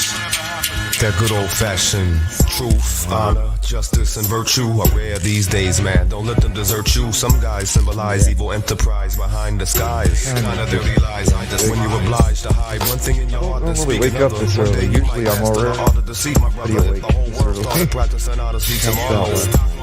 At a proper Millions of time. people would starve, bro. It's hard though, constantly staying on the up and up, without being tempted by Satan and fucking up. Every day, the devil stay increasing his fans. Scarce's truth is, supply always exceeded demands. And truth is, there's many things I yearn to collect. But if my cup runneth over, I return to excess. I practice equity with complete conviction. But when dealing with demons, the seeker That is kicking a like I funny wrote joke, speeches for 'cause it Nick's does ambition. sound Your like new picture in the theater for free. I just jump up on the net and grip the DVD. These suckers are top 40 to me. But then obviously you're having trouble with your mic on movies I see, I'm on a College bomb State track, built then in. best How much believe that you it's can do mine. with Fuck a contract, I never was that eager to sign, but I grace the dotted line to boost my slum level some. And if I get mine in time, you better run, devil, run, devil, run. Now I don't wanna do it. I'd rather keep it muted, but I'm gonna have to shoot Extreme accuracy. Unless these devils run. I want to make it clear to people that the idea of putting subliminal messages into ads it's ridiculous. My mere words perturb evildoers not anointed. I was keeping demons at bay the same day Governor Bush got appointed. Before you stand to give a man ovation, you should question whether his plan came from an undisclosed location. He's not telling. Watch covert operations, brave new world. Cause their concern's not the nation, but a population of habit, have not occupation, where education won't even be an inoculation. After privatization of public indoctrination, tantamount to Edison corporations. Bright ideas become your limitations when you get back into bed with the very devils you just got finished chasing. It's an infinite alternation that won't ever stop until they destroy Earth from space and time is relative. The 12th dimension completes level 1. There ain't nowhere for devils to run, you see. Science has sure surpassed us as you adore your masters. It could get more disastrous as long as these devils run. Nobody can threaten this country. Run, run, run, run, run. Oh, they may be able to They run. bomb up buildings. If only appearances could show the truth, Shit is utterly pitiful, man. work would be so much easier. It's not even funny. Appearances can be so deceiving. People listen to me, the evildoers are lurking, cooking up the devilish recipes, just they working. Right on Hell's Kitchen stove, the brew is perking. Your freedoms, one by one, they will be murking. Way before the tragedy happened, yes, I was talking this very exact same stuff. I keep walking the path I chose, Lord knows I'm hell raising. Forget what Lucifer said, we trailblazing. As devils rule earth and the cast, a man crying, pushing forth the great disaster plan, trying. It seems it's time they went and done did it. Just keep a tight grip on your gun and run with it. Hey, we got a lot of problems, but guns could never solve them. We gotta stop them goblins that let them devils run. Run, run, run, run, run. We gotta stop that John Wayne mentality, y'all. We gotta keep them devils on the run and stop them from running. If you dig what I'm saying, we really need that God of the Old Testament back. He don't take no crap, you know what I mean? He would sacrifice his only begotten son to keep devils on the run. Whoa, cool. That is so in your face. Yeah, he's my favorite fictional character. Measuring 300 cubits in 300 cubits, give or take. Exactly 300. And thou shalt takest 2 of every creature. 2 creatures? Of every creature. Even stink beetles? Especially stink beetles.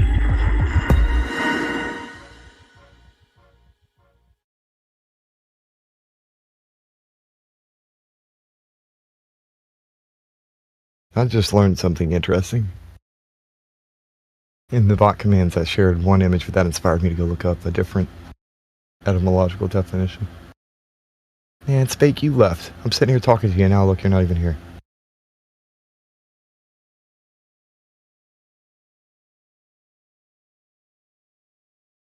Oh, well.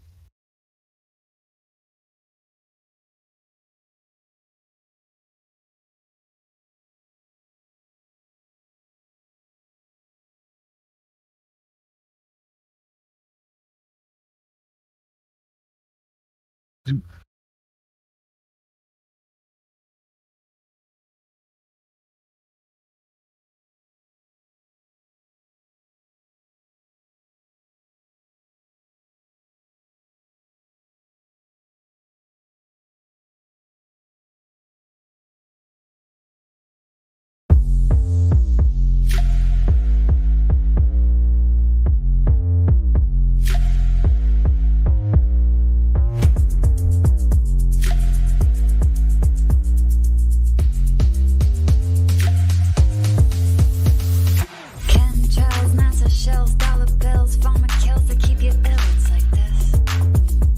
It's like this. Tainted blood, no one's flood, pyramids, Masons run America. It's like this. It's like this. Godless healers and tricks. I'm worshiping a church, but they never listen. Genesis tell you why you live, and they pay the tithing, but they do not pay attention. Godless healers and tricks. I'm worshiping a church, but they never listen. Genesis tell you why you live, and they pay the tithing, but they do not pay attention. The latest religion. They got Christians addicted to paychecks and riches. They bought your submission.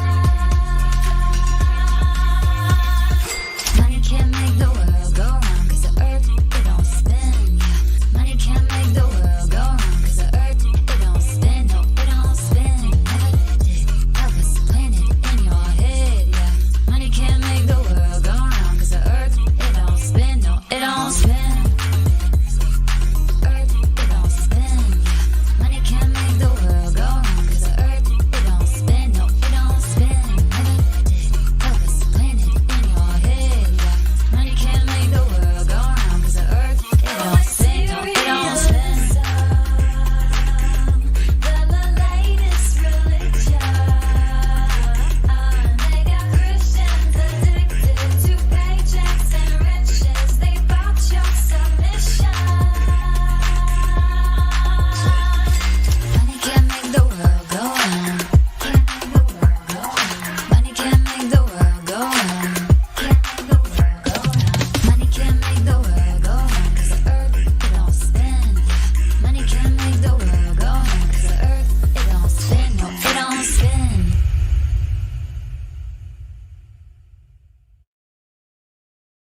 It was that beat you just had. Pull that shit up. Yeah, we could do this all fucking year. I'll make 40 joints a night. I ain't shit like this. Put the pen away. Pass me my Hennessy. Where's my gap? Make sure the ammo's in. Now bring that bass and piano in. Can we do this? When I first painted this beat, I didn't draw no butt. Put the ass on last, now it's all sold up. I got 154 more methods to record check it. You never comprehended where you get beheaded to be. I treat like Mr. Street. Look at how it's crooked on purpose. Self-defeat ain't the answer. Hence the godly style I pick. It's a cancer to your body politic when I whisper. Mr. Pays will resist the ways of these tyrants. Here on these continental United States, they really divided great. Your government alive with hate. I paint the pictorial. Spit shit that's dictatorial. Fast and loose like Jimmy Corio with the tongue. I get you sprung in a minute. Create a new position and stick my mistress in it. MCs are like nervous drug dealers with a sig shooting. And wind up hitting some kitty in a fig Newton. Pros I speak close the street like Jonathan. Why you mumbling? Sit down and drink your Heineken. Pour Philadelphia. I represent well the slum. To hell with suckers that smell like Chanel No. 9 year round. We keep it hot as Columbia in summertime. I ain't just come to rhyme. Yo, North Philadelphia. I represent well the the slum. To hell with suckers that smell like Chanel number 9. Year round, we keep it hot as Dominican summertime. I ain't just come to rhyme. Peep, fuck a message. I'm just gonna rape all of my records. Special interests seem to hinder all of my efforts. There's obvious anomalies in my methods. I could've easily changed it, but I left it. I had a chance to expand, but I chose to keep formulating the same plans to meet demands. Quit my anti-script mentality, cold turkey. Abandoned ideals I used to hold earthly. It's cutthroat, you can't show no mercy. Ethics was never second, now I put gold firstly. I plain forgot how to make it with grimy pebbles. The essence is now calibrated with shiny metals. Effeminate but pretty though, I'm not iceberg slim, but I play him in my latest video. See me sipping carbonated wine and stuff. Talking about all of my whips and the nines I bust. How much pussy I get, all the coke I sell. Even though most of my fans are broke as hell, I stay shining with the metal. Glamorizing the ghetto, working full time for the devil.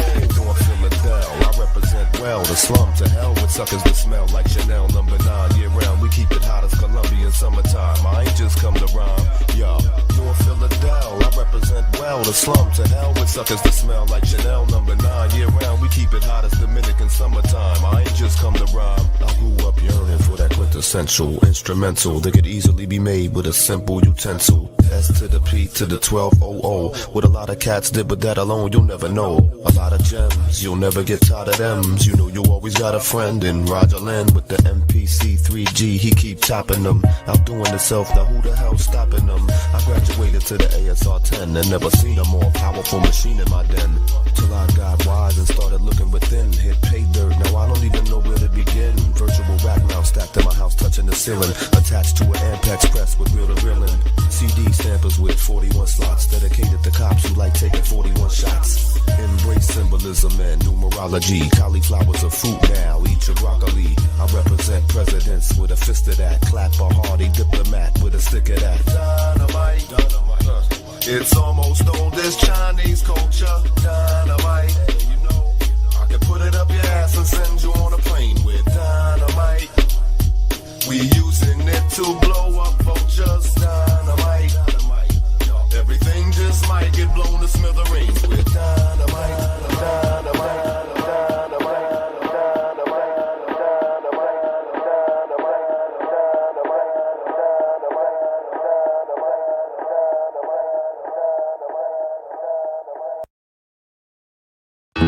Ladies and gentlemen, we have finally figured it out.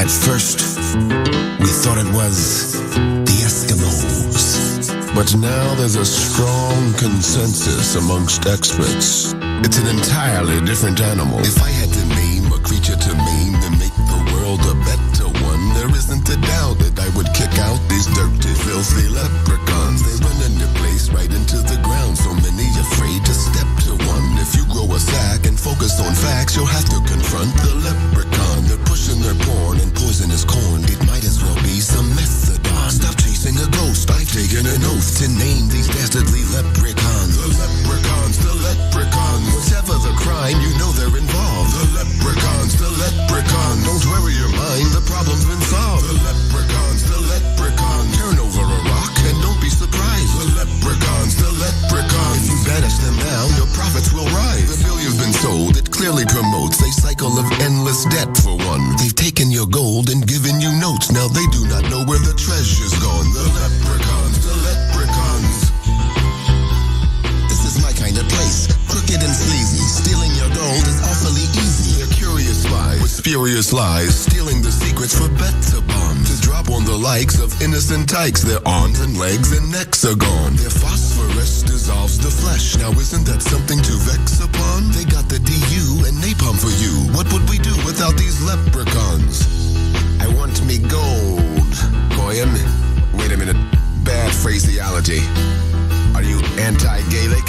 The busters of myths have nothing for this, and so they turn into Decepticons. The moment you show opponents they know and start to acknowledge the leprechauns, the leprechauns, the leprechauns. You know that they did it, you know that they did it. The leprechauns, you leprechauns. You better get with it, you better get with it. The leprechauns, the leprechauns. You know that they're guilty of sin in the flesh. The leprechauns, the leprechauns. This horse is deceased, I'ma beat it to death. Whenever the Goyim refuse to relinquish the measly gold they might hold, There's always a Gentile in range to blame. You know how the story's been told. It's the leprechauns, the leprechauns. They rob you for all that you got.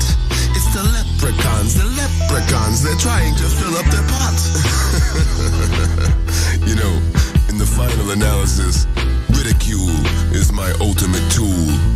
Cause anybody who believes this mess is the ultimate fool. You feel me? You gotta be out of your fucking mind. Get out of here.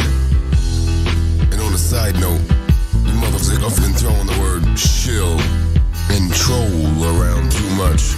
It's my sneaking suspicion most of the people using these words are shills and trolls themselves. Think about it. All along, it's been the leprechauns. And for you hateful Gentiles out there, remember, the leprechaun is not a fictional creature. It's a real entity that has been depriving you of everything. Okay? Remember, the leprechauns.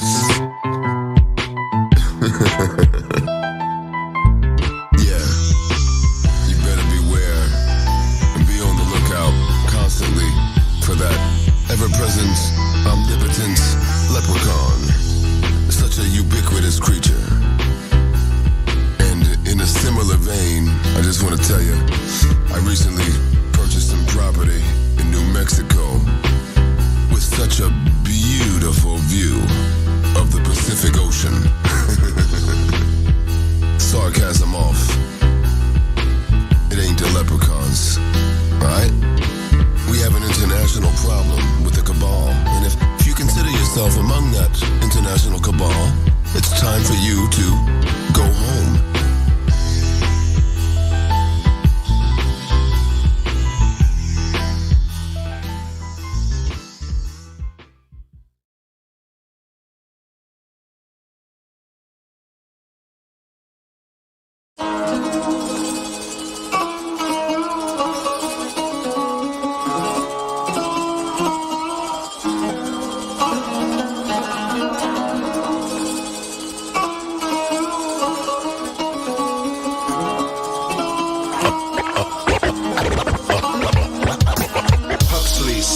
Pavlov, Russell, all directly connected to the Illuminati hustle. Roosevelt, Churchill, Stalin, Hitler, their paychecks were signed by the very same critters. A hidden hand ran things in the days of Sparta, and ain't a damn thing changed with the Magna Carta. The bank recruits maniacs, their eyes go cha-ching, and their mouth starts foaming like rabies rats. And this guy over here sure looks suspicious. A lot of promises, he knows you got a lot of wishes. Obama kept his banker boss's war on. Vote for him again, and you have to be a certified moron. Your new world order will fail miserably. You will be lucky if you rot in your jail.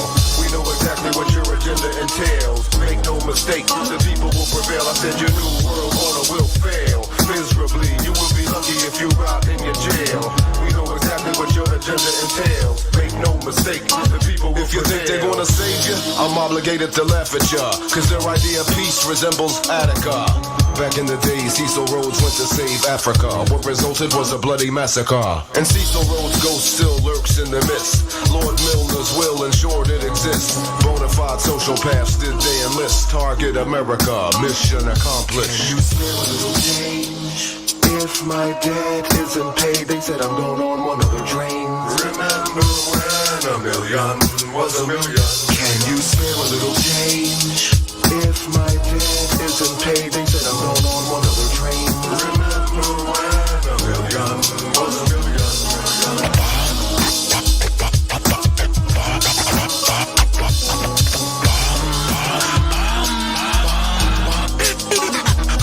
When I grip a pen in the pad, the outcome is effortless. I hijack a track like Israeli terrorists. Payday slated to slay they who oppose them. I wrote a holy book and picked me as the chosen. I'm closing any debate on the notion of any so-called rapper touching what I'm composing. You're frozen by the bloody diamonds you've been buying. A junk stone that got Africans dying to supply them. I'm trying to provide them with a compass to guide them to the land that they were promised and the consciousness inside them. But the Goyim have an inherent affinity for Zion, not knowing to stay the fuck away from Cohen cause he's lying. Your label don't produce Def Jams, they harvest garbage. So once you cut off your left hand so you can get a little taste of Sierra Leone. You're owned by terrorists and I'm here to make it known. Your new world order will fail miserably. You will be lucky if you rot in your jail. We know exactly what your agenda entails. Make no mistake, the people will prevail. I said your new world order will fail miserably. You will be lucky if you rot in your jail. We know exactly what your agenda entails. Make no mistake, the people will prevail.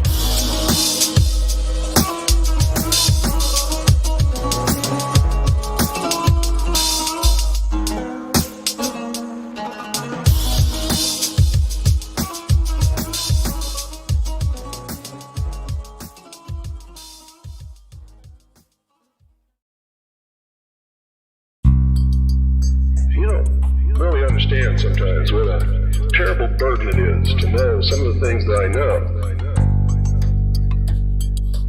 And try to wake people up and impart this knowledge to them. And find out that they just have walls built in front of them. They want to be slaves. Now I risk sounding like a conspiracy theorist, but it's no longer a theory. What I'm about to say is fact. The secret organizations of the world power elite are no longer secret. They have planned and are now leading us into a one-world communist government.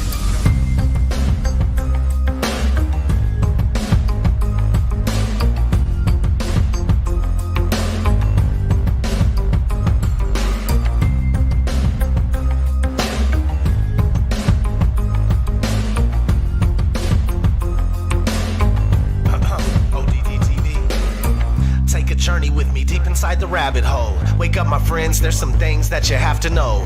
Everything you ever thought you knew, it has to go. For instance, NASA is the world's largest magic show. 9/11 was a planned demolition and Sandy Hook was a scam. Come on, man, are you tripping? Constant programming being crammed in your vision. Just take a step back and examine this prison. Turn on the news and they're trying to blind you. All they ever do is tell you lies and divide you. There's nowhere you can even hide, they'll find you. Illuminati, all-seeing eye right behind you. It's about time you find out we're being lied to. They're attempting to control the mind that's inside you. Hide you from the power that designed you. Does anybody have a problem with this? Well, I do. I want the truth, the whole truth, and nothing but the truth. They say they got it, but they're never coming up with proof. If you're looking, then they got you jumping through these hoops. The lies always continuing to rise and busting through the roof. I want the truth, the whole truth, and nothing but the truth. They say they got it, but they're never coming up with proof.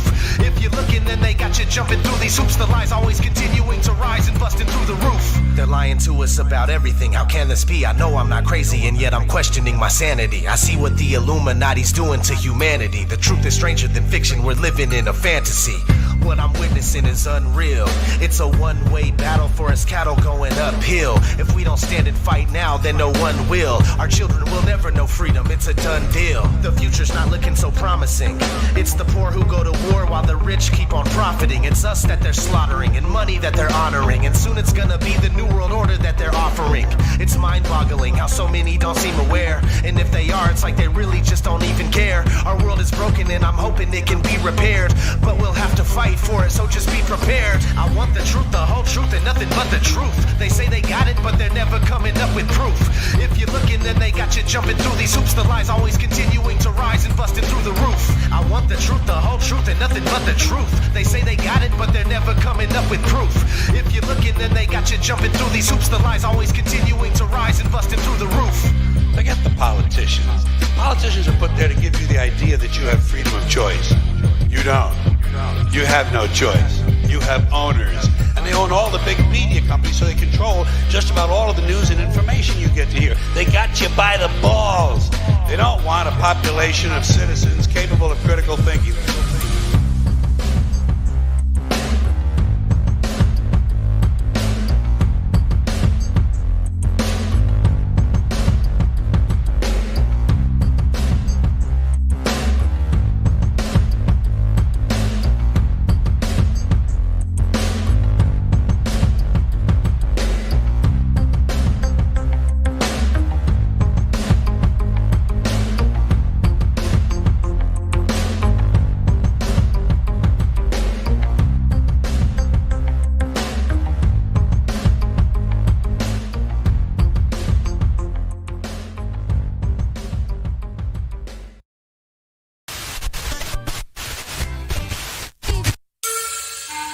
There's an awakening happening, and everybody can feel it.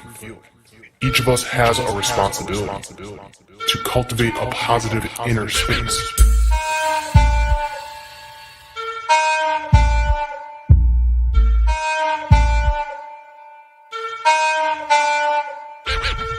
Don't believe a word you heard on the television. Why? Because the media, they're dark like the government. I'm spiritual but not religious. I don't listen to commandments or rules. Fuck the Ark of the Covenant. If anybody tries to rise up or talk truth, trust me, it's a bullet in the heart when they punish them. So you can find me meditating on a mountain and I'm never coming back. I'm too smart, I'm a stubborn cunt. Every single thing we know is a lie. History is his story, it isn't mine. I'm not an atheist, no. I'm not religious, I'm searching for the truth and information with my inner eye. Cause everything you need to know is within your mind. I'm accessing knowledge of the forbidden kind. I tell you flat out now, the planet isn't right. You need to think and use your dome. The evidence is in the sky. The evidence is in plain sight, it's everywhere. But their eyes are wide shut, they don't ever stare. Truth hurts, and it's never fair. The truth about reality will leave you very scared. Cause it's terrifying, and it's very scary. But I'm never lying, no. Just be very wary. Genetically they're modifying food, and that's the reason I'm a vegan. Cause I don't eat meat or any dairy. Don't believe a word you heard on the television. Why? Because the media, they're dark like the government. I'm spiritual but not religious. I don't listen to commandments or rules. Fuck the Ark of the Covenant. If anybody tries to rise up or talk truth, trust me, it's a bullet in the heart when they punish them. So you can find me meditating on a mountain and I'm never coming back. I'm too smart, I'm a stubborn cunt. Welcome to reality, smell the pain. Since awakening, I've never felt the same. If I'm confusing you, well let me help explain. I got that sacred information that'll melt your brain. Listen, the governments are using mass programming. Honestly, it's all truth, no blagging. Entertainment is really meant to tame them. All I really wanna see is peace, love and no famine. Don't choke slam him, no, don't stab him up. Realize everyone is one, be compassionate. I know it's confusing and nothing's adding up. It's cause the world we're living in is mad as fuck, I've had enough. The powers in control of psychopaths, they lied to you. They manipulated history to hide the truth. But they forget the real knowledge is inside of you. And speeding up this mass awakening is what I try to do. Don't believe a word you heard on the television. Why? Because the media, they're dark like the government. So but not religious, I don't listen to commandments or rules. Fuck the Ark of the Covenant. If anybody tries to rise up or talk truth, trust me, it's a bullet in the heart when they punish them. So you can find me meditating on a mountain and I'm never coming back. I'm too smart, I'm a stubborn cunt. Fuck off, my soul is not for sale. You can keep your dough and keep your bread, it's all stale. You can find me meditating on a cloud. If you disturb me, then I'm throwing stones down. All hail, you get me? They manipulate the weather when the war fails. 100 mile an hour winds for 4 scales. Using elf rays to penetrate the atmosphere. HAARP, there's one in North Wales. They control the weather whether you like it or not. The wind blows forever, umbrellas are tied in a knot. I'm taking over weather, whether it's icy or hot. My goal is all the treasure ever, jewels and diamonds and rocks. I smoke for pleasure cause I'm fed up, my life is a lot. And me, I'm also clever, there's a setup I hide in a loft. Take my door cheddar, never the knife in my sock. I grab my old Beretta bread and trust me, you die in a spot.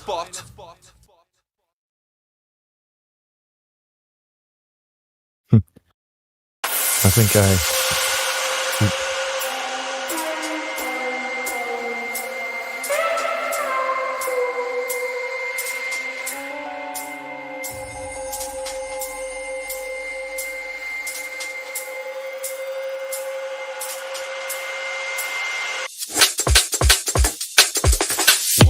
This world that we're living in is ours. It's ours. But the powers in control, they're just cowards. Fuck the 5G towers. We're killing all the bees. We need to pollinate the flowers. We need the fucking bees. You know I meditate for hours. Ice therapy, cold showers. You're a god inside a skin suit. Do not underestimate your powers. Oh gosh, wow. Open up your mind, listen close and take it in. Everybody's waking up, that's a mass awakening. You know Mr. Traumatic, they're not vaccinating him. Oh gosh, jeez. Society is backwards, it's very crazy. Technology has made us all very lazy. I'm ready for the revolution any day, G. Oh gosh, wow. You're eating poison, you need to seek help. I'm eating sea moss with some sea kelp. Well, fuck off, where'd you think I get my B12? Oh gosh, jeez. Wow, the UK is in a recession. Everybody's getting depression. But every day we're learning deep lessons. Oh gosh, When it comes to herbalism, I'm an expert. All these Cali packs, they make my chest hurt. I need to do some holotropic breath work. Gosh. The world is mad, everyone is acting crazy. I don't give a shit if I have to make pee. I tell you straight, no one's gonna vaccinate me. Madness.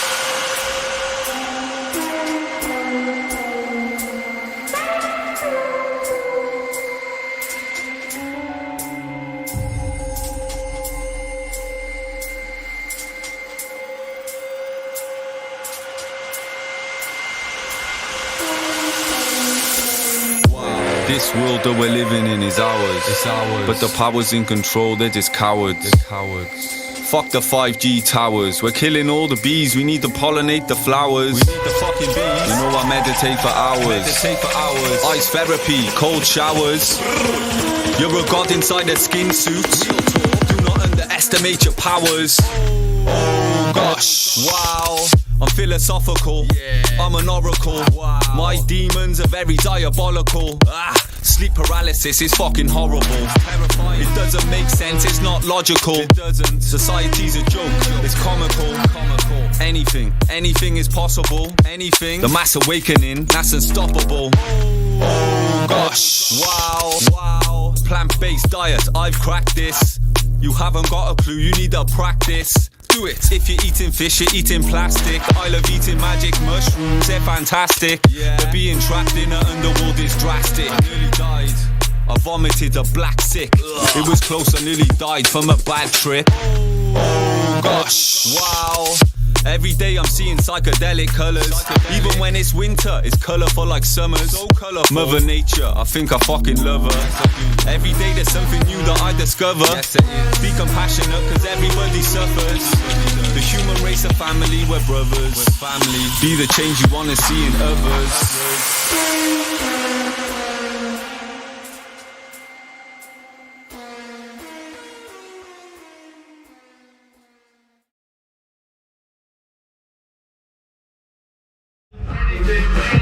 Anything is possible. Anything is possible.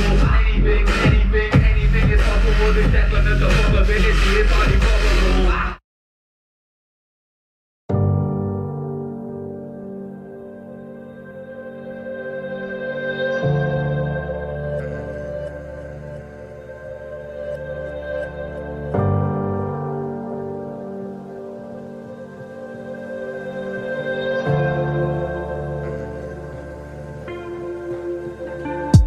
Gravitation is a theory, you are not spinning round on a giant blue mother greater than the speed of sound. They lied about Apollo. Just look at the lunar lander, the fake moon rocks giving out. Just take a fucking gander, no slander. This is real shit. They lied to the world then. Hollywood got you believing in the completely pretend, a hoax, a joke at the expense of us all. How many countless trillions go to the cult of the ball? No money for all the problems we got right here on Earth, but getting scammed for every single penny they think we're worth. Water seeks its level, and nature abhors a vacuum. Question everything you got taught in the classroom. Who cares if you're laughed at by those who lack awareness? We were all there once. Try to be strong and bear it. I swear to God, the single root of human incompetence is to claim as fact another hypothetical preponderance.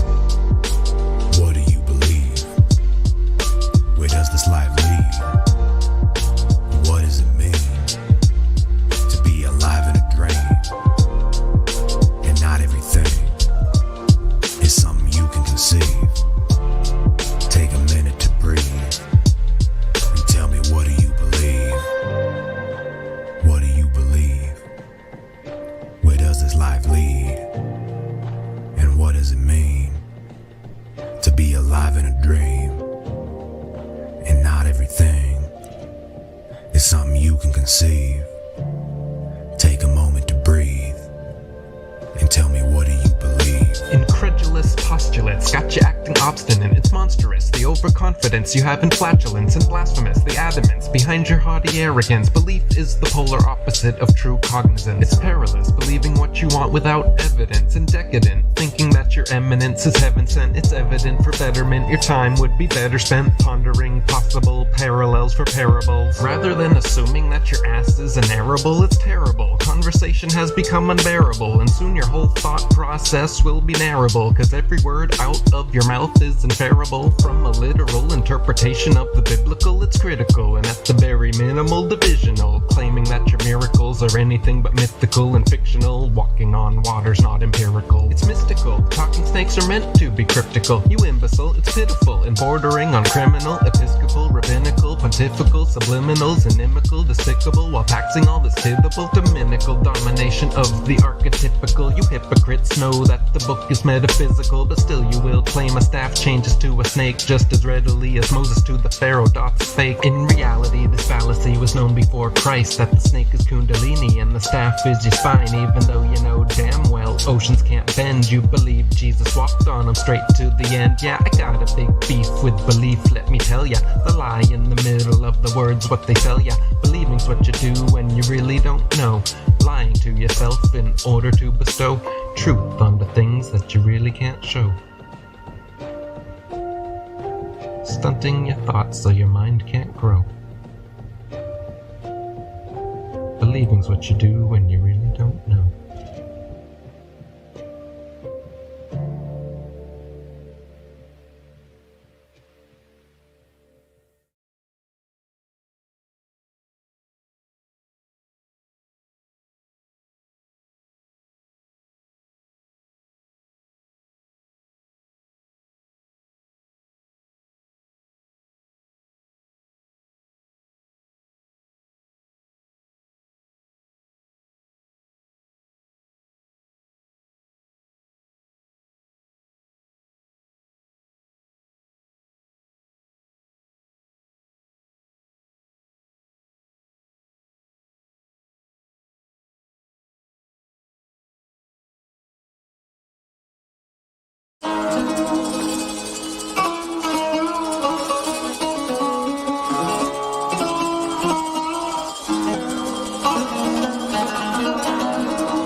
Skinner, Pavlov, Russell, all directly connected to the Illuminati hustle. Roosevelt, Churchill, Stalin, Hitler, their paychecks were signed by the very same critters. A hidden hand ran things in the days of Sparta, and ain't a damn thing changed with the Magna Carta. The bank recruits maniacs, their eyes go cha-ching, and their mouth starts foaming like rabies rats. And this guy over here sure looks suspicious. A lot of promises, he knows you got a lot of wishes. Obama kept his banker boss's war on. Vote for him again, and you have to be a certified moron. Your new world order will fail miserably. You will be lucky if you rot in your jail.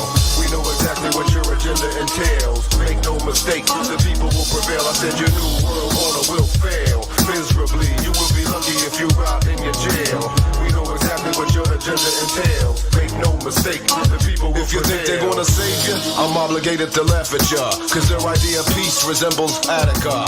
Back in the days, Cecil Rhodes went to save Africa. What resulted was a bloody massacre. And Cecil Rhodes' ghost still lurks in the mist. Lord Milner's will ensured it exists. Bonafide sociopaths, did they enlist? Target America, mission accomplished. Can you spare a little change?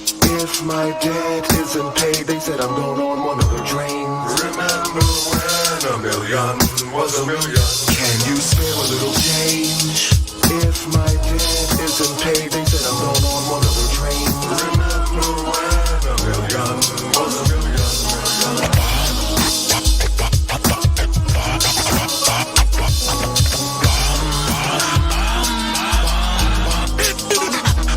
When I grip a pen in the pad, the outcome is effortless. I hijack a track like Israeli terrorists. Payday slated to slay they who oppose them. I wrote a holy book and picked me as the chosen. I'm closing any debate on the notion of any so-called rapper touching what I'm composing. You're frozen by the bloody diamonds you've been buying. A junk stone that got Africans dying to supply them. I'm trying to provide them with a compass to guide them to the land that they were promised. And the consciousness inside them, but the goyim have an inherent affinity for Zion. Not knowing to stay the fuck away from Cohen cause he's lying. Your label don't produce Def Jams, they harvest garbage. Someone should cut off your left hand so you can get a little taste of Sierra Leone. You're owned by terrorists and I'm here to make it known. Your new world order will fail miserably. You will be lucky if you rot in your jail. We know exactly what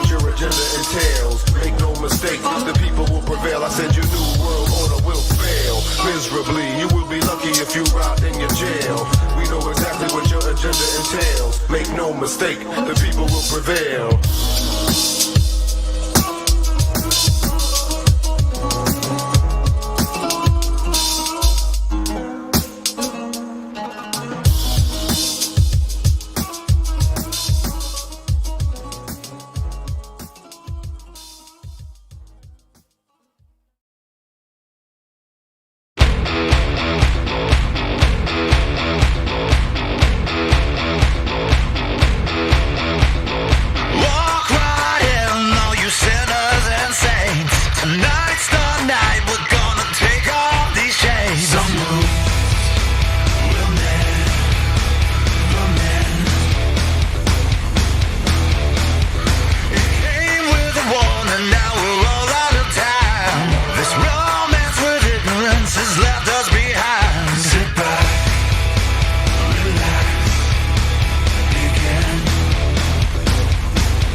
But together we must rise, deafened by the naive while we silence the wise. So sit back, relax, begin. It's too early for surrender, too late for a prayer. We can't go to hell if we're already there. They say the end is coming and I need to prepare. We can't go to hell if we're already there.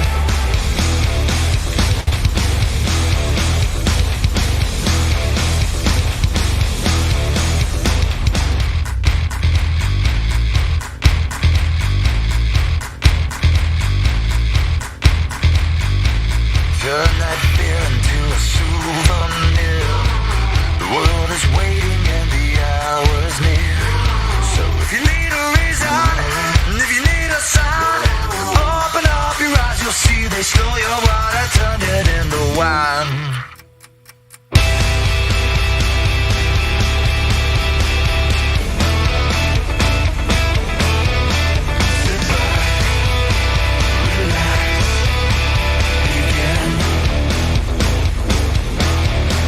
It's too early for surrender, too late for a prayer.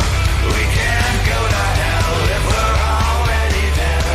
They say the end is coming and I need to prepare.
gonna say right now, right now? Oh, you wanna be awake right now, right now? Well, you better get real brave right now. Put your knees on the ground, gotta pray to the king with a crown. I have to tell you that we're living deep in the matrix.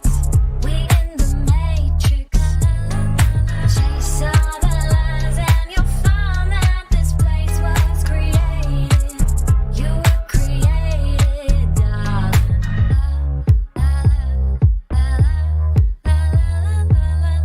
What they gonna say right now? What they gonna say right now?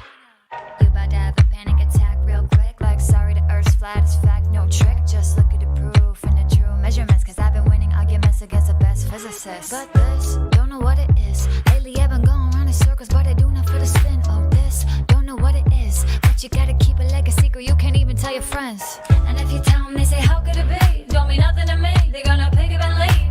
And if you tell them, they say, how could it be? Don't mean nothing to me, they're gonna fall back asleep.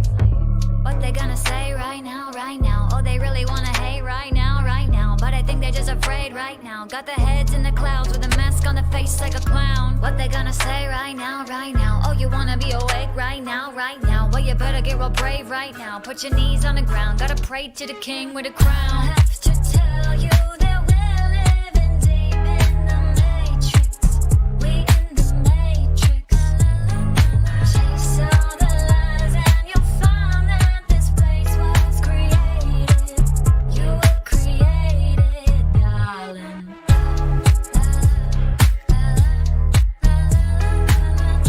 What they gonna say right now? What they gonna say right now? What they gonna say right now? What they gonna say right now?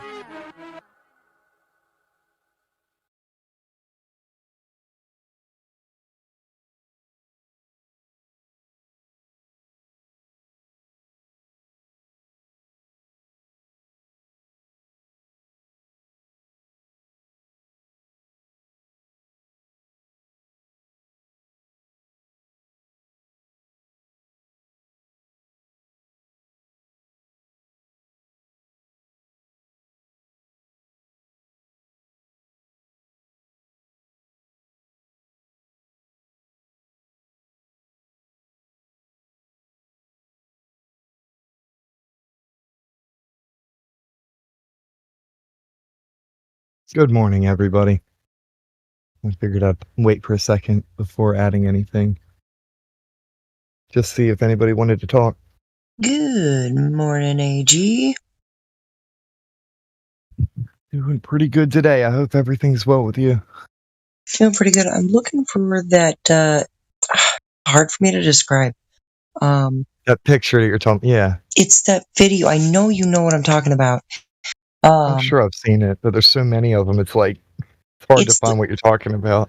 It's the one very specific one, and it's always getting posted in the text chat, and it shows the water level rising and falling, and in the distance it shows how the atmosphere is distorting. Yes, I know what you're talking about. Yeah, it makes the atmosphere looks like wave rolling over the sea, and I know what you're talking about. And it makes the buildings look like they're watery in the distance. I need that. I need that video. I'm sure it's somewhere. I need it, and I can't find it, and I'm in the middle of an argument with these freaking. Oh gosh, it's a zoo in this debate. Flat Earth. Well, let me see if I search these two keywords, it'll find something.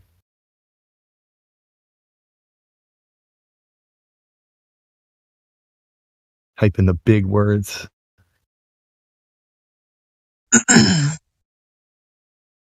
Because well, that picture's usually posted when people talk about atmospheric refraction, so I figured if I look for that, I should be able to locate the image. I'm finding images just like exactly what I was talking about. All of the other ones except the one you're looking for. Gosh, dang it! I hate that. You know, it's bugging me because you know how we bring up that photo, that long distance photo of like 275 miles away. I think is that like near Canagoo? And there's these guys there's one guy that's saying, nice. There's this one guy that's saying that it's been debunked, right? And I was like, no, how do you have so much missing curvature? How do you even deny that? All right, here, I'll post it in the live stream. Pretty sure this is what you were looking for. And yeah. Yes! It's sped up, I'm sure. See, I'm good at searching and finding stuff. I'm like a bloodhound. Just put me on, tell me what to look for. Good job. That's exactly what I was looking for, AG. Thank you. Yeah, man. No problem. Now, the question is, did I successfully save it? Yes! I play little games in my head when people ask me to search for something, so I'll get disappointed if I don't find it in under 60 seconds. Like, I have to be able to get it in a minute. Yeah, that's a goal. Yeah, the minute it's at, it's like, okay, 60 seconds, timer counting now, and I'm looking as fast as possible. This guy's already trying to fucking post shit over my shit. Like, just keep piling up shit. Yeah. He says, what's funny is that was actually... Sorry, go ahead. Oh, he was saying... I said, it looks like you aren't understanding how the Atmos distorts objects over long distances. Like, it distorts the vertical. Like, the Atmos, it distorts the vertical on these objects. And so... he's trying to give me, like, this really terrible, like, bad attempt at a black swan for a globe. So now he's going to get this boy's trying to build a gas swan. Yeah. It ain't even a black swan. This is the gas swan. Yeah, about to show him he's retarded. No, Mr. Nico Le Duat is retarded. Here's why you're retarded. And I'm going to be like, notice what I'm going to tell him. I'm going to wait for a hot day in the sun and pour some gasoline on the ground and take a picture. Yeah. I'm just saying. You'd see the same thing.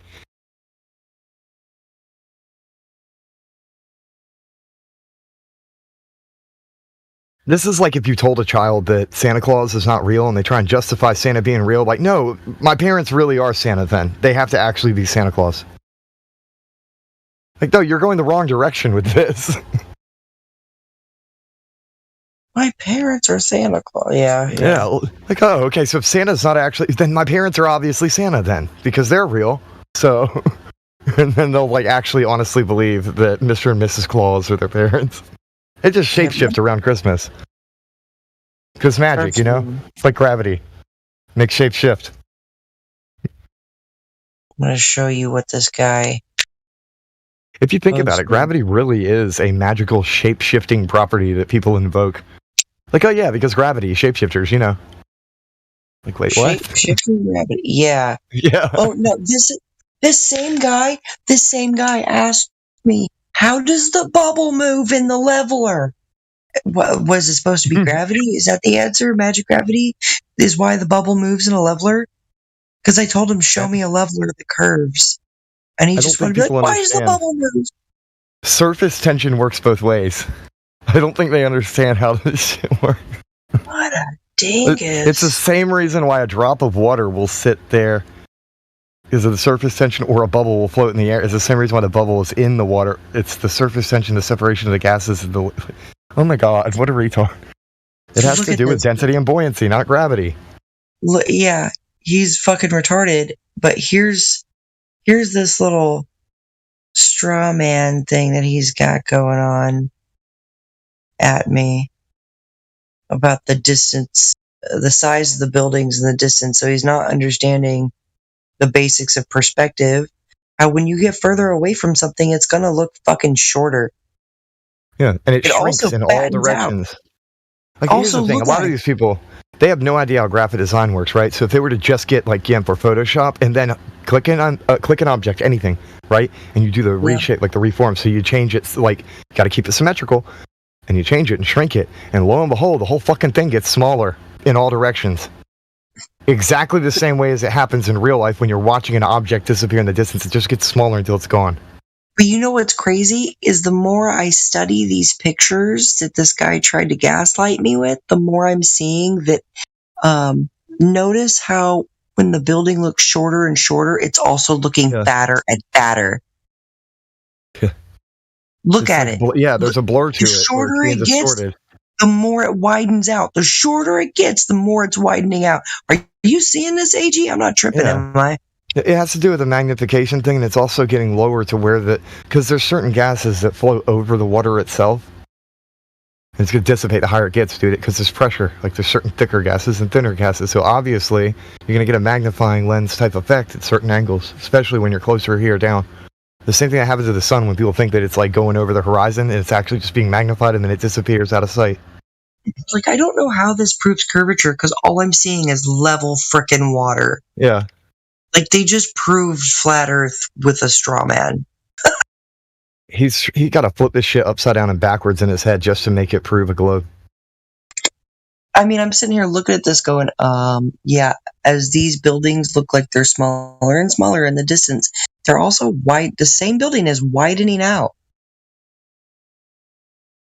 What the hell?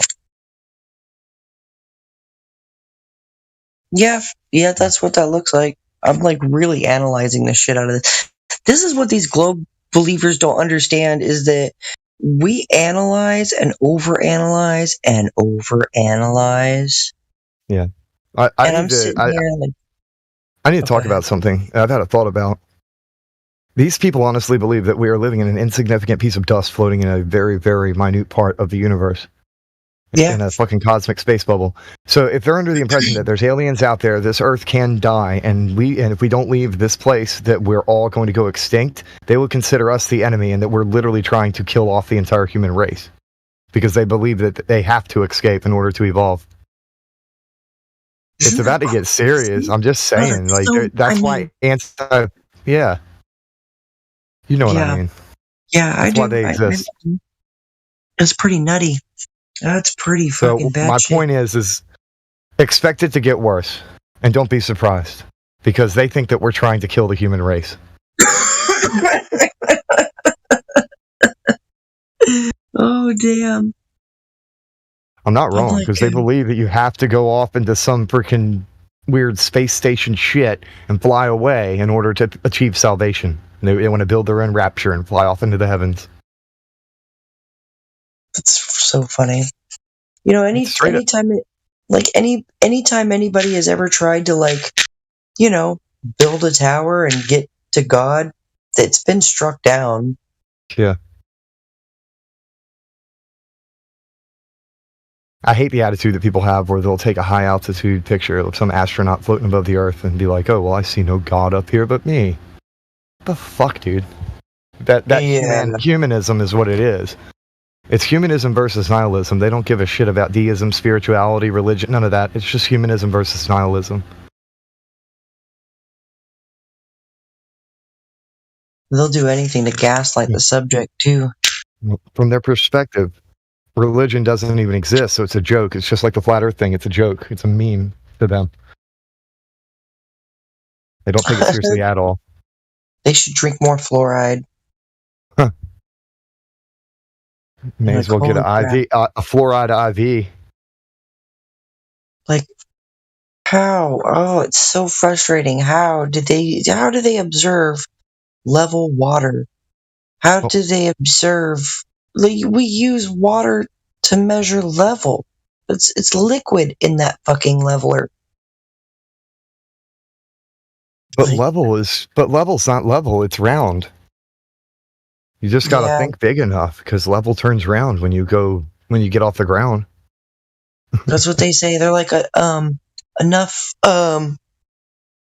series of consecutive levels will be level all the way around a curving Earth. Like, what the? Did you just hear your clown self? All I'm saying is, if I had somebody build me a house and like I walk into my living room and it's like a bulbous thing that's kind of just bowed out, I'd be kind of pissed that they didn't level it. Right. Oh, and then if they argued with me, but it is level. And then they take a little tiny, like, they take like a measurement, like a 1-inch little ruler, a teeny thing that looks like a 1-inch ruler, and say, see, look, it's flat, it's level, see?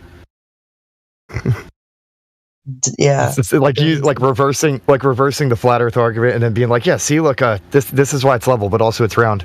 And it's like trying to apply that globe Earth shit. Bro, I just want a flat living room. Leave me alone. One of the worst straw man arguments, I mean, that I can think of at this moment was somebody was like, put a cup on a ball. See? It's level. What? the fuck? Yeah. Yeah, apparently turning a cup upside down on a ball proves that Earth is a level ball. So is the Earth made out of it's like a bunch of cups glued to a ball? Is that what he's trying to say? Like, what are you trying to say? Hey, AG, what do you get when you cross an elephant and a rhino? Elephino. All I know is you're reminding me of the South Park episode where, like, pig and elephant DNA just won't splice.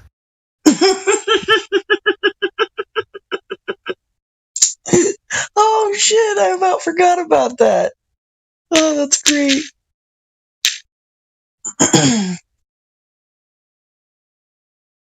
Yeah. I don't know, every time I go into debate flat Earth and more, it's just a freaking zoo in here, and everyone's so freaking rude, and so I'm rude right back, and like I called somebody a Muppet, right? I was like, you silly Muppet.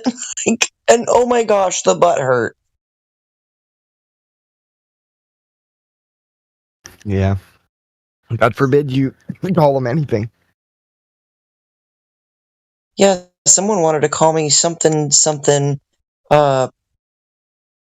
bottom feeding, low tier bitch. And I was like, aw, you're just mad because you can't find the curvature. You know, just like fucking with them. These guys are rude. So rude. I'm trying to find where that guy said it.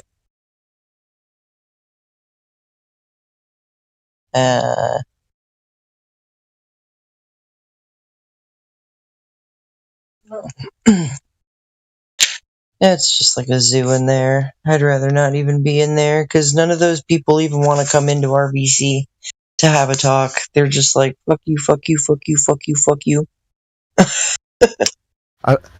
I don't treat people who don't VC like they're humans. They're not to me. Like, I'll be respectful. Sorry, not sorry. Like, my respect is limited. Yeah, like, I'll be respectful, but, you know, only for so long, like, until someone wants to be freaking rude, and I'm like, okay, so I guess, you know, do unto others, right? You know, you clearly wanted to be treated like shit, so you're gonna get treated like shit because you were treating me like shit. So therefore, you know, it's just that whole thing. Oh, that's interesting. Respect means to look back at. Huh. I don't. How about this? I don't respect anybody because I don't live in the past. Ooh, I don't look back at these motherfuckers. I know, right? Why would I respect? I respect Yah. That's it. And if you want my respect, line up with him because I'll automatically respect you. There you go. Yeah, respect Yah. Because otherwise, you know, I'm not looking back. Yep. Look at. Did you see this? I'll link it in to show you what I mean, but I gotta highlight the rest of the picture to make it look right. I just highlighted one part. Oh crap! I gotta change the channel. Voice text. I didn't even know that's what it meant. See, I learn things every day. I seem smart, but I'm actually a dumbass. I just constantly learn things every day. That's all. Look, that's all of us. Like, I'm of the notion that the man that assumes that he will know everything in his lifetime is the ignorant man. I think it's funny as shit when I call myself stupid because there's people out there who get intimidated, right? These globies will be like, oh shit. But then if I'm calling myself stupid, what does that make them? Bingo. Bingo. And all I'm saying is we're all on the same level. I'm not even putting myself above anybody. I'm just dragging everybody down to the level and say, hey, look up. Now look down. Now look up again. You see them up there? That's not rain. That's piss. They're pissing on you saying it's rain. Yep. Pissing on your shoes, telling you it's raining. Look at this. Yeah. Nico Le Duat. He says, I don't know what pressure is. How the bubble moved. How the bubble moved? He didn't even ask a question. He's just like, he's stunned. He's amazed. Amazed. Yeah. No, that's funny though. That's like those are the responses that we get from Globe Believers. How the bubble moved. This is exactly why I call people stupid. They don't even know what stupid means, so they think that we're being like really mean. But that's not what I'm saying. When somebody gets super excited and amazed about something dumb as fuck, they're stupid. I think like, that etymologically speaking, look, to be amazed or stunned. So if somebody's amazed and stunned and flabbergasted by something, they're stupid. That's what it means. That's what stupid means. You got that BoJack meme where the guy's like, oh my god, look, and they're pointing. It's, yeah, that. They're stupid. You know? And I'm not talking about being in awe of something. Like if you're taken back, like you're taken aback because you're in awe of the glories of God's creation, that's not stupefied. Though you might feel a little bit stupid, like, oh my God, that's amazing. That's something else. That's all inspiring. It's a completely different feeling. I mean, I think there's a process. At first, you have to feel stupid. Yeah. In order to, you know what I mean? And you have to go through the motions. To be honest, feel stupid. I feel like feeling stupid is one of the first things we feel. Yeah. Yep. Because we wake up in this world in ignorance, right? Sorry, I think we're going to talk over you. My bad. Oh, no, you're good. I was just thinking about how, like all of us, that are here on this, like we went through a process of like, damn, I was so stupid. That's so stupid. Like I'm amazed. Funny. I'm baffled. We're all very like that. There's a pain in all humans when somebody is made to feel dumb or made to feel stupid, but they don't have that childhood regression to go back to think and to consider when's the first time anybody ever made them feel that way. Like how far back can you go? Do you remember the first time somebody made you feel inferior and dumb and ignorant? As though you didn't know anything about anything. And you have to go pretty far to feel that feeling, because it's actually way back when you're first learning shit. It's true. I can regress back to about 3 or 4. I've tried to go further back, and it's really vague. The images get blurry.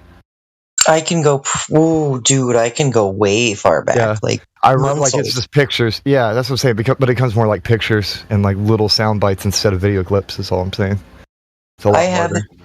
I have video clip. They're like in the brain, like the way you describe it. The way I describe it, like in my mind, is these video clips, just things that I remember from, and I've just being just a few months old. And it's the craziest shit. Yeah. And I'll tell my mom about it, and she's like, how in the fuck do you even remember? Yeah. And see, that's the thing, is I won't consider the ones that don't have confirmation from people who are alive at the time to be real, because there's also false memories. You watch something and you have a dream, and then all of a sudden now you think you might have a memory of you being inside the womb. No, that was a video clip from a science program. It's fake. Right. Like that kind of stuff. People will claim it like, well, I remember seeing. No, you didn't, because where's the light at inside of it, and how could your undeveloped eyes be able to perceive high resolution imagery inside the womb? Come on, man. Yeah. But when you have people like witnesses actually confirm, wait, how did you know that? Wait, you remembered that? Holy crap. That ends up being weird because there's evidence. My mom was earlier today, she was looking at these like old swing-o-matic baby swings, and I was like, And she was like, she looked at me. She was like, you used to have one of those. I was like, wasn't it red and blue? And she just snapped her head over at me and she was like, how in the fuck do you remember?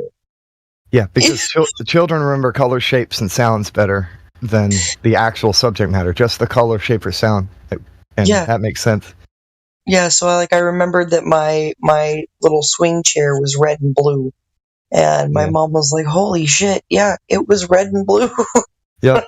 I remember when it was like a really, really old memory. I won't get into the detail of the storyline, but I remember I was sitting on the kitchen.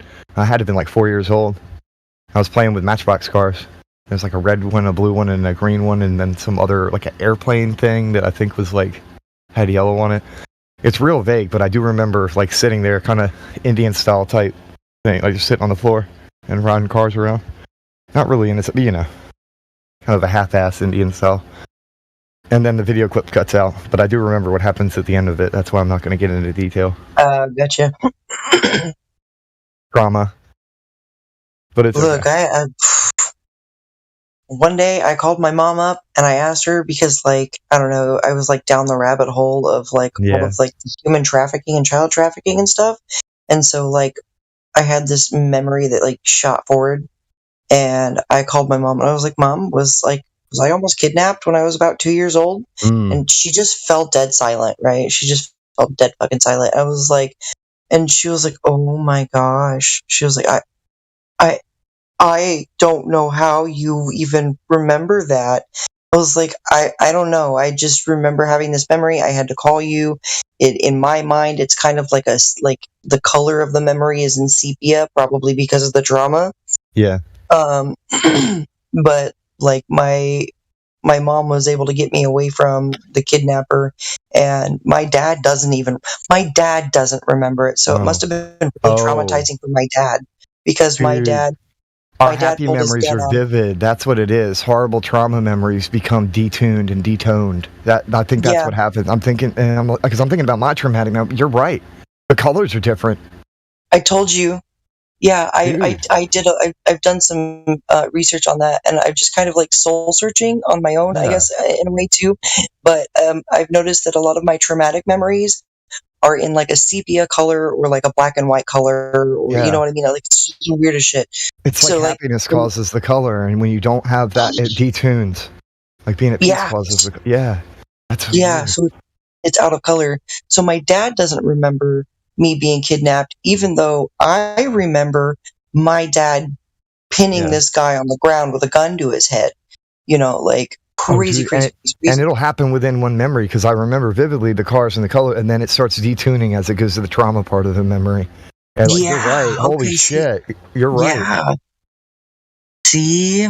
I never thought about it that way before. Like, thank you. That's trippy. Yeah. And I'll be able to categorize my memories better that way. You're welcome. This is why I can remember so much down to like only being a few months old. Yep. I remember having a memory that's in kind of like a light blue color, because like I was tired and I didn't want to take a nap. I believe one of the reasons why we have memory issues is because people tell us we're wrong because they don't remember what we're talking about. So then we delete that memory thinking surely it's not real. So we don't need this. And we'll throw away a lot of shit because somebody told us that we were wrong. Oh, that's so accurate. That is so accurate. Yeah. Yeah, we're children. We don't know any better. We're like, okay, well, if that's wrong, I don't need it. We just delete it. Right. Yeah. I've got all kinds of like, it's just crazy, like how far back I can remember like in my childhood. Yeah. Like I remember just one particular time that my mom went to lay me down for a nap, and there was company over, you know, and it was like my nap time anyway. I was anywhere between 6 and 8 months old. Yeah. And like the memory is in kind of like a blue filter. I don't know. It was just like I was tired, I was upset, and I didn't want to miss anything. There were people over, like, who are these people? Then you got to think sunrise, or like on a cloudy day, the way things would be, have that bluish look to them. Feel it could have been a day where it's a little rainy, or a day that it was like it's actually in the morning when it happened. Well, yeah, it was midday. It was a midday nap. You know, you put your baby down for a midday nap. I get what you're saying though. That blue color that can come in sometimes when there's clouds out, and it'll have like Yeah. a blue hint to it. But then when it's sunny, it'll be more yellow. I just think that I think that it had to do with my Golden. memory, the way I was just remembering it, that color filter over Yeah. the feeling. You know what I mean? Like I was sad. I was disappointed. I didn't want to take a nap. There were people over. I wanted to know who these people were. I wanted to listen. Like there it was faded just out to sadness. Like it was bright. and yeah, went it was blue. like Okay, a yeah. blue. Like I was sad because like I was being put down for a nap, and like I was I can't- afraid that I would miss something. You know, it's like I can. Sorry, I can no longer hear the word blue anymore, and now I think at that blue marble speed I would die. That's my favorite. I can't even. Anytime somebody says the word blue now, it just automatically plays in my head. I'm like, that's not even a song yet. It's gonna be. It's gotta be. It has to It's become gotta one. be soon. I've Like, been adding a little bit at a time. I write my lyrics slow. I'll just come up with a line here and there, and then because I get bored, and I'll work on something else entirely. That and I get I'm inspired on by a blue chats in ball here. and it spins. I don't feel. Listen Yeah. up, here's a story about a blue marble spinning in a blue void, or about a blue ball spinning in a blue void. And all day, all night, that blue marble would spin inside and outside.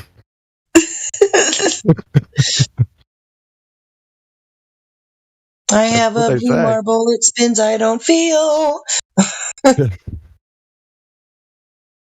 Start singing about how what their perspective or what they say is real and stuff. Yeah, I should sit down and work on that.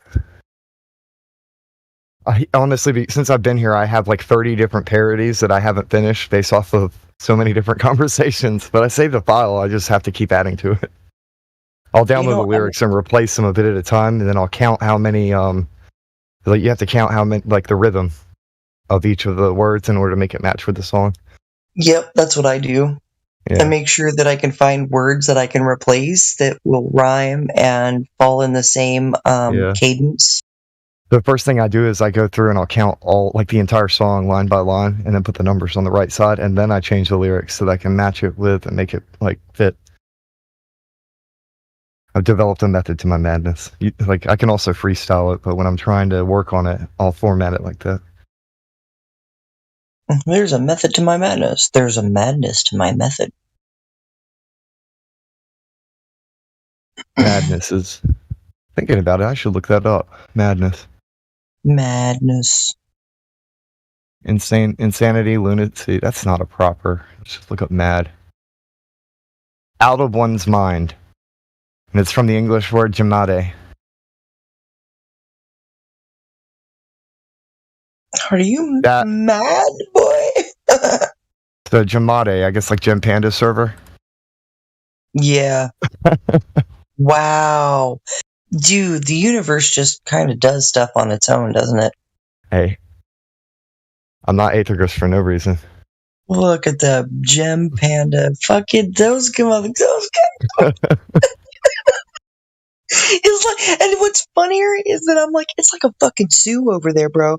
It's like a zoo. I know. I don't believe. I believe people lie. Words don't.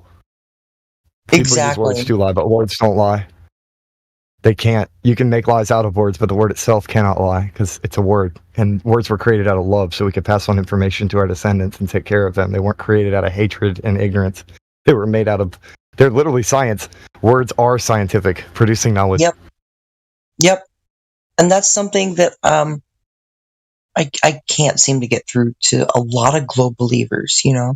I'm like, these words, they exist for a reason. Yeah. They exist in science for a reason. Yeah, it means what it means, or it means what you feel like it means. But it can't be both. Oh, well, that's not what it means to me. Okay, well then you've developed your own interpretation for the word. On something that it doesn't even mean that. I don't like they don't know what person means. Person, persona, actors. That's one of my favorite things to do is accuse people in person of not knowing what a person is. Everyone's an actor. Yeah. Well, you got to take off the mask in order to be yourself, and even then, how do you know you've taken the mask off? Is that just another mask? Like, you know, the Japanese thing where they do that weird dancing art, and there's just another mask under the mask, and then it shifts again in another mask. It's the kabuki dance with all of the different masks, right? Yeah. These people, they act like they're taking their mask off, but a lot of them, they're not even doing that. They're just shifting to another mask. Oh, I've seen It's also that. kind of like ogres have layers. Humans are like onions. We have layers. Sorry. Oh no, I was just saying, are you talking about like the video where they shift the mask so fast that you can't even see Yeah. like where the first mask went? Here, I'll see if I can find one that's animated. Yeah.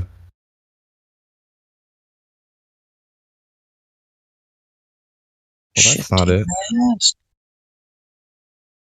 Yeah, I'm looking for an animated graphic of it. I know I can find videos, but I want to.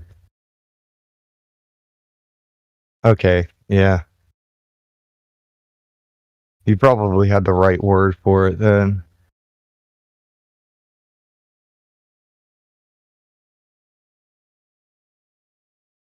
What is the Japanese? Yeah, kabuki. It is kabuki. I figured you were right. I was seeing if they had some other word that they use for the. Oh God, they're so fucking creepy too. Look at this. Kabuki dancers are creepy as hell.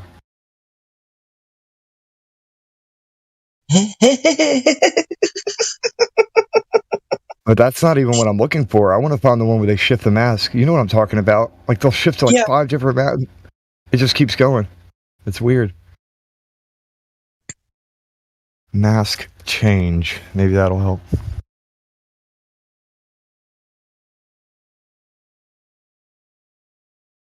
No. I'm disappointed in Discord for not having that on here because it's actually pretty damn cool. That should just be a thing.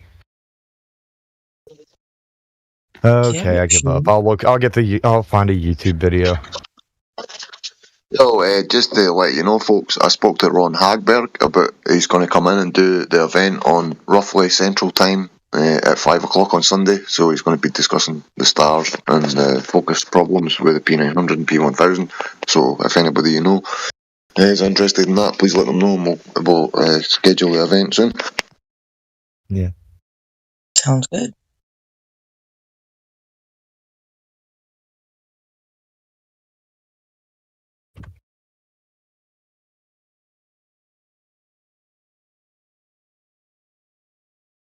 Oh, there we go. That's it. World's fastest mask changer.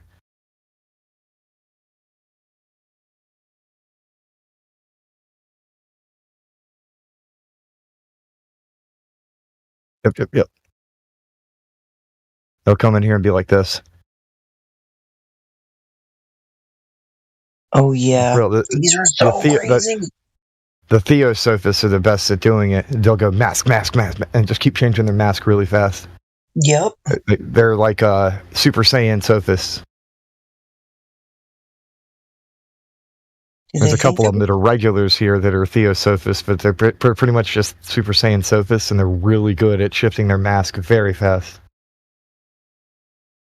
The Super Saiyan Sophist. Like it. Super Saiyan level 4. Yeah. Bring out that Kamehameha sophism. I want to know how he changes his mask so fast. Probably a load of practice and muscle memory or some kind of stuff going on with his headgear. Or you could just say demons. A switch. That's the funny part about these words. Like, the word demon is the hilarious word to me. Like, because when you know what the word demon means, I can definitely call this guy a demon. He's a demon. And I'll prove it, etymologically. He's a genius. And he uses the art of deception, therefore evil. And he definitely has the spirit to understand how to do it. So, this man's, yeah, by definition, a demon. Or demonically possessed.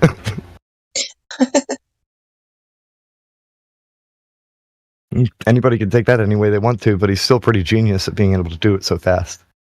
I've seen another one that was like, I don't even know. It's like beyond impressive. How does he do that? He just turns his head real quick, and then he's got a different mask. Yeah, I think that the headgear has these really thin masks or some kind of colorization thing that lets them shift. Because you can make it look different shapes even though it doesn't change shape just by having different lines. Like we see that with the makeup, where girls will be putting on the makeup art and making themselves look like weird creatures and stuff for artwork.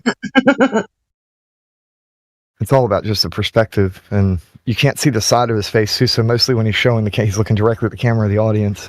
You can like do that shift. Then with his other stuff like the fan or the capes, they'll cover their face real fast.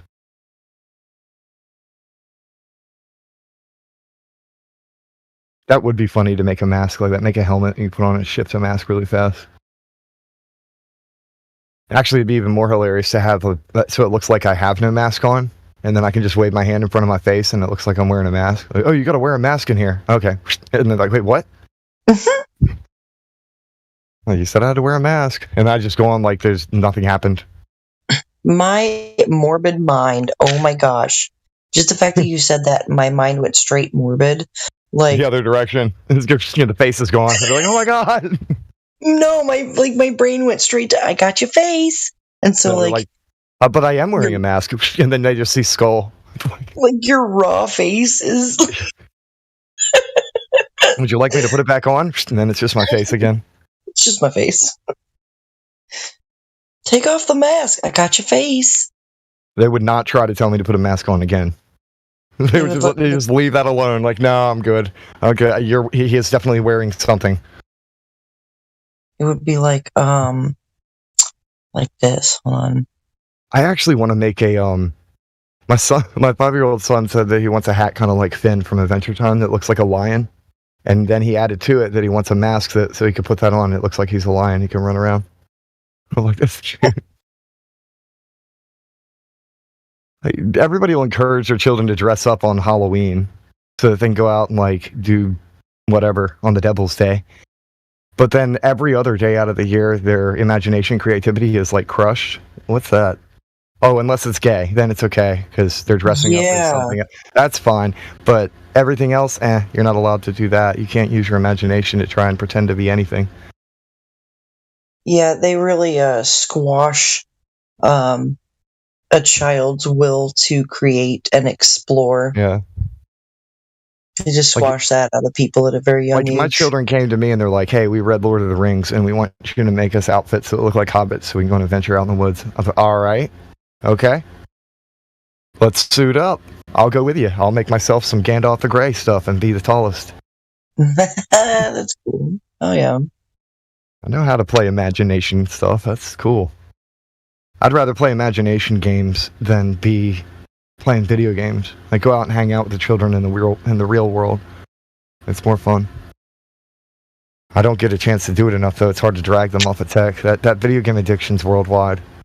Mm-hmm. That's bad. And I could take it away for them for like a month. They still have all the memories of playing video games, so they're still going to have that addiction and lure to it the same way that any other drug would lure somebody back into it. Because they are all drugs. Everything we do is a drug. The brain is a drug machine that produces chemical reactions to form emotions, how we feel about stuff and what we think. So everything we do, in a way, is a drug. Facts. Is it dragging you forward or backward?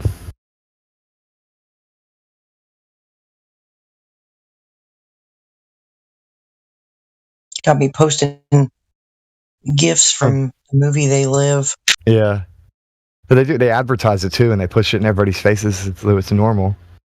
And then folks just eat it up. Most of the products that are for sale, they aren't actually food. They're food-like. It's a food-like product. It's not actually food. It's a derivative of food products, but it's not actually a food product. Even our bread, there's certain standards in other countries. It's kind of funny to me because in order for something to be considered bread, it has to have a certain amount of wheat and other things in it. And then some stuff in America that we consider bread is not bread. It's bread-like, but it's not technically bread. No, it's not bread. The shit that we buy at the grocery stores is not bread. Yeah. The stuff that I make in my bread maker with actual ingredients is bread. Like I said, it's bread-like, but I can also 3D print a loaf of bread and paint it and make it look like something that's bread-like too. So, yep. Looking like it doesn't mean that it is. Kind of like a coral snake and a king snake ain't the same thing, and you'll know the difference if you try and pick them both up at the same time. Oh, I've caught a king snake before. It was a big one. Yeah. Huge king snake. I've never dealt with, because that's closer to the coast, I think. I think the poisonous ones actually do go up there by the water. In the swampy, those marshy areas. Outer Banks. If I know it's not poisonous, I'll probably try to pick it up. Oh, that reminds me. That's so weird because I forgot completely. I had a dream. I guess it was last night. I forgot all of it except for the part where I ended up sitting on the ground and then there was a snake, and then at first I was startled and I realized, oh, it's just a grass snake, and then I picked it up and then I woke up. Weird.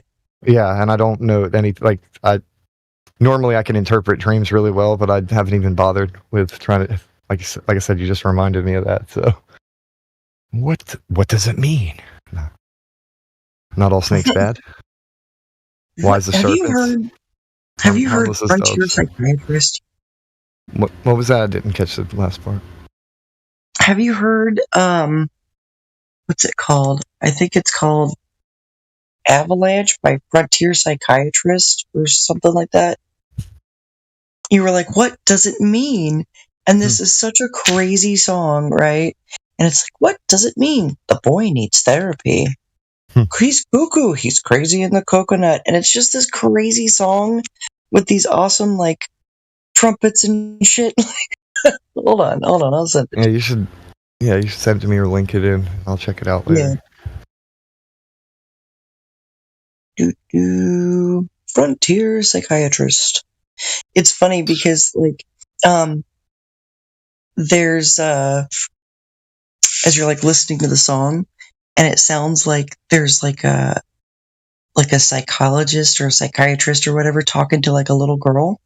And the psychiatrist was like, do you know of any animals that can talk? You know? And the girl's like, a bird?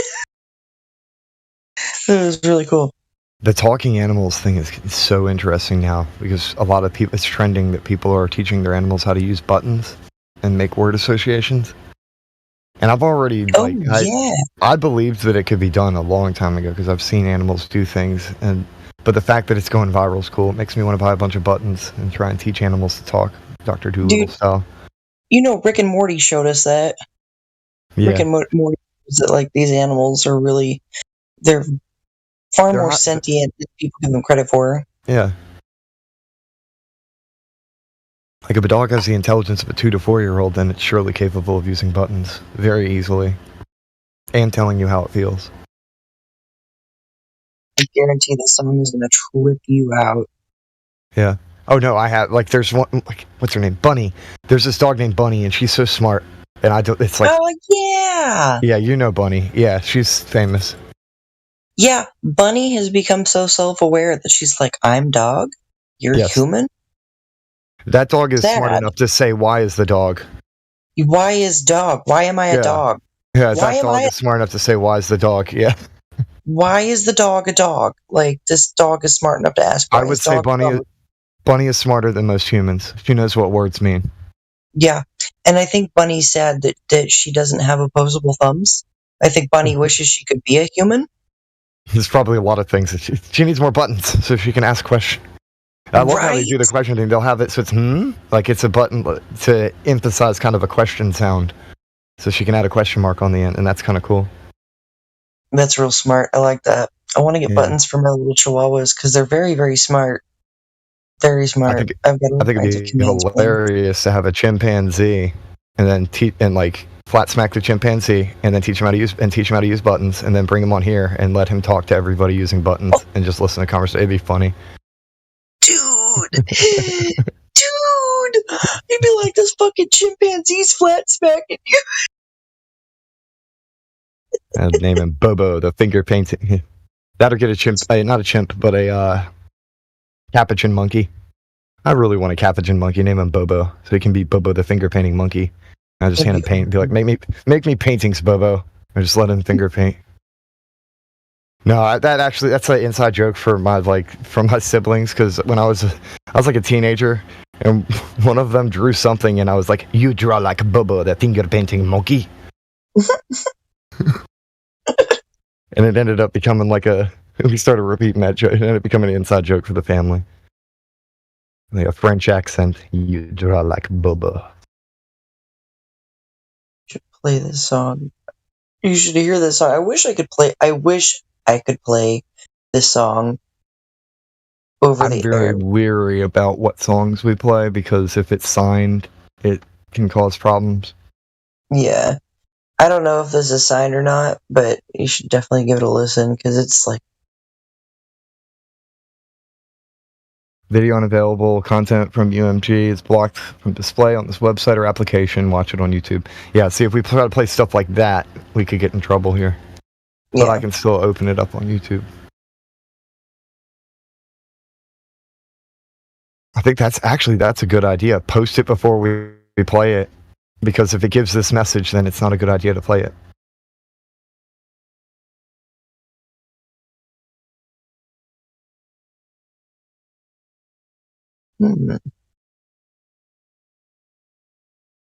I feel like we have to write some kind of instruct or tutorial intro to how to even be on this server, an updated. There's the rules obviously, but things have changed as